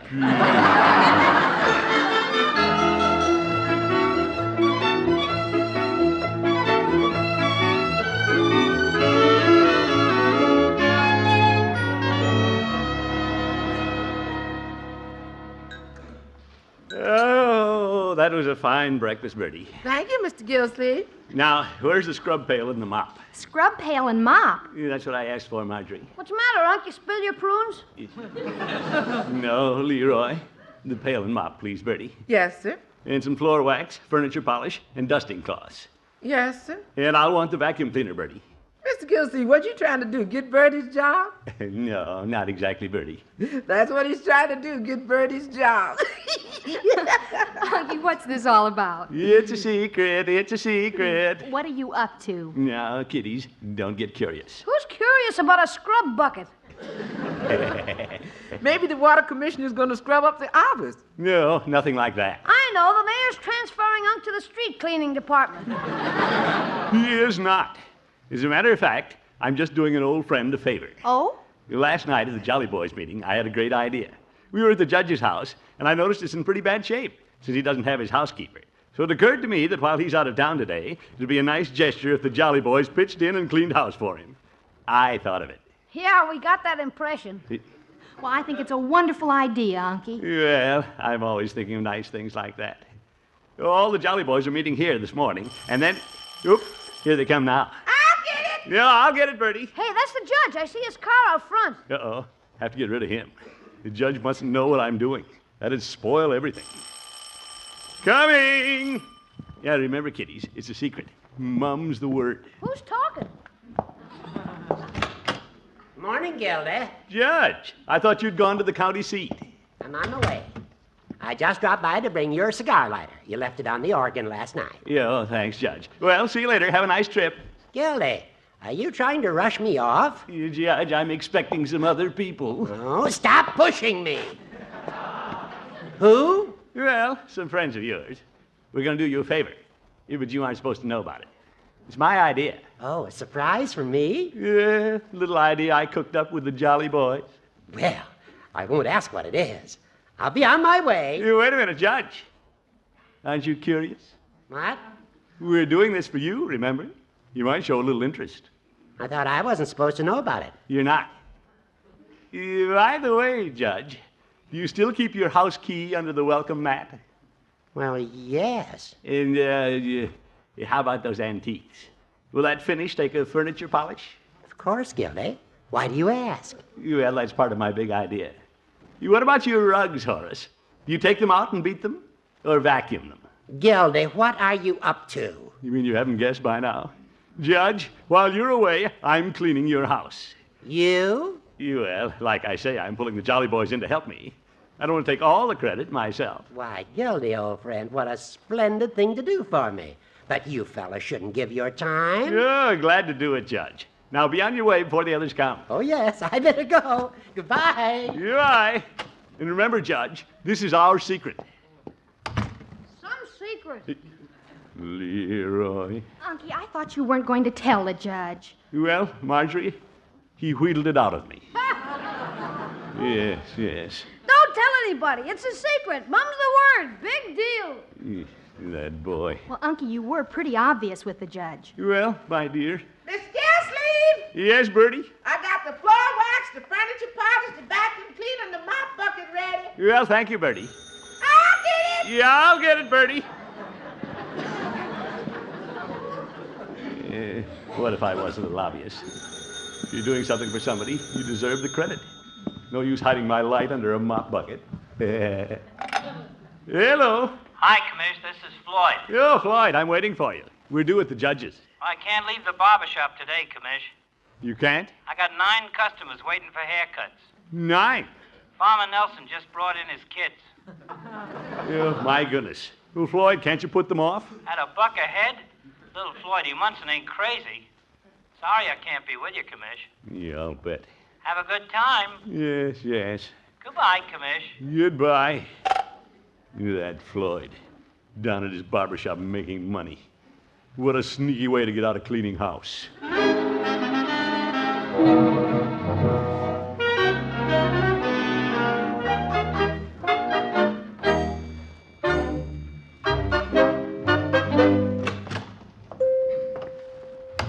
Hello, Peavy. Hello, Mr. Gildersleeve. What can I do for you this morning? What can you do? Peavy, don't look so innocent. Last night you promised to help me clean the judge's house. Oh, yes. Well, I'm afraid you'll have to count me out, Mr. Gildersleeve. Peavy, not you, too. That's the way it looks. Well, I thought Mrs. Peavy wanted to run the store. Yes, but this is her day to run the garden club. Peavy, which is more important? The garden club or cleaning the judge's house? I'd hate to put that to vote before the garden club. Yeah, all right, Peavy. If that's the final word. That's the final word, Mr. Gildersleeve. I heard it this morning before I left home. Well, here comes the chief. He'll help me. Good morning, Peavy. Hello, Chief. Hello, Commissioner. I was just by your house, and they told me I'd find you at the drugstore. Well, Chief, are you ready? Ha ha, you bet I am. I'm letting a deputy prepare lunch for the prisoners, so I'm free. Yeah, you're true blue, Chief. Of course, we'll have to do this job alone. We will? Yeah, Peavy and Floyd won't help us. Fair weather friends. Well, it isn't as if we wouldn't like to, Chief. We ran into complications. Oh? Well, in that case, Commissioner, perhaps we should clean the judge's house another time. No, I can't do that, Chief. I told the judge we were going to clean his house today. How's that? Yeah, I mean... You told the judge? Commissioner, I thought this was to be our little secret. Well, blabbermouth. Oh, Peavy. On second thought, Commissioner, I don't think I can help you today either. You what's this, Chief? Well, my deputy doesn't make a very good stew. The prisoners might complain. Yelper. That's an excuse, and you know it. Yes, I know it. You all right? Back out, all of you. You'll be sorry you didn't help me clean the judge's house. Well, now, I wouldn't say that. Whose idea was this, anyway?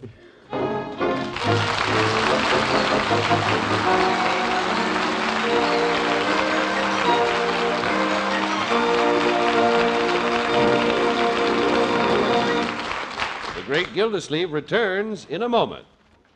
Nothing is quite as eye-appealing on a dinner table as a colorful, tempting salad.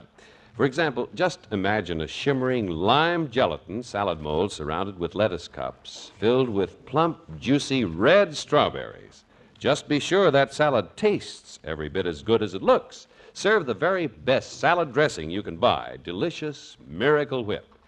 Miracle Whip has a perfect, just right flavor, a flavor that's distinctive because Miracle Whip is actually a different kind of salad dressing made from a secret craft recipe that combines the best qualities of old-fashioned boiled dressing and fine mayonnaise.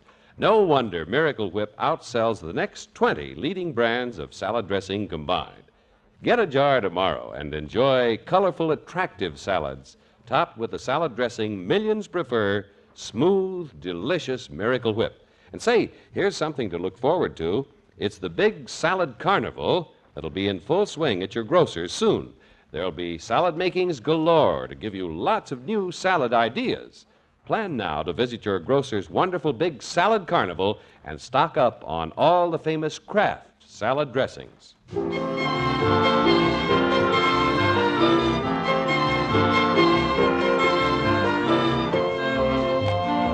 Well, let's get back to the Great Gildersleeve.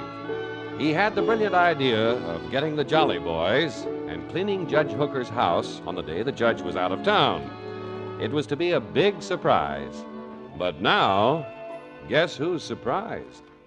Yeah, I never dreamed the Jolly Boys wouldn't be able to help me. I have a feeling I put myself on the spot. Still, why should I go over to the judge's house and do all that work myself? Yeah, I better lie down on the couch and think this over. You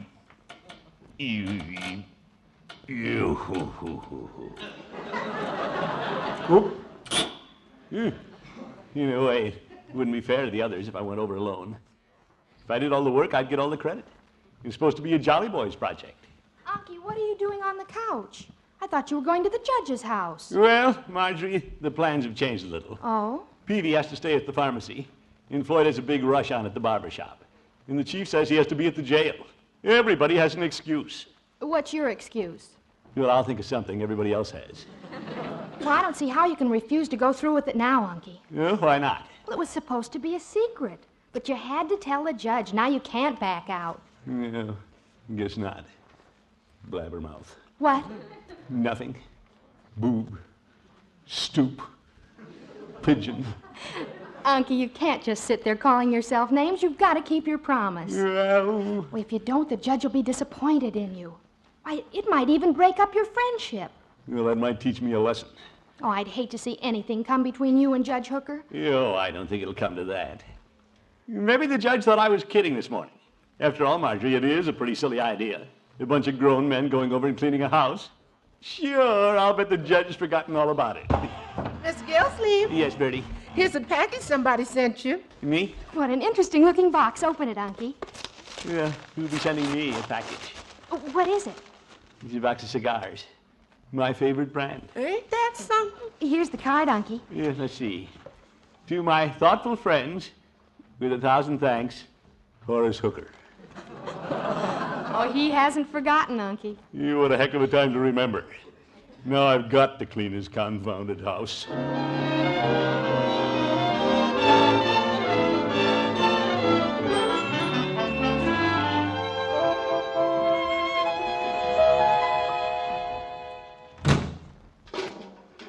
Yeah, I'll take the buckets, Leroy. You bring the mop. Okay. Gosh, Unc, why couldn't Marge come over and help you clean? This is women's work. Well, Marjorie has the twins to look after, my boy. Well, why can't I go home and look after the twins and send Marge over? They like me. I make them laugh when I wiggle my ears. They probably miss me right now. No, Leroy, I need you here. What about Bertie? Yeah, Bertie has her chores to do at home. Besides, she just cleaned our house. Can't ask her to clean another one. Hey, maybe the judge's key isn't under the mat. Well, no such luck. Maybe it's the wrong key. Maybe it'll jam the lock. Maybe it can't work it. Step in, Leroy. Okay. Now, we'll start. Let's see, where will we start? Not in the parlor. Pussy willows, cattails.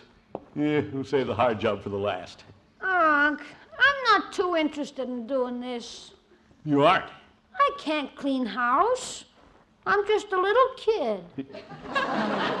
Leroy, I wasn't going to mention this until we'd finished the job, but I plan to give you 50 cents for helping. 50 cents? Oh, boy, I'm the best little house cleaner you ever saw. That's the spirit, my boy. Let's begin with the judge's study. Holy cow! Look at all the newspapers and magazines. Stacks of them. And this is only one room. You're all right, Leroy, 75 cents.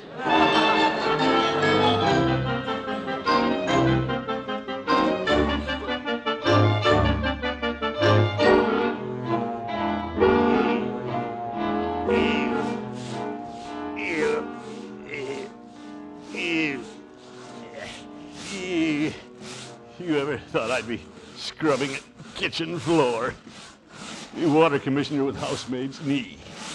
Uncle, you scrubbing that floor again? Yes, Leroy. Maybe I shouldn't have hauled the ashes out through the kitchen. Well, for some reason, we don't seem to be making much progress.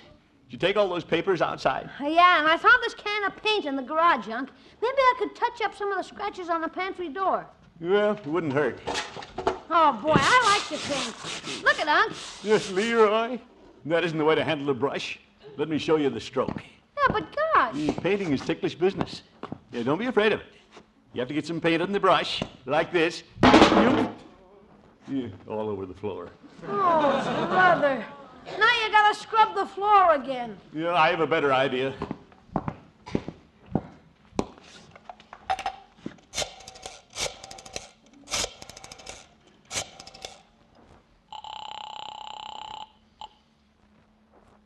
Mr. Gildersleeve's residence. Bertie, this is Mr. Gildersleeve. Uh-oh.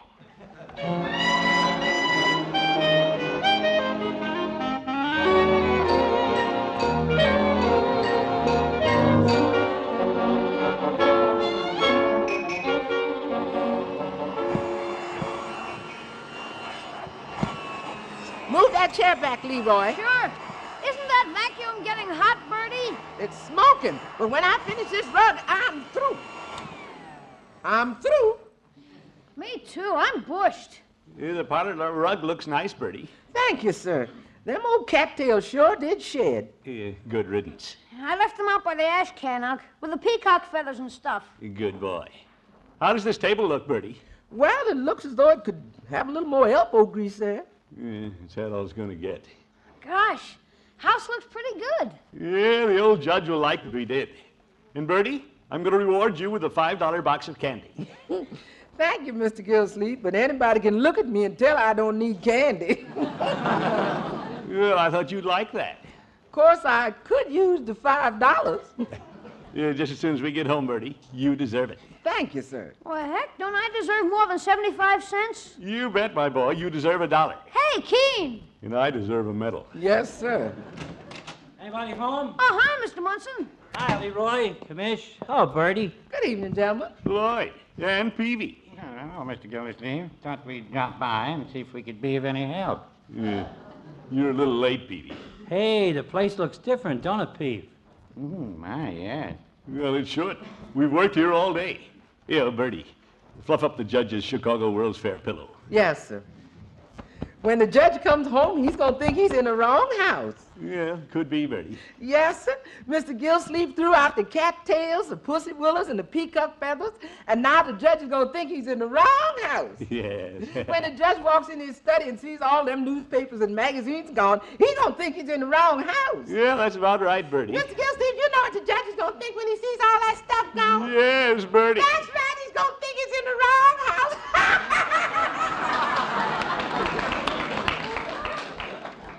I think Bertie's got something there. Well, it cost me a little money.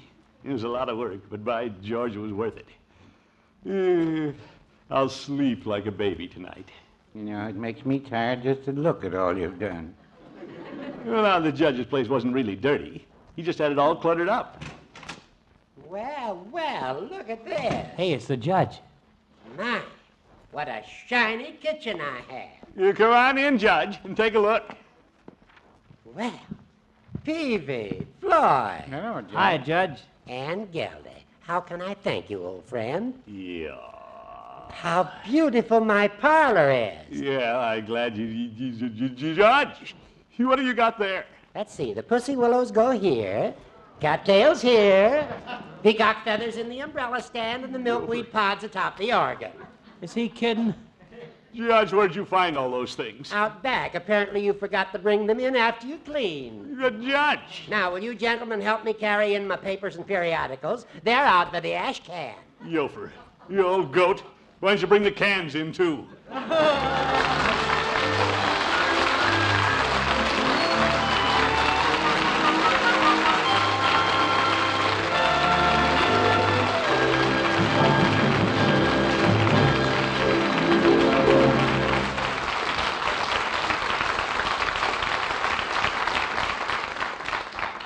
The Great Gildersleeve will be right back. Now that spring is here and summer is coming on, you'll probably be serving potato salad often again. And for the best potato salad you ever tasted, be sure you make it with Miracle Whip salad dressing. Miracle Whip will give your potato salad a wonderful, lively, teasing flavor, a just exactly right taste your folks, like millions, will go for. Miracle Whip tastes so good, it's become the most popular salad dressing ever created. Get a jar soon, won't you? Make your salads taste better than ever with America's favorite salad dressing, the one and only Miracle Whip.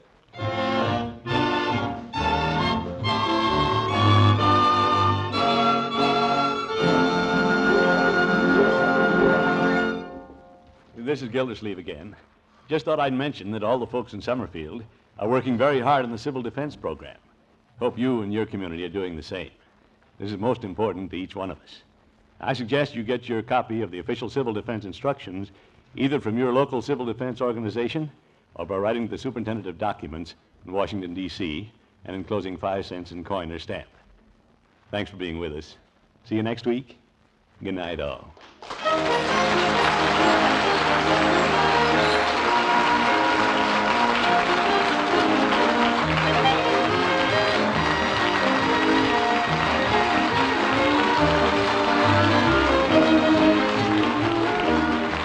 Great Gildersleeve is played by Willard Waterman. The show is written by Paul West, John Elliott, and Andy White, with music by Robert Armbruster.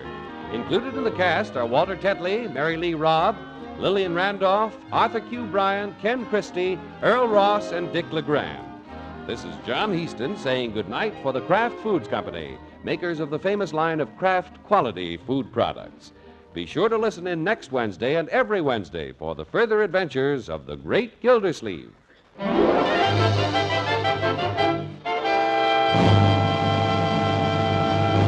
Now, here are the winners in the fifth and final week of Parquet Margarine's great Name the Twins contest. For entries postmarked before midnight, April 14th, glamorous new Ford Victorias go to Mrs. Clarence Morris, Russellville, Arkansas. Marion Atherton, Temple City, California. Rodney George Anderson, Newington, Connecticut. Mrs. Henry Milliken, Dallas, Texas. Winners of other prizes will be notified by mail. The makers of Parquet Margarine hope you have enjoyed this exciting contest, and they hope, too, that when you shop for margarine, you'll get the margarine that tastes so good because it's always fresh. Get Parkay, Parquet Margarine, made by Kraft.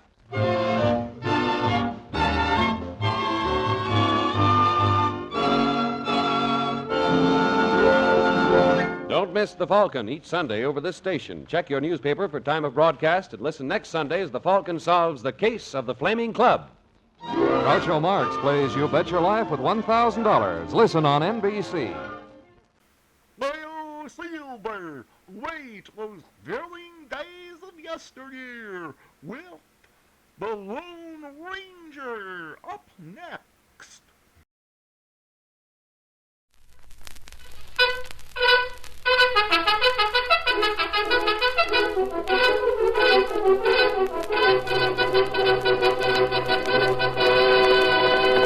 Hi-yo, Silver! Hi! A fiery horse with the speed of light, a cloud of dust, and a hearty hi-yo, Silver, the Lone Ranger.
During the years when the first railroad was being built in the West, the country was wild and lawless. Both Indians and renegades attacked the construction crews, and the great task might never have been accomplished if it had not been for the masked rider of the plains. His great strength and courage, his daring and resourcefulness blazed the trail for progress and finally made possible the winning of the West. Return with us now to those thrilling days when the West was young. From out of the past come the thundering hoofbeats of the great horse Silver. The Lone Ranger rides again. Come on, Silver. We're heading for the open range. Tonto's waiting for us. Hi-yo, Silver! Away! The advanced construction camp of the new Southern and Western Railroad had been set up in Warren City, and almost at once the little village became a boom town. Not only railroad men, but gamblers, confidence men, even outlaws thronged the main street. Matt Kirby, in charge of company stores for Warren and Miles, had found a cottage for his mother on the outskirts of town. And one evening, as they ate their supper together... What's the matter, son? Nothing, Ma. You don't seem to have much appetite. Sure I have. Just eating slow because I'm thinking. What about? Ma, I don't think it's a good idea for you to stay here. Oh, so you want to get rid of me. Oh, no. You know it isn't that. But a railhead town can be mighty rough and disorderly. I lived in 'em with your pa, and it never hurt me any. Warren City may be different. In what way? Don't look any different to me. I got a feeling there's going to be trouble. Oh, if you mean fights and a little shooting and things like that, I don't call it trouble. That isn't what I mean. Things have been happening to our supplies. There was a whole boatload of them destroyed by fire on the docks at Omaha. That isn't all. There's something or somebody behind it. I was talking to Mr. Warren just this afternoon, and if the guess he made is right, we're in for plenty of trouble. What did he guess? I'd rather not say. Oh, you better. You can't get me curious and then shut up like a clam. Well, there might be somebody who don't want us to get the road built as far as the junction by October. Oh, but you've got to do that. Warren and Miles lose their government subsidy if they don't. You don't have to tell me. They wouldn't be able to go on. Don't you see, Ma? If that's the case, we're going to have a fight on our hands. And Warren City won't be any place for a woman alone. Well, I'm not alone. I'll have to be in Omaha a lot. I can't stay here all the time. Whether you're here or not, I won't be alone. But you don't know anybody else. Oh, yes, I do. I had to call her this morning. Who? A girl named Mary Hamilton. Mary? Mary Hamilton came here? What's wrong with that? Did she tell you where she worked? She's a singer at the Silver Trail Cafe. What about it? But, Ma... Maybe you think she isn't good enough to call on me. I think she's the sweetest girl in the world. Uh-huh. I know you do. And after talking to her, I'm inclined to agree with you. You see, Matt, I'm the one who asked her to come here. I figured it was about time I got to know the girl my son was going to marry. But, Ma... Well, I've asked her, sure, but she hasn't given me an answer yet.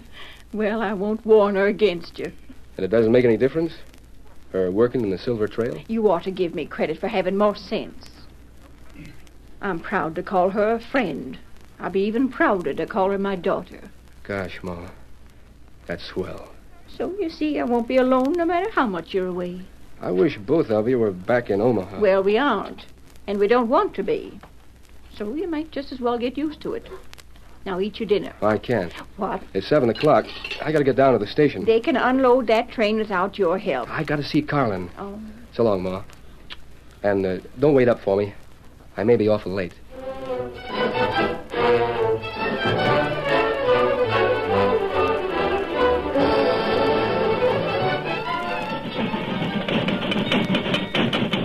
When Matt reached the station, the supply train from Omaha was just pulling in.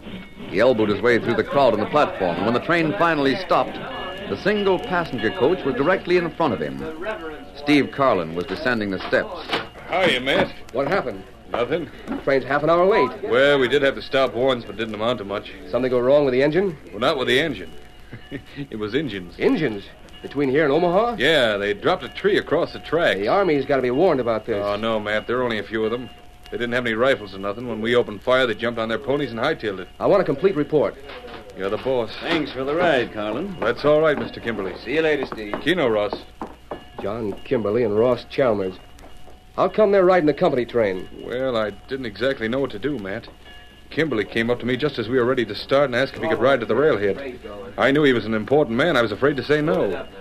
Thought Mr. Warren or Mr. Miles might be sore. You've got your orders. No one rides the train without a pass. Well, he said he had some business with him. Don't you realize they're competitors? Kimberly wanted to build this road himself. He bid against him. I didn't know what to do, and you've got to admit he's important. What about Ross Chalmers? Well, he wanted to see Mr. Warren about a job. You swallowed that? He sounded convincing. Ross Chalmers never did an honest day's work in his life. All he wanted was a ride. And if you're getting friendly with men like him, I don't like it. I'm not getting friendly with him. Well, this much is certain. If there are engines between here and Omaha, we've got to post more guards along the tracks. And Mr. Warren's got to be told that Kimberly and Ross Chalmers are in town. We'll have them watched every minute. You get over to your cabin and write out a full report. I'll see to unloading the cars. You're the boss.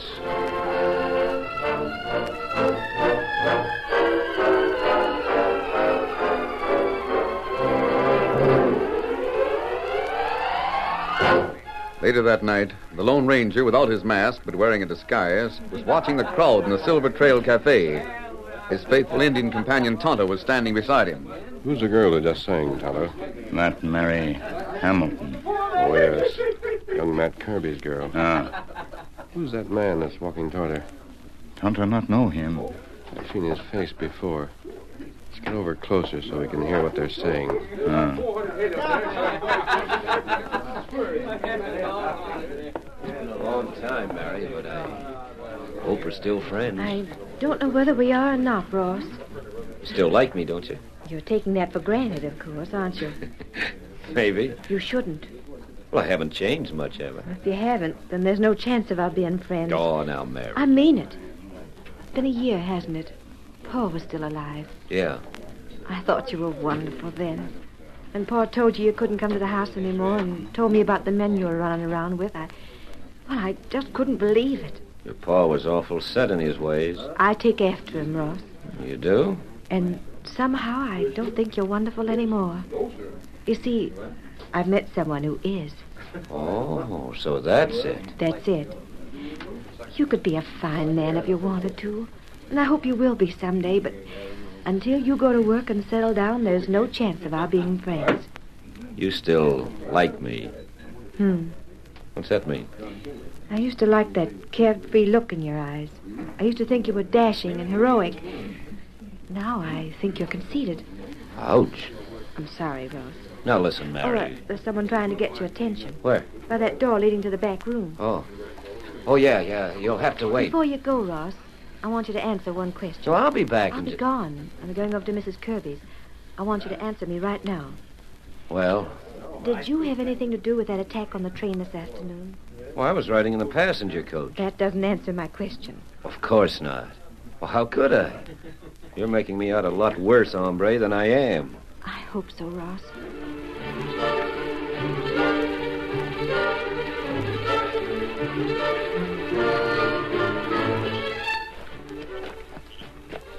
Why will you go around the back of cafe?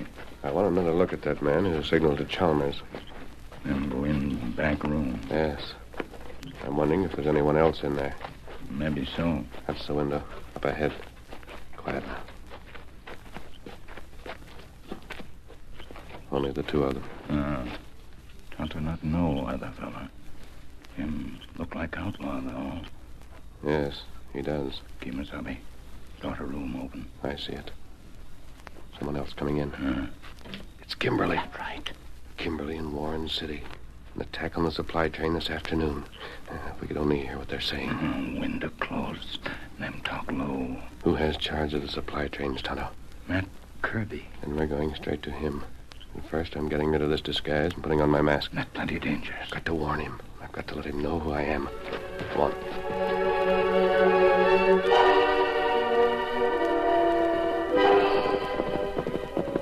Steady, Silver. Steady, boy. Scott. There's light in front room. Want to see Matt and girl. Him come to door. The older woman must be his mother.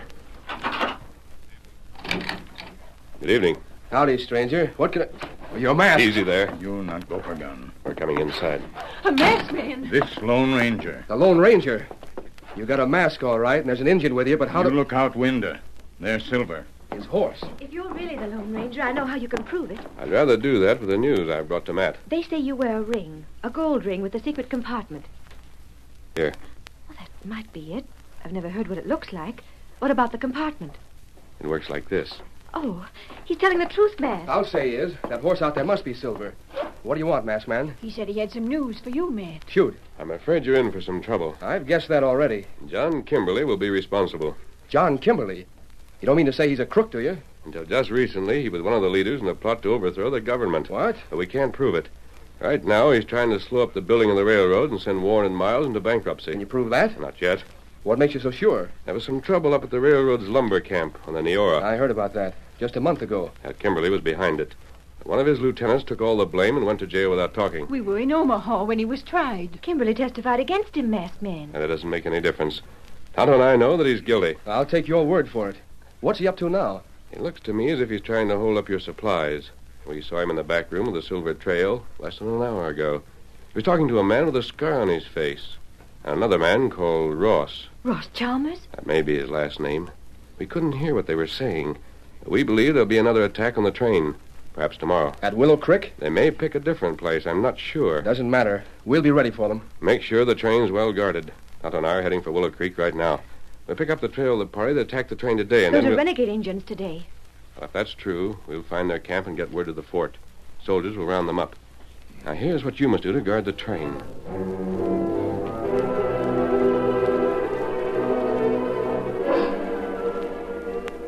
3 men had noticed Silver and Scout outside Matt's house and had reined up in the shadows across the street. That white stallion belongs to the Lone Ranger, boys. I'm sure of it. You'll never get another chance like this one. Don't worry. We'll plug him as soon as he steps through the door. If you don't, he may stop you from earning that 1,000. We'll get him. Nobody'll blame you. A masked man is an outlaw. Who lives there? Matt Kirby. That ought to prove what I said. But I just saw a girl at the window. It looked like... Mary Hamilton. She and Matt are going to get hitched. Look out. Here he comes. That horse warned them. They jumped down from the porch. And they're keeping the horses between them and us. Open fire. What's the use? They're riding with one foot in the stirrup and hanging on by the pommel. They still got cover. Let them have it. I'm not shooting any horse. Now they're swinging into the saddle. Open fire!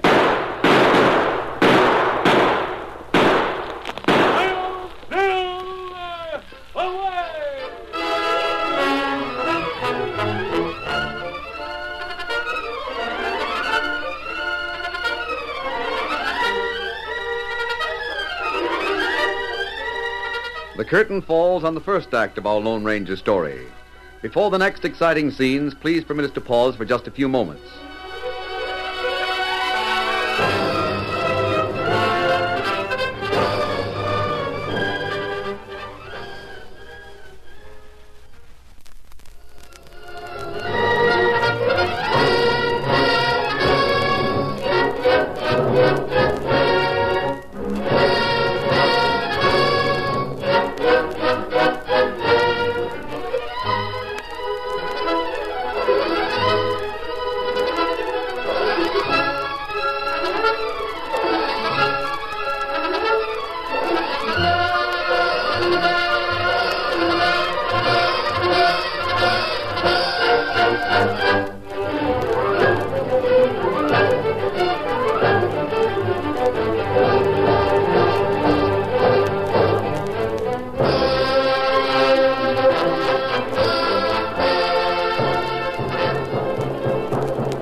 Now to continue our story.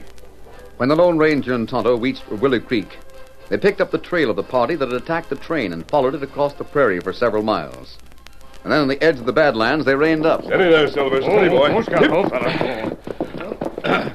Many men make camp here. Yes, Tonto, but the men weren't Indians. They left their clothes. They were all around here. And here, Pan.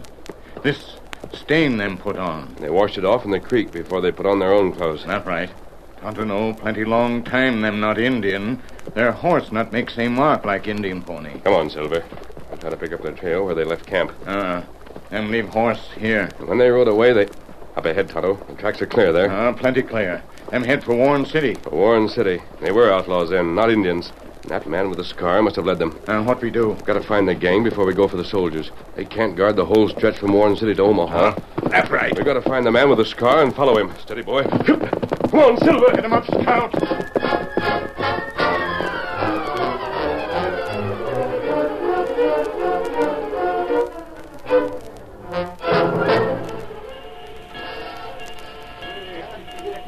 Gosh, Matt, you sure got me up early this morning. Train don't leave for Omaha until 8 o'clock. Schedule's being changed. What's that? We're leaving at 7. We? Does that mean you're going along? Yep, and you've got plenty of work to do between now and then. You're the boss. The train may be attacked again today. Oh, I don't think so. I do. I don't know whether it'll be on the way to Omaha or on the way back this afternoon. But we've got to make sure the supplies get through. Yeah. That means we've got to be ready for a fight. I want you to round up 50 men to ride the passenger coach. That's a lot. We may need them. Anybody in particular you want? I want men who shoot straight. The rest is up to you. Keno, boss. I'll have them for you in half an hour.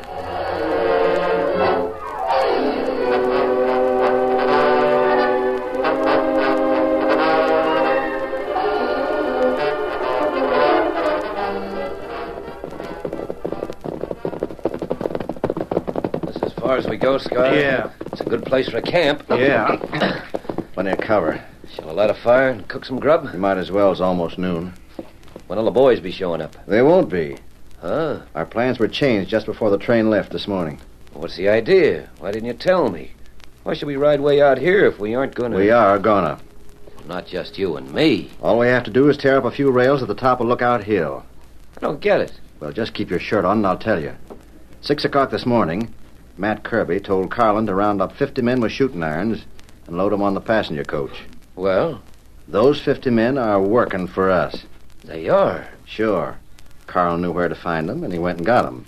Then he vouched for them to Matt, and that's all there was to it. You mean Carlin's working for Kimberly, too? I sure do. You'll get to know everybody in a little while. Why didn't you tell me this in town? Because I saw you talking to Mary Hamilton last night, and you seem to be right friendly. What's that got to do with it? Matt Kirby's riding the train, Ross. When the train stops on Lookout Hill, he'll stop the first bullet. Huh? It's got to be that way. He'll be in the passenger coach, and the boys will have to get him before they go after the crew. I don't like it. 50 men against one. I didn't think you'd like it. That's why I didn't tell you. You're friendly with Mary. Mary's getting hitched to Matt. I figure you might be friendly with Matt, too. Oh, that's got nothing to do with it. I'm sorry, I figured right. 50 against one. Why, it's just the same as dry gulching him. You aim to do anything about it? I sure do. I'm going to ride on to meet the train and warn him. You're through, Ross. Huh? I said you're through.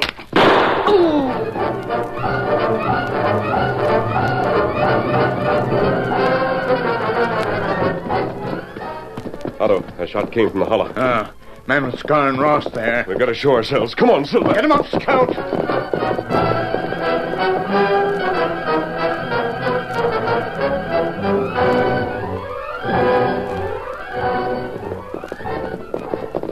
There, one of them. It's Ross. Him get on horse. Stand where you are.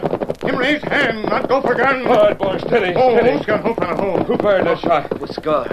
He creased me, but all it did was knock me down. Which way did he go? That way. You watch this one, Tonto. I'll go ahead and No, see. wait. I've got to tell you what it was all about. You've got to listen to me.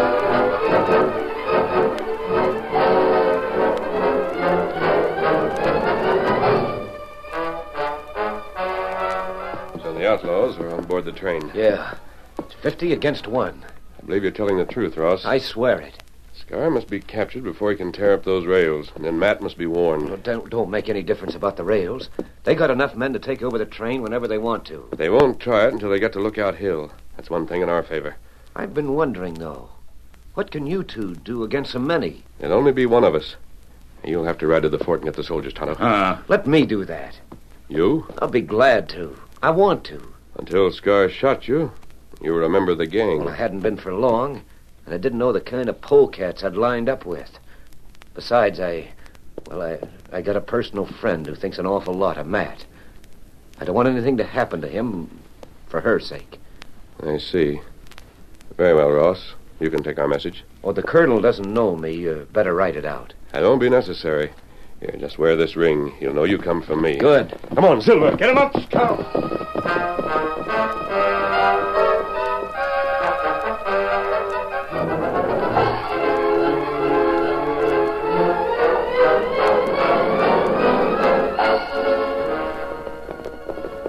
We're ahead of him, Tonto. Him not no shortcut through canyon. Rein up. Steady, Oh, boys. hold Steady. the hope on a hole. You'll be rounding that turn in a minute now. How to hear him now? Rein up and reach. Him go for gun. We're going to rope you and leave you here, Scar. Do it plenty fast. All right, Get up, Scout. Get up. What's the idea? You get off, boss. Did Kimberly hire you to do this job? I don't know what you're talking about. You're on your way to Lookout Hill to rip the rails and stop the train. Prove it. That won't be hard after your men are captured. Don't make me laugh. You may get off easier if you tell the truth about Kimberly. I never heard the name. Him not get away now. All right, Tonto. We can't waste any more time here. Come on, Silver. Get him up, Scout.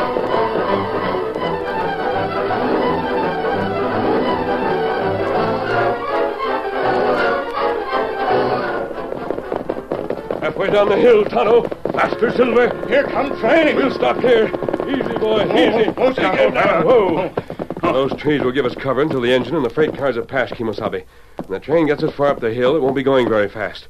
We'll ride out, and I think I can get aboard the platform of the last car. You get on board? It's the only way. Come on, Silver. Get him up, Scout.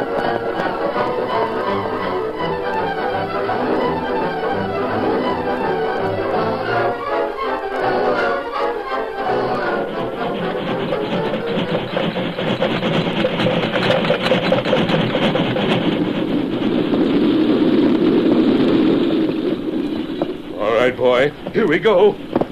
You watch out when you jump. It won't be hard. Closer, boy. Closer. That's it. Open your hands, all of you. It's all right, boys. It's the Lone Ranger. What's the idea of the gun? Come here, Matt. Make it fast. Sure thing. There's no need of a gun. I'll explain later. Get up that ladder to the top of the car. What's that? There's no time to argue. We've got to get up to the front of the train and protect the fireman and the engineer.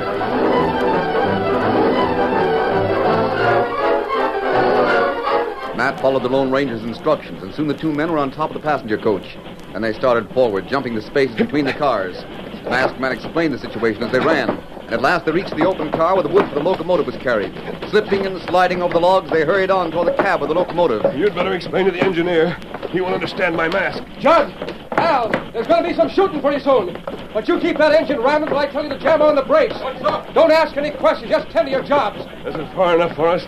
Pile these logs up so we'll have more cover. Make ourselves a fort, Al. We may need it. You can't see the tops of the cars from here. They'll be coming after us. You can be sure of that. We've got to keep them back from the edge of that next car so they can't get a shot at the engineer or the fireman. There's the first one. I'll take care of him.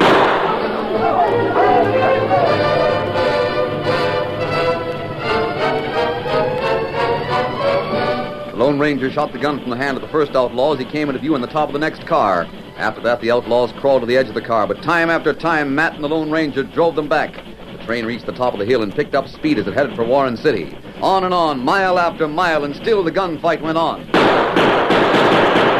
Good work, Masked Man. That'll hold them for a while. Hey, Matt, look up ahead. Are those more outlaws? Horsemen. How about it? Are those more outlaws? No, Matt. Those are soldiers from the fort. Tell the engineer to stop the train. Stop the train, Judd! It's the cavalry!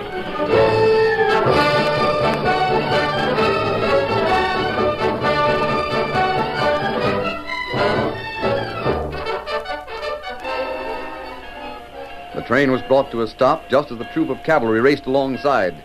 When the outlaws saw the uniforms of the soldiers and realized there was no chance for escape, they threw down their guns, and Carlin was the one to set the example. Afterwards, they were being herded back into the passenger car. Tell the truth, Carlin. It was Kimberly who hired you to do this job? I took my orders from Scar. I never heard of Kimberly. You won't get any more out of him, Matt. All right. Into the car. We still have one chance, Matt.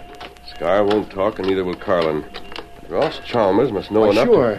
The armory that went after the soldiers. Where is he? Well, I thought I saw him right up with them, but There. What? There's a man lying on the ground over there. Looks like Ross. What's the matter with him? No. There wasn't a shot fired after the soldiers came. Sure don't look healthy to me. Howdy. Howdy, Masked Man. Ross. How did you get hurt? It was Scar's bullet. He creased me a little deeper, and I let on. Why didn't you tell me? You think I'd have let you ride all the way to the fort? Nope, that's just why I didn't say nothing. Here, Masked Man, here's your ring. It was an honor to wear it. Golly. Hi, Kimasabi. Time to bring it. Oh. What's wrong here? Kimasabi, it's too late to do anything. I'd like to shake your hand, mister. Are you Matt Kirby? Yeah. Gladly, partner. Take good care of Mary. He's gone, Masked Man. Yes. He may have made mistakes. But the way he died wasn't one of them. Otto. It was Kimberly who killed him. Kimberly even more than Scar. Someday he'll pay for it. That's right. Steady, boy. On, Silver! Get him up, Scout! Oh, Silver!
story you have just heard is a copyrighted feature of the Lone Ranger Incorporated.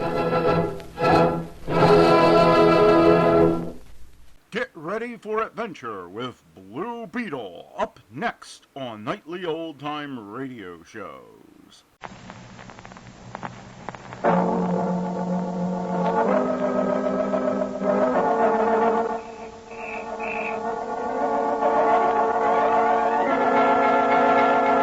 The Blue Beetle.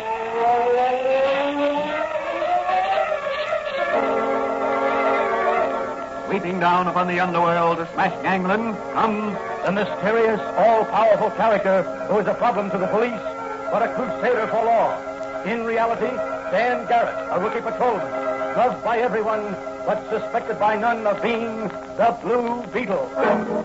As the Blue Beetle, he hides behind a strange mask and a suit of impenetrable blue chain armor, flexible as silk, but stronger than steel.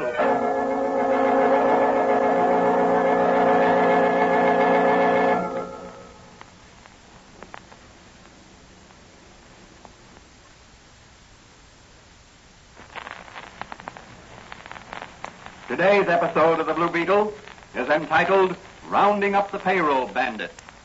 The police department of York City, facing a general shakeup because of pressure from prosperous and influential businessmen who have suffered financial loss from a series of payroll robberies, has taken a vow not to rest until the last payroll bandit is behind bars. As our story opens, Patrolman Dan Garrett, who secretly operates as the Blue Beetle, is discussing the matter with his friend and confidant, Dr. Franz, the chemist. Police commissioner has offered a week's leave of absence and a promotion. The man who rounds up these payroll bandits. Well, where are you going to spend your leave of absence, Danny? I wish the commissioner had as much faith in my ability as you have, Doc. Oh, I think he has, Danny. You certainly emulate the Northwest Mounties. You always get your man. Yes, but as the Blue Beetle, not as Patrolman Dan Garrett. Too bad you couldn't run down a few criminals as Dan Garrett and get a promotion. I'm not interested in promotion, Doc. I prefer to work secretly as the Blue Beetle. I know. Well, that's your life ambition. You're old enough to know your own mind. What's the morning paper say about the Wesson payroll robbery? Oh, just a moment. It's right here on the front page. Ah, yes, here it is. Wesson Company payroll robbery believed by police to be inside job. Police Commissioner Donnelly issued statement to the press as follows. After thorough investigation of several recent payroll robberies, we are convinced that in each case the job was engineered from inside. I agree with the commissioner that it's an inside job, but I also believe there's a mastermind planning each robbery in advance. The fact that each robbery has been so perfectly planned and executed? Mm-hmm. Oh, someone out in front in the store. I'll see who it is. Good morning, Dr. Brown. Oh, good morning. Good morning, Mr. Jarvis. Beautiful day, isn't it? Yes, lovely. The trees are so green and the flowers in the park so bright and colorful. Well, I haven't been out in the park so far this spring. You should go, Doctor. It would do you good to get out in the sun. This apothecary shop is rather dark, isn't it? Yes, it is, rather. But I spend a lot of time in my laboratory. Ah, yes. You're a very capable chemist, I've heard. Have developed some rather interesting and effective formulas. Well, I'm constantly experimenting. Yes, and so am I. You work with chemicals. I work with men. Oh, by the way, Mr. Jarvis, how is the mission you founded working out? Splendidly. The Reverend Morehouse is doing a remarkable job of rehabilitating the derelicts who wander in. I understand you get jobs for them. Help them to get on their feet if they show any aptitude at all. Yes, I have helped some of them. That's what we're here for, to help one another. Well, I just dropped in for a bag of gumdrops. Always like to have some gumdrops in my pocket. The children, you know. Yes. Youngsters are fond of them, aren't they? How many? Oh, about 10 cents worth, I'd say. A few at a time. They stay fresher that way. Yes, indeed. Here you are. Thank you. And here's your money. I'm sorry I've taken up so much of your time. Goodbye, Doctor. Good day, Mr. Jarvis. That was Jarvis, the philanthropist, wasn't it? Yes, that's right. Funny old codger. Yes, but he's doing a wonderful job with the unfortunates he attracts to his East Side mission. He even goes out to the penitentiary and meets criminals when they are released. He finds jobs for them. Must have money and influence. Yes, he apparently has. Well, gotta get going. Mike Manigan's probably waiting for me at headquarters. What are you going to do about these robberies, Danny? I'm going to ask the commissioner for a special assignment to run down these payroll bandits. So long, Doc. Goodbye, Danny. And good luck. Good luck.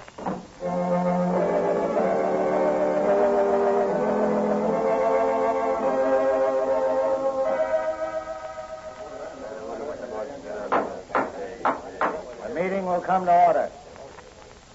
Now, Benny, take a look outside and make sure nobody's listening at that door. All clear here, Slick. Okay. Now listen closely, all of you, so I won't have to repeat the instructions. The armored truck bringing the payroll of the Apex department store is due at 12 noon sharp. Benny there will be one of the guards in it. You better beat it now, Benny. You go on duty at 9. Okay, boss. And remember, when you shoot into the side of the building. I don't want any of our boys hurt. Sure thing, boss. If anything delays you, call me. I'll be taking Apex employees out to lunch right next to the loading ramp. All right, boss. Luigi, Sure, boss. you'll have your flour wagon at the curb near the Apex loading ramp. That's the right, boss. And be sure your Tommy gun is well hidden under the flour pot. Yes, boss. You know what to do when the time comes. Sure, boss. Dead the man to make it a poor witnesses. Right. Joe, Yes. you and Eddie will have the car with the motor running. Across the street, headed toward the river. Right. Okay. Oh, Chink, you and Blackie will be on the loading platform. As soon as the bags are dropped there, pick them up and make a dash for the car. Sure, okay, boss. Oh, Sailor, Yep. you'll be ready with the speedboat to put a canal straight. Aye, sir. Well, that takes care of everybody but you, Rankin. Now, let's see. The liquor store where you work is around the block from the Apex department store. Yeah, that's right. Well, here's what you do. At 10 minutes of 12, you'll be fussing around with some bottles in the show window. And at 5 minutes of 12, make sure that one of the bottles slips and smashes the window. That'll set off the burglar alarm and attract the cops on the beat to that particular spot. You got it? Right. That'll leave the coast clear for us. Everything clear to you, boys? Yeah, boss. Okay, boss. All right. Now, set your watches and get going. And remember, if anybody slips up, it's going to be just too bad for that guy. There's $100,000 in the Apex payroll, and BJ wants that dough.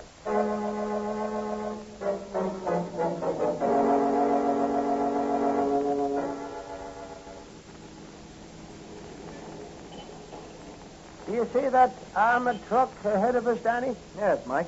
Well, I'd like to own the money they're carrying. Maybe the truck's empty. No, they're carrying the Apex payroll. Oh, how do you know? Yeah, because Apex pays off today. Hey, perhaps we ought to follow it, just in case. Yeah, that'd be a feather in our cap if we could capture the payroll bandits right in the act. Yes, but that wouldn't get the man higher up. The mastermind of the racket. I don't believe there's any mastermind. I do. These robberies are too well planned. Well, just the same, I'd like to be in on the job when the law catches up with them. And the truck's pulling into the Apex loading platform. Why don't you pull in here, Mike? I want to go in that cigar store and phone Charlie Storm at the Sun for some information. Okay, you go phone. I'll cruise around the block and pick you up. What time is it, Mike? It's 5 minutes to 12. I can probably catch him before he goes to lunch. Okay, Danny. I'll be around in 5 minutes.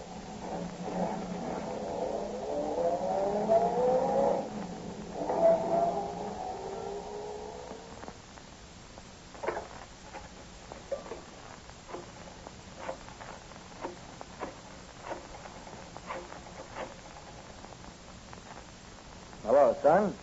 Give me Charlie Storm.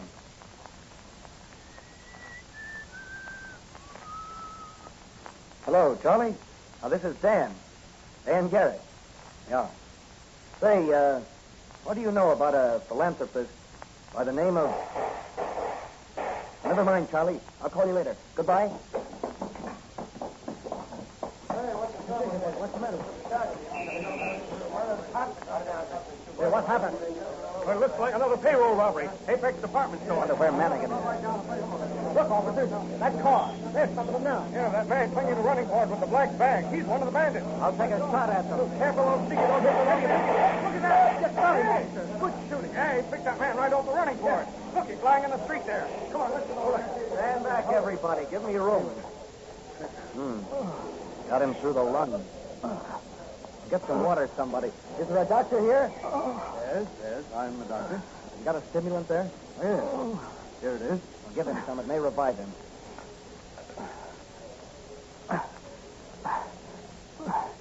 My girl. She's alone now. Come on, take it easy, mister.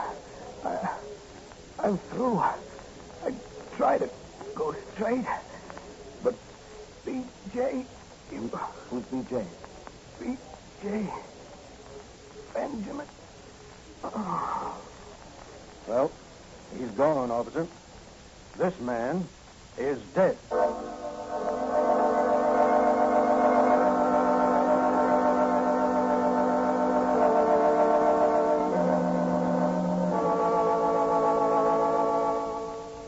Who is B.J.? What is the last name of the arch criminal who rules this gang of underworld characters and whose first name is Benjamin? Can Dan Garrett pick up the trail and, as the Blue Beetle sweeps down upon these murderous bandits and bring them to justice? These questions will be answered in the next episode of The Blue Beetle.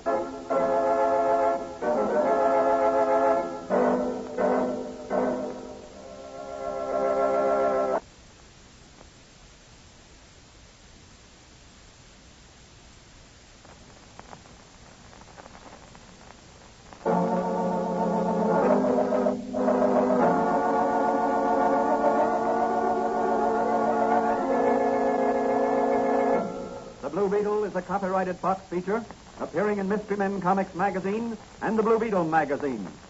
The Blue Beetle is on the air twice a week on this same station. Consult the broadcast schedule in your local newspaper. And don't forget to listen in to The Blue Beetle.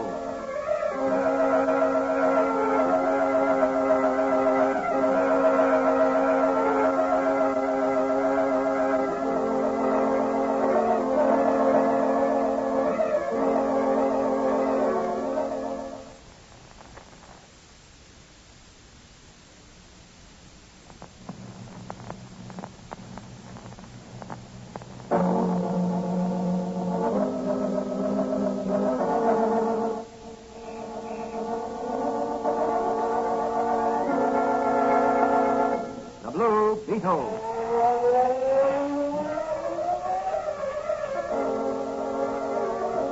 Sweeping down upon the underworld to smash gangland comes The mysterious, all-powerful character who is a problem to the police, but a crusader for law. In reality, Dan Garrett, a rookie patrolman, loved by everyone, but suspected by none of being the Blue Beetle. As the Blue Beetle, he hides behind a strange mask and a suit of impenetrable blue chain armor, flexible as silk, but stronger than steel.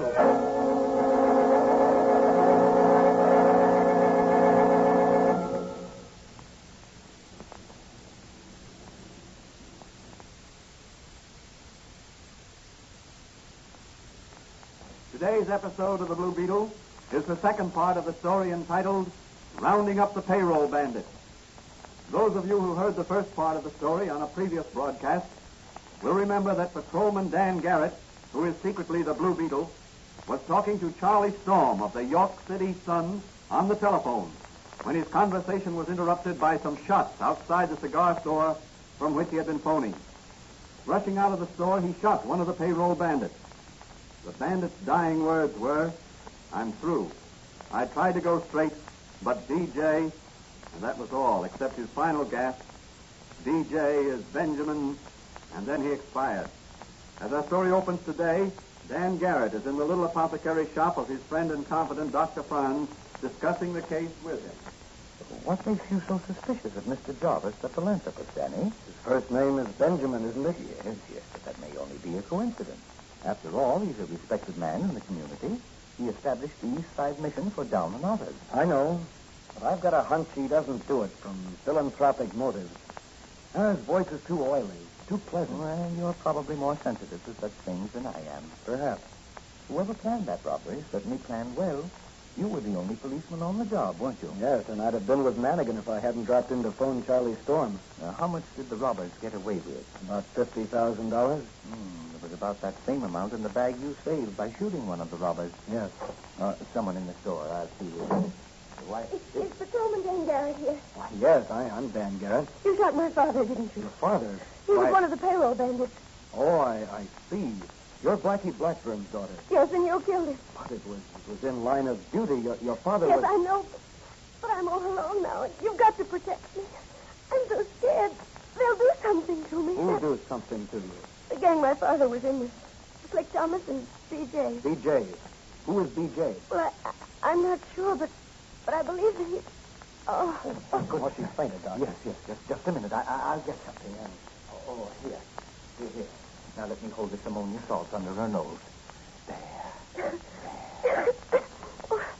What happened? Where am I? You're all right, my dear. All right. You just fainted, that's all. Oh, yes. I guess it was the excitement and the fear of those men. They got my father into trouble. He was trying to go straight, but they wouldn't let him. Suppose you try to keep calm and tell me all about it. You're safe here. Well, when my father got out of the penitentiary, I went up to meet him. But there was someone else there, with a car. A man's father called B.J. Did you meet B.J.? No, but I saw him. What did this B.J. look like? Oh, he was about 60, I'd say. Rather portly, iron gray hair. Doc, that sounds very much like your philanthropist friend, Benjamin Jarvis. But it proves nothing. That's true, but there's enough smoke to make me think there's a fire somewhere.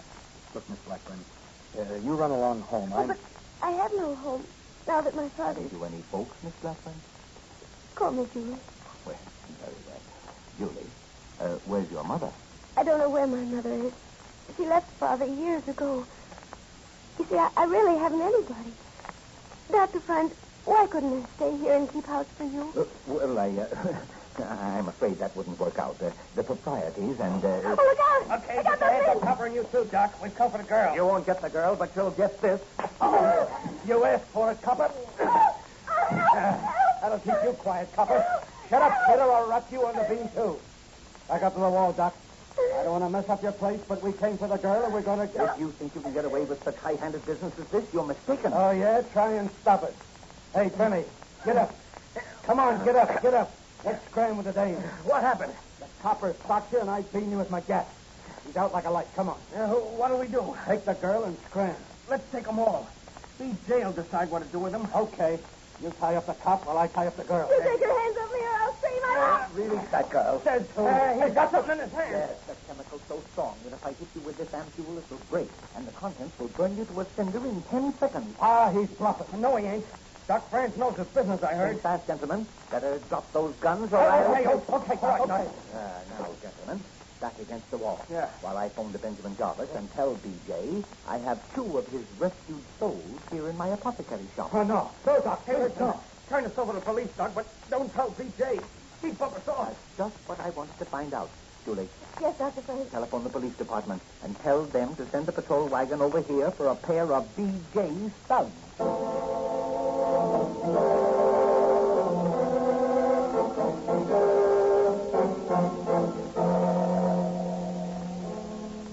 Honestly, Doc, I'm ashamed of myself.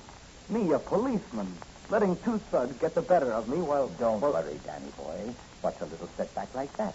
You've proven your mettle many times, both as Dan Garrett and as the Blue Beetle. Yes, I know, but in front of Julie I understand, Danny, I understand. But what are you going to do about B.J.? The Blue Beetle is going to do a little flying and a little bluffing. Where to? The East Side Mission. We still haven't any proof that this B.J. and the philanthropist Benjamin Jarvis are the same individual. I have a hunch. When Benjamin Jarvis is confronted by the Blue Beetle, he'll let something slip that can be used as evidence. But what about witnesses? I'd like to borrow that portable sound recording device of yours. Oh, I have a better suggestion. What's that, Doc? Call me on your portable wireless phone just before you make your appearance, and I'll record everything here. Oh, that's a great idea. Well, the Blue Beetle's going to church, but he won't hear a sermon. He may provide a text for one. Yes, a true one. Be sure your sins will find you out.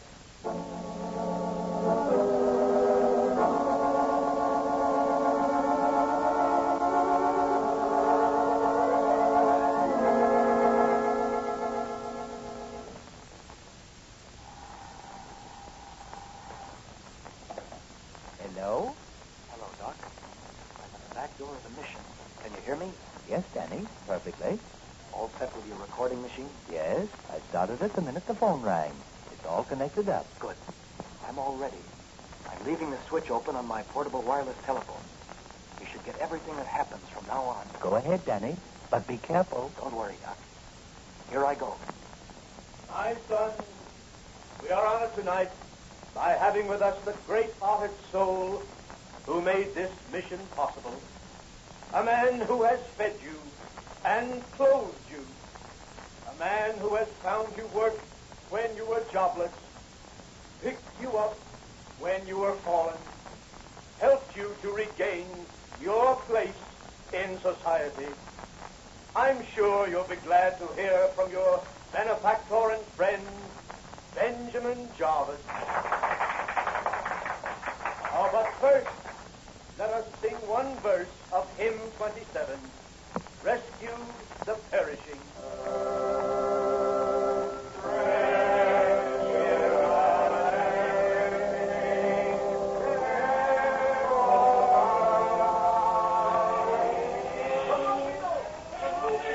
Yes, the Blue Beetle. What does this mean? Who are you who dares interrupt our service? Why, this is an outrage. Who is this masquerader? I'm sorry, Reverend Morehouse, to interrupt your services in this manner. But I'm sure you're unaware of this man's real purpose in supporting this mission. What do you mean? He's an impostor, a hypocrite. Here, some of you men, grab this man and hold him while I... Stay where you are, everybody. Benjamin Jarvis, alias B.J., your game is up. Benny and Eddie are in the custody of the police. They confessed everything this afternoon. Why, those dirty crooks, so they spilled... Yes, they spilled the beans, as you were about to say. Well, they won't get away with it, and neither will you. I'll put down that gun, Mr. Top. Firearms have no place in it. He shot himself. Jarvis has committed suicide. And may the Lord have mercy on his soul.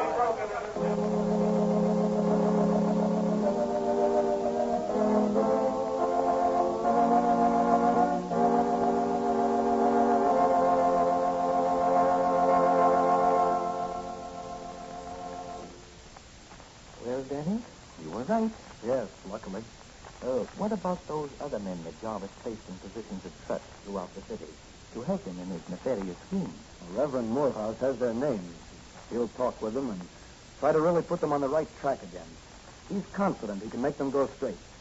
You see, Jarvis threatened to send them back to jail if they didn't do what he wanted them to do. He'd have framed them. Yes, he was a bad man.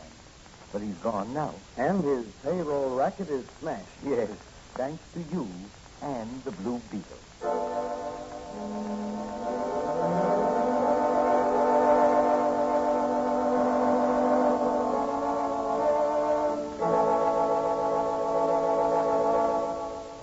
The moral of this story is never play the hypocrite like Ben Jarvis, for if you do, you will be found out. And thanks to the Blue Beetle, the businessmen of the city have been freed from the menace of the hypocritical B.J. and his payroll bandits.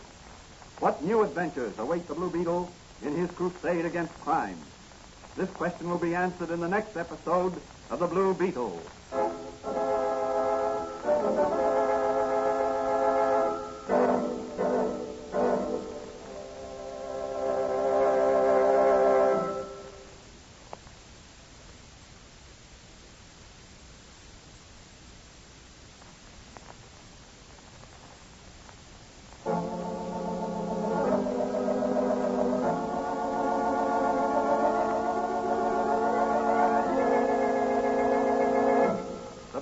Is a copyrighted Fox feature appearing in Mystery Men Comics magazine and the Blue Beetle magazine.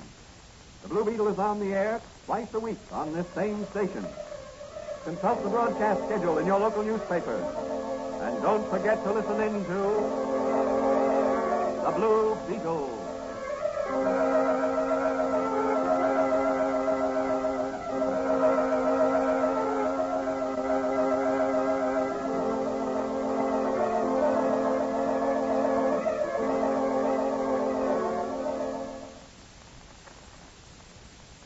The man of 1,000 voices, Mel Blanc, is up next.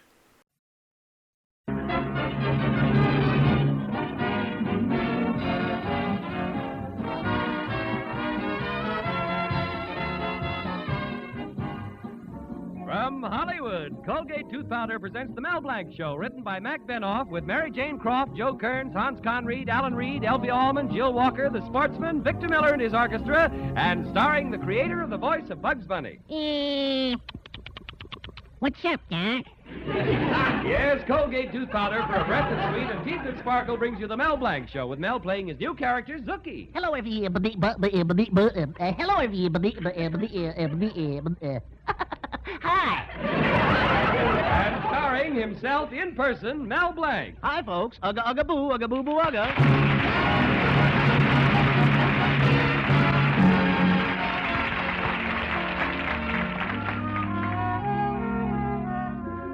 Tonight, one of the biggest events of the year takes place in Mel Blanc's little town. The Loyal Order of Benevolent Zebras holds their annual beauty contest to select Miss Ugga Ugga Boo of 1947. And as the girls in Mel Blanc's town model their bathing suits for their boyfriends, we realize what advances have been made in bathing suits throughout the years. In 1900, this conversation took place. Michael, what do you think of my new bathing suit? Oh, they're making them shorter every year. And in 1920, this conversation took place. Tommy, what do you think of my new bathing suit? They're making them shorter every year. And in 1947, this conversation between Betty Colby and Mel Blanc took place. Mel, what do you think of my new bathing suit?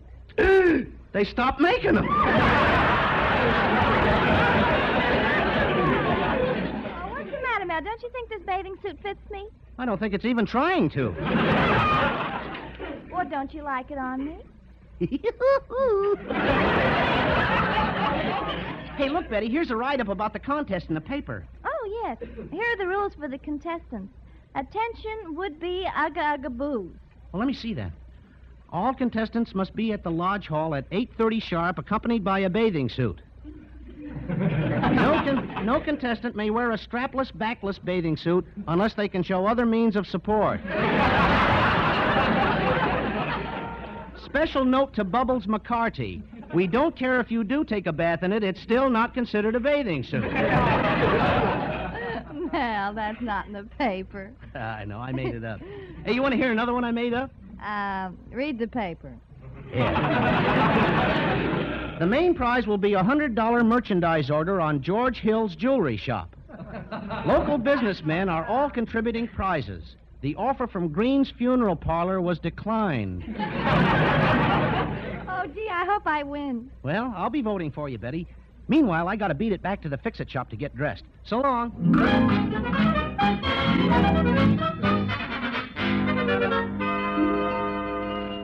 Hello, Mel. Professor Potchnick, my favorite piano teacher.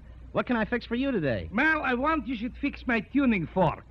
Well, what's the matter with your fork? Is it out of tune? No, but when I'm eating peas with it, they roll off. Oh, by the way, Professor, where have you been? As a matter of fact, Mel, I've been hiding out. You know, every day for the last 3 months, I've been coming to a beautiful blonde's house to give her piano lessons. Now her husband found out about it, and he's sore. Why should he be sore? They haven't got a piano. Say, Professor, are you going to be at the beauty contest tonight? Yeah, of course. Isn't it awful the bathing suits are going to wear? Yeah. Terrible. Listen, Professor, when you get to the lodge meeting tonight, will you vote for my girlfriend, Betty Colby? Mel, I don't like to interfere, but you are a friend, so I'm telling you. I am just seeing your girl Betty going into Hill's jewelry store with that chic Hartley Benson. Betty going out with Hartley? Oh, I can't believe it. I just left her and she gave me a dozen kisses. Well, that's life, Mel. When I first married my Sonia, it was the same way. We were having kisses for breakfast, kisses for lunch, kisses for dinner. Then I had to get a divorce. Why? I caught her eating out. Well, so long, Mel. See you tonight. So long. How do you like that? Betty two-timing me. Going out with Hartley Benson. Well, that's the last straw. I have a good mind to look in my address book and go out with someone else. I think I will. Let me see now. Oh, here's one. Sam's Lumber Yard. Oh, Sam must be busy tonight. May Cove. May Cove? Oh, no, that's a May Company where I bought the book. Gosh, I haven't even got a phone number in this book. Who do I know that's a girl? Oh, here comes that man-crazy cousin of Betty's, Cousin Dottie. She can pass for a girl. Hello, tall, dark, and... Well, anyway, that's 2 out of 3. Cousin Dottie, you're a sight for sore eyes. Oh, Mel, thanks for the compliment. They usually say I'm just a sight. What do you want? And I hope it's me.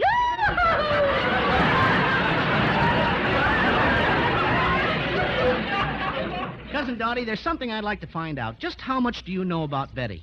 Oh, Mel, you're asking me about my nearest and dearest cousin. And before I say a bad word about Betty, may lightning strike this fix-it shop. Mel, do you carry any fire insurance? Sure. Well, she's the meanest, most terrible girl I've ever met. Well, I've heard that Betty is two-timing me. Do you know anything about it? Well, I'm not the type to say. And I'm not the type to spy, but last night I happened to be walking past the keyhole on my knees. And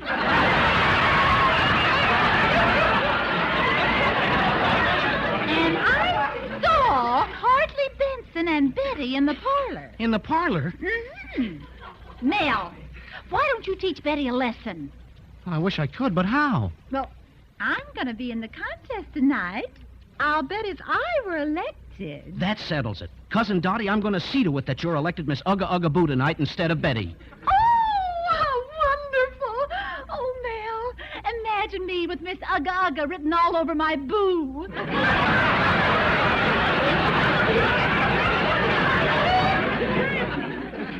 Well, wait a minute. I can tell all the lodge members to vote for you, but will you look good in a bathing suit? Well, certainly.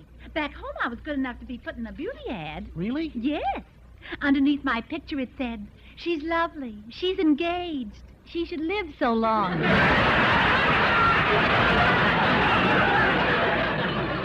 Elsie.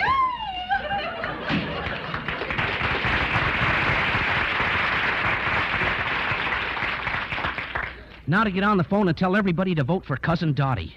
That'll teach Betty a lesson she won't forget. Two-time me with Hartley Benson, will she? Where's that address book? I'll call Sam's Lumberyard. Maybe Sam isn't doing anything tonight.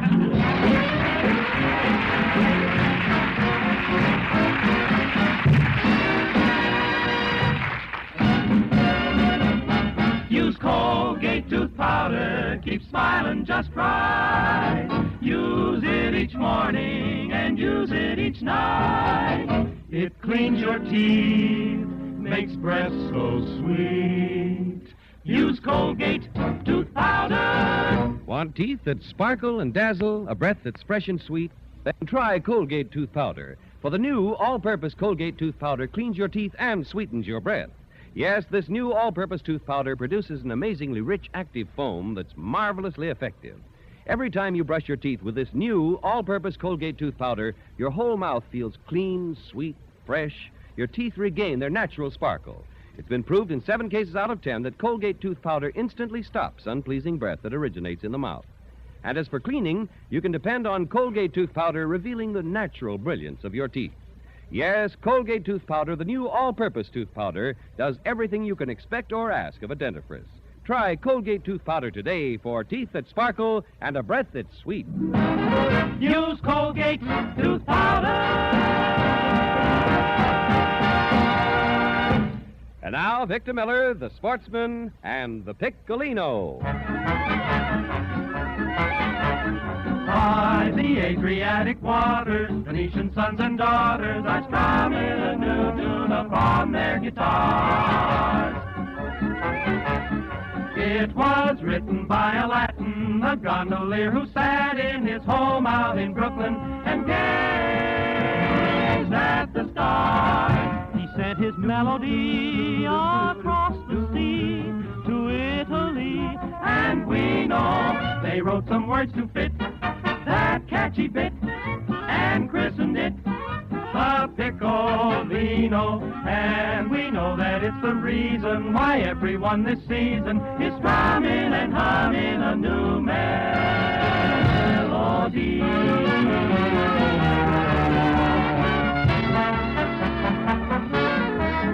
Won't you come to the casino and hear them play the piccolino. You will dance with your bambino to the strains of the catchy piccolino. You will drink your glass of vino, and when you've had your plate of scallopino, make them play the piccolino, the catchy piccolino, and dance to the strains of that new melody.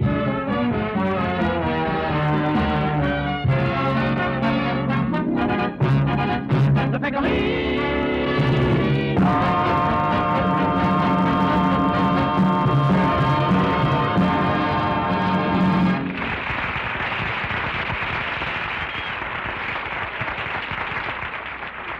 Well, back to Mel Blanc. Tonight, the Loyal Order of Benevolent Zebras selects Miss Ugga Ugga Boo of 1947. And strangely enough, Mel isn't voting for his girlfriend, Betty Colby. Instead, he has thrown his support to Cousin Dottie because he thinks Betty has fallen for the town Beau Brummel, Hartley Benson. Mel is miserable enough, but to add to his misery, here comes Hartley Benson himself in person. Hello, Hartley. What's up? The temperature of every woman who sees great, big, adorable me. In fact, Mel, when a girl looks at me, it's really a shame it takes 17 firemen to put out the flame. Caw, caw, caw, caw!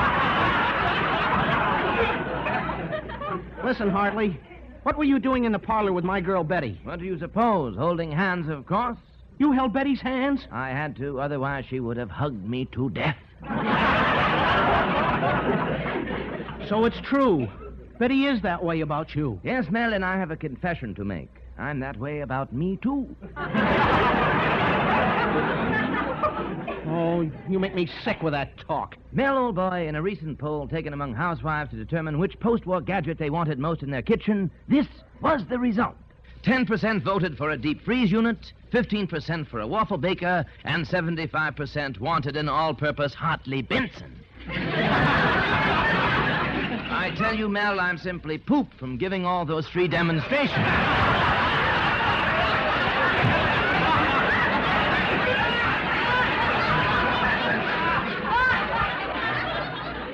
So you see, Mel, I'm essential to every kitchen. So is a garbage can. Hartley Benson, I don't even want to talk to you. Go talk to yourself. By George, what a wonderful idea. How are you, Hartley, old boy? I just couldn't help noticing you in the mirror this morning when you were shaving. You know what I said? I said, Gad, we make a lovely couple. Well, Hartley, time to be saying cheerio to this buffoon Mel Blanc. Well, cheerio, Mel, old boy. I'm so divine, I'm making me mine. Well, nice seeing me.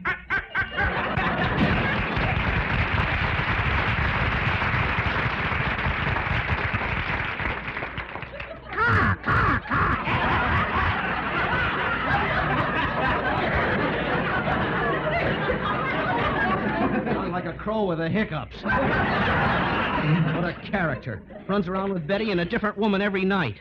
That's a dog's life. Who wants to live like that?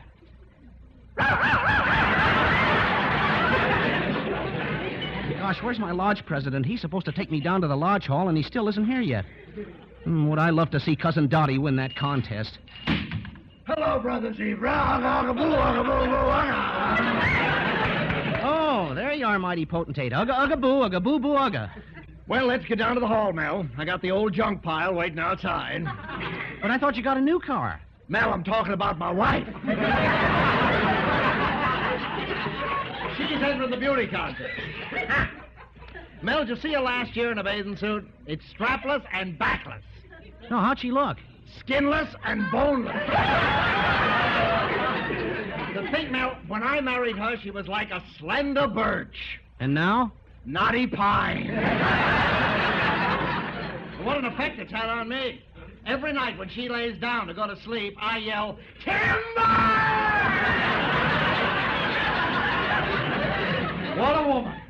You sound a little disgusted, mighty potentate. Well, Mel, the other day my wife and I were out pruning the garden, and she kept yapping, pull the potatoes, thin the onions, spray the lettuce. I just stood there with a sickle in my hand. My wife leaned over and she said, "Oh, John, I want you to cut off that withered old cabbage head."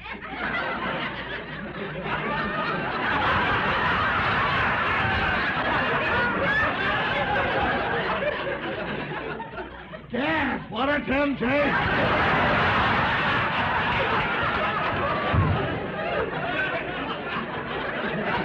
But I don't know why I'm telling you all this. It's just that I've got no one to call. Mighty Potentate, I want you to do me a favor when we get to the meeting. I want you to vote for Cousin Dottie. I've just decided that I'm not going to marry Betty. Now you're coming to your senses. Well, let's get out of the meeting, Mel. Okay, Mighty Potentate, and don't forget to vote for Cousin Dottie.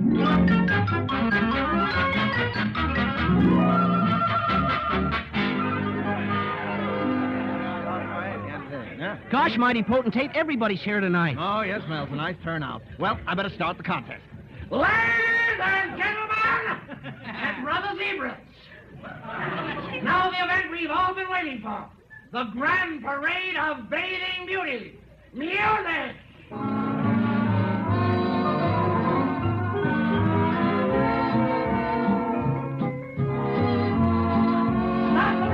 Stop the music, brothers, please.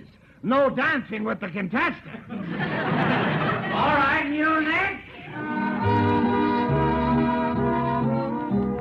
Well, hello, Zookie. You enjoying yourself? Greetings, Mighty Potentate. I think I'll join the Elks. Well, hello there, Brother Cushing. Hello, Zookie. Oh, hello, Mr. Cole. Holy. I was coming to that. Zookie, there's my daughter, Betty. How do you like her in that bathing suit? Gosh, she's wearing a a bare a low she'll catch cold. Oh, and look, there's Kay Gibbs. Oh, she's sensational. She's marvelous. There's Cousin Dottie. Oh, I'll bet Cousin Dottie wins. Eh? What makes you say that, Zookie? Well, Mel told everybody to vote for her. What? Why, where is he? Oh, there he is. Mel Blanc. Now, look, Mr. Colby, before you get mad, the reason I voted for Cousin Dottie is because Betty threw me over for Hartley Benson. She even went to the jewelry store with him. Oh, you idiot, you. Betty went to the jewelry store with Hartley Benson to select something for you. Me? Yes. Oh, holy cat. What did I do? Ladies and gentlemen, the result of the contest. 6 votes for Babe Reimer, 9 votes in a proposal from the trombone player for Kate Gibbs. And wait, it's 20 votes for Betty Colby and 20 votes for Cousin Dottie. The contest ends in a tie. This is all your fault, Mel Blanc. I'm going to break every bone in your... Now, wait a minute, Mr. Colby. I think I've got an idea. We need 1 vote, and if... Oh, Mel, stop mumbling. Follow the example of your head and get to the point. Well, the rules of the contest said any loyal zebra can vote. Mr. Colby, do we have branches outside the country? Why, of course we do. Why? You wait here. I'll be back in a second. Fellow members, inasmuch as the contest ended in a tie, we'll have to vote again for either Betty Colby or Cousin Un Dottie. momento, Presidente Cucaracho. Just a minute, who are you? Greetings, brother zebras. I am the South American delegate. Aga poo, agapulka. Well, greetings, Mel. Brother Zebra. What brings you here? Just a moment, Brother Colby. I'm chairman of the membership committee, and I want to question this member. Where are you from? I come from Rio. Why are you here? Well, it's been raining every night in Rio for months. And confidentially, we don't do nothing. I came here to cast a vote for Miss Aga Poo. Now, just a moment. We'll have to question you further. What zebra branch are you from? The Inca branch. The Incas have been dead for 300 years. No wonder they don't pay their dues. This doesn't sound right. Now, just what do you do in South America? Well, I am a big planter. I grow nuts. Cashew? Gesundheit. This is ridiculous. What is your name? Don Pedro Sebastian Eduardo Gracia Manuelo Gonzalez Managua, Nicaragua. That's a long name. Wait, I'm not finished yet. Juan Enrico Fernandez Ricardo Tomaso Rafael Benvenito Jose Jr. Is that your name? No, that is the name of my donkey. Where is your donkey? I left him home. Why? You think I'm going to say giddy up Don Pedro Sebastian Eduardo Garcia Manuel Gonzalez? Please. Something smells fishy here. Maybe it's me. I swam all the way from Catalina. What? Well, I want to vote for Betty Colby. You want to vote for Betty Colby? Si. Ah, then my daughter wins the contest. Si. Just a moment. Here's a ballot that's stuck in the bottom of the box. Si. It's for Cousin Dottie. Si. That makes it 21-21, and it ties up the score again. I am getting seasick.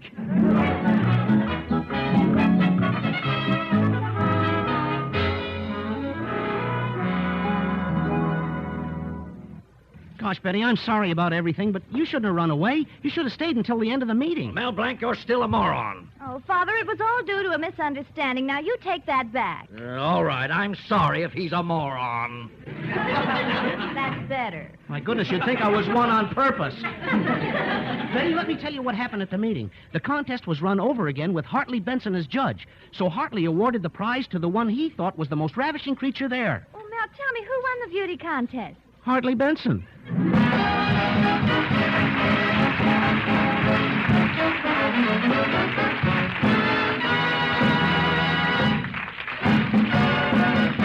Use Colgate tooth powder, keep smiling just right. Use it each morning and use it each night. It cleans your teeth, makes breath so sweet.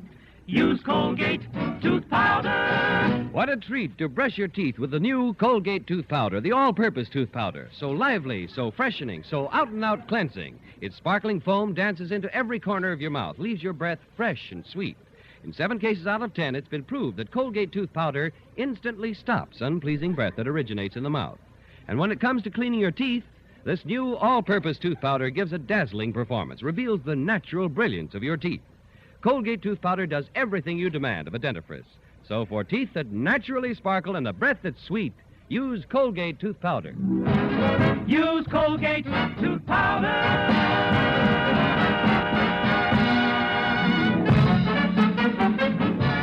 This is Bud Easton reminding you that Colgate tooth powder for a breath that's sweet and teeth that sparkle brings you the Mel Blanc Show every Tuesday at this time. Be sure to join us again next Tuesday night for more fun with Mel and the people you'll meet in Mel Blanc's Fix-It Shop. Say hello to Halo Shampoo for naturally bright and beautiful hair. Remember, even finest soaps and soap shampoos hide the natural luster of your hair with dulling soap film. But Halo Shampoo contains no soap, therefore leaves no dulling soap film. Even in hardest water, Halo makes oceans of rich, fragrant lather, quickly banishes loose dandruff and dirt. Halo needs no lemon or vinegar rinse. Say hello to Halo and goodbye to dulling soap film. Get Halo Shampoo at any cosmetic counter. Ladies and gentlemen, death on our highways is increasing. Traffic accidents have mounted enormously since the end of the war. The National Safety Council suggests that every motorist reduce his speed to fit prevailing road and weather conditions, to check and repair all equipment, and that pedestrians be extra careful in crossing streets. Remember, Mel Blanc each Tuesday at the same time. This is CBS, the Columbia Broadcasting System.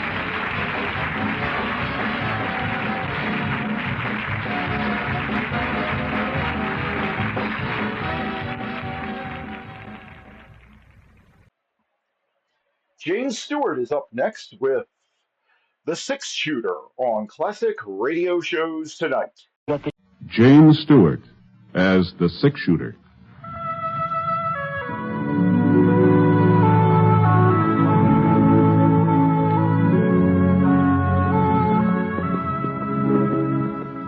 The man in the saddle is angular and long-legged. His skin is sun-dyed brown. The gun in his holster is gray steel and rainbow mother of pearl, its handle unmarked. People call them both the six-shooter.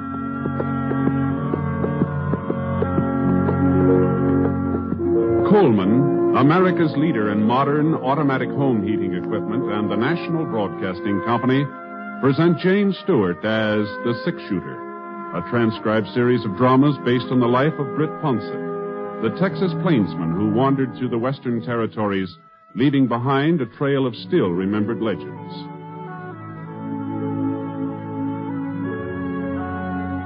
Now, in just a moment, immediately following this important announcement, you will hear Act One of The Six-Shooter. Last year, thousands of Americans who tried to get away with carelessness on the highways were killed or permanently injured in traffic accidents. And remember, accidents don't always happen to the other fellow. Unless you are meticulous in your observance of the rules of highway safety, you and your loved ones are vulnerable to the menace of traffic accidents. Every motorist should take an active role in supporting the safety movement in his or her community. Encourage driver training in your high schools. Teach your children the rules of safety on the highway. Remember, the life you save may be your own. Now, Act One of The Six-Shooter, starring James Stewart.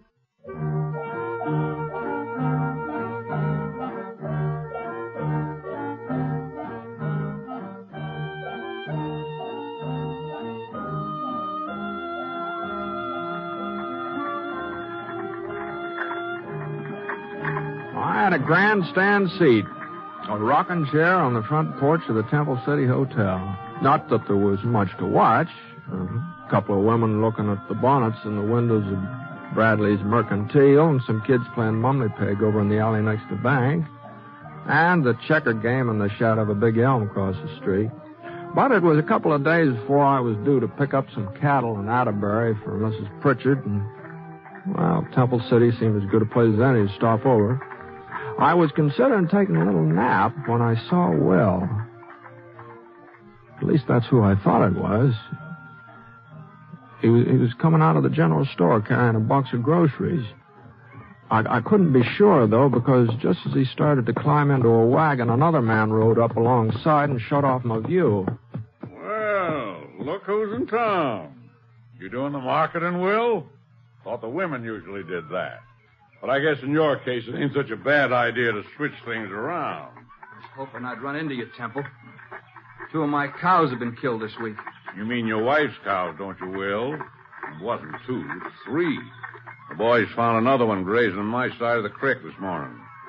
You're going to have to do something about that fence of yours. You won't have no stock left at all. That fence was all right yesterday. Maybe. But this is today. Now, you listen to me, Temple. I figure it's about time you done the listening, Will. I want your wife's ranch. Ain't made no bones about it. She was willing to sell until you came along. She ain't willing now. I'll give you $2 an acre. That's more than a fair price. Anybody will tell you that. We're not going to be shoved off that land, not for $2 an acre or 20. Then maybe I'd better talk to Sarah, seeing as how it's her property. No! No.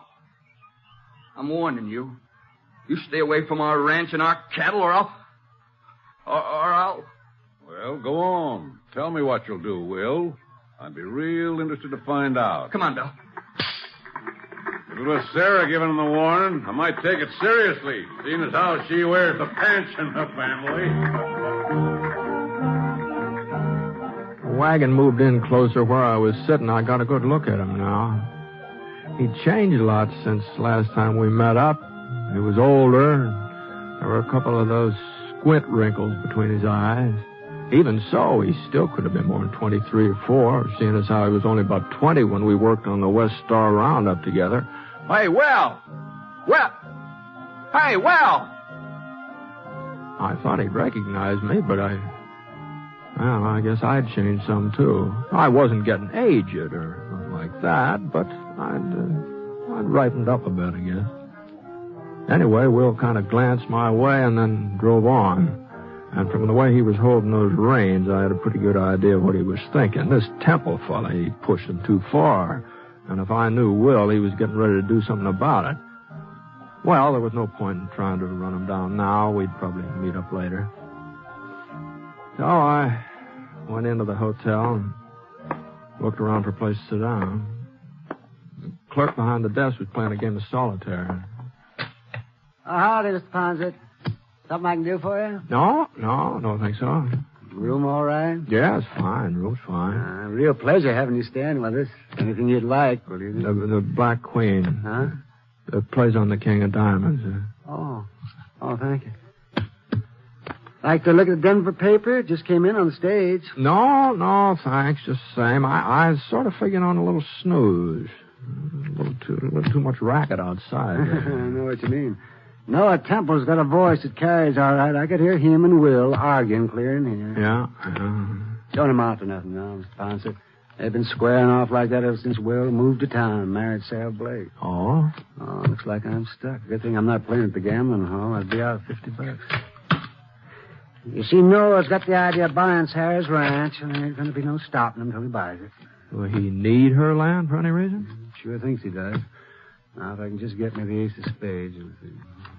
40 years ago, Noah's grandfather started this town. He owned all the acreage between the foothills and the creek out south. Old Temple said it was named for him, as a matter of fact. Is that so? But the old man's son, Fred, well, he wasn't much good. First thing you know, he'd sold off nearly everything his dad had left him. When Noah took over, he swore he'd get all the Temple property back again. Guess it sort of stuck in his craw that the Temples wasn't the biggest outfit in the valley no more. Doggone that Black Seven. How's Noah Temple been doing? Well, first folks didn't take him serious. They thought he was just a talker like his father, but he sure fooled them. Yeah, today he's got more acres than his granddaddy ever had. There's only one piece of the original Temple setup he ain't been able to buy back. That land of Sarah. Oh? Sure was a surprise when Will wouldn't let her sell it. Nobody ever figured he'd stand up to Noah. A man like him. Was something wrong with him? 7, 8, 9. What's that? Oh, well, you see, Mr. Ponce, Will's a coward. You see, as he's yellow clear through. He won't ever wear a gun. If there's a posse being formed, but he don't go along. And if there's a fight, he lays low. You can call him names, you can insult him. The way Noah Temple did, he just takes it. Gee, that sure don't sound like him to me. You know Will, Mr. Ponce? Used to. A couple of years ago, we worked around up together. Oh, that must have been before he moved to Temple City. Yeah, it's down in Texas. Back there, Willie Techman wasn't afraid of nobody or nothing. And for a youngster, he's mighty fancy with a gun. Techman? That's right, yeah. Oh, but that ain't his name, Mr. Ponce. Will's name is Fetter. Oh? Yeah, Will Fetter. Oh, no wonder you were surprised about him being yellow. You got the wrong man. Uh-huh. Well, they must look alike. This friend of yours and Will Fetter. Yeah. Yeah, I guess I do, yeah.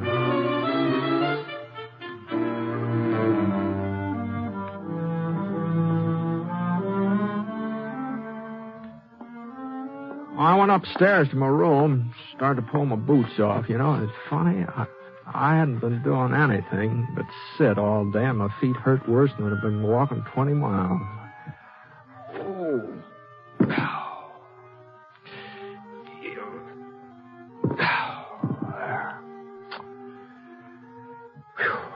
I looked out the window. That sun is just about even with the church steeple.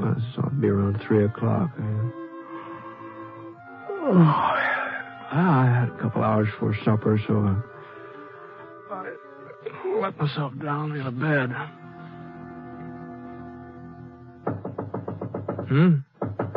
Yeah?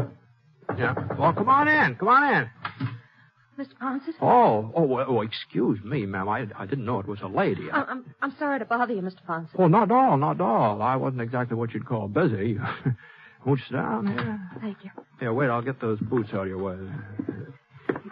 Mr. Ponce, I'm Will's wife. Oh, I'm pleased to meet you, ma'am. Will told me you were in town today. He saw you. And you saw him, didn't you? Yes, ma'am. At least I thought I did. Well, you can't tell anyone he's here, Mr. Ponce. Oh? You didn't come to Temple City looking for Will, did you? Will thought maybe that was the reason. We heard about what happened in Prescott last winter when you came across Bar Cleaver. Well, you heard wrong, ma'am. I didn't come across Cleaver. He came across me. And as for Will, He's made a new life here. A good life. If he has to go back to prison... Prison? Oh. Well, you knew about the bank robbery in Austin and about him breaking out before... You knew, didn't you? No, ma'am. Oh, I haven't been back that way since... Then you wouldn't have told the marshal? But we thought... We were sure. What have I done? No, just take it easy, ma'am. Well, if I hadn't come to see you, nobody would have known he was Will Techman. Things have a way of coming out sooner or later. How much longer was Will supposed to serve? 2 years. Uh-huh. Well, that's not so long when you're young. We're going to have a baby, Mr. Ponce. But I almost wouldn't want to have him if he was going to grow up knowing his father'd been in prison. Why should Will have to go back? Why? Well, I guess maybe you'd better ask the judge who sentenced him, ma'am. What I mean is they say it's so a man will live a decent, respectable life when he comes out. And Will's already living a decent, respectable life. He works hard. He never makes trouble for anybody. He doesn't even wear a gun, and he promised me he never will. Was that your idea, not wearing a gun? Before we were married, he told me about the trouble in Austin and how he broke out of prison. I suppose I should have made him go back. But I was so much in love I couldn't. So I asked him to give me his word he'd never use a gun again. Never even carry one. Well, it must have been kind of hard on a fellow like Will to keep holding himself back that way. It hasn't been easy. I've heard what men like Noah Temple call him. But Will takes it. He's kept his word. This fellow Temple, the way he and Will were going at it today, it sounded like they were heading for trouble. Won't be anything serious. Will just doesn't want us to be pushed off of the ranch. You can't hold that against him. No, there's not. Then you won't tell the marshal over in Atterbury? Or anybody? Well, I don't imagine Marshal Sanders would like me mixing into his business. This is his district. I guess he can take care of it. Anyway, he has so far.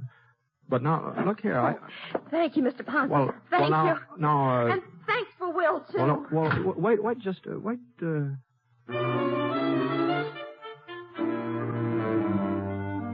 after all, most of what she said was true. Sending Will back to prison might do more harm than good. And it wasn't up to me to sit judgment on him. I was going to be leaving town up there, so anyway, and if anything happened after that, wouldn't be my concern, so... Of course, a man does have certain duties even if he's not wearing a badge. A man who spots a wanted criminal, he's supposed to report it. And I always had before.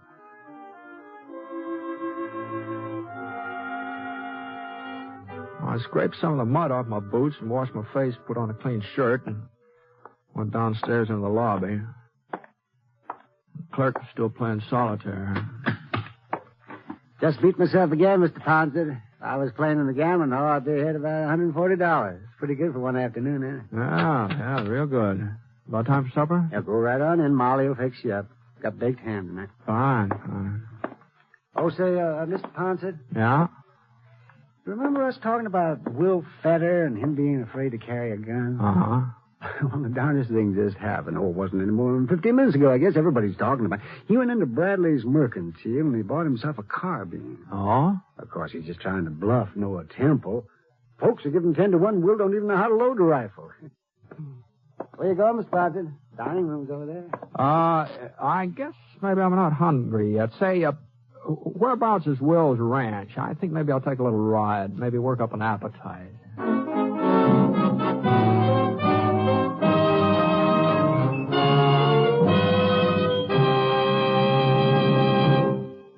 We'll return to James Stewart as the six-shooter in a moment.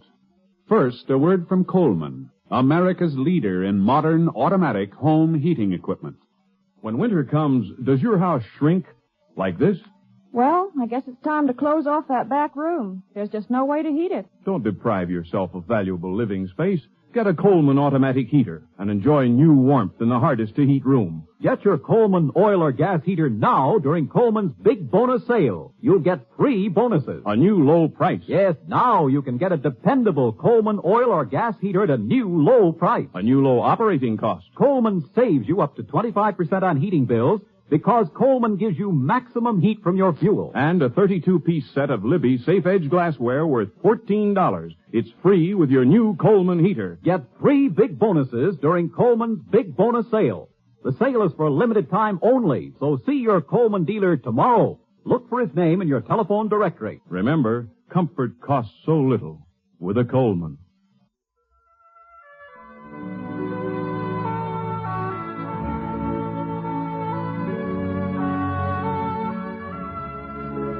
Now, Act Two of The Six Shooter, starring James Stewart as Britt Ponset.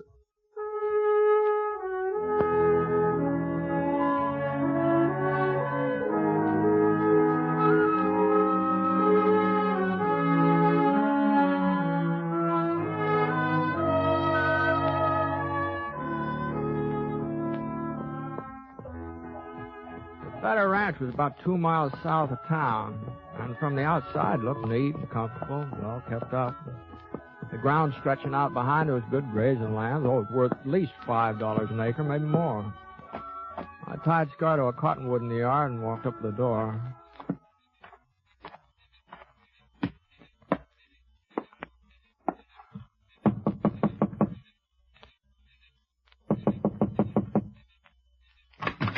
About time you got home, Will. That was... Oh, Mr. Ponset. Evening, ma'am. Come on in. Will's not here? No, he was gone when I came back. He must be out tending the stock. Uh-huh. What's wrong, Mr. Ponset? You haven't changed your mind, have you? Where's the Temple Ranch lie from here? It's all around us. On all four sides of our land. And Temple's ranch house, where's that? East. Due east. But what's that got to do with it? What's happened? Will was in town this evening. He bought a rifle. I don't believe it. He promised me. You're wrong, Mr. Ponset. Will isn't gunning for Noah Temple. He's out tending stock. Well, he'll be home any minute. You'll see. Maybe. Where are you going? I hear Temple's got quite an outfit. It's worth paying it a visit. You won't find Will there. He gave me his word he'd never use a gun again. You won't find him.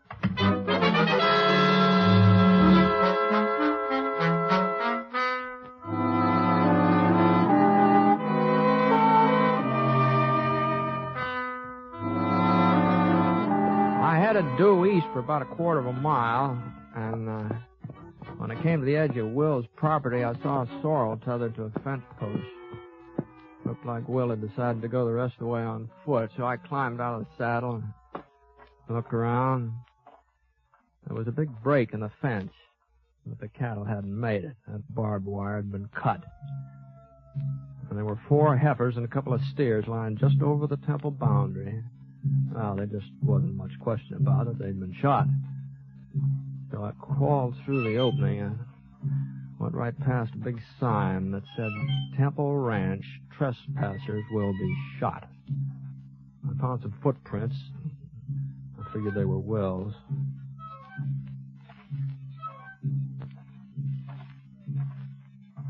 About 30 minutes later, I caught sight of the ranch house. It was built about halfway up the side of a pretty steep hill, big, sprawling building.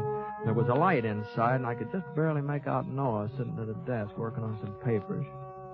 But where was Will? He had plenty of time to get here.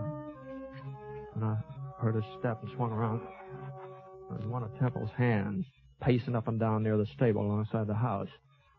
The way he was holding the rifle, it looked like an army sentry instead of a cowhand. All of a sudden, he gave a little gasp. I saw a shadow tighten around his throat. The sentry went down, and there was a struggle. Not very noisy, though. Not noisy enough for Temple to hear it. And then everything was quiet. The shadow stood up. It was Will Tackman. He was inching his way toward the house, toward the window where Temple was sitting. I came up behind him. I pulled out my gun. He was starting to aim his rifle. Will. Drop it, Will. Yeah. I might have known you'd turn up. Give me your rifle, Will. Could get off a shot. At me, but not at Temple.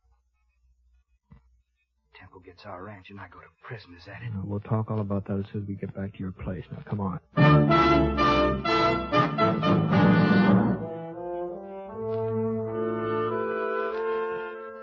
I carried Will's rifle and led the way. About 20 minutes later, we passed another one of Temple's guards. He was dozing, didn't notice it.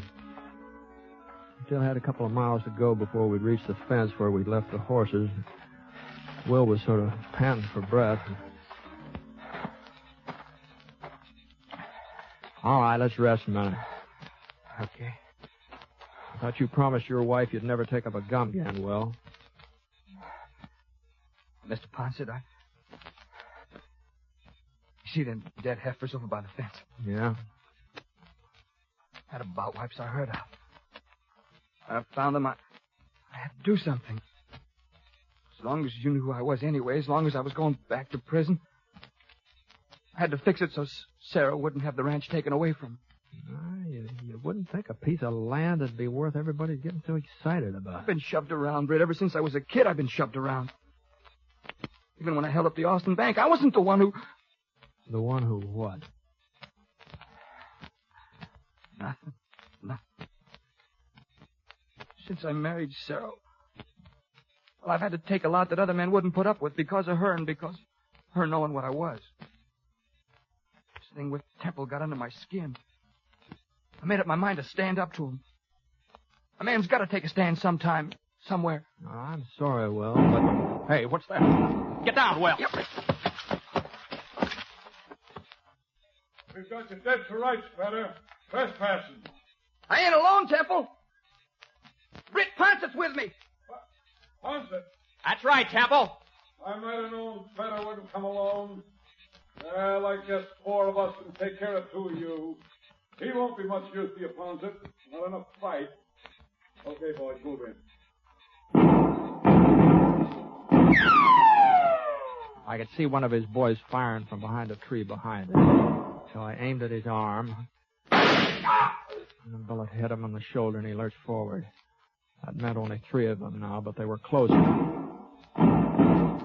Will still didn't say anything. He was waiting for me to make the next move. I tossed him the rifle. Thanks, Britt. He got to his knees and started across a little clearing. He was still all right when he died behind a boulder.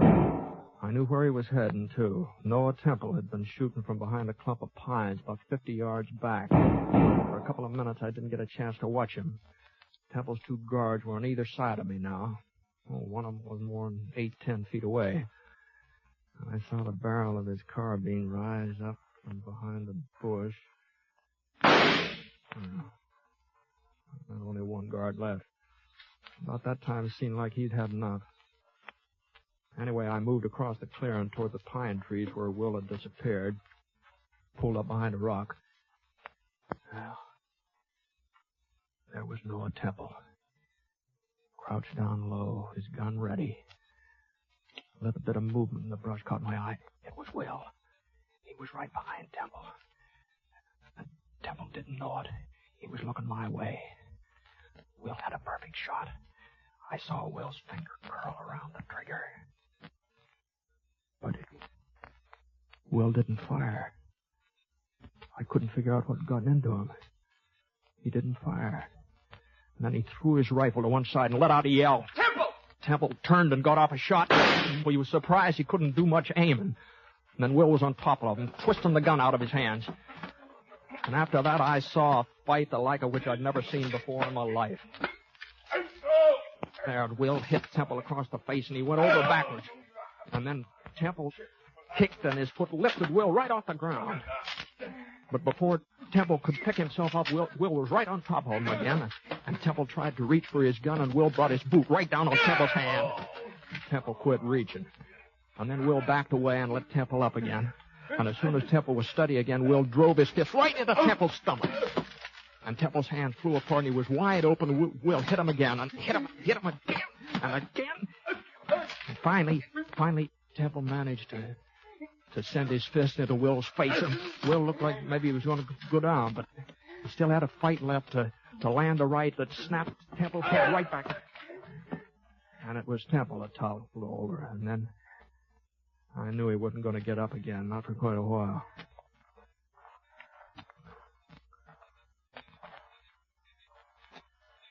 Feel better, Will? Yeah. Yeah, lots better. You had your chance to kill him. You had a perfect shot. You didn't have to fight him this way. It's the only way I could fight him, Brett. Oh? I had him in my sights. Something kept me from pulling the trigger. Maybe you'll think I'm crazy, but I kept remembering what I'd promised Sarah. That I wouldn't use a gun again.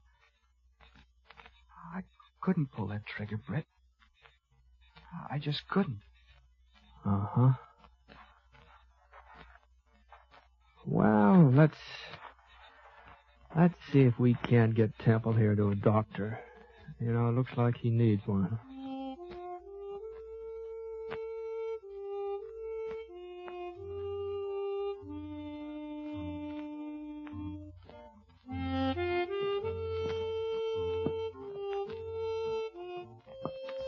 We left Noel with the doc in Temple City, and I started off for Atterbury. I've made up my mind to tell the marshal about Will, all about him. Sarah and Will, they agreed. They think I should, too. But then again, the way I see it right now, the state of Texas is looking for a gun-toting bank robber named Will Techman, and I just don't think Marshal Sanders would be very much interested in a law-abiding rancher who's called Will Fibber.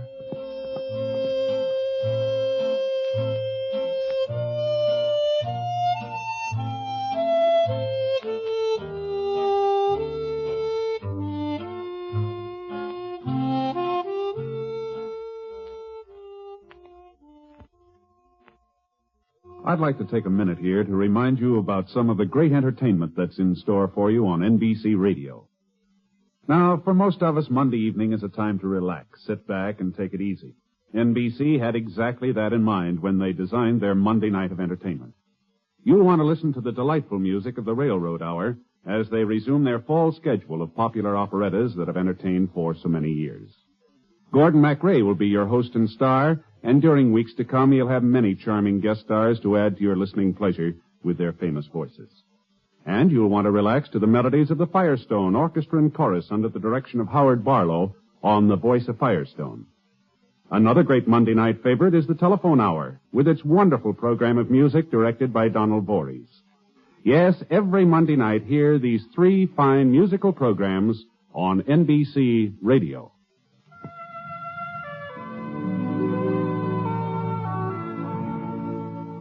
Coleman, America's leader in modern automatic home heating equipment, and the National Broadcasting Company have presented James Stewart as the Six-Shooter. Mr. Stewart may currently be seen in the Universal International picture Thunder Bay. Others in the cast were Michael Ann Barrett, Herb Ellis, Howard McNear, and Will Wright. The Six-Shooter is an NBC Radio Network production in association with Review Productions, and it is based on a character created by Frank Burt. And today's transcribed story was written by him. Special music was by Basil Aslam, and the entire production is under the direction of Jack Johnstone. All characters and incidents were fictitious, and any resemblance to actual characters or incidents is purely coincidental. Hal Gibney speaking.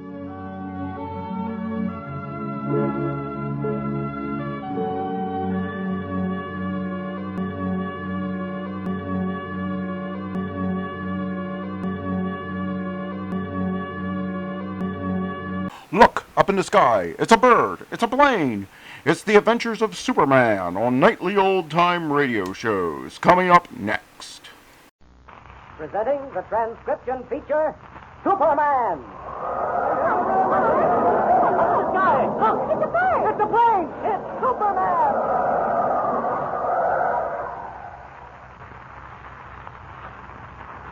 And now, Superman, champion of the weak and the oppressed, who came to Earth from the planet Krypton with physical powers far beyond those of mortal men, and who fights a never-ending battle against crime and injustice, disguised as Clark Kent, mild-mannered reporter for a large metropolitan newspaper. Superman, in the guise of Clark Kent, and Jimmy Olsen are now in the midst of an adventure in the far west. Kent and Jimmy are visiting the ranch of Comanche Joe, a wealthy Indian oil man, so that Kent may collect material for a newspaper story on the strange howling of a mysterious coyote, whose cry warns of impending doom. We know, though Superman does not, that Comanche Joe's ranch foreman, Rawson, is behind the mysterious accidents which have been happening on the ranch Each time the howl of the coyote was heard. Rawson also was responsible for the severe injury to Jimmy Olsen, who was thrown from a horse and badly hurt. Tumbleweed Jones, Jimmy's friend, tried to get Jimmy to a doctor by traveling 20 miles through a blinding snowstorm. But Tumbleweed failed, and it was Superman who brought both his friends to the doctor's office in town. As our last episode ended, Jimmy had just undergone an operation. He was sinking rapidly. Listen, you can't die, Jimmy. You've got to live. You hear me? You've got to. Can't somebody do something for him? Something? This is one time, Tumbleweed, when even I can do nothing. Or is it? What was that? You mean there is something you can do? I'm not sure, but wouldn't a blood transfusion help? Yes, too much of a chance. He's dying because he's losing strength, isn't he? Well, I can give him that strength. I can give him the power to become strong again. I can give him life. Don't you see? The blood must match. The blood types must be the same. We'll have to test. There's no time for that. The boy is dying, sinking fast. You've got to do a transfusion, Doctor. You've got to. Very well. Nurse, prepare for a transfusion. No, wait. I'll do it myself. You'd better take our cowboy friend here, Tumbleweed, back to his room. Make him lie down and remain quiet. Now, go ahead, Tumbleweed. There's nothing you can do here. You let me know the minute anything happens, will you? We'll let you know, Tumbleweed. All right. Bring that operating table over here and place it next to the one the boy is lying on. And hurry, we've got to work fast. Yes. There we are. You'll have to strip to the waist. Won't take me a minute. I'll prepare the transfusion apparatus. There. All right. Now then, I'll thrust this needle into your arm and... What? I can't penetrate your skin. I don't understand. No, of course you don't. But it's all right, Doctor. Here. I'll do it for you. What? There. I'm ready for the transfusion. Yes. Let us hope and pray that your blood matches the boy's. Now then, I'll start the pump and then we'll see. That's it. Just lie there quietly. Is there any change? Not yet, no. There's only one chance in 3 that your blood matches. Let's hope we're lucky. If it doesn't, we... What is it? Pulse. Becoming stronger. By George, I believe... Yes, Doctor. Yes. Wait, we must be sure. Yes, it's getting much stronger. It's gaining strength rapidly. Here, I can remove this from you now. By George, this is miraculous. Why, I've never seen anyone gain strength this quickly. It's you, sir. You who have done it. Who are you? What is this superhuman strength you have? Is the boy all right now? Will he live? Well, he'll live all right. There's no doubt of that now. But you, sir... Listen to me, Doctor. There's something you must do for me. Anything you like after what you've done here tonight. All I ask is this. Forget you ever saw me. What you've seen here tonight must never be mentioned to another soul. Will you do that? Certainly. I doubt if anyone would believe me anyway. But what about my nurse and Tumbleweed Jones? You must swear your nurse to secrecy. As for Tumbleweed, to tell him he was delirious. I've got to go now. No, that's my phone. I have to pick it up in here. Wait, I want to talk to you. I can't. Sorry, I've got to leave. I'll leave through the window while you're answering the phone. Bye. Goodbye. Hello? Who? Comanche Joe? Oh, yes. Yes, they got through all right. As a matter of fact, I just completed an operation on the boy. And, Doctor, you're sure the boy's going to be all right? I see. Well, I don't understand how Tumbleweed ever got through those mountains and is blizzard. But I'm relieved to hear it's all right. The boy's friend, Clark Kent, will be relieved, too. All right, Doctor. Thank you. Goodbye. Oh, Comanche. Oh, Kent. Finally decided to come out of your room, did you? Why did you lock yourself in like that? Well, I wanted to be by myself, Comanche. Shock of hearing Jimmy had been badly hurt and all the rest of it. Well, I think you understand. Yes, of course. There are times when everyone must be alone. That's why we didn't bother you when we found your door locked. Kent, I have great news for you. Jimmy's going to be all right. I was just talking to the doctor. What? You mean Tumbleweed got through after all? So it seems. Everything is going to be all right, Kent. So you can stop worrying. Oh, thank heaven. Oh, what a relief. Yes, everything is cleared up now. Except one thing. What's that? Our friend... Wait. Listen. Sounds like tom-toms and Indians yelling. It is. It would appear my brothers of the Comanche tribe have followed my orders very capably. Your orders? After the accident to Jimmy, I knew Dusty would try to escape. I notified my father of this, and many warriors of the tribe set out to track him down. It appears that they succeeded. Come, we'll soon know. They're now right outside.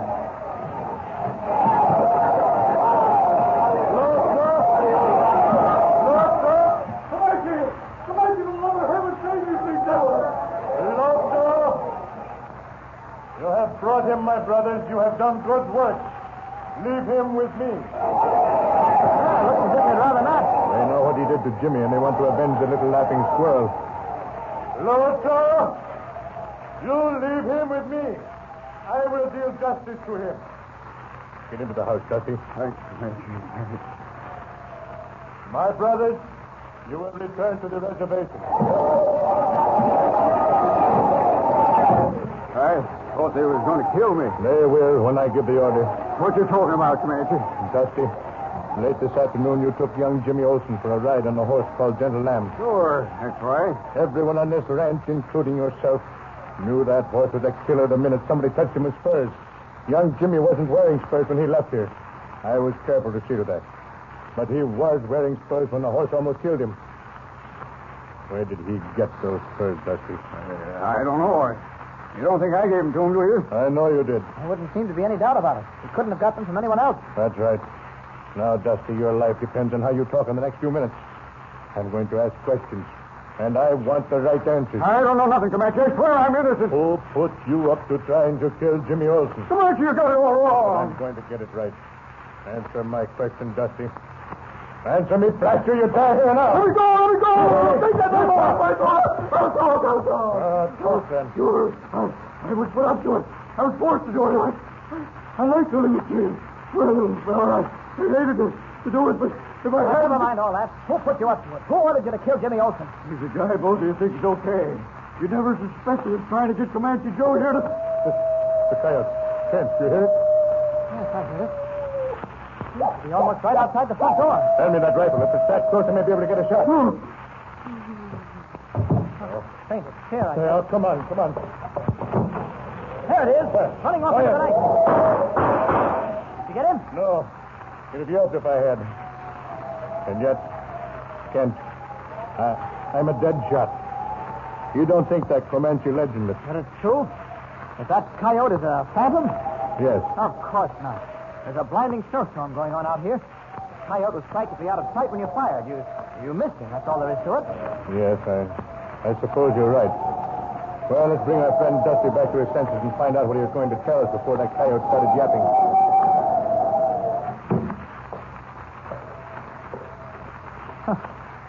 Still out cold. Dusty? All right, come on. Now, snap out of it. Come on now, Dusty. Good. He hasn't fainted, Comanche. He's dead. Dead? Yes, what we thought was a fainting spell was actually... I can't understand this. That coyote yapping and his dying at almost the exact second. That was no coincidence. You think he was murdered? I don't think there's any doubt of it. But how? What could have killed him? There seem to be no wounds. None that I can see. Oh, Kent, I don't like this. You say there's no truth to that Indian legend about the howling coyote. I tell you there is. I'm convinced of it now.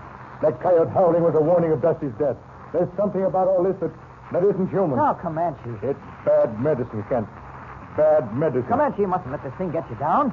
Whoever is behind the howling of that coyote and all these strange accidents is playing on your nerves, on your natural superstitious nature. Yeah. What his reason may be, I certainly don't know. But... What is it? Thought I'd never get here. Been pulling leather all the way to wells, Comanche, the oil wells. Well, what about them? Number 1 and 2, they're going up in flames. What? The dead furnace fire you ever did see. Oh, well. It's spreading fast. If we don't do something and do it pronto, it's going to be just too bad for every oil well you got in your land. Well, what you standing there for? What you staring at nothing for? Comanche. So the howl of the coyote means nothing. Kent, I wonder. Well, things are certainly happening thick and fast. What is the mystery of the howling coyote? We know that the man named Rawson is plotting against our friends, but how does Rawson make the animal howl at just the right moment? And how was Dusty killed? What can Superman do to help his friend Comanche Joe? Be sure to hear the next thrilling episode of our story with Superman. And remember, tune in the next thrilling installment of the transcription feature, Superman. Up in the sky, look!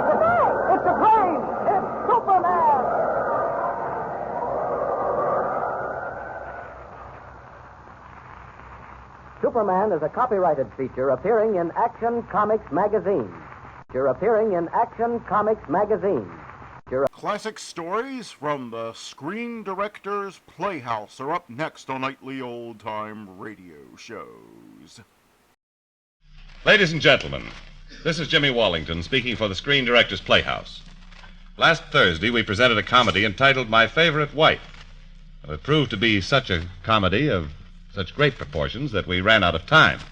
So we're unable to express our thanks where thanks were really due. May we do so now.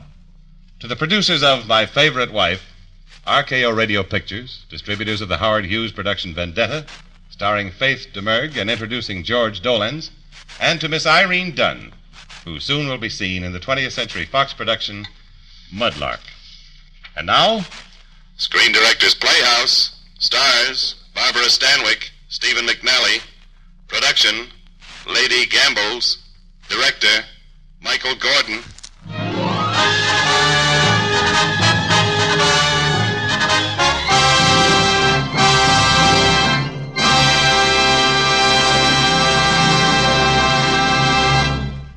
This is the Screen Directors Playhouse, the Thursday night feature on NBC's All-Star Festival of Comedy, Music, Mystery, and Drama. Brought to you by Chesterfield, the only cigarette that combines mildness with no unpleasant aftertaste, the cigarette that brings you Bing Crosby and Bob Hope, RCA Victor, world leader in radio, first in recorded music, first in television, the makers of Anacin for fast relief from the pain of headache, neuritis, and neuralgia, and by your local Ford dealer, who is now displaying the new 1951 Ford, the car that's built for the years ahead.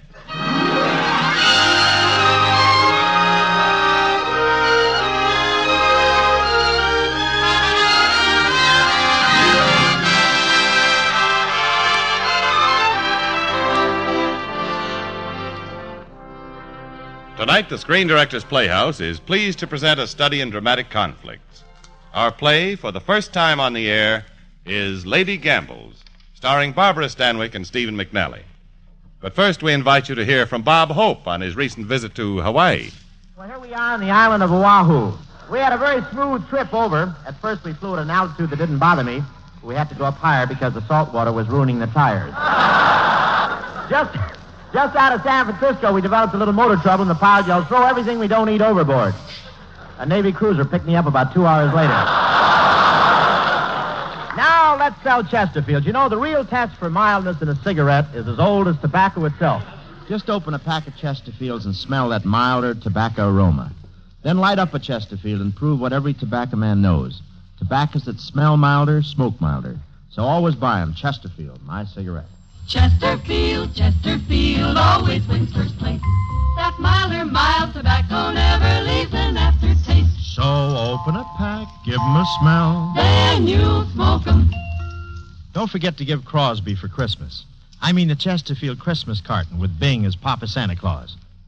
Now, here is the first act of Lady Gambles, starring Barbara Stanwyck and Stephen McNally in their original roles of Joan and Corrigan. Kiss him for me, baby. Kiss him for me, Johnny. Give him to me, Frenchie. Give me the dice. Put him in my hand and let me love him.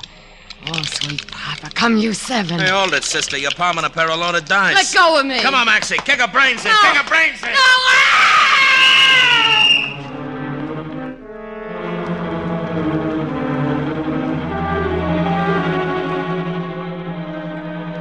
Clinical report, Dr. Rojak.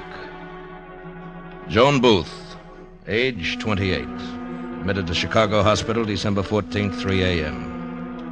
Found brutally and viciously beaten on rat-infested pier. Unconscious on arrival. Married to David Booth, newspaperman. Separated for past year. Sister, Ruth Phillips. Patient known to police. Personal remarks. Why does a woman like Joan Booth, who obviously was once very beautiful with decent environment, wind up with the lowest type of human garbage? A Skid Row character. What was the cause? The rhyme, the reason? Husband? Sister? Who knows? Who can tell what goes on in a sick mind?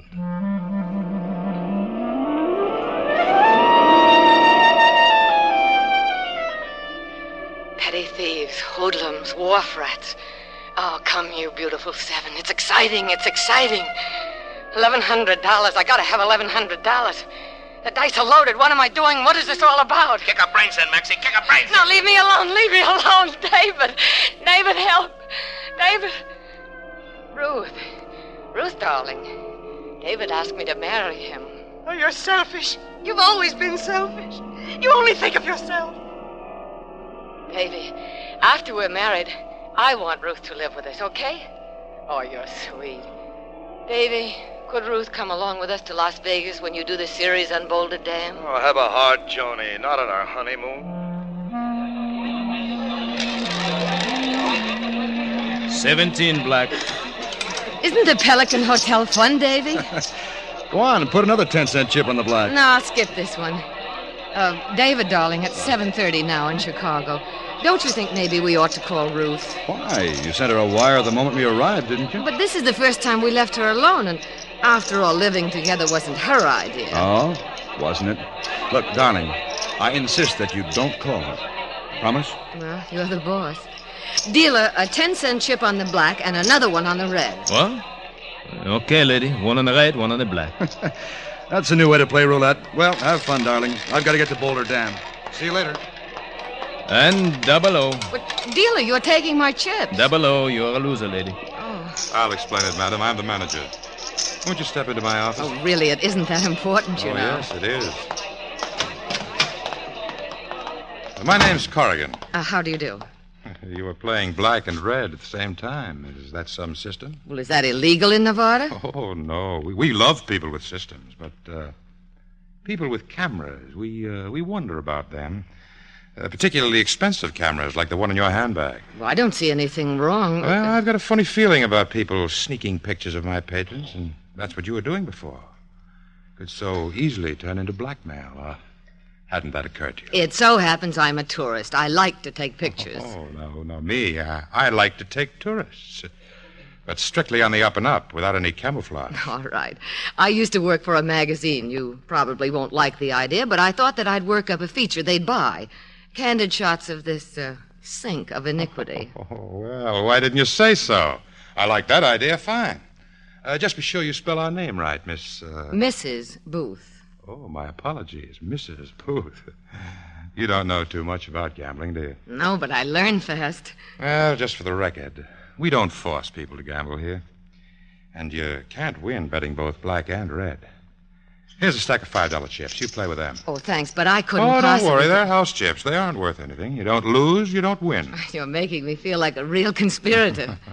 The professional word is shill, Mrs. Booth. Oh, this is very kind of you, Mr. Corrigan. I'll take the chips. Oh, if you're here for the cure, maybe you and I can get together for dinner. If I'm here for what? The cure, 6 weeks in the Nevada sunshine, and you rid yourself of whatever ails you. Lumbago, matrimony, the common cold. Your kindness overwhelms me. Good. How about this evening? I'm afraid not, thank you. My husband hates to eat alone. Mr. Corrigan, do you mind if I use your telephone? Here it is. It's yours. Thank you. Operator, I want to call Chicago. Elmwood 06321. Miss Ruth Phillips. Person to person. Corrigan. Suave, sophisticated Corrigan. Dice roulette. 14's the lucky number. Lucky, that's me, lucky. Here we are, number 14. Lucky 14. Blackjack. Hit me, dealer. Hit me with a hot one. Poker, 3 of a kind. Full house, 4 aces. Winning, winning, winning. I have David $600. Why shouldn't I be lucky with our own money? Why not? Why not?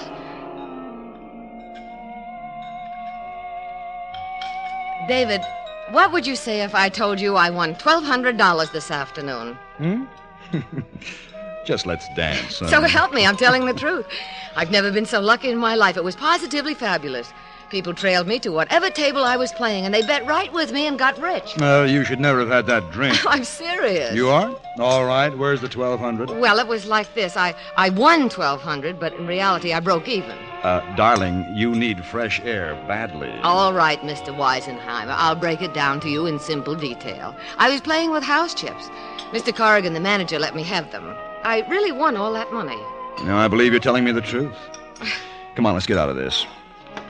It's a good thing we're leaving here before you really get spoiled. When are we going home? Tomorrow afternoon sometime? Let's leave now, this minute. What's the matter with you? We're not in that much of a hurry. Oh, please listen to me. Premonition? Yes. Oh, now, stop being ridiculous. Look, honey, I'm going to our room to finish my notes. There are 100 things you can do. There's a floor show, a movie in town. Oh, by myself? Well, here's the casino. I'll see you later, honey. Oh, David,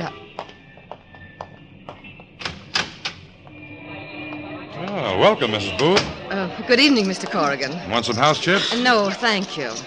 Hey, what's wrong with you? You're staring at me as if I were your worst enemy. I'm going to take you tonight. Dealer, $50 stack. Bet 10 against the house. Got it. Coming out. D11, you lose, lady. Pay the front line.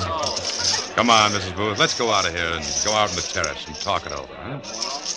You can control me, but those dice are liable to get out of hand. Yeah, coming out. Make your best, please. Bet 20 against the house. Well, I guess you're the doctor, Mrs. Booth. So long. Oh, craps. Natural 7, you lose, lady. Pay the front line.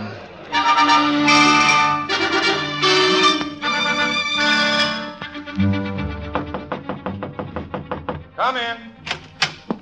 Mr. Corrigan. Don't you ever go to sleep? It's 3 a.m. Say, a little rest wouldn't hurt you. I've seen you looking better. I need $100 till tomorrow. Uh-oh. It was nice and restful out in the terrace. My husband will write you a check first thing in the morning. Unless... What, win it back? How much did you drop? $600. Oh, not so good. And it wasn't even mine. It was expense money from the paper for this trip. Not so bad. Think how much worse you'd feel if it had been your own. Please, Mr. Corrigan, would you let me have the money? Look, why don't you wait till morning? You'll be fresher. You'll have a No, better I can't. I What, can't. afraid of what David will say? He'll understand. I don't even understand myself. I stood there watching it happen, swearing I would stop when I lost $100. But I didn't. I kept reaching into the envelope again and again. It was like seeing myself on a screen or in a dream, like watching a person who couldn't see or hear me. How could David understand that? I understand it. I've seen it happen before. Go to bed, Mrs. Booth. If you have to have bad dreams, have them there. They do less damage. You won't lend me the money? What for? Why throw away another 100? 50, then. Just let me have 50. I'll pay you back. No, you won't. Take the word of an expert. 25. Go to bed, Mrs. Booth. 25. You've got to give me a Look, chance. stop making me feel like a heel. I won't lend you a dime. If you need money that bad, I'll give you 50. Only it's not a loan, it's a gift. No, thank you, Mr. Corrigan. I'll manage without you.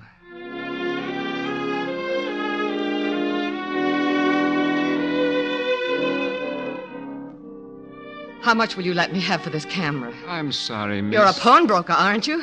This is a Zoltan camera, and it's worth over $300. Do yourself a favor. Take the camera home. I can't. I've got to get some money. Give me 100. In the morning, everything will look different. You'll see. You're a nice young woman. I've got a daughter your Why age. do you keep jabbering at me? It's a perfectly simple thing. I bring in a camera and I want to borrow some money on it. $100, $50, I don't care. I didn't steal the camera. I've got a right to pawn it if I want to, or sell it or throw it away. Only I've got to get some money before tomorrow morning.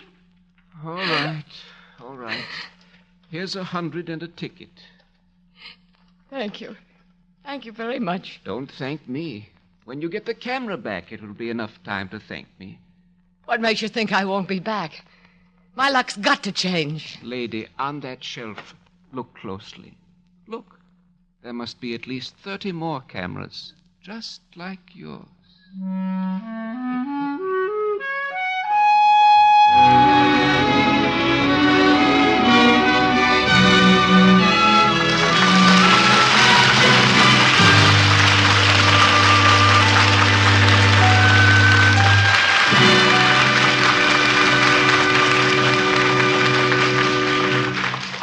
Our drama will continue in just a moment.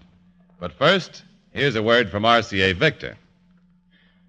Suppose for a moment that Shakespeare, Beethoven, and Michelangelo could get together right now and produce combination works of entertainment.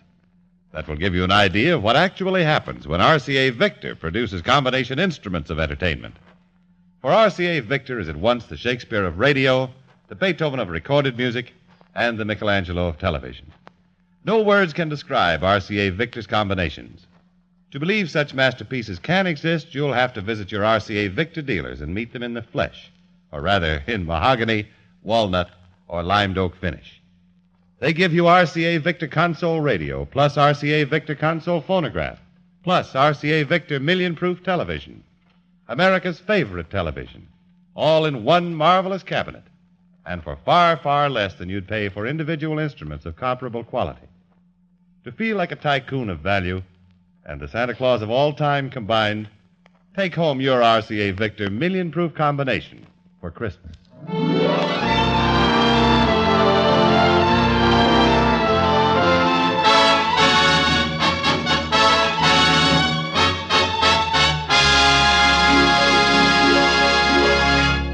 Here now is Act Two of the Screen Directors Playhouse production of Lady Gambles, starring Barbara Stanwyck as Joan and Stephen McNally as Corrigan.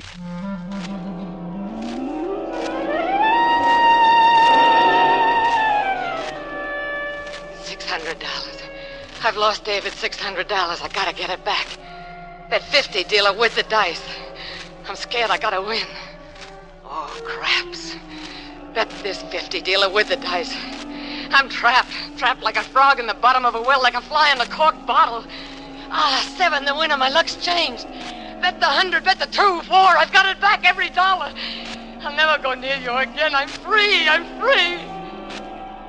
Or am I? Johnny, Yes, David. coming toward us, isn't that your sister Ruth? Why, yes. Why didn't you tell me you asked her to come? Oh, I didn't, David, I swear I didn't. I did phone her, but only to say hello and ask how she was. After we agreed not to? I had to, David. You don't know what it's like, darling, being in the middle like this. You on one side and Ruth on the other. I'm always doing something wrong to one of you. Ruth, we're over here. Joe, now let me look at you. How are you? You look a little pale. Oh, I'm fine. Oh, Ruth, you have a good trip? I guess so. You're looking well, David. Your vacation seems to have done you good. Do you mind if we look at the gambling room? I've never seen one. Oh, sure, a little while. We've got to get back to the room and pack. Pack? Are you leaving? This afternoon. Oh. Ruth, I wish we could... Now, don't worry about me, dear. I'm used to looking out for myself. David, do you think maybe we might stay over? No, Joan, I've got to get back to the paper. Oh, just for another day or so, couldn't we? No, Joan, no. Oh, please, David, you know Ruth. Within an hour after we left, she'd be miserable and... Why? I'm sure there must be other single women here. And you know how quickly I can make friends. Why, sure she can. Oh, David, I'm going to my room. Now, Joan! Joan! It's all right, Joan. All right. I'm sorry, David. You want to stay on here with her, don't you? Well, couldn't you stay, too, just for a day or so? Joan, I can't. But you can. Thanks. Well, you better hurry and tell Ruth the good news.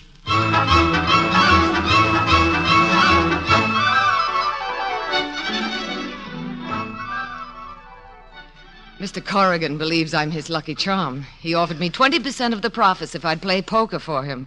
But I won't. Ruth, let's leave here. Let's... Oh, Joan, darling, this place is wonderful for you. Wire David and tell him you'll be back in a week or so. Oh, now, Ruth, Mr. Corrigan couldn't have possibly have affected you that rapidly. Well, what if I did only meet him tonight? I like him very much. And he liked me. Oh, Ruth. Now, don't owe Ruth me. Heaven knows you've got no need to be jealous. You've got David. Oh, cut it out, Ruth, will you? You can't stand it, can you, if a man shows the slightest interest in me? Can you? Shall I tell you some of the things he said to me while we were dancing? No, please. He said I danced beautifully. He refused to believe that I was 8 years older than you and that I raised you from a baby because Mother died when you were born. Oh, stop it, Ruth, stop it. He isn't your kind. I just don't want you to get hurt again. What makes you so sure I'll get hurt? Maybe he does find me attractive. Is that so impossible? Is it? I didn't say that. Just because I never got married? You think I didn't have any chances? What about Joe Matthews? He was dying to marry me, and I was only 18. I know, Ruth, I know. I had you on my hands, skinny little brat. If I'd had any sense, I'd have done what Joe said, put you into a home somewhere. Oh, please, darling, please. Maybe then I wouldn't have to stand here like a fool and be laughed at by my own sister. You slapped me. Yes, and I'll do it again. Laughing at me because I turned into a dried-up old maid that nobody wants. Ruth, I'm going out. Where are you going? I don't know. I haven't quite made up my mind.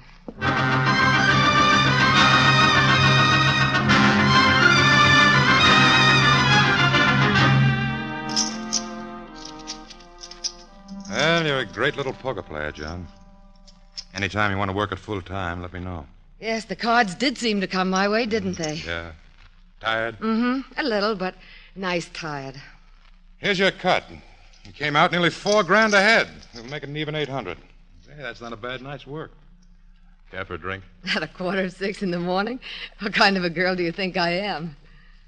Why don't you stop sparring with me, Joan? I haven't been sparring. You're nicer like this. Look at you now. Easy, relaxed. Tired, but like you said, nice tired. Your office is a pleasant room in the morning. It's a lot more than that. It's what's in the room. The game, fight, the fear. And the peace that comes when you lick that fear. When you win. No, even when you lose. It's different, but there's a kind of peace in that, too. Like when you were a kid and you took your punishment and you knew that it was over. I never thought of that. You may be right, though. I'm right, all right. I'm right about a lot of things. I know you, Joan. I know what you need. You'll get them with me. I'm right for you, and you're right for me. Joan? No, please. I think I'd better go. Oh, Joan, listen to me. This is where you belong. Yes. No, Corrigan. It's no good. It's my fault. I'm sorry. I really am. Well, okay, Joan. Skip it. How about that drink later, like this afternoon? If you like. I like. It's a date, then? It's a date.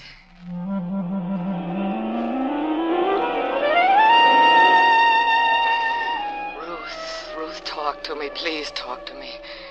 I'm sorry, darling. I didn't mean to hurt you. Oh, don't cry. Please don't cry. I'll do anything. I can't bear sitting in this room hurting you. Roulette. Yes, that's it, roulette. Number 14, lucky 14. There, forget your troubles. Forget troubles. Oh, David. David's back. Let's go out on the terrace. Yes, of course. Oh, it's been rotten here without you, dear. Yeah, those weren't house chips you were playing with. Oh, I did an awful thing, David. I wanted to try my luck just once. With real money, I mean. I just had to get it out of my system. If only I'd known you were coming. Why do you think I came? Why do you think I turned the car around and headed it back? Because you couldn't bear it without me. Say it. That's why. It is, isn't it? Yes. Well, hello. Welcome. Hello, Mr. Corrigan. Well, so you're back with us, Mr. Booth, huh? Quick trip. We missed him, didn't we, Mrs. Booth? Yes. Funny thing, the way husbands come and go around here. Only usually one goes and another one comes back. Yeah. Would you excuse us if we were just going for a drive out to Boulder Dam. Well, maybe you'll like it. Do you like concrete? They got a big hunk of it out there. Oh, yeah. She'll like it. She's crazy for concrete. We both are. I've wanted to go out ever since I got here. Well, we've been busy. Have a good time. Nice, clean-cut boy.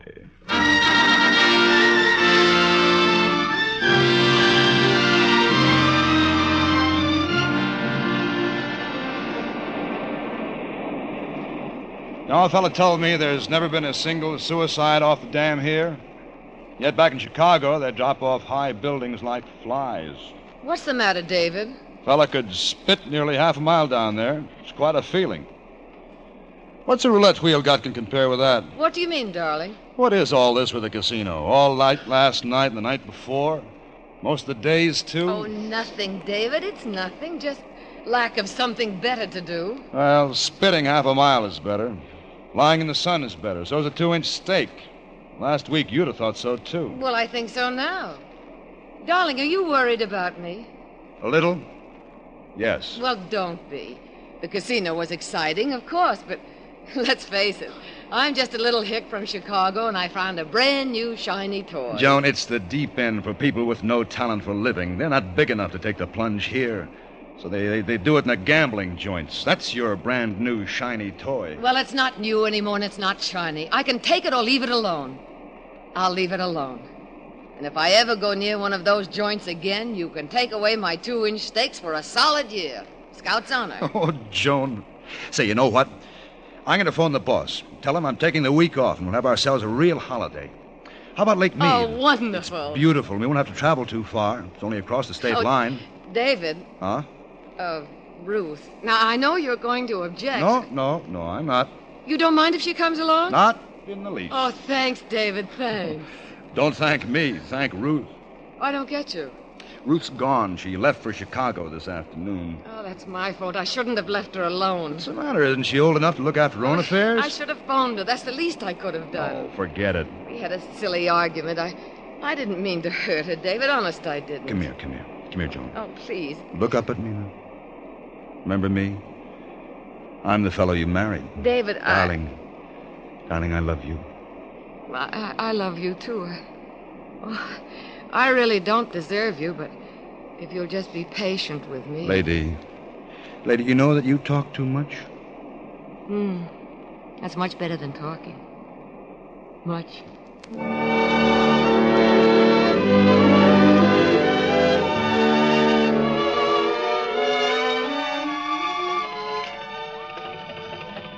Haul me in, Davy. All right, hang on. Oh, boy, this Lake Mead water is cold. All right, up you go, sweetheart. There. Oh, off comes the swim cap. Aren't I a sight? Hey, I thought you went to Las Vegas yesterday to have that hair curled. Oh, well, Marie was out sick, so I just skipped it.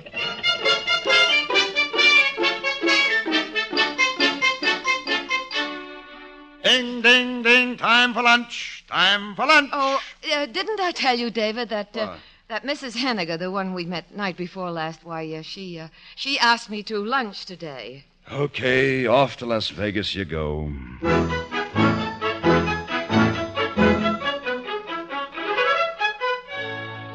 David, Mrs. Henniger. Oh, don't tell me you're meeting her at the Pelican again. Yes, darling. Well, I'm going to take you both to lunch. Ah, no, not today. She wants to have a real heart-to-heart talk about her divorce. You know, girl talk.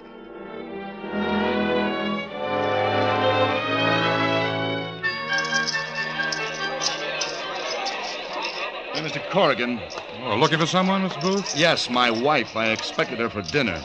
Yeah, late, isn't she? It's 3 a.m. You know where she is? Not exactly. You know how they are. She's gone table crawling to change her luck. What do you mean, how they are? Gamblers, the ones who've got it bad, like your wife. When last seen, she was headed for the blue chip.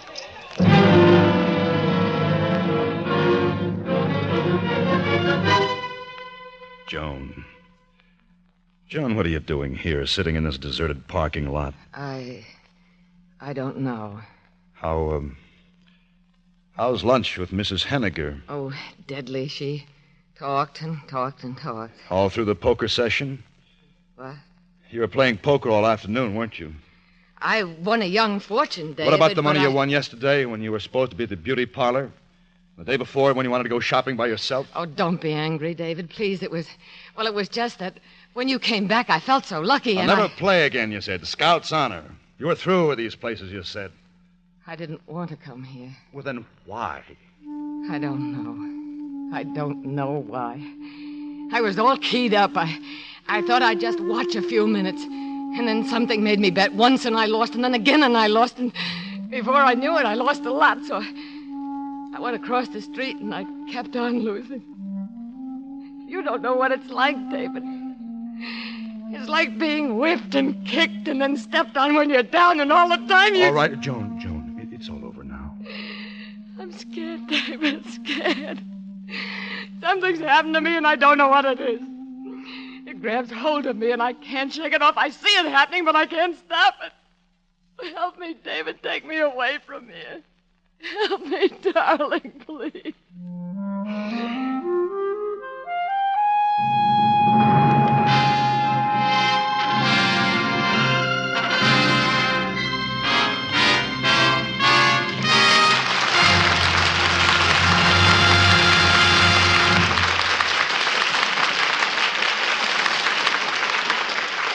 When we ask you to try Anacin for the relief of pain due to a headache, neuritis, or neuralgia, we are not asking you to try a new or unproved method, for there are many people listening in now who have been introduced to Anacin tablets by their own dentist or physician. You who have received Anacin this way know the effective, incredibly fast relief these tablets bring. Anacin is like a doctor's prescription. That is, Anacin contains not just one, but a combination of medically proven active ingredients in easy-to-take tablet form. People by the thousands are using modern Anacin today instead of other ways. Doesn't their experience seem worth following?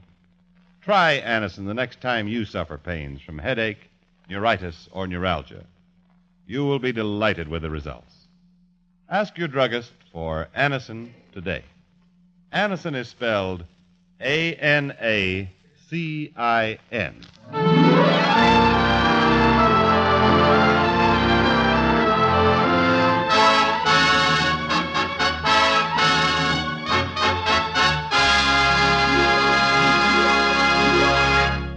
You are listening to the Screen Directors Playhouse, the Thursday night feature of NBC's All-Star Festival. The third act of Lady Gambles will continue after a brief pause for station identification.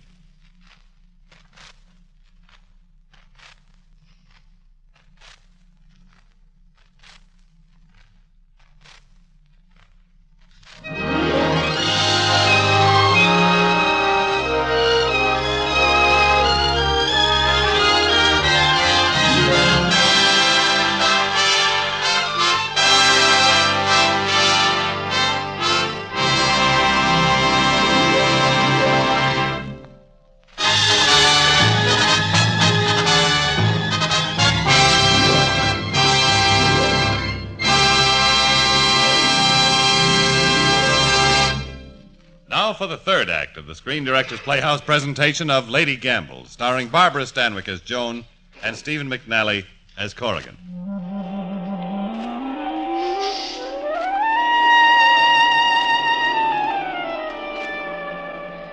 It's 3 months now, Las Vegas. If I never see you again... Oh, David, I love you. I love the seashore here at San Crispin.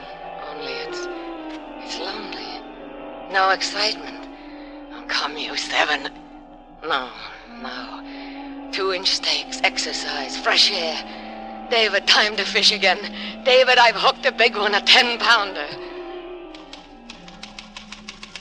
David, how much longer will it take? Will what take? Finishing writing your book. Oh, 2 or 3 months if our money holds out. Oh, so soon? Fine thing. I slave all day over a hot typewriter and look at the thanks I get. Oh, well, that will mean leaving here, won't it? No, not a chance. If the book goes over, we'll buy this cottage. If it doesn't, we'll stay here and raise vegetables and about 10 kids. Will you settle for 5? Lean over and kiss me, sweetheart. On your mark. Winner and still champion. David. What's the matter? Don't you think you ought to get started? Huh? Well, you've got a long way to go. Oh, San Diego. Gee, I'd forgotten all about it. Did you, darling? Oh, you say the sweetest things. Cut it out, Johnny. I gotta go. Now, you sure you don't want to come along? I'm sure I do. Wonderful. But I won't. You're going to the library to work, and I'd only be in your way. Bless your little heart. Well, you better get going. Where's your bag? It's right here by the door. It's all packed. Do you have everything you need? Yep. Driver's license, Yep. identification? Yep. Oh, holy smoke. Well, what are you going... What's he up to? Thank goodness one member of the family has some brains. What did you forget? Nothing very important. I forgot to take some money out of her tin box, and I was just going to walk out without a dime in my pocket, that's all. Oh. Did you lock it good, David? There's $1,100 in there. What do you think? You won't forget to drive carefully, will you, darling? I will, Joni. Any more last-minute instructions before I get into the car? Well, no. Oh, stop looking like that, Joni. You're breaking my heart. David, I just got an idea. Why should I stay home alone? Let me ride as far as town with you, and I can go to a picture show. Hop in, idiot girl.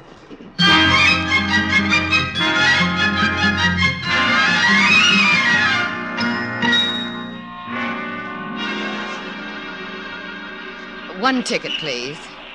Excuse me, miss. Aren't you Mrs. Booth? Yes. Ducky, you remember Mrs. Booth, don't you, from Las Vegas? The Pelican? The lucky lady? Well, I certainly do. How do you do? Now, don't give yourself a headache trying to remember our names. We're the Sutherlands. Oh, yes, of course. How are you enjoying your visit? Fine. For Dennis, Mexico's no different than anywhere else. Just so long as he can smell out some place to gamble.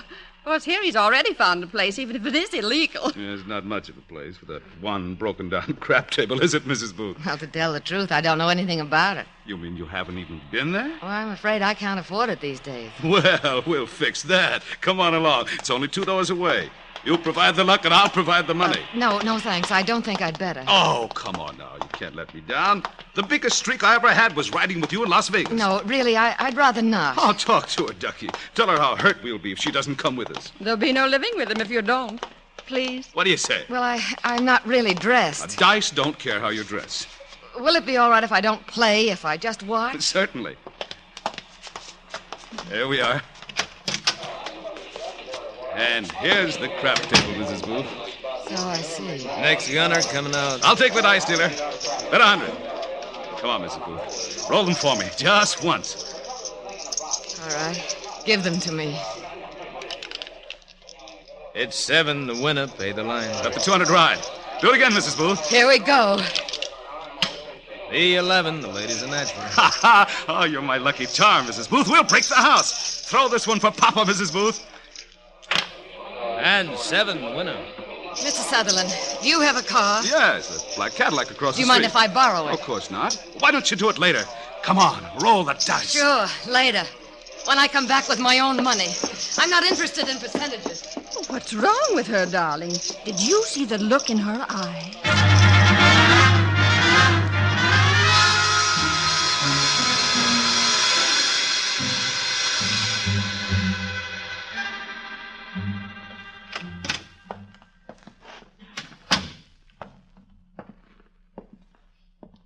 I'm over here, Joan. Yes, The money? yes.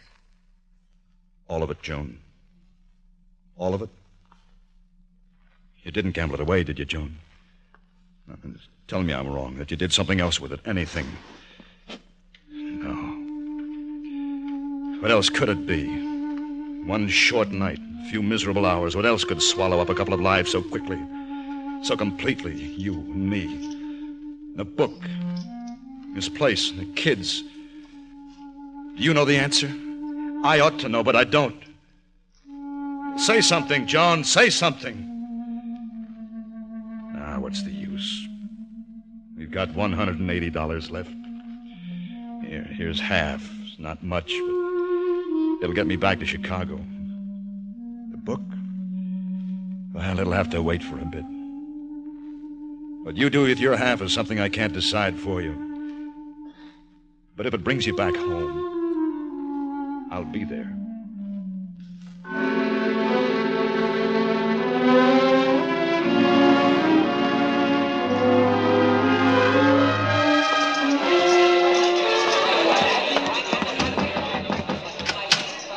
Well, look who's here. Can't resist me, can you, Joan? May I come in, Mr. Corrigan? Ask a foolish question, you're liable to get a foolish answer. Say, what are you doing in Vegas? Staying a while or just passing through? That depends. On what? On you, I'm afraid. Oh, that's bad. I'm not the dependable type. You said once if I ever wanted full-time work to come around. Well, I've come around. Oh, I see. What's with you and... We separated. It figures. Didn't he leave you with any cash? The other way around. I didn't leave him with any. Oh, you found a wheel, huh? A table. So I could really use a job right now. Yeah. Have a seat. Thanks.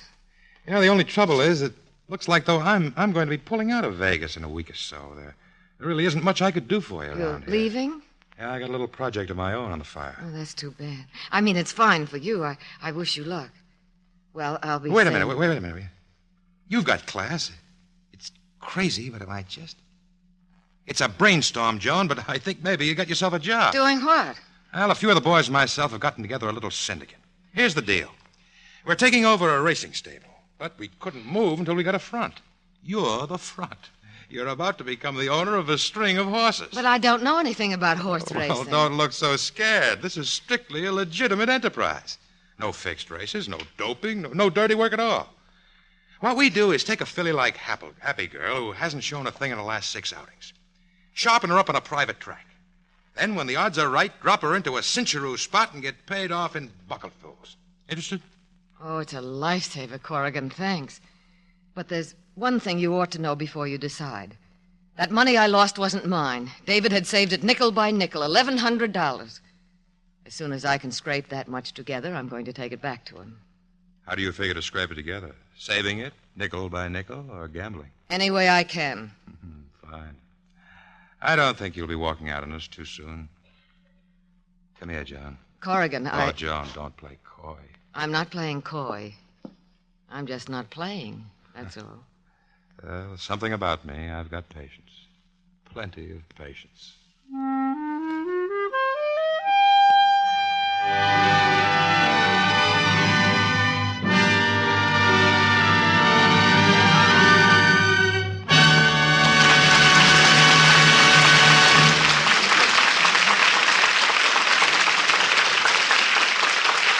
Ladies and gentlemen, America's newest car, the fine new Ford for 1951, is now on display at your neighborhood Ford dealers. And when you see it, you'll find that inside and out, in every detail of design and construction, the 1951 Ford reflects true fine car quality. And in addition, it offers 43 look-ahead features designed to keep the 51 Ford young in appearance and young in performance. For example, there's Ford's smart luxury lounge interiors with their exclusive color-harmonized Ford-Craft fabrics. There's the new automatic ride control that automatically adjusts spring reaction to the type of road to give you a level ride, an easy ride.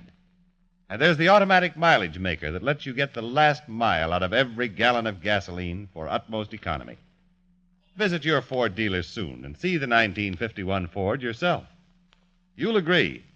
You can pay more, but you can't buy better.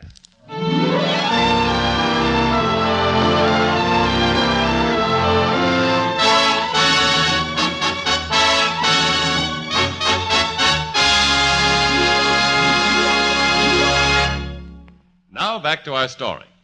Lady Gambles, starring Barbara Stanwyck and Stephen McNally.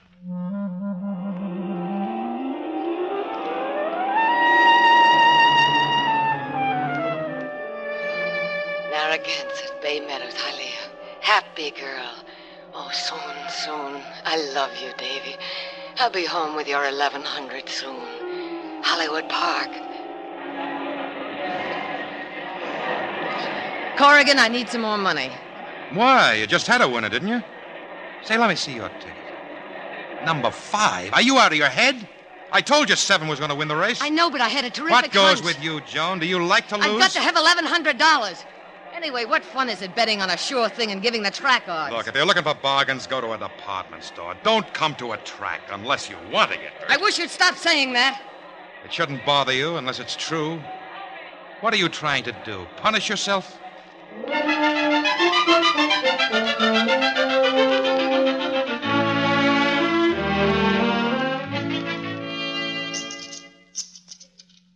Raise 20, Chuck. Say, how long has this syndicate been together now? About 3 months, Corrigan. What are we waiting for with Happy Girl? One of these days she'll bust loose and win before we're ready. Then where are we? Okay. What do you think we're running the time trial for tomorrow? If she does 110... Hold it, Chuck. It's only Joan. Hi, lady. How's the weather out? Clear. Track is fast. Good evening, gentlemen. Hello. No one's going to ask you to play, so we're not dust. Isn't my money any good, Chuck? Poker and women don't mix. Well, we're on the subject of mixing. How about throwing together some drinks for us? Deal me in and I will.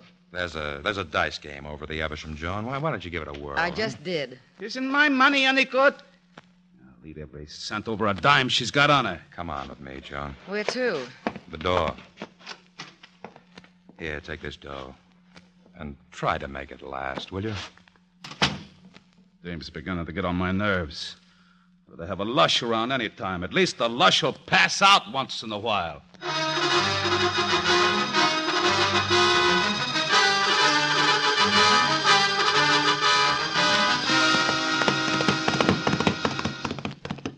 Happy girl did it in 110. 110, Corrigan, breezing.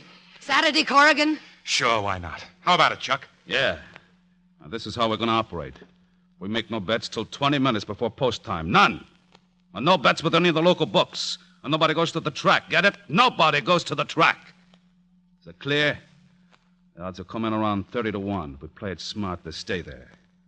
Let's begin by playing it smart. Let's get out of here before somebody sees us. You go with the boys, Chuck. I'll take Joan back to the hotel. Okay.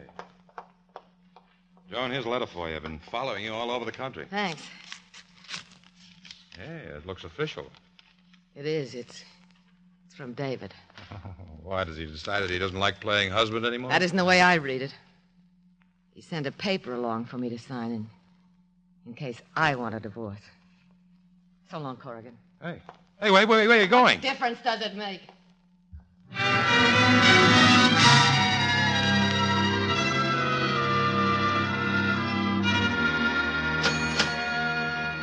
Please, could I have $10 worth of quarters? I want to make a long-distance call. Thanks. Would you mind turning your radio on KGMR, the races?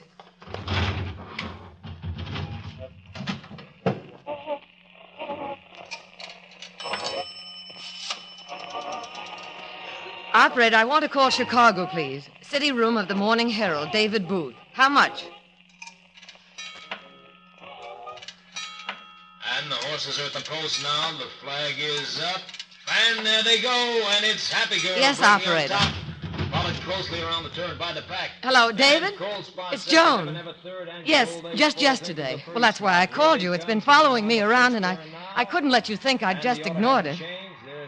No, not yet, but I will if that's what you want. I'll sign the paper today. Oh, no, David, it isn't what I want, but Oh, darling, neither do I. What? No, you mustn't. I can't come home, David, not yet. Oh, no, darling, it isn't because I don't want to. Come on now. And here he comes on the outside, crossing the finish line. I've got to hang up now, darling. Girl by a length. Shelby, second, pick me up. Jack Corrigan, Tony, Happy Girl. Happy Girl won. Not at 30-1, John. Where were you last night? Where were you all today? I'll tell you where she was. Happy Girl closed at 8-5. Does that mean anything to you, sweetheart? I don't understand. I'll draw you a picture. Someone went to the track and bet a couple of C's on Happy Girl. That someone was you. Did you, Joan? Answer. Some wise guy saw the owner of Happy Girl bet the 2 C's on a 30-1 shot. So they got on, and so did the rest of the smart money. Happy Girl was the hottest tip of the year. Went 8-5, sweetheart. Give me your bag. No, Here, Corrigan. $200 tickets on Happy Girl to win, you dirty little... I'll cut your heart out. Take it easy, Chuck. I'll handle this. Get out of my way, Corrigan. Stay right where you're at. I'll blow your head off. Come on, Joan. We'd better take a little trip.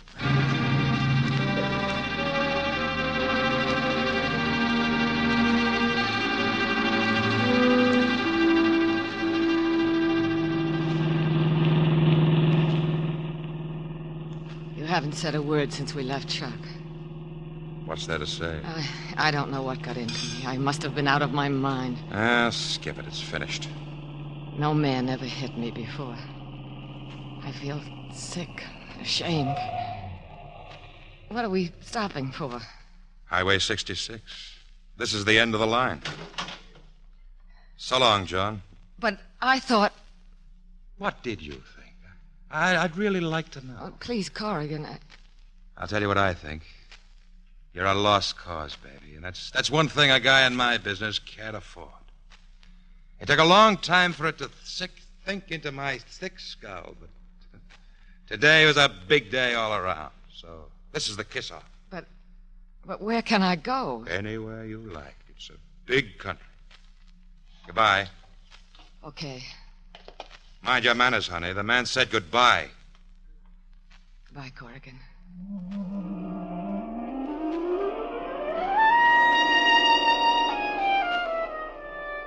Memphis, Dallas, St. Louis, San Francisco, Seattle, New Orleans. I gotta have money. Oh, it's no use. Miami, New York, Kansas City. Model, waitress, clerk, taxi dancer. Keep away from me, you... Come on, you 7. Broke. Mister, can you spare a 5? Frenchie, loaded dice. Kiss him for me, baby. Kiss him for me. Kick a brain set, Maxie. Kick a brain set. Fella told me there's never been a single suicide off Boulder Dam. In Chicago, they drop off high buildings like flies. Chicago, where am I? I'm in a hospital. My face, my head. How low can I go?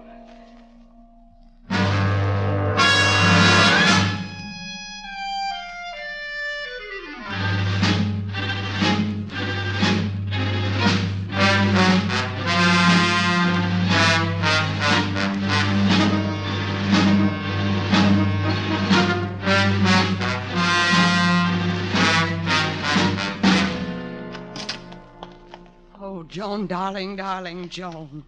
What did they do to you? Now, take it easy, Miss Phillips. She can't hear you. Doctor, is she... She's going to be all right, isn't she? Sure.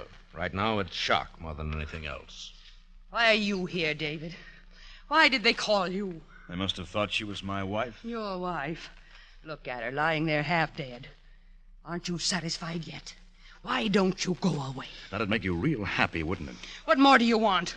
Wrecking my life wasn't enough for you, was it? Now, wait. You had to smash hers and then kick her out, leave her without a cent. To starve for all you knew or cared. Haven't you done enough? Well, I've got her back now. Back with me where she belongs. Finally. Yes, finally. You'll never get your hands on her again. I'll see to that. This is what you've always wanted, isn't it? Yes, if you must know.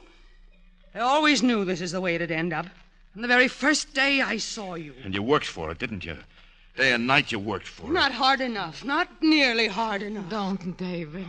Joni. Don't make her talk like that. Oh, Joan, darling, my sweet baby. Don't listen to him, to the things he said. He's trying to come between us again. But you won't let him, will you, Joan?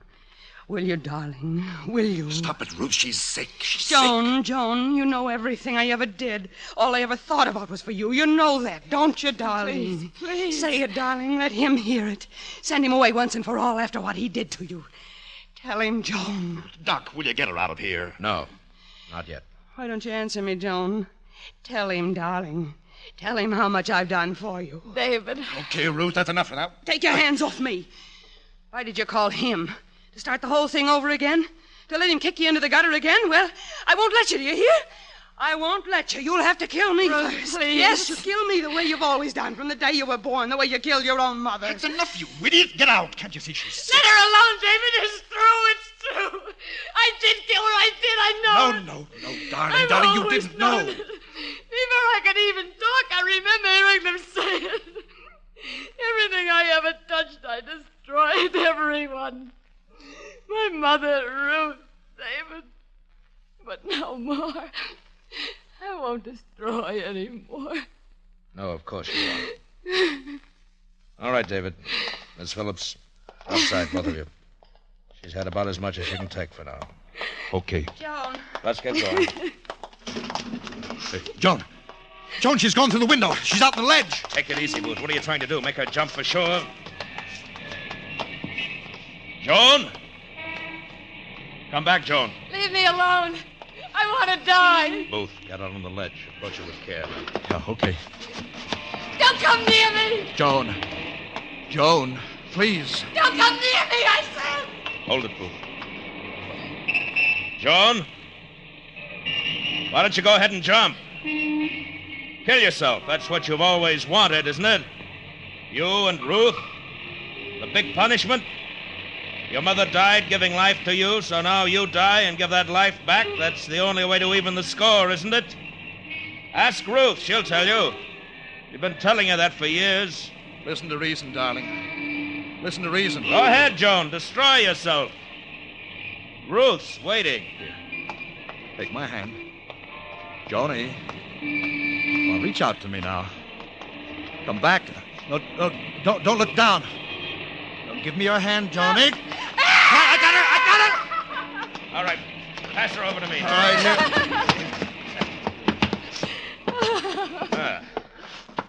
Now back to bed you go, young lady. Joan, it's not true, Joan. It's not true what the doctor said. You know that, darling, don't you? Go away, Ruth. Please go away. Joan! You heard what she said. Now give her a break and get going. You can have a happy life again if you leave her alone. I won't have it. I won't have it. I won't have it. Now, come on. I'm taking you home, Joni. I'm taking you home with me. I'm free, Davy. I'm free. There'll be no more detours, darling. No more dead ends. You'll never have to worry again. Never.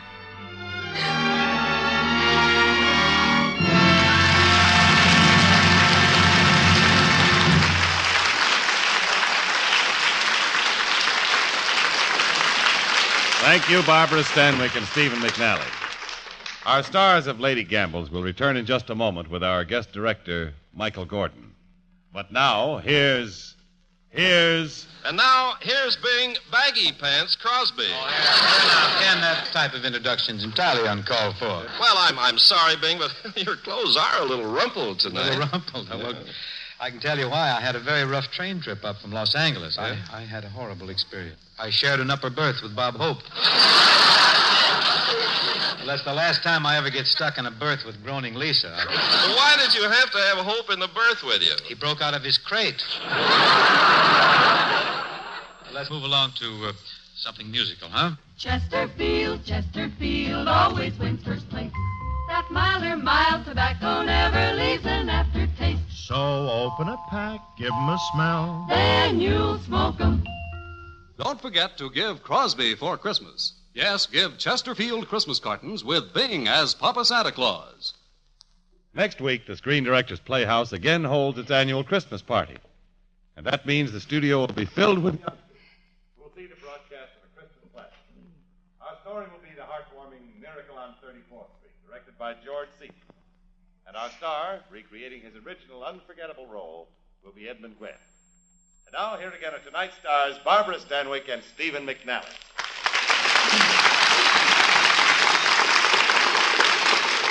Steve, this is the chance we've been waiting It for. certainly is, Barbara. I think you'd better explain to the audience. Well, it's as simple as this. When people like Steve McNally and myself do a picture, it's all us up there on the screen, and I guess the audience just forgets that there's a man who shows us what to do and how to do it. And he's the screen director. And this is our chance to introduce him to you.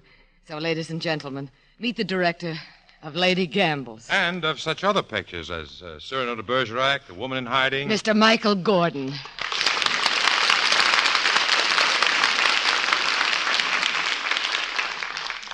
Thank you.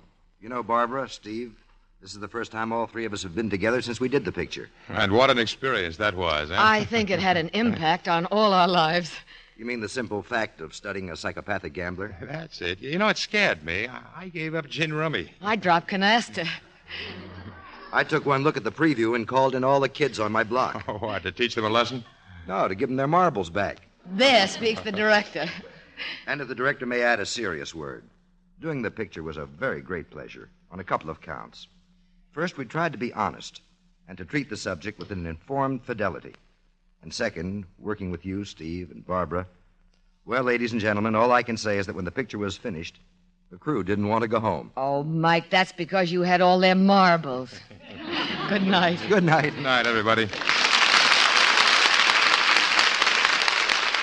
And so ends tonight's Screen Directors Playhouse, the Thursday night feature on NBC's All-Star Festival, brought to you by Chesterfield, the only cigarette that combines mildness with no unpleasant aftertaste, RCA Victor, world leader in radio, first in recorded music, first in television, the makers of Anacin for fast relief from the pain of headache, neuritis, and neuralgia, and your local Ford dealer, who is now displaying the new 1951 Ford, the car that's built for the years ahead.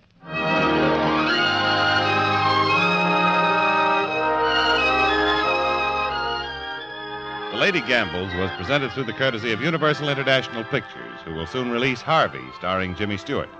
Barbara Stanwyck can currently be seen in Metro-Goldwyn-Mayer's production To Please a Lady. Stephen McNally can soon be seen on the screen in Air Cadet, a Universal International picture co-starring Gail Russell and Richard Long. Michael Gordon has just completed I Can Get It For You Wholesale for 20th Century Fox, where he is now under exclusive contract. Included in tonight's cast were Tony Barrett, Bill Conrad, Georgia Backus, Byron Kane, Paul Avery, Ruth Parrott, and John Daner. Lady Gambles was adapted for radio by Jack Rubin. The Screen Directors Playhouse is produced by Howard Wiley and directed by Bill Karn. This is Jimmy Wallington speaking and inviting you to listen again next Thursday when we present Edmund Gwenn in The Miracle on 34th Street.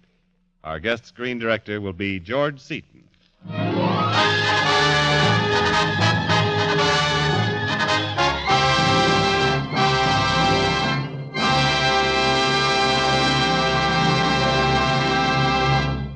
Listen again next week to Screen Directors Playhouse, the Thursday night feature on NBC's All-Star Festival of Comedy, Music, Mystery, and Drama.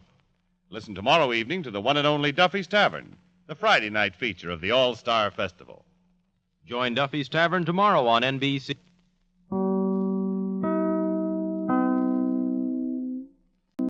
And now you will hear the rest of the story with Paul Harvey up next.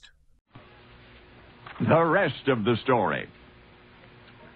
The ingenuity of man has never conceived anything better calculated to bring out all of the evil passions of humanity. Our forefathers early recognized the insidious wickedness, and they rooted it out.